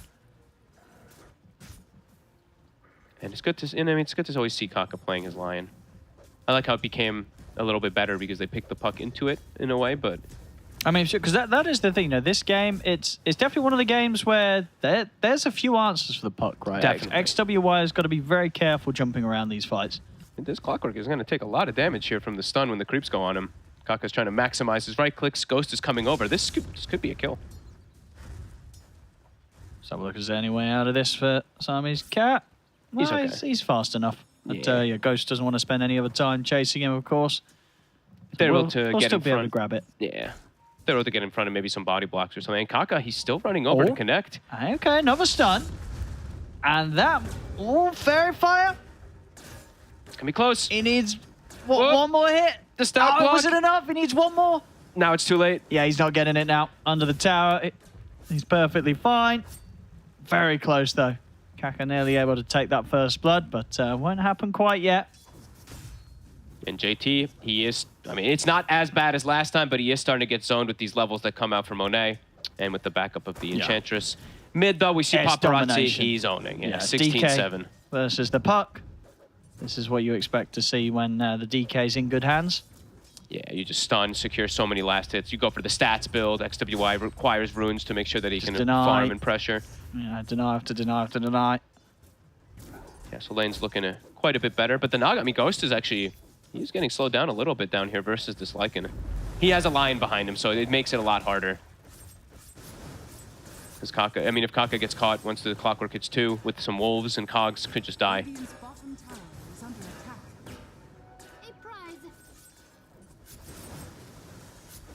DY. Also going to take a bit of a beating, but he'll have the wave. So constant pulls coming out. JT probably making the call like, hey, I'm not really farming much up here. And JT, he actually did not go Devour. Okay, that's a bit interesting. I mean, he'll get it at 3, but that already slows down your bonus gold by quite a bit. He would have been able to eat like 2 or 3 creeps already. Yeah, well, what do you think sort of the idea was here? I mean, he feels that he's going to be able to trade a bit with the Monkey King or with the Blade, or? Honestly, I'm not sure. Because I think you almost always want to have that Devour. Well, this could actually maybe even be a misclick. I'm not sure. I mean, maybe he thought that they could fight back a little bit better, but... I mean, we'll see. Now he's got, what, the 2 points in Scorch and a point in Infernal Blade. But he could just... He's got to be careful how far he steps up versus Monkey King. I'm not sure. Yeah, this it looks like weird. he's trying to trade with them, but it doesn't feel good. No, this definitely feels a little weird. I mean, he's going to be very poor because of it. The lane already going rough, and he's not going to have Devour points to get that extra gold, but okay. I mean, we'll see if it's able to find him some type of kills as... Oh, some dots. What's going on? Translate? I don't know what the first word that he said was. What do you mean? You don't know what any of the words mean? Well, sometimes you can get like the letters, you know, like that. Sometimes we see similar ones. Come on. Some of the symbols, we're getting used to it. Oh, there you go. So Siamese cat is lost frame. So frame drops. Oh, nice. There you go. Now translated very cleanly. Alrighty. XWY is like, yeah, I can't get... Look, I'm losing mid. Of course I'm getting some lost frames. Nah, it's a rough matchup. I mean, we've even seen these DKs win most matchups lately as JT dropping super low. Yeah, I've actually been liking DK a lot more lately than the boring DKs of the past. The new build is just... It's very fun if you're able to get like these Ags and Mantas and stuff like that. This is a tremendous wave. This is... This is like almost 3, like 2.5. Is it triple wave or something? All right, let's see if they can look to put any pressure onto Monet with it. Kaka actually makes his way up here. They make the call. I mean, they're like, yeah, let's go in with the creeps. This could maybe work. They should get Monet here. Oh, he's going to try and cut his way through the trees. He's keeping his distance from Kaka. I mean, now it's like a quad wave. What is going on? DY just dies to the... Wait... I think they got a little too excited there with all the creeps coming in. Yeah, DY goes down. I mean, Monet misses, honestly, what, like 7 last hits maybe or something like that, but DY just walks into tower and he's the closest one in range. Okay, well, that just happened. What did I just witness? Oh, that was funny. But, I mean, they're zoning Monet off of this wave. Like, Baboka, he's got to get the last hits. And they might get Baboka. Okay. I mean, this is a pretty cool rotation from Kaka, I would say. Probably saying Ghost is probably making the call. They're not pressuring me down here with the clockwork like it. And now we're going to have tri-lanes. There we go. They're bringing them back up. But Monet is getting taken down pretty low. DY tries to jump in. Monet. No way. He's going to live. And DY down again. Do they have any regen for Monet? Yeah, they're TPing in. Yep, they do. They'll be able to bring heals in, no problem. So Monet's going to be able to stick in the lane. And yeah, able to soak up a couple of kills of XP. JT. Uh-oh. JT? Oh, no. Oh, he's trying to get out the cogs, but it's not going to happen. JT goes down.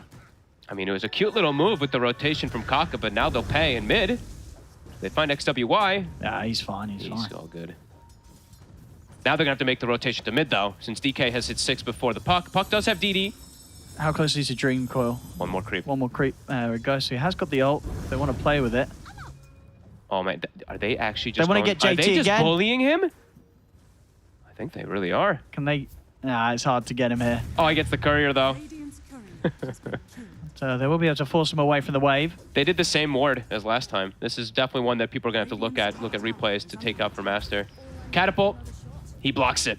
Nicely done from Baboka. They'll get the ward this time. They watched it. They went back and looked at it. They checked the replay, yeah. Oh, JT. JT. Going to be able to build up the Jingu Mastery, and Siamese Cat's trying to get in onto JT. But we'll get caught with the stun from Kaka underneath the tower. A couple more tower hits. And this time, it will be Siamese Cat dying under the tier 1. This is very exciting, though, compared to last time where we had, like, what, 5 kills in the first, like, 20 minutes? We've already got 6 for 7. I mean, they're definitely going to be feeling a lot better about the start this time around at XG. But still, though, certain things here for Asta looking pretty nice. You're giving a Lycan a free lane. Like, XXS, he's got Dominator finished up. Level 6 already on this Lycan, too, and we've seen what this hero can do if he does get this crazy, like, fast item timing on Helm of Overlord. The damage is ridiculous. Even for something like DK, you shred right through him. Paparazzi, though, having this very good start. Treads, double bracer, super tanky. Monet in a 1v1 versus JT. JT could be in trouble mid. Also, Kaka. JT gets solo killed by Monet. Can Paparazzi get him back? No. Straight TP out from Monet. Plays it cool. And Paparazzi now leaving the mid lane. Aster, they're going to start their own push going with this Enchantress here. I thought Baboka might, or I thought XXS might actually make the move over also with the Lycan to try to take out this tower, but instead, takes out Ghost's Courier, and he's still going to continue just playing the lane there. This tower is dropping quick. JT, he's definitely struggling. Not exactly as bad as last time, but pretty similar, to be honest with you, when it's a Doom. I mean, that's the thing, right? It's not a good spot to be in when you're playing the Doom and you're the lowest core net worth at this stage. No, definitely not. XWI making the move down bottom to pick up the bounty. Maybe looks to pressure Ghost here too. Yeah, Ghost might actually have to leave the lane. On the flip side though, Paparazzi trying to take advantage of this move, trying to take out mid. He's got Dragon Form in 2 seconds. They'll find Baboka. Oh, nicely played. Paparazzi very strong at this point of the map. Yeah, good moves, good moves. Should be able to take, or at least force this tower low. They will lose the tower bottom. XXS getting his own push going. This is, I mean, super farmed Lycan, but yeah, they're going to make that tower trade. Mid tower, of course, more important too, so XG, I think they're pretty happy with this. That's going to put Paparazzi on track to getting a good timing with his blink, which is it's going to be rather hard for some of Asta's heroes to deal with. A lot that this DK can do this game. Yeah, blink DK plus a Lion versus that Puck. They could just continuously find XWI if he's not careful. Paparazzi. Wow, that was a very long waning rift. What the? We'll get the regen rune. Continue to be able to farm. Find that good timing on blink. And we do see Monet. He's queued up the Radiance as we kind of expected. So they will have ways to deal with this Naga Siren even as game does progress. At least from the Monkey King. Yeah, big tower damage here. Those are the levels looking. Kaka has hit level 5. And he's got the tome. So it has 6. So they have burst for pretty much anybody they catch now with this finger. And JT starting to get that recovery online. Monet's pump faking. He's waiting for JT to step up too far, but JT's being careful. Bottom. Ghost. They should have this here with the illusions. Ooh, maybe not, actually. Maybe not. DY's got another leap. Is it going to be quite enough? There's the other one. One more hit. Denied to neutrals. Okay, no, he tries to run, and that does mean that DY will still be able to claim the kill from that. And he gets an earn charge. DY is one of the few 5 players that I still... Well, I guess he's playing 4, kind of, this time around. He's one of the few that just always buys earn. It's pretty cool. I like earn versus Monkey King also. I think a lot of people maybe don't think about the interaction of just preventing him from jumping in trees. Sometimes this continuous damage is good. It's nice. And there we go. Paparazzi blink, immediately makes his move toward top. They're going to smoke. They want to kill Monet. They want to slow down this timing. And this looks like they should get him here. Monet. Yeah, this should catch him by surprise. Hard to read that sort of move with the blink reveal. Bang. So blink reveal. Can likely get some tower pressure also. On the flip side, though, Aster, as soon as they see that DK top, they're going to start pressuring toward the mid lane also.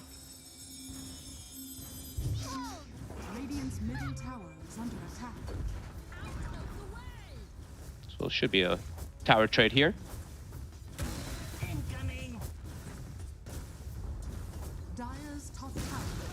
I mean, all in all, 12 minutes in, 5 to 6. Pretty close. Do you feel one of the sides is feeling a bit more comfortable with how the opening's gone?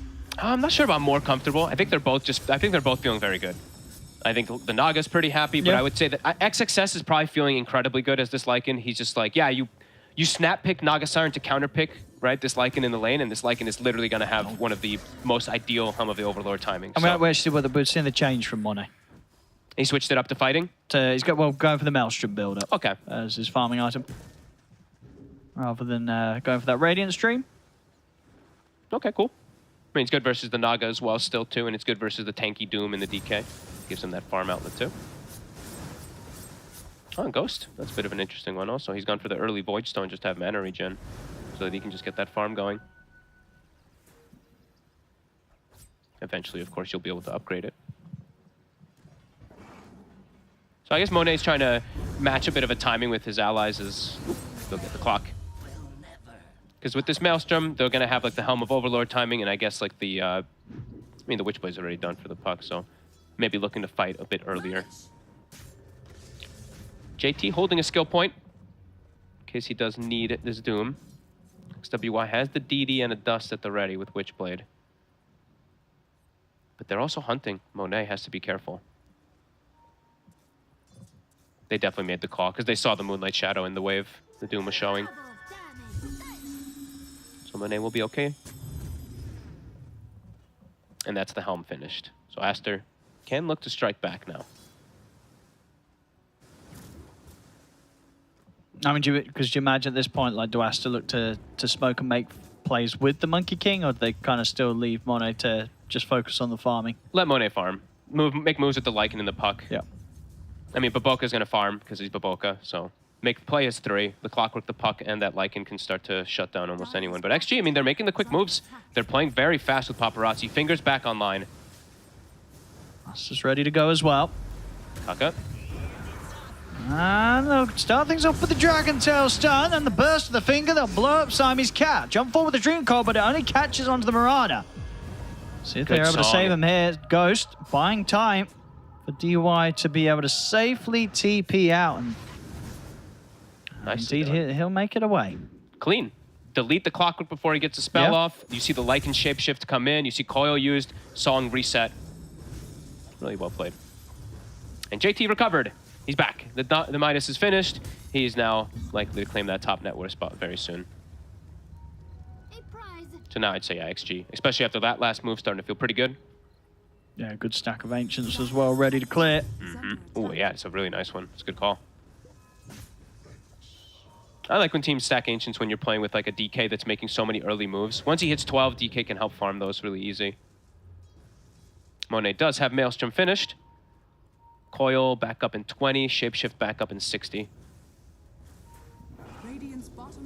Monet, they're really looking for a fight. They want to fight beyond the tier 2. They found Paparazzi. Oh no. He steps right up. He was not ready for them to surround him as quickly as they did here behind his own tier 2 tower. Oh, now there's tier 2.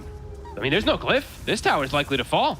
15 minutes in. I think even earlier than the tier 2 timing they got last game, Aster. Oh, big slip up there from Paparazzi. I mean, that's a massive kill. Monet completely now back at the top.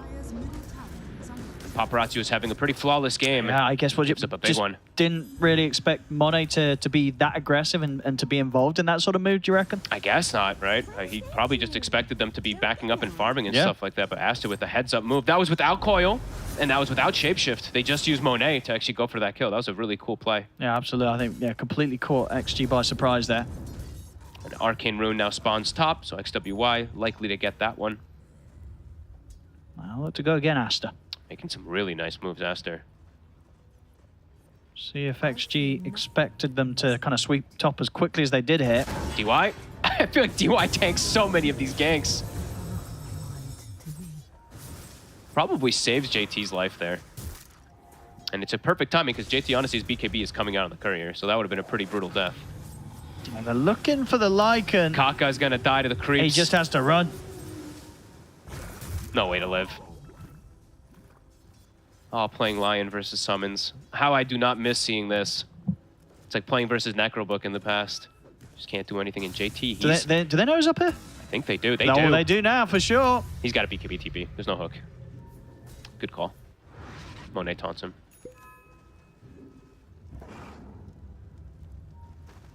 Fully defensive BKB usage, though. It does hurt a little bit. And Paparazzi, with his death also, his BKB is starting to get a bit delayed. Quite a ways away. And as we see Aster. Aster does have a pretty ridiculous amount of damage in their draft with the Lycan, with this Monkey King. When Lycan has a good game, I mean, his damage just is crazy. Your levels that you're able to put into Howl and stuff like that comes online faster. All of your itemization comes on faster too. Still close game. Less than 1k gold lead, but you have to always remember that a bit of that is inflated when there's a Doom with a Midas. And yeah, Paparazzi, as I was mentioning, he's level 12 now, so I think, yeah, give him... Oh, Arcane Rune actually disappears right in front of his face. That's sad. Spawns toward bottom. But now he's level 12, so he can pop the ult and he can farm the stack to finish off his BKB. All right, okay. Wait, he's not he's going to take the Ancients? Yeah? He should. You prefer that going to him than the Naga Sirens? I don't think Naga can farm that. It's too big. He should definitely take it. Finds himself a Dragon Scale as well, too. The lore is good.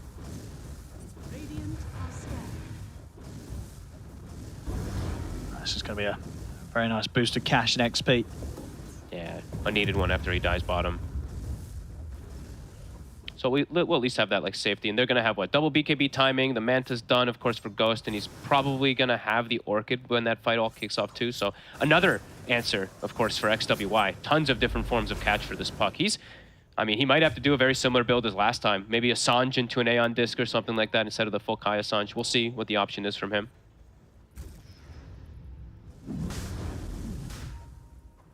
And Monet, he pretty much has his Aghanims finished.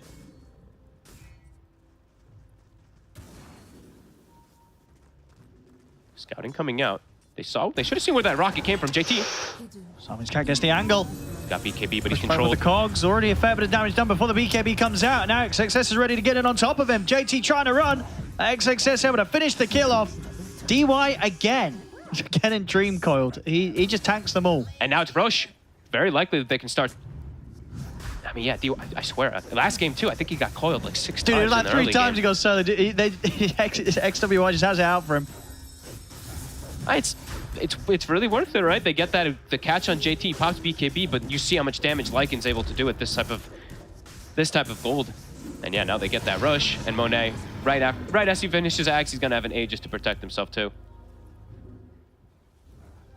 This could be a difficult one for Ghost to carry, even though the numbers are even at the moment. I mean, as you said, what we saw before, a similar sort of style draft going against the Naga Siren, and a Naga Siren that was very far ahead. So to sort of be on level playing ground, it's not going to be easy. No. And he doesn't have, as I was mentioning, like sometimes it's like you have this Naga where it's easy to execute these type of like song, disengage, or song into like a big combo. They just don't have that. There is no combo with their song this time around.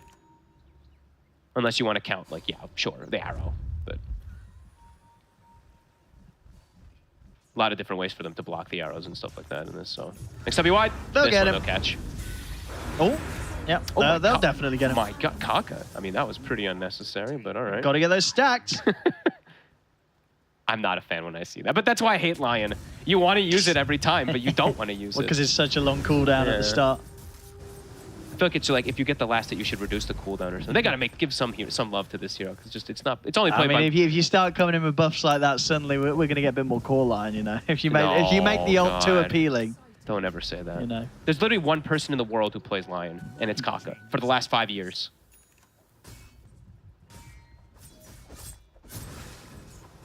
They're feeding Paparazzi the tomes. They want him to keep getting that scaling. They know that their supports aren't going to scale in the same manner, so they want to make sure that this DK has some good levels.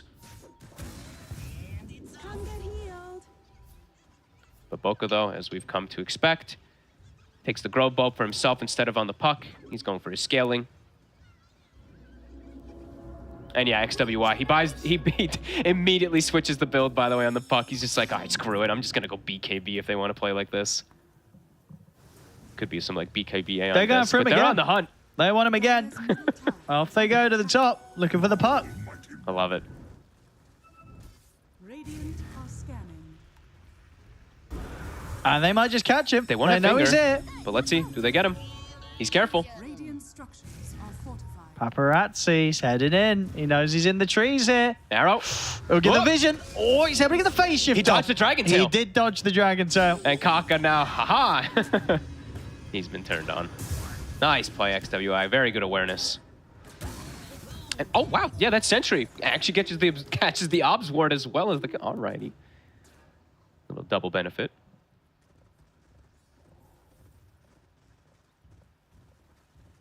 I love that. The little, the phase shift to dodge the Dragon Tail actually gets it perfect timing. They didn't get the initial Hex.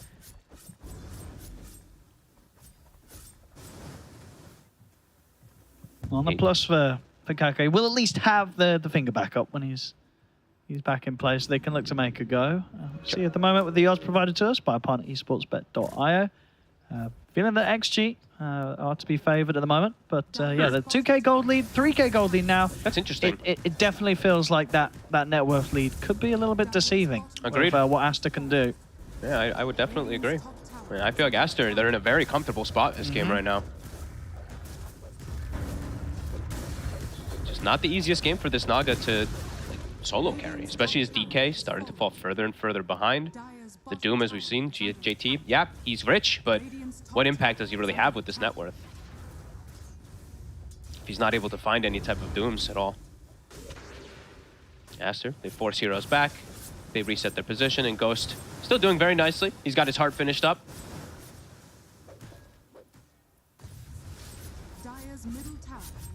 Ghost, it's a long TP. He got scouted by Rocket. Mono's able to put a stop to it. Song is available. He's got no TP though, and the clock is running over. He's gonna miss. Not quite able to catch him there. Still try and chase, but the Hex is there, Monet. He's got Aegis still. He's got the silence onto him, so they should be able to get him the once. See if they can do it a second time. JT ready to move in as well. He's got Doom. He's ready to slam it down onto the Monkey King if necessary. And Mono even need to be as the stun connects, and Monet is gone. They're still looking to fight. XXS is running over. They're losing more heroes though, Asta. Sami's cat goes down. With the three of them, they can't really fight on. Another Infernal Blade slammed down onto Baboka. It's going to be another death on Asta. 3 down. All this because the hook if they connect this, he had tumblers as well too. He maybe could have tumbled and then hook shotted, but the fact that that happens is huge. And now Doom, JT, he's level 15, so now he can eat the Ancient of the Lycan in all these team fights. Okay. Wow. That is remarkable the way that all kicks off.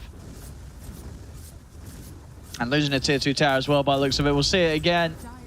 Because, right, he had tumble and stuff like that too, but he goes for the hook and just off the mark. And then at this point, unfortunately for Monet, jumping in immediately, you see Kaka, quick play there. That ward was only just slammed down on the high ground, so ready to catch him with the vision and the Hex onto the tree that he was standing upon. And at that point, yeah, you're losing Monet twice like that. There's no chance for a fight there for Asta. Yeah, now I agree with those odds, probably. After that one, a very good play from XG from Ghost. Now might find another one. They got so many stuns. And look at the silence of the net, but they won't try and push him for the Enchantress kill. Happy with what they've got already. Up to a 7K lead now, XG. Very nice. And they kept the Doom, so they still have it in case a fight does go down. JT looking for an opportunity. Monet almost having BKB, but it's been slowed down a lot after that kill. And XWI, he changed the build again, by the way, on the puck. Had BKB, now he's like, okay, I need Lincolns because these instant catches and stuff like that, so having to switch around a lot. Yeah, I mean, the instant catches are what's getting them. The Hexes from Kaka and the Dragon Tail from Paparazzi. Very difficult to play against. Ghost? I think they might think that's an illusion for a second there. I think Ghost, yeah. I mean, he feels strong. He's got the heart. He's got Song up. Great play. DK form, stun, another kill. I mean, yeah, they're just picking up kills rapidly now, XG. Asta, they've got to try and slow down the bleeding a little bit. Just hard now, too, because even joining the fights, as I was mentioning, with the Doom having 15, he just, Lycan runs in and he just, just eats that Ancient immediately. We'll get his courier as well. Paparazzi taking that out, so no BKB for Monet for a little bit of extended time with that recipe being sniped. That is an enormous courier kill. It's 2.5 minutes, no BKB on Monet. Roche could even spawn during this time. Yeah, more than likely. So then Asta, they've got to consider if they want to try and fight this with that BKB Monkey King. And The answer is probably no, that they don't. He'll get punished too easily with the amount of stuns that they can just easily clip him with. They saw it too, right? But they definitely saw that the BKB was on. I imagine Paparazzi probably checked before he took it out. Yeah. Ghost playing very aggressively with that. Ghost's item timing is going to be excellent now, even going for the butterfly versus this Monkey King, who's quite far behind at this point to be able to go for something like MKB. How long on Roche? 5 seconds. We're going to find out. If it's a fast one, Aster just can't contest it. No, absolutely. Anything under kind of 2 minutes and they're happy. 1 minute 30. All right, so it's going to be close. The time it spawns, there's going to be like, what, about a 20-second window between Roshan being up and Mono getting his hands on his BKB recipe. So, but even with that, Ghost, he's got Butterfly. I mean, yeah, sure. The Nagasara is massive, so. Oh, boy.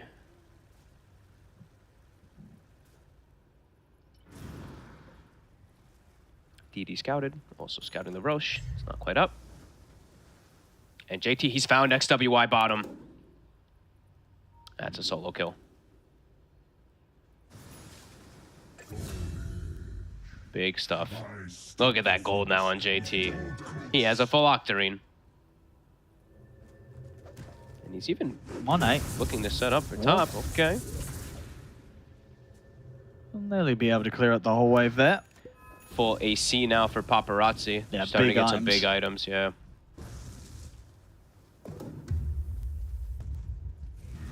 And continuously scouting Roche. 20 seconds. I mean, can you contest this if you're Aster? Doesn't really feel like it.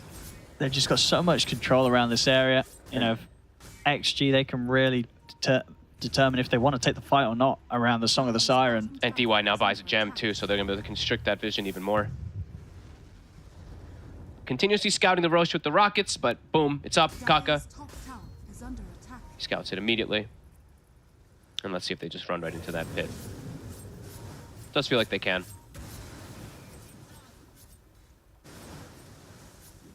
3 seconds, Courier. I want to try and maybe take a kill first.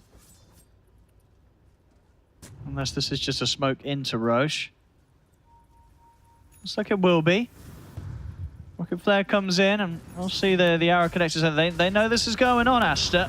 What do they want to do about it? Can they walk through the vision? DY's in position to break the smoke. XG knows it's coming. They're trying to prepare for a fight outside of the pit before. There's a haste rune as well ready to play.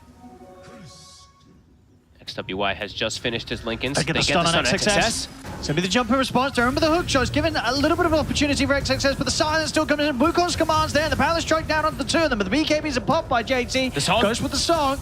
He's stepping out of the ult for now. So far, just 1-for-1 between the sides. Stun. Now, see jump forward again from XWY. They'll throw out the finger damage, but it's not enough to threaten Aster. Now with the BKB up Monet, he's in on top of the Dragon Knight. Monet standing his ground against Paparazzi. Paparazzi goes down. Uh-oh. Ghost? Can he go back in? He's thinking about it. That's kind of difficult now without Paparazzi. The fact that JT's had to take the walk back to base. They got the gem.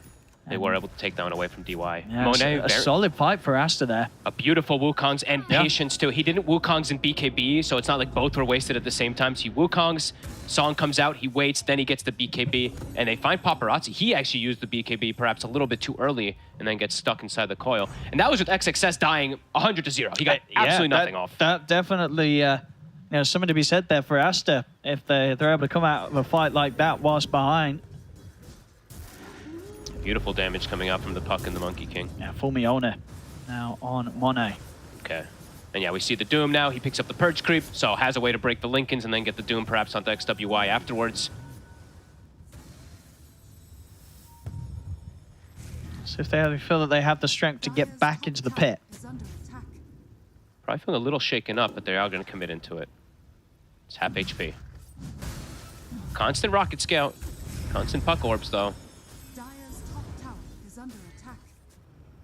It does have Song of the Siren back up. He's going to start. Looks like Aster is sort of falling back from the area. They're Monet's TPing coming. over to the outpost, but Roshan's going quick. And they make it in. XWY might try for a steal. He's heading in, he's going to go for the jump. He gets the kill, but Ghost will be able to secure the Aegis. Grabs the Aegis, they'll kill Osami's cat, they'll have the control to take down XWY as well.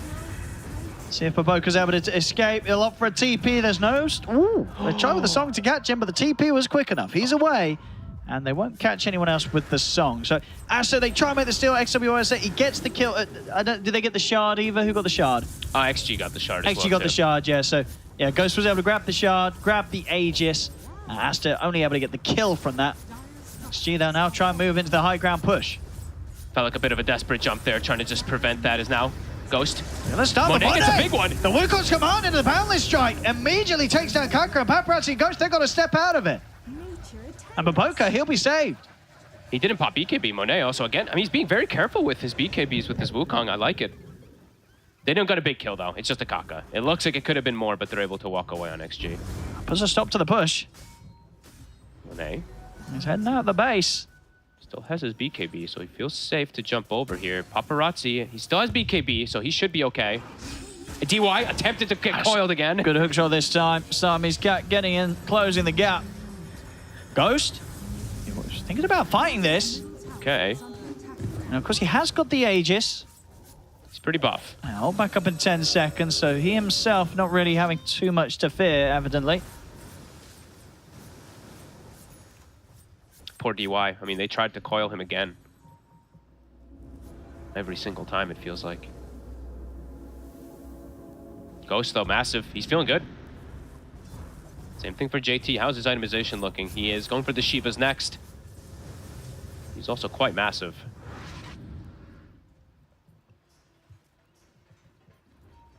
And yeah, they've really shut down XXS after he's had like that really good start in the Lycan. He has been so quiet. Oh, on bottom. No, Monet.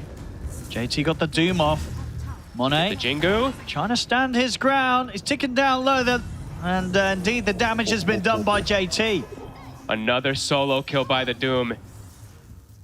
Is he also going to be able to live through this? Shouldn't be able to. He's getting away. The Glimmer's no there. way. The heals as well. Okay. They see him. XWY in. Will still be able to take him out. But top lane, they're losing the tier 3. Ghost is onto the barracks. And Monet, he does not have buybacks. He will not be around for this defense. Yeah, Monet spent his gold. Oh, they're going to lose a Rax, maybe even 2. See how much Asta can do to push them back, just as the 3 of them. Very difficult to try and peel the Naga Siren off the barracks here as Ghost takes the full set. Oh, JT, what a boss. I mean, 2 times this game, he's got like immense solo kills on the Puck, on the Monkey King there now too. And yeah, that's 2 sets. Ghost even cutting the bottom wave with an illusion. Nobody can threaten these illusions except for the Monkey King. They just have to watch them take it. Dyer's middle barracks is falling. Dyer's middle barracks are under attack. Dyer's middle 2 sets there. XG able to grab 23k lead. They can keep their presence on the map now too. They can stay in this area and constrict Aster inside the base. DK now level 20. He's got the Aghanims finished up too. Tough ways for them to deal with these 3 cores.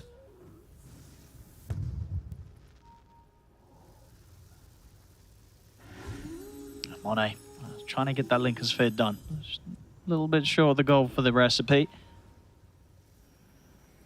They have ways to break it though, as we've seen. The Purge that comes out from the Doom, it's always going to be there to initially break it. Plus multiple different spells, of course, from Kaka. Yeah, they're entering. They want to close this one out. Paparazzi sees a target. He may just throw himself in and look for the opening. Yeah, Ghost still a minute left on the Aegis, so can definitely look for it. Arrow. Oh, catch Monet. Won't look to do anything crazy off the back of that, though. As they'll get their next items out. Ghost, that's the Hex. Hex. Oh my god. That ready to slot in after this Aegis comes to an end. Another, I mean, last game, even though they lost, he had a very good performance on the Wraith King. This time, 2-0-9. He's having a flawless one.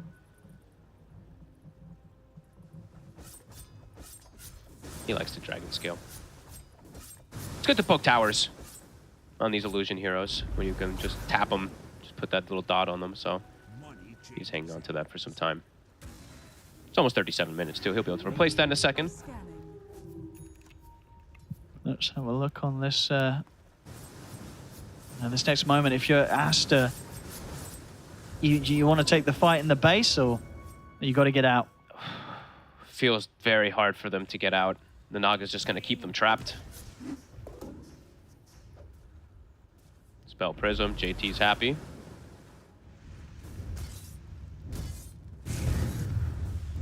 I actually didn't see that. He did not take the Doom cooldown in this game. It's usually, I mean, I actually rarely see people take the Scorcher talent. Interesting.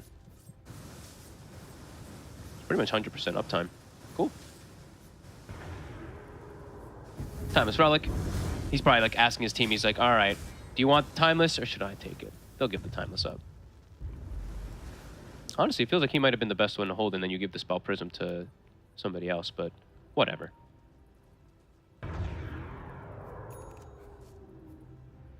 Yeah, we see the Naga switch the item in, takes the Ascetic Cap. XG's being hesitant on trying to push for that final set. I mean, they definitely could wait for the next Roche. A couple of minutes and we'll see when it's back. They're farming the whole map. Yeah, I mean, they don't really need to force it. No. They're in a very, very good position right now. And now maybe, like you were saying, Aster might just be forced to fight outside the base with the way that this is going. Oh, well, the stuns are going to be out. And that'll be Siamese Cat taken down. Oh, they get the Hex. They've got the catch as well onto the puck. And XWY caught in the mid. He just spent his gold. He just finished Overwhelming Blink. He's gone for 80. I mean, serious damage is going to be done now by XG. That should be no doubt Megas. about it. There may even be the game. See how much XG can get away with now. There's the jump. Try and catch onto Monet. We'll be able to get the BKB off. Turns with the Paralysis Strike and gets the Wukong's command down. JT, he on disc helps him. They just walk away. That's everything from Aster. They just call call it. it. Call it. They call it there. They know there's nothing else to be done. 3 versus 5. GG is called. XG here in this game too. I mean, just a night and day comparison from that game 1 performance. Yeah, I mean, JT was able to actually play Dota. He literally was barely able to play that last game. This time on the Doom, what, 2 solo kills that are pretty massive. They even killed a courier from Monet when he had BKB. Yeah, that was a big snipe. At a timing. I think the biggest thing for me was, the killing the BKB and the triangle situation where they find the Naga Siren. They're like, oh, we cancel TP, we can catch him. And then it's like, oh my God, we actually just got turned on. And the lead goes from like a 3K lead to like a 12K lead in just a couple of moments there. So really well played from Extreme. Yeah, no, it was, I mean, kind of all round. And so in both of these games, even in that first game that they struggled in, Ghost, he's looking good, right? Super solid carry performances today. Yeah, I mean, he plays pretty greedy, like his positioning and stuff like that, but if it pays off in those type of ways, it's super worth it, right? Like he literally forced like the game-winning fight, in my opinion, when he didn't get hook shot and get caught. He forced them to get that huge advantage. So yeah, well played from Extreme, and the Kaka Lion does it. It does. It gets the win for them here. And we're going to a game 3. Honestly, with the way that both of these games have gone, no telling which team's going to be able to come out on top in the deciding game. So cannot wait for that one. As it stands 1-1 now between XG and Aster. 1-1 between XG and Aster, both of them looking to try and get as close to the pole position as possible, and both of them demonstrating that under the right conditions, they can absolutely stomp the opponent. It wasn't as easy for Extreme Gaming as it was for Aster, but it was a nice slow burn. At the end of the day, the Naga Siren for Ghost makes it work out. But the best part about this, Synderen, JT recovers from the emotional damage. Got to play the game, yeah. There's a couple of things to unpack in this game. JT, the most obvious one, obviously gets to play. But I think one of the pitfalls of Aster in this game, to look at it from a negative perspective, is when you play and draft this formulaic, the enemy team a lot of the time will be prepared for what you bring. And I think this puck pick, I think, was just really dangerous. They picked it into... Or was it, they already saw the Lion, and the phase closer is the Dragon Knight, right? Yep. So I think in comparison with game number 1, XWY's game is a lot harder. And although the Monkey King lane with Enchess we expected did go very well against Doom, despite that, JT's game was still significantly better than the last one coming out of lane. So they just brought like 4 people up there. Oh yeah, 4 that was heroes. At some point, it was a party on the top lane just to make sure that JT has a decent time. What do you make of that, actually, Lizard? The fact that they decided to do that trial lane shenanigans, and obviously Aster responded in kind, but Extreme didn't stop. They just kept 3 heroes constantly. I feel like you lane. needed to. You needed to. If you're just laning Doom +1 into Ancient Monkey King, the same thing that happened in the last game would reoccur, and you'd have a Doom that has absolutely nothing in the game. But it was necessary. Like, this game wasn't that bad for Aster, even with the puck having a rough time, right? Like, they still had some pretty significant advantage early on. They were making the right moves until they didn't.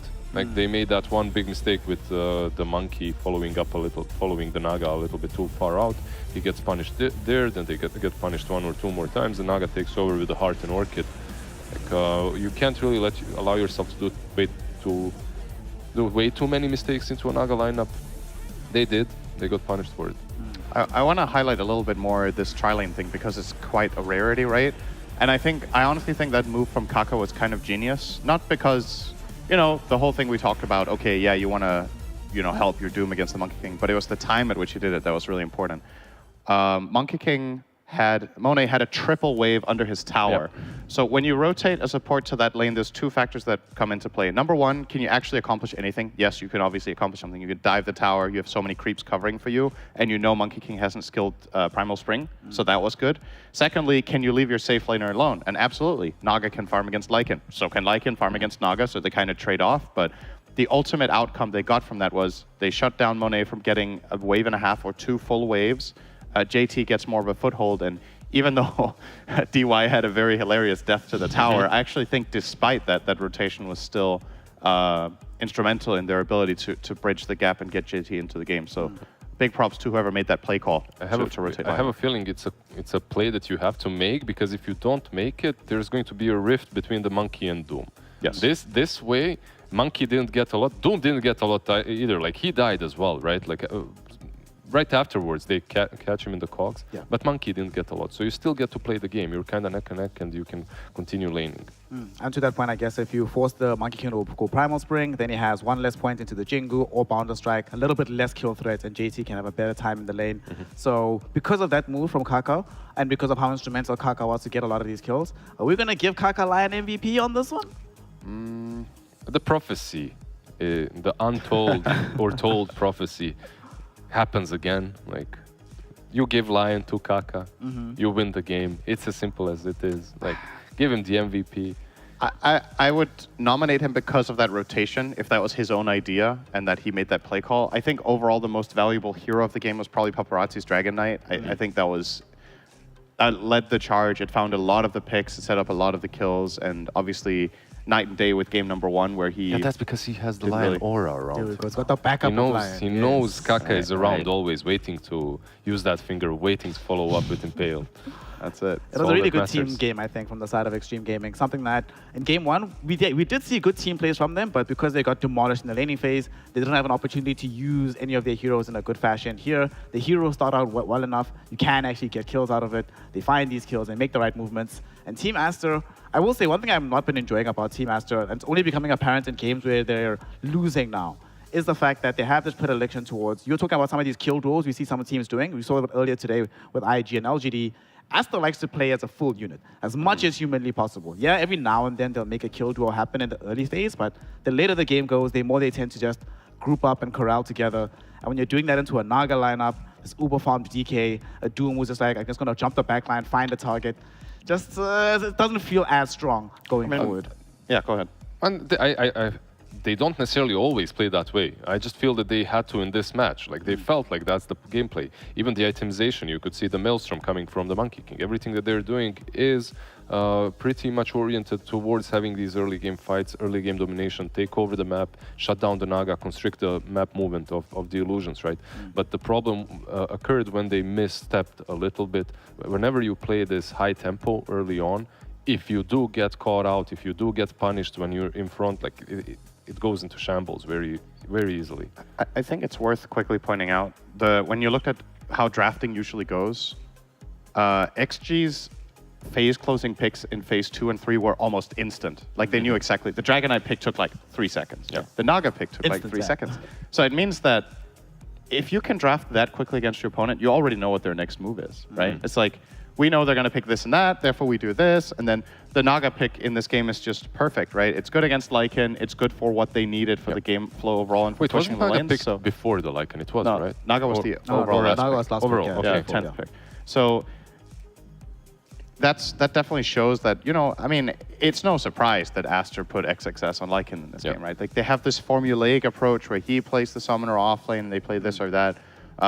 Eventually, when you're this predictable, unless your strategy is so bulletproof that nobody can break it, you will be ultimately at a disadvantage when other teams catch up to your idea and figure it out. So. Well, right now, Extreme Gaming, they look like they're on the cusp of cracking the code that is Team Aster. Many have tried, many have failed. However, there's precedent for YBB succeeding. So the little sister got the W over Team Aster. The big sister is halfway there. Let's see if they can make it happen in game number 3. We have a closing decider. Let's figure out what happens right after a small break to end out the day of Dota.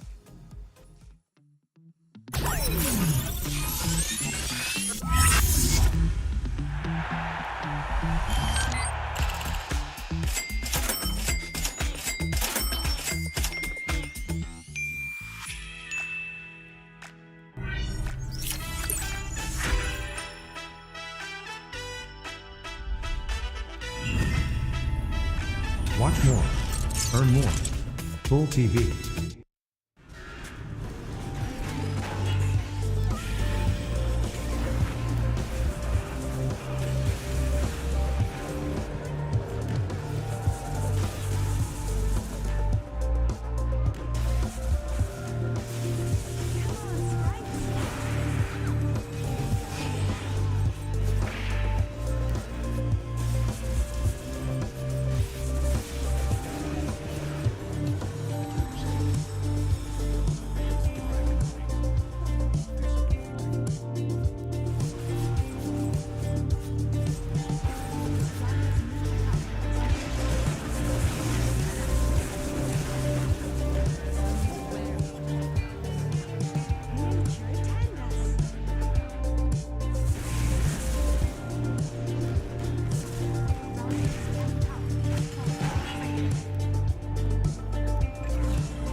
Welcome one and all. Game 3 finally between Extreme Gaming and Team Aster to determine who will go up to challenge PSG LGD to grab pole position and the lion's share of the DPC points here in the Chinese region.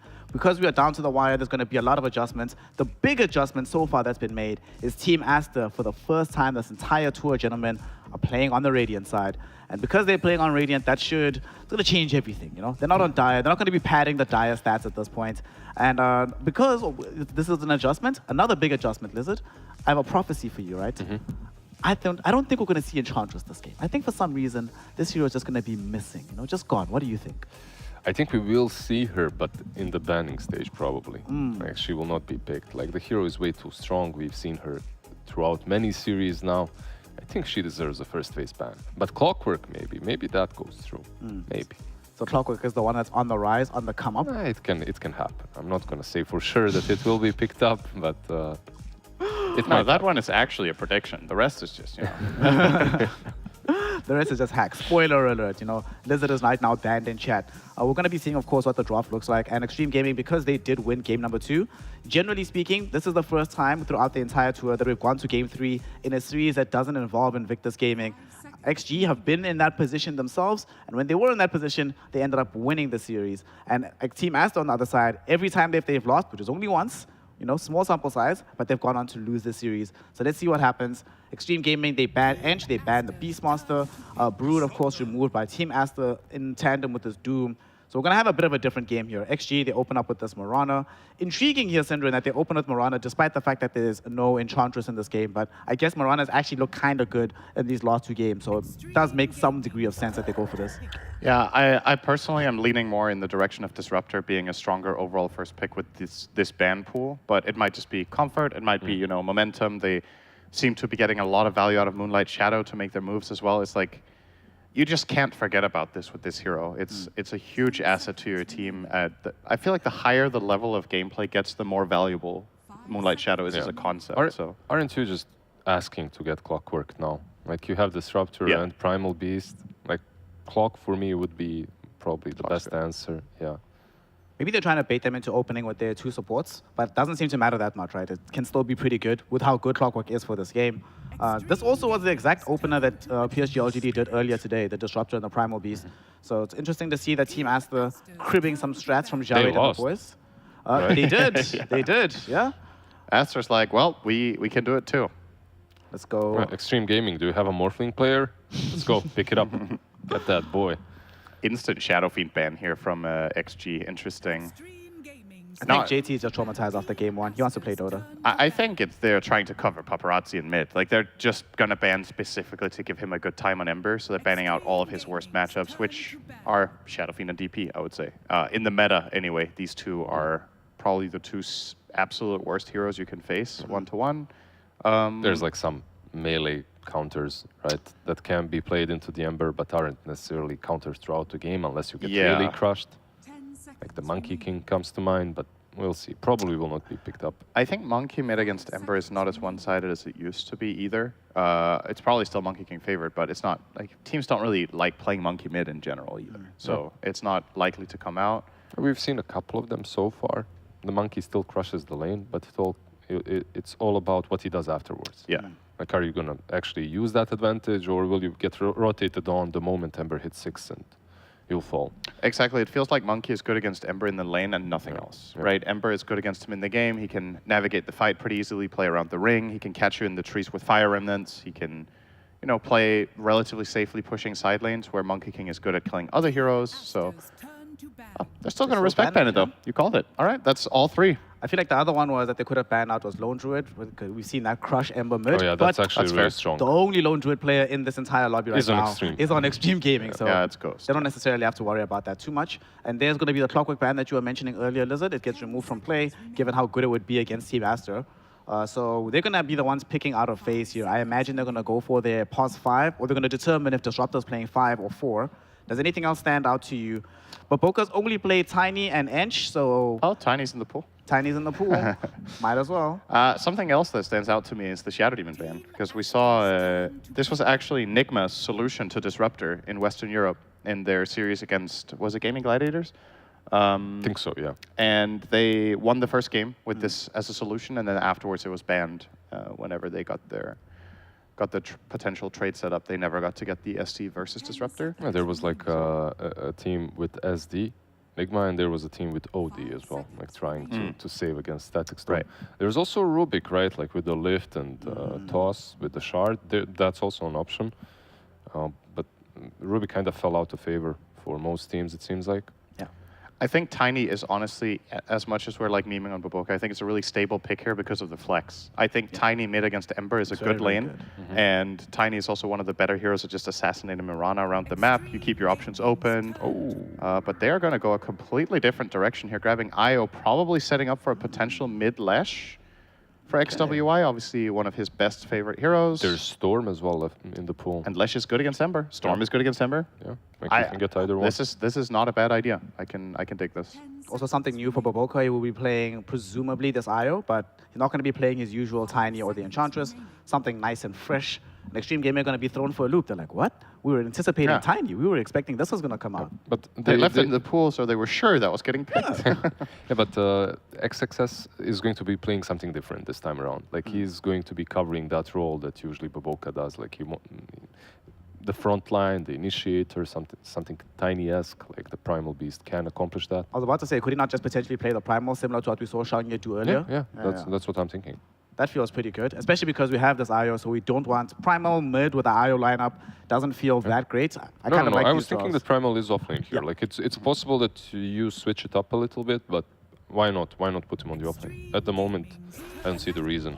Alrighty, so Lion. we'll go back for the Kaka Lion. So far, it's been very successful for the side of Extreme Gaming. The games where they've gotten the Lion, they have won. I think it's about 2 games now, 100% win rate, good times. And we get this Lycan coming out. I mean, if I'm playing this Disruptor, if I'm playing Lycan rather, and I see Disruptor IO, I'm like, it's gonna suck at points, but for the most part, I'm pretty chilled with these supports. Lycan in general is really good against defenseless supports, right? That can't protect themselves. You just literally send your wolves and your that's it. And your Overlord creep Right at them to and they die. combo. Like what can you do? So I think it's solid, and they will grab the Storm here. I think it was between the Storm and the Lesh, and he might have been dissuaded from the Lesh because of the Lycan being a kind of tricky matchup for Lesh actually. Even though you can sometimes stand your ground with the Bloodstone, if you ever get caught in a stun, Lycan has one of the single highest, just physical, right? Just single target DPS, right? If you want to look at it that way. At the same time, Storm has been picked up, and he's not that amazing against Lion, but you had to choose one of the two. So gotta pick your poison. I mean, if catch Storm Lycan. jumps the Lion and he can catch the Lycan, right? Like he has a way of initiating, but if he gets initiated on by Kaka, then it becomes a bit difficult. You have Io, I guess, to save you. So. I guess it's one of those situations where, back to Syndran's point earlier about the nature of Team Astra's drafting, because it can be sometimes predictable in a way, right? They play a regimented style. They knew that this was coming. So even without seeing what the mid laner was, Kaka could be like, yo, give me, they're going to play a Spirit Hero mid. Give me the Lion. You can look at it that way. Like you can try and predict the future, or you can just make a draft that's solid and is covering all your bases. I always think that the better approach is to play to your strengths and cover the bases that are necessary for every single game. And then if you kind of have a very solid insight what they'll pick, you can play off of that too.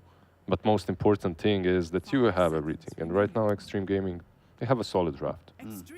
Well, we have some degree of setup as well for these Mirana arrows from several of the heroes. For Team Astra, they've got an absurd amount of jump, and they have some very low cooldown, high tempo fighting. So they're not going to be in the situation where they're stuck waiting for cooldowns. They always have some capacity to just go, which I think works best right now up against a lineup like Extreme Gaming. But now we need carries, boys. So I need a hero for Monet still, and we still need a hero first for Ghost.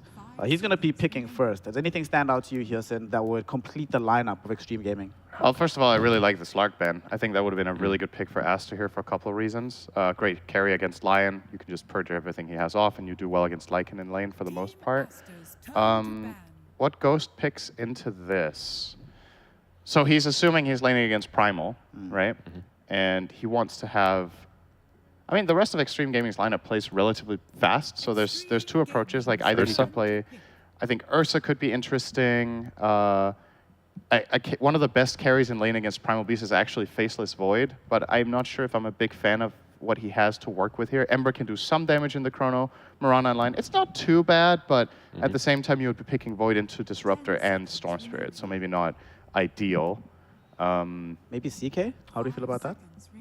Also solid. It's okay. Yeah, there's some AoE from the Primal from the Storm later on, but what are we expecting from Team Master? They go with the Ursa. I like Yeah, I like the suggestion. they just round everything up. The pace of their game is really on point, and you might be expecting a Naga again, even though you have a Lion on your side, because she can lane into the Lycan. Like the lane is going to be quite all right. You secure yourself for the late game. There has to the be a Orchid pick versus here. Ember is good.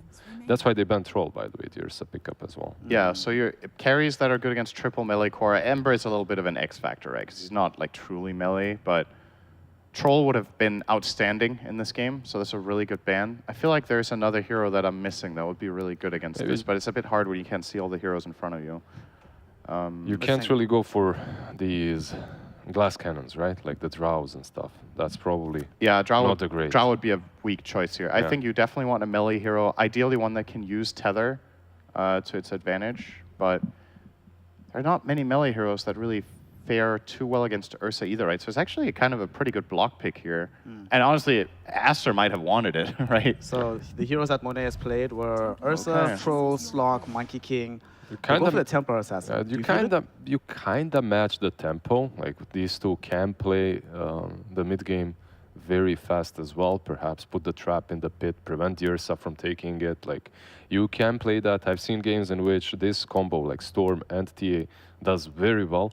I've also seen games in which Storm doesn't get off on a good start, then TA as well wants to farm. You're just no one knows what they're supposed to do on the map. Like it can get rough at times. I think another thing about this that's slightly worrying for Aster is if Monet isn't having a great game, I think Refraction is very easy to get rid of. They have a lot of tools. Lycan just sends all his stuff on you and you lose the stacks instantly. Then you can just get 100 to 0 by Ursa in the blink of an eye. You're playing against instant lockdown, which I find really strong against TA. Lion's Hex is very good. You don't really have Flame Guard. Like, there's a lot of things. good combos in the mid game. Like you have relocate, but instant burst and instant damage to take down targets isn't really there. I feel like for Aster. So what do you think? Big sister, big brother? I like extreme gaming more in this game overall, especially because I foresee that the condition you're talking about could happen, where if the lanes don't go great, it's going to be too slow. We'll see. So I'm with him. All with the big sisters. All right, I like the big sister draft as well. We're going to find out if it's going to be good enough to match what the little sister did earlier in the tour and beat out the Team Aster lineup, or if it's going to be the other way and Big Brother will make his final revenge. To find out, we send it over to a legendary duo who's going to bring us to the top of the leaderboard. We've got the local Dota 2 outcast, we've got OD3000 and Big Fogged. Take it away, boys. Thank you very much, Snare. Yeah, the deciding game 3 here between Aster and Extreme Gaming. Well, from what we've seen so far in this series and now coming into this third draft, who do you kind of like it? Who's going to take it? I mean, it's pretty limited team fight, I would say, on the side of Extreme. They have a lot of single target bursts, which can work very well if they can do well in their lanes. So I'm going to be looking a lot at these lanes and see how Paparazzi is able to do, because I think he was a big dictator of how the pace was able to be set in the last game, since he did so well in that mid matchup. And this one looks a lot harder for him. He's an Ember versus a Storm Spirit. This is a kind of tough matchup nowadays as this Ember, since Storm has gotten several buffs. Kaka, he's playing his Lion. They're playing the Mirana as well too. So similar supports. But yeah, very limited team fight. They really have like none actually on their side. And wait, they actually got the Wolf Snipe. Oh no, JT, he gets it. Snuck it into the base. Tips coming out indeed in return. They weren't ready. XG, they've got some preparation coming in. And yeah, I'm just really looking at how these lanes are going to go. If GIT is going to have a good start, if Paparazzi is going to have a good start also. So I think that's going to determine how I feel into the mid game. So I actually kind of like Aster's a little bit here. Okay. I mean, what would you say the weaknesses are of both lineups? I mean, what is each team trying to punish? For XG, like very little team fight, but they can play very quick with their draft, with the way that they can set up kills all over the place with the Mirana and the Ember, while on the side of Aster, they do need some items on both of their mid and their safe laner, the TA and the Storm. So that's where I'm like, the lanes are going to be very important to me to look at how they do.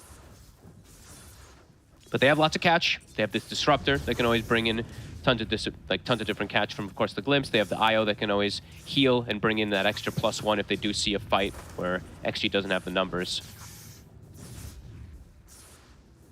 And weakness, I would say weakness for Aster, I would say, is like Monet. The one thing about TA, he can struggle a bit if they can get on top of him, and they do have a lot of different ways to do that. With the Ember, with the Ursa, with the Lycan, it could be overwhelming pressure for Refraction. Yeah, what was sort of some of the other things you think that they favored about getting that TA as the last pick this game? Maybe just the lane, right? Being able to just constantly kill these wolves. And he probably feels like he's going to be able to free farm versus this Lycan and versus this Lion. But that does also, I mean, I also feel like JT's going to just be able to free farm. So I don't know, I'm a bit curious about this one. Because it could be it just could be volatile. It could own or it could get owned. Sure, and I imagine very much a game where it has to a couple of supports that might struggle to deal with a well-farmed Lycan and his units charging at them. Absolutely. The two supports do pretty much nothing to it. Definitely a bit of a curious pick coming out there. We're seeing XWY. Only missed one last hit so far. And let's see how Ghost does. He has kind of, I mean, Ghost has just been the rock for Extreme at all moments in these games. Like JT sometimes has some volatility, same thing for Paparazzi, but Ghost, I really rarely see him have a bad game. Even when they're losing, he still is like very close to top of net worth. Yeah, I mean, that game one where, it was getting to kind of the stages where they were down like, 30, 40k. His scoreline, his KDA still didn't look that bad, considering kind of the dreadful state of the overall game that he was in. This lane, I would say, is one of the more difficult ones for him, though, playing versus the Primal and the IO. Takes a bit of time for you to actually be able to do anything, as maybe our poor observer look elsewhere as Monet gets the kill. There we go. That's the setup required here from Siamese. Cat here with the grab of the kinetic field. Those are big kills. They even are able to get some of these wolves from the side blades, as we see. DY. We'll just use his leap to kill some couriers.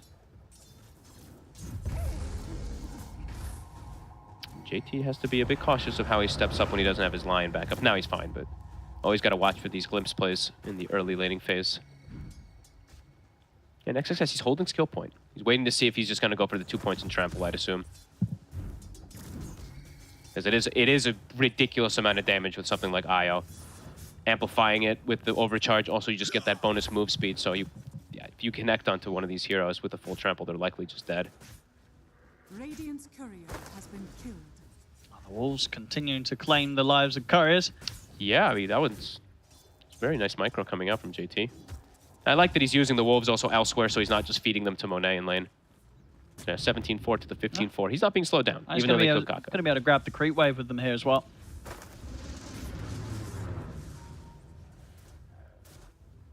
Disruptor just does not like dealing with these Wolves. And yeah, we see the level 2 trample, so he's just shoving the wave into the Ursa's face. Ghost will be able to farm under the tower, though. Let's see if Ghost deviates from the usual as well, Yeah, too. I feel That's like there's been about. some Ursas recently that we have seen kind of just go for the diffusal and fight rather than the Battle Fury. Yeah, something curious. XWY, he's getting set up on. He's got back up. I mean, Baboka indeed coming in, giving him that extra bit of sustain to live through this, and they'll get paparazzi. He's too. Oh my God! Look at the heals.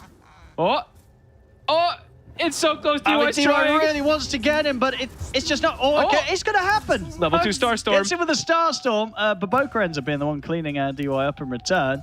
So at least they will get XWY throughout it all, because it was looking close to being a situation where this Storm wasn't going to go down. I mean, Baboka now level 4, and this is the dream for Baboka, right? He always wants to have this type of start, no matter what hero he's playing. Even though we don't see him play the IO too often, getting levels on this hero is also very important. And getting farm. Early mech can just break the game if you are playing something like IO. Clean rotation from the 2 supports. And yeah, XXS, he already has phase boots up on this Primal Beast, so they've already set him up to be able to pressure this Ursa a little bit and be very safe by himself.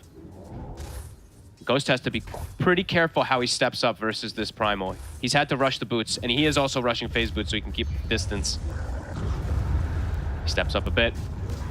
There's a lot of damage here with the trample, and this is going to be a dead Ursa. I really like the way that they held the skill points, went for trample, rush phase boots. Like this is a tough lane for Ghost. And having something like a Mirana who doesn't have arrow, you can't actually stop this trample even if you can jump away. Yeah, can you really come back up here? I mean, I guess you kind of have to, but you've got to be so cautious. Yeah. I mean, he has to go back up. Then Sure. DY does get a pull off at least, so the lane, XXS isn't going to get a free level 5 up here. Yeah, we're seeing Baboka feel some liberty to be able to move toward the mid lane to set up for these 6-minute power runes. All the supports now, 6 heroes in the mid lane. Okay, it's level 6 on Storm. Yep. No, they'll go for this. Be able to get the stun off, but no chance of surviving there with the 3 of them going for Kaka. At the least, Paparazzi's able to get the really nice rune, so he does have the DD if they want to go for some aggression. The Glyph, it gets popped, but the arrow goes through it anyway, and they'll take out that catapult.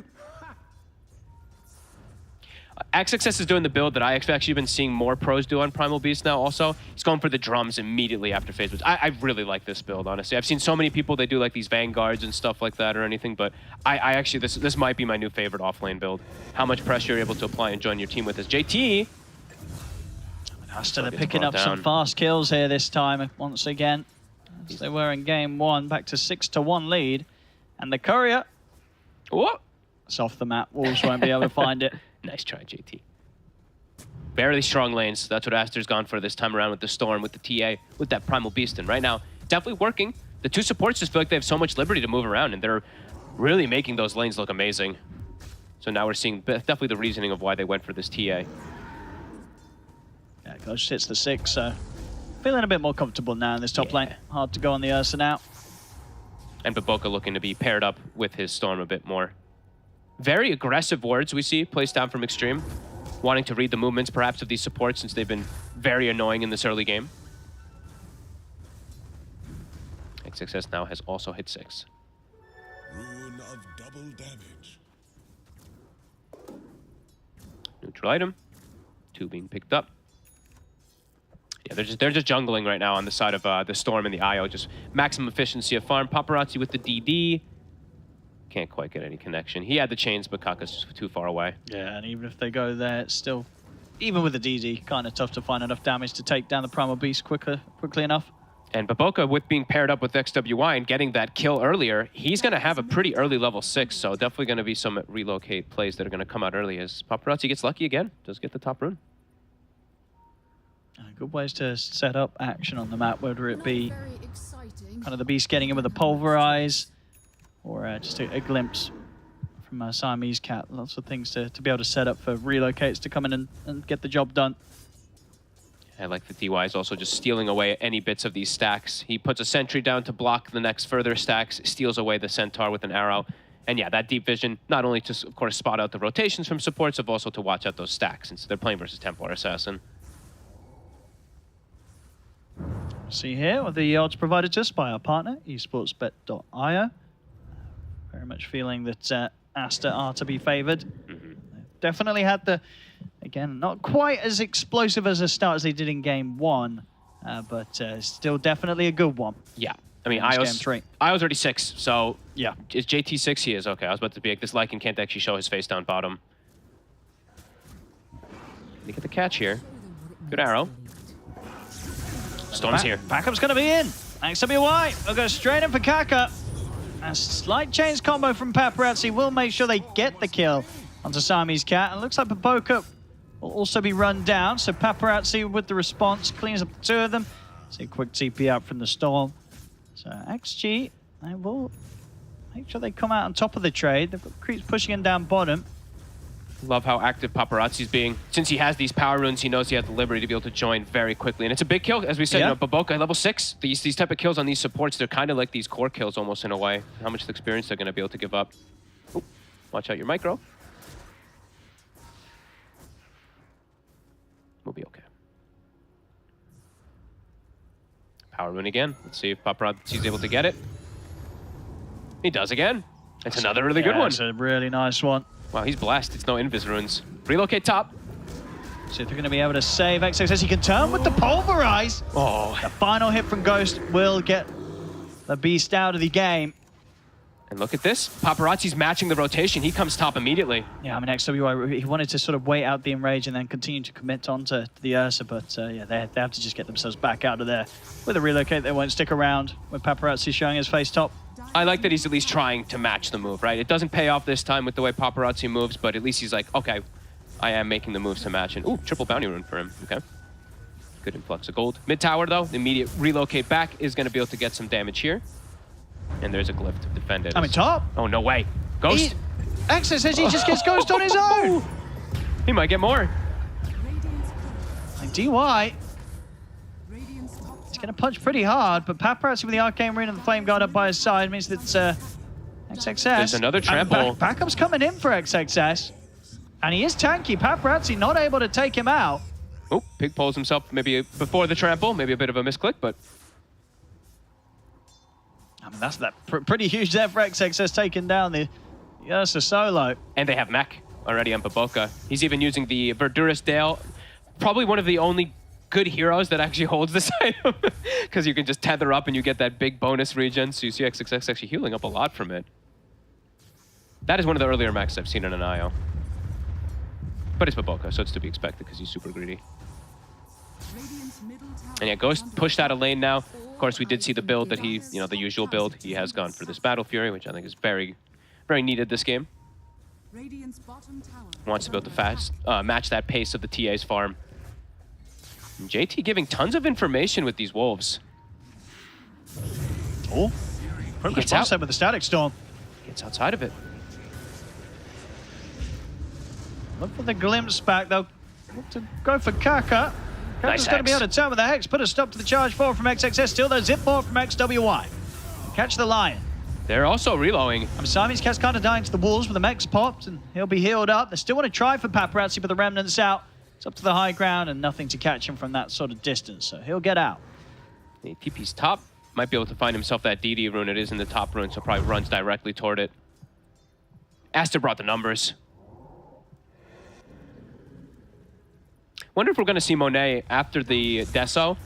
You know, his Dragonlance, Deso. I actually think this is a pretty valuable game to go for the Shard. playing versus the Ember Spirit, playing versus Ursa and stuff like that, the silence is pretty annoying. I think I might like if he wants to go for something like that. Been seeing it a lot more versus the Spirits. Dire's bottom tower is under attack.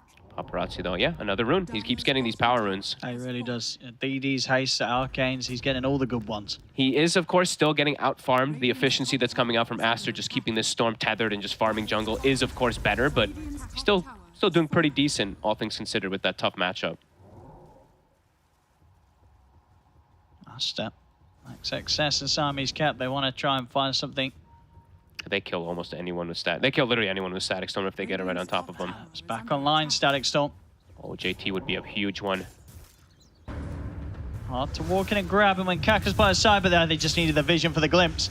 He's just going to get Into melted. the Static Storm, they'll take him down. And they can look for DY as well. He tried to hover around, see if there's anything he could do to help, but just ends up giving up his life on top of it. Risky play.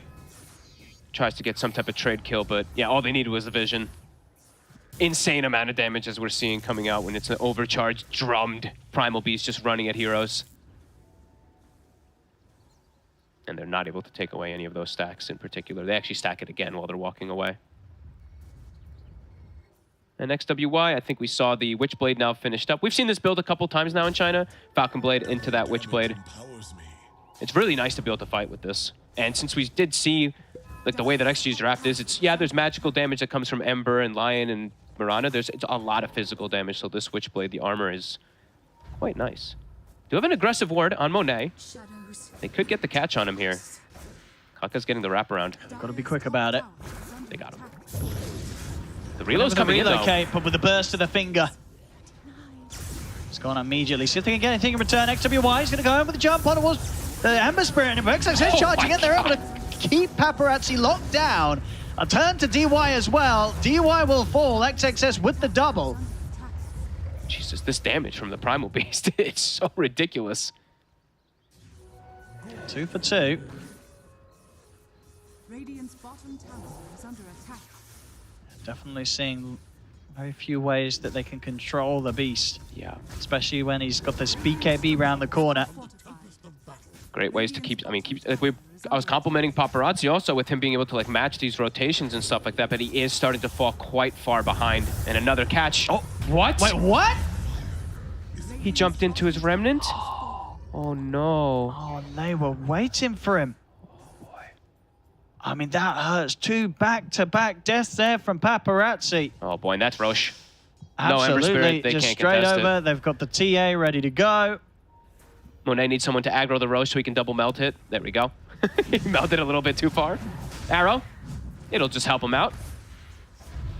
I mean, Paparazzi, because it's still early days, so he's going to be back in the game. Maybe they can try and go for some sort of steal. No, he's going for tier 2 mid. They're not even going to look towards the Roshan. I mean, one more death on him and he's just going to be completely out of the game. He is level, okay, he's at level 10 now, but you can see the rest of the cores are nearly level 12. And he has gone for the He's going to get strict another good BKB. rune, though. Okay. Once again, another DD. Gaben's like, Paparazzi. Give him all the good runes. Come on. JT, Helm of the Overlord is finished, so it's still pretty damn good timing for him to have that. And we see Ghost, as he tends to do, has a very good item timing here. Can't quite finish XWY. Just the change into the stun, nothing else. And Paparazzi actually will pop the DD, but won't be able to do much with it. Ooh, bit unfortunate for him.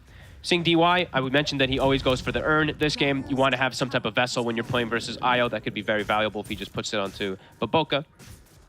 And what's Baboka going to have finished up soon? Oh, I mean, that's an interesting one. He's going to go for Yules on the Io. You don't see every day. Okay.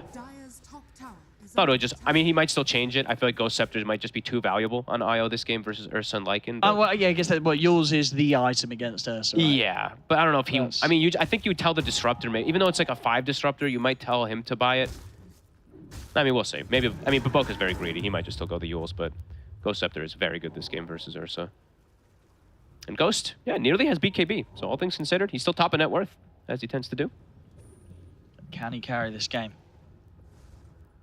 Possible, but difficult. Grove Bow, Monet gets blessed this time around. And Paparazzi also does. A Brigand's Blade, he's going to be able to pass that one over to his buddy.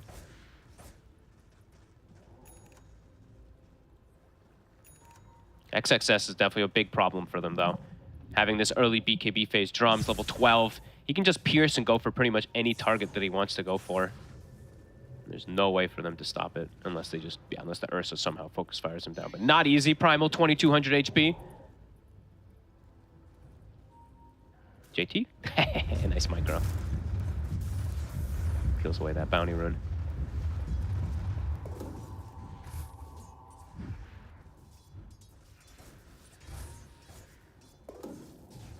XG, the group top looking like they want to make something happen with the 4 of them. I guess at the same time just preparing for any sort of move that's made onto the bottom.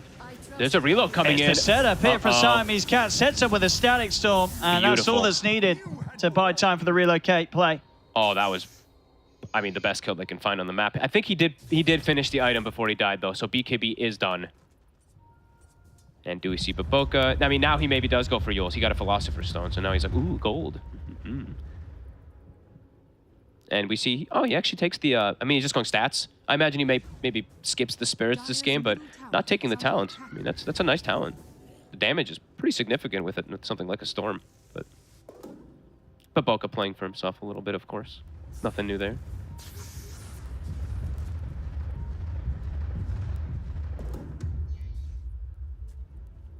I mean, what is sort of XG waiting for in terms of their next items? I mean, Kaka's very close to Blink. They have the double BKBs online. Maybe they make the move even without this Blink on Kaka. But it's not easy. Playing into this Aegis on the TA, who also almost has BKB, and you're just... Every time that you walk into Heroes, you have to have the numbers, because otherwise they're just going to relocate in and bring the numbers themselves on the side of Aster. 30 seconds. Reload is on cooldown. But you have to be very prepared for any type of move on XG, because there's a glimpse that can reset your positioning if you're not ready, and then there's just a relocate that can just outnumber you. So they have to be very decisive with how they make these moves. And let's see, grouped up as 4. No Blink to get the initial go. As we said, Kaka's still a bit away from it.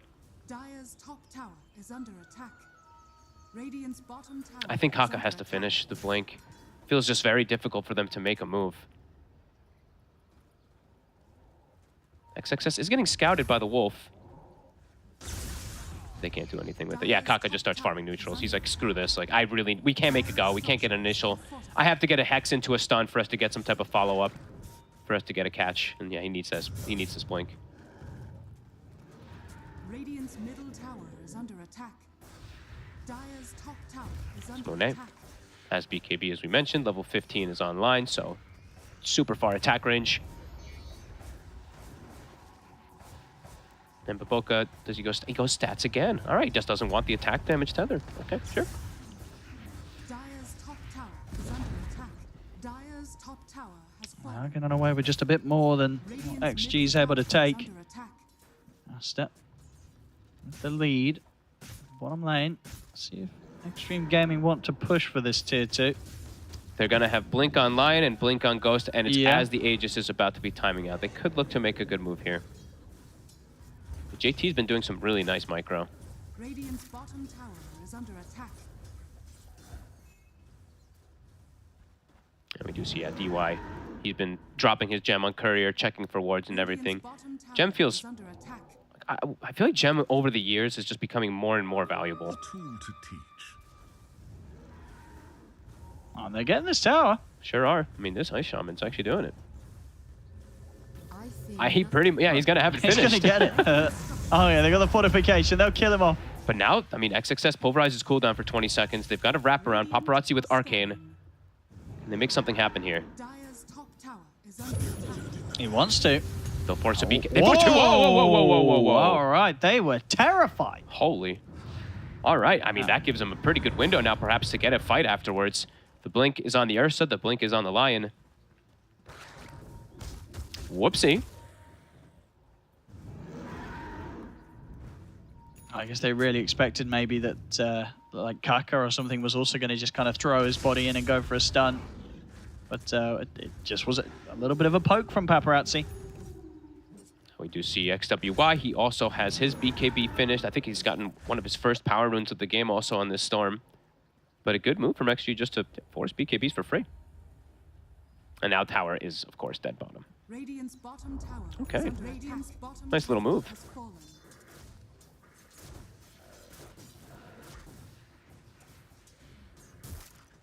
Vessel's still a ways away, of course, for DY, so we'll not have that heal prevention versus the IO.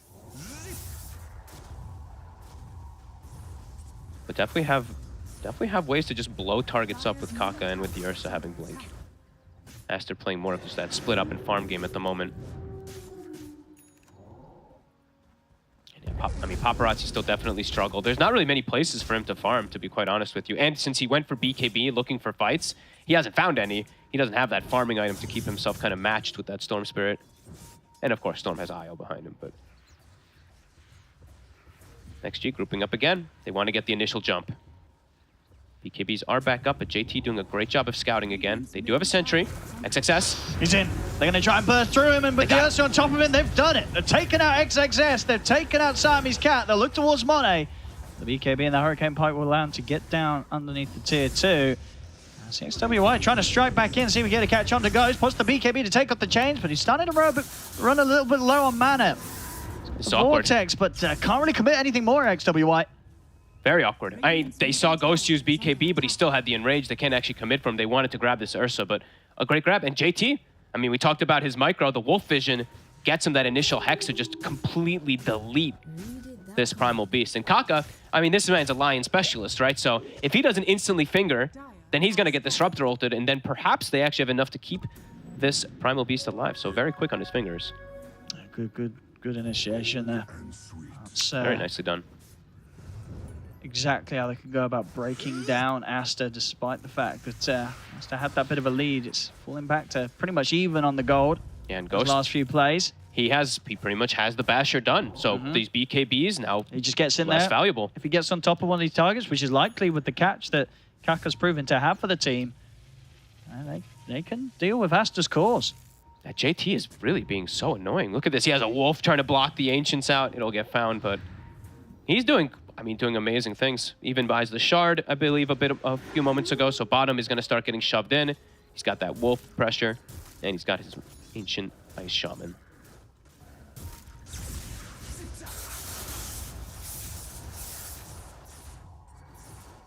He didn't have anything to Helm of Overlord. I was watching JT. He had if we can find something else. Yeah, he had a small Mud Golem. He's not going to take a small Mud Golem. He's just going to give the gold.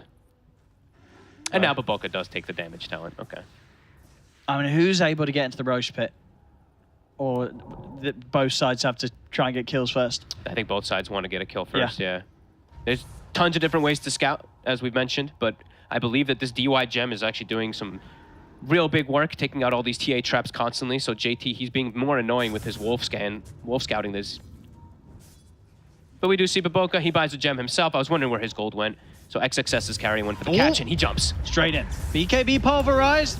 Not able to get the follow-up Vortex in time, though. Paparazzi's able to pop the BKB and jump away. And XWY did pop his BKB also. Uh-oh. Aster with some mistakes coming in. Can't get that initial jab. And is this going to allow XG to maybe go for kill themselves into Roshan? Definitely possible. And JT's shoving bottom. So Aster, they're going to have to react to bottom. Radiant's bottom tower is under attack.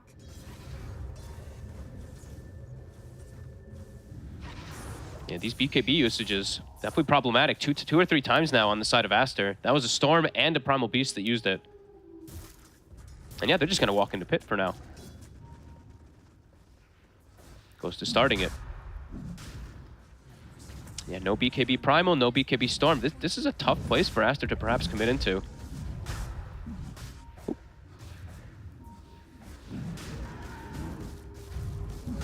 Dying fast. They've got to do something soon, Aster. This is not an easy fight for them. They're going to try and time it here. They're going now, but the Hex will be thrown out onto XXS. They're in on top of them. The Beast is in trouble. Ghost has already been able to pick up the Aegis, pick up the kill on the Roshan, take down XXS. And XWY. He's out of mana. Oh. He's used everything that he's got, and he cannot get out. So if they can chase for more, they can. They sure can. It's a two-man chains. It's 4 heroes dead. I mean, Aster, they're just getting outplayed right now. Monet, he'll try and hide with the They got Meld, gems. but they got him as well. It's going to be a team wipe from Extreme Gaming. Triple kill for Paparazzi. And this just hurts big time. I don't know how Aster could kind of pick themselves up after these last few moves. Aster is kind of crumbling to their own plays. Like, they're attempting to go for these jumps. They're wasting BKBs. Check this out. This is just really well played from Extreme. The patience, they back up nicely. They know the BKBs are down, and then they just full commit. Ghost got last hit, he got Aegis, and he got Shard, and I believe, I mean, they didn't take the next gem. The other gem is actually inside the Roche pit still, but massive economical damage is Aster. They might lose a Rax here too, Ghost. Yeah, I mean, they just tried to fight the Aster while some of the BKBs were still on cooldown. Yep. And it was a timing where even JT had just finished AC. It was pretty huge pickups that actually just got him. XWY! Oh, he's dead! Oh my god. He's gone! They completely crumbled. Oh, this is looking pretty nice for Extreme Gaming. Down to the bottom lane they go. I mean, they've done it. That's two sets. Kaka Lion. Even though he's 1-7, he's getting the initiations. They're just going in under the tier 4s. He's ready to dive, and the buyback will come out from Baboka. I mean, he gets in straight away and takes down Siamese Cat. They pop their BKBs, Aster, but they can't get anything more than just Kaka. They barely get anything. Hey, this was, what time did Monet get? He got to Deso at what? I want to say like 15, 16 something minutes like that, and he's only got the 4 charges. Like they literally haven't been able to find anything. And another good rune here for Paparazzi, a DD. Ooh. I mean, I've lost count of how many DDs and arcanes he's had. He's had a wonderful time with them. Walk into the dragon. I'll get it. Plus 250 Okay. for Monet. They got to be careful though. No BKBs and XWY. He just keeps getting caught from these hexes. And Ghost has got full Abyssal Blade now. I mean, we've already seen how good he's been at just throwing himself in at the right time. Did they ever grab the secondary gem? They didn't. Okay, it's still sitting in the pit. But JT has been so annoying though, right? The scouting with the wolves, yeah. I think it's a lot comes down to like the scouting with the wolf play and the gem purchase from DY to take out all the traps. Like they're just playing beautifully around their vision and poking and forcing these BKBs in these awkward scenarios. This is really well played. And DY even going for this halberd since he's playing versus TA and Storm, very valuable. Yeah, he decided he's like, screw it, I don't need the vessel. Very quickly how things have kicked up. Aster now, they're kind of trapped inside the base because they lost their gem. As we said, it's still actually sitting in the Roche pit, but yeah. XG's really running away with this last few fights. Radiant's top tower is under attack. I mean, what do you do now if you're Aster? What's the plan? I don't know. Now there is another halberd too. Yeah. Very much looking like Extreme Gaming. They're gonna have this one under control.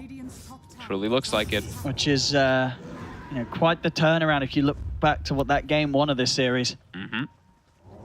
Super one-sided affair, but Ghost, Radiant's top tower has as we said, tends to be the rock for this team, and JT with beautiful micro, making magic happen. XWY. He has to BKB again. He's just so terrified there of getting caught by some sort of catch. I mean, that can't fight. 40 seconds. Aegis is going to be getting reclaimed, so XG might play it a little patient here with this advantage.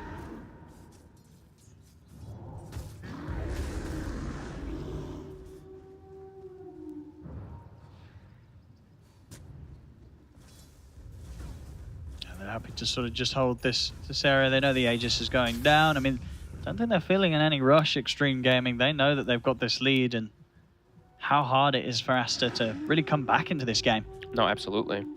I mean, they've stagnated any growth really from Aster. I feel like Aster has the same items, the same stuff that they've had for 10 plus minutes. Like we talked about Baboka getting like a 10 to 14 minute max, something between that timing, right? It's 32 minutes. He has literally no growth because he had to buy the gem for his team.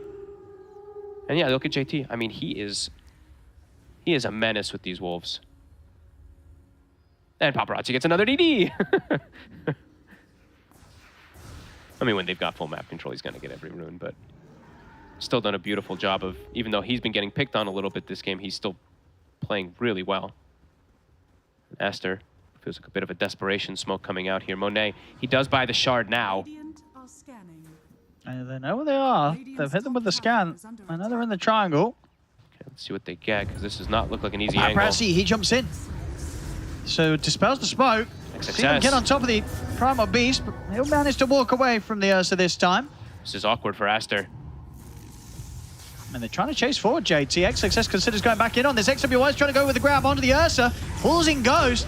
Ghost able to get out the static zone. They burst through the Disruptor. The BKB from Money's pop, but he's been disarmed. He's not able to hit anything for now. Now he's able to take down Kaka, but with 3 dead, there's no chance for Monet or XWY. They'll call it GG. As Extreme Gaming will take this game 3, and with that, the series, it's theirs. So what a turnaround after how this started off with game 1. Aster looking completely dominant. But from game 2 to game 3, it just rapidly went downhill for them. Extreme Gaming with the outplays. Extreme just with these cute little plays, right? Just like they blink, they throw like an arrow, and Aster just full panic in a couple situations. That game just was like a lot of panicking. Yeah, like BKBs pop, like they feel like they're forced to make these type of jumps too when they jump up top onto the Ember, and they don't synergize their jump perfectly, so it gets BKB off, and then they're like, wait, we don't have BKBs for a Roche fight. They're forced to take the fight, and it's a disaster. Extreme. Really precise moves that they made this game. Absolutely, a perfect play around, as you say, Ghost, kind of even throughout the loss as well. Just super solid this series. And yeah, time and time again, getting the Kaka line today, it works out beautifully. Both games being that catch that they require. And yeah, JT, I mean, from kind of the disappointment in game 1 to this last game, it was just a massive kind of rise to success as the series came to an end. This game 3 is Lycan. He was doing everything. He was doing way more than what do you even do if you're Aster when this Lycan's giving so much information to the enemy team? It's not easy, especially I think there's just some like really cool conversation that must have gone on with Extreme with being like, JT's like, I'm scouting everything. If we don't let them scout and we take out these traps, buying an early gem, we're gonna be able to decimate the map advantage, force BKBs. That's exactly what happened. A really well executed game from Extreme. Absolutely, yeah, really nice to see that from Extreme Gaming. As I say, they shut down this game 3 and they get the series 2-1 today against Aster. 2-1 indeed against Team Aster. Extreme Gaming go 5-1 up in the leaderboard, tied with PSG LGD and putting themselves in conversation to simply top the entire region. And right now, the real storyline is the recovery from Extreme Gaming. They got walloped in game number 1, but similar to what we saw from IG earlier today, they dug deep, they had a team conversation, and things just looked way smoother as time went on. Another thing to talk about in this third game, Lizard, kills on everything. There was a point in this game where Team Aster had like 15 kills, Extreme Gaming have like 8, but the gold graph is heavily tilted towards the side of XG. By the way, they didn't have to dig very deep. They just put their hands a little bit in the back. Lion, okay, here, come out. Like, grab him by the horns, get him out, put him on the table. Instantly, everything changes. Yeah, like the gold graph was... Like the game felt kind of weird. Like Aster at points looked like they had what it takes to take the game, to like play off these fights in the mid game with the TA, with the Storm. But this was this the fight? This was the fight, right? In this which they pretty much they crumbled. Yeah, one of the reasons they crumbled, Syndren, is we saw this a couple of times throughout this DPC tour from the team that ends up losing the game, especially here in China. Sometimes you overplay yourself, right? And they kept forcing engagement, even in situations where they weren't necessarily favorable, they don't have adequate vision in the area, their catch for a particular hero requires 2 or 3 BKBs for a soft target, and they just kept making those plays over and over and over again. Even that fight that you just mentioned as a turning point, they just used BKBs literally 15 seconds before that. They didn't have to take that fight, but they make the decision to anyway. What do you think was happening within the team camp to allow for that kind of decision making? I think they're just stressed out about giving this Roche up, right? They recognize that in this game, one side has TA, the other has Ursa. Usually in these games, the Aegis is, I mean, the Aegis is always important, but for these 2 heroes in particular, it's like extra important. I think it's also just the nature of their lineup that, you know, this lineup goes in and then it has to commit a lot of defensive items to go in because it's playing against Lion, it's playing against Ember, right? If you get caught when you go in, the Ursa's gonna murder you alone. So you have to use these defensive items. And what Extreme Gaming did a really good job at was just poking and prodding, like playing the outskirts of the fight. It's not really getting fully committed into a bad static storm or into a full-on Primal Beast pulverized. They just kept playing, you know, like somewhat split out, getting some vision with the wolves. And if Aster tried to jump in and did not get a kill right away, the fight was just a walk from there. You just run at them one by one, find a hex, kill that guy, next guy with slight chains, and the wolves, and you just run at them. That was the biggest issue that they had. We were discussing it during the draft as well. Like the way they play the fights on the side of Team Aster after a point, like when the BKBs are up, is difficult. Like you have this primal beast, he needs to grab a target and that's it. That's it for you. Everything else can be responded by Extreme Gaming, like can be adjusted to. And it made it difficult because whenever he would jump in, Kaka, it felt like Kaka just had like a pure read on where Primal Beast was. He's always there with the Hex. Now you're forced to BKB, but then after you kill the target, you don't have BKB left. You have to leave the area of the fight. And this Pokeon product that came from Paparazzi. Paparazzi had a pretty good game, but a very relaxed game. It didn't actually feel like this Ember was under that much pressure, weirdly enough. He was just chilling, enjoying life. Once he gets BKB, he's like, I shouldn't really die in this game, should I ever again? He died in the mid lane, right? Like he had that skirmish against the Storm. He dies because Io is helping out. Like he had a couple of moments here and there where he falls, but overall very well played. Like his mission was accomplished. And that's what Cinderan was talking about, just constantly be on the outskirts of the fights, constantly poke. Like the bottom tier 2 place where they pop, what, 2-3 BKBs instantly and just run away. That's terrified. Yeah, they're terrified. Like that's your mission, like mission accomplished. Yeah, it makes me feel bad for the time with Team Astro as well because they picked a super high up-tempo lineup, prepared to try and make as many plays happen on the map as possible, but they just got read so well. And not this Syndrome. Turns out vision wins games. Knowing where your opponent's coming from makes such a huge difference in Dota. It does. I mean, I still want to give Astor credit for the first 10 to 15 minutes. I actually think they played a really good early game. They got themselves into a decent position and an advantage that made this game feel like they threw it away. I don't know if in actuality that is what happened, but they definitely were on the front foot in this one. If they would have got that Roche, if they would have been able to snowball, maybe if Monet would have bought the shard, which he might have done if he got the Aegis, you know, things could have gone differently, or maybe that was the second Roche, right? So he would have even got it for free. So he would have got it for free there, and you're looking at a totally different game. But that's what it is. Sometimes Dota just comes down to these key moments, and Astor just completely fell flat when it mattered the most. And the key moment, like literally one team fight, your base is gone. Like you're playing versus this Lycan, one single team fight, they're rushing down your base, they're taking 2 sides. It's difficult, like at the moment, to play versus some of these lineups without making any mistakes. I think that's the key, not making any mistakes. Very hard to be able to accomplish on a regular basis. And unfortunately, Team Astor, although at the beginning of the tour they were making few to no mistakes, you know, they're all human eventually, and when they play up against tougher opposition, they can force mistakes out of you. And Extreme Gaming, because they've done that, they are now tied at #1 in the leaderboard, tied with PSG LGD, both of whom will be in action tomorrow to determine either one of the two of them will go to the very top, or we might just have some tiebreakers to see exactly how things wrap up at the end of this tour. It's already a much more interesting day than it had any right to be. I think like there were very few people that put Extreme Gaming as getting the W here, but I think it was a sheepstick. Actually, I might have done it. Actually, she keeps doing this. Where's she at? We need to find her and say, yo, why you keep putting this curse on us? But now Extreme Gaming, they're second, Team Astor are third. They're still confirmed for the major, so they don't have to worry themselves about getting out of that contention, but it does mean conversations need to happen back in the camp. What do we do when we're playing outside of our comfort? Because this draft was not the most comfortable draft for Team Astor. You know, XXX playing a more initiating rather than a summoning role. Baboka playing not the initiating role, but more of a backup type of style. And they didn't work out at the very end, although they looked fine for the most part. It is always interesting, though, in the Chinese region. Like, you have this series, Team Astor versus Extreme Gaming, and Extreme won, right? Like, they went 2-1. Tomorrow, if the same series happens... Could be 2-1 opposite direction. It might be in the opposite direction. 2-0, yeah, like anything can happen. Like, these teams, not only are they on the same level, they adapt and adjust to each other, like, all the time. So... you never know what you're going to get in the next series that they match. I believe this is the 6th time that they've matched up against each other. Before this, Syndrome, it was...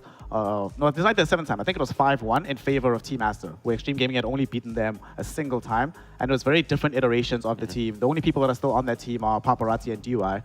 Everybody else has been chopped and changed. So that's also something I find very interesting. What happens when you have new players in the roster? Because it's more or less the same Team Astor, just minus Ori in this mix. I mean, the reason the stats are the way that they are is that Astor have kind of been the gatekeepers in China for a while, right? Like, they've very often in the last year, they've managed to finish like top 2, if not just win the division. But then on the international stage, they have not been as strong as a team like PSG LGD. But recently, Astor have been looking better on the international stage. They're obviously going to have another shot now in Berlin as well. But it is kind of important for them to get some DPC points, because if they finish 3rd here, or they could even get tied for 4th, I believe, right? No, they could get 3rd at worst. 3rd, yeah. So if they don't get too many points here, if they get 3rd and they don't do too well at the major, there's still no you don't have that guarantee. The monkey isn't off your back that you're like, okay, we're at TI, okay, guys, relax. It's safe. You're not quite there yet. I don't think with a 3rd place here that cuts it. at this point. They have another season. Yeah, of course. I mean, I'm not going to go. I'm not going to stand here and say, hey, Astra are not going to make it to the third major, right? But it's still. It's just nice to at least have that progression in the team and feel like, all right, we're at the top of our game, we're scoring a lot of points, it's a nice season for us, get that motivation going. Especially because those results. on the international events, they don't really do that well. Exactly, So, that's why the Chinese results for this team, until Matter they a get lot, that big break on the big stage and get like a finals placement or something, these Chinese games are really important for them to get to TI. One of the things that's also quite important is for Extreme Gaming to finally get some international experience, because in the past they've had a bit of a rough road being able to attend all of these events, and now of course they have managed to get this W, guaranteed to go to the Berlin Major. Somebody on the team who's also had a bit of a rough time getting to the international events through no fault of his own is carry player Ghost, who we'll be having a quick conversation with. Mr. Ghost, good sir, thank you for joining us for this quick interview. I want to ask you something, right? Given that last year, this is now what, your second full year playing in the Chinese region. You went from Sparking Arrow, got the big upgrade to RNG. Now you're playing on Extreme Gaming. Can you talk to us about the differences in the team atmospheres between the various organizations you've played for in China? I think there's not much difference at all. Maybe the difference is this year I came to China. It's like I understand them more a bit. Okay, that certainly makes sense. And one of the things that's somewhat special about you is that you play an incredibly wide array of heroes. And is this something that you specifically go out of your way to practice for yourself? Or is it a thing of you have a conversation with the team and you realize that it's probably better off for you all if you have that wide hero pool available? I think I just get bored by playing two heroes, so I just, like, keep playing. He needs Two the heroes variety. like that. Oh, variety is a very good thing. Lizard, what do you have for him while we have him on the line? Yeah, just a simple question, actually. How does it feel? Congrats on the win, first and foremost. How does it feel playing with some new players, like with Kaka in Extreme Gaming? Is he bringing a little bit more of this directional voice to the team? Yeah, for sure. Because he like to move a lot. He don't like to stay in lane. So like the early stage, like everything, he's the one who talk the most. Yeah. What do you think is the biggest improvement that your team and you have made as a player this season compared to the previous one? Because it looks like things are going better and better for you guys. What's the big upgrade? Is it just Kaka, or we think you look very stable in your games? Have you like actively tried to do some specific things to really get to a stable floor in your play, basically? I think maybe because of Ladam Joy, he teaches us a lot of things, like make a lot of rules for us. Yeah, something like that. And of course, the picking heroes, banning heroes. Yeah. Oh, cool. Can you expand a little bit? What are the top 3 worst rules or best rules that Lanham brought? Or one? I think I want to keep it to myself, that one. Okay. Okay, sure. Yeah. Smart, definitely. Don't show any secrets. You know, keeping the cards close to the chest. Now that you have managed to qualify for the Berlin Major, you'll be going there with the squad of Extreme Gaming. Has the team had a conversation about what to expect out of each other going into this event, given that it's going to be your first big event as a roster together? We never talked about it yet. We just want to like get higher place for this DPC to get more points, because we didn't qualify for the first major, so it's like quite bad for us. And in the event that you end up winning your game tomorrow up against VG Gaming, you're very likely going to be in tiebreakers up against either PSG LGD or Team Asta, whichever one of them come out ahead there. Might be LGD. What do you think the prospects of your team are against LGD if it is a tiebreaker against them, considering how the last series went when you played them in the normal tour? I think we're quite confident now after watching their loss against IG just now. Yeah, we're quite confident to play against them if we have a tiebreaker, if we won the game tomorrow. Okay, and before you have to obviously go practice for that game, I have one last question for you. Can you tell us or talk to us about what it is about Extreme Gaming. We've seen a lot of teams have different like identities. Can you tell us what it is about Extreme Gaming that your squad does specifically? Like, what makes Extreme Gaming stand out from the other 7 teams in China and the rest of the teams in the world right now?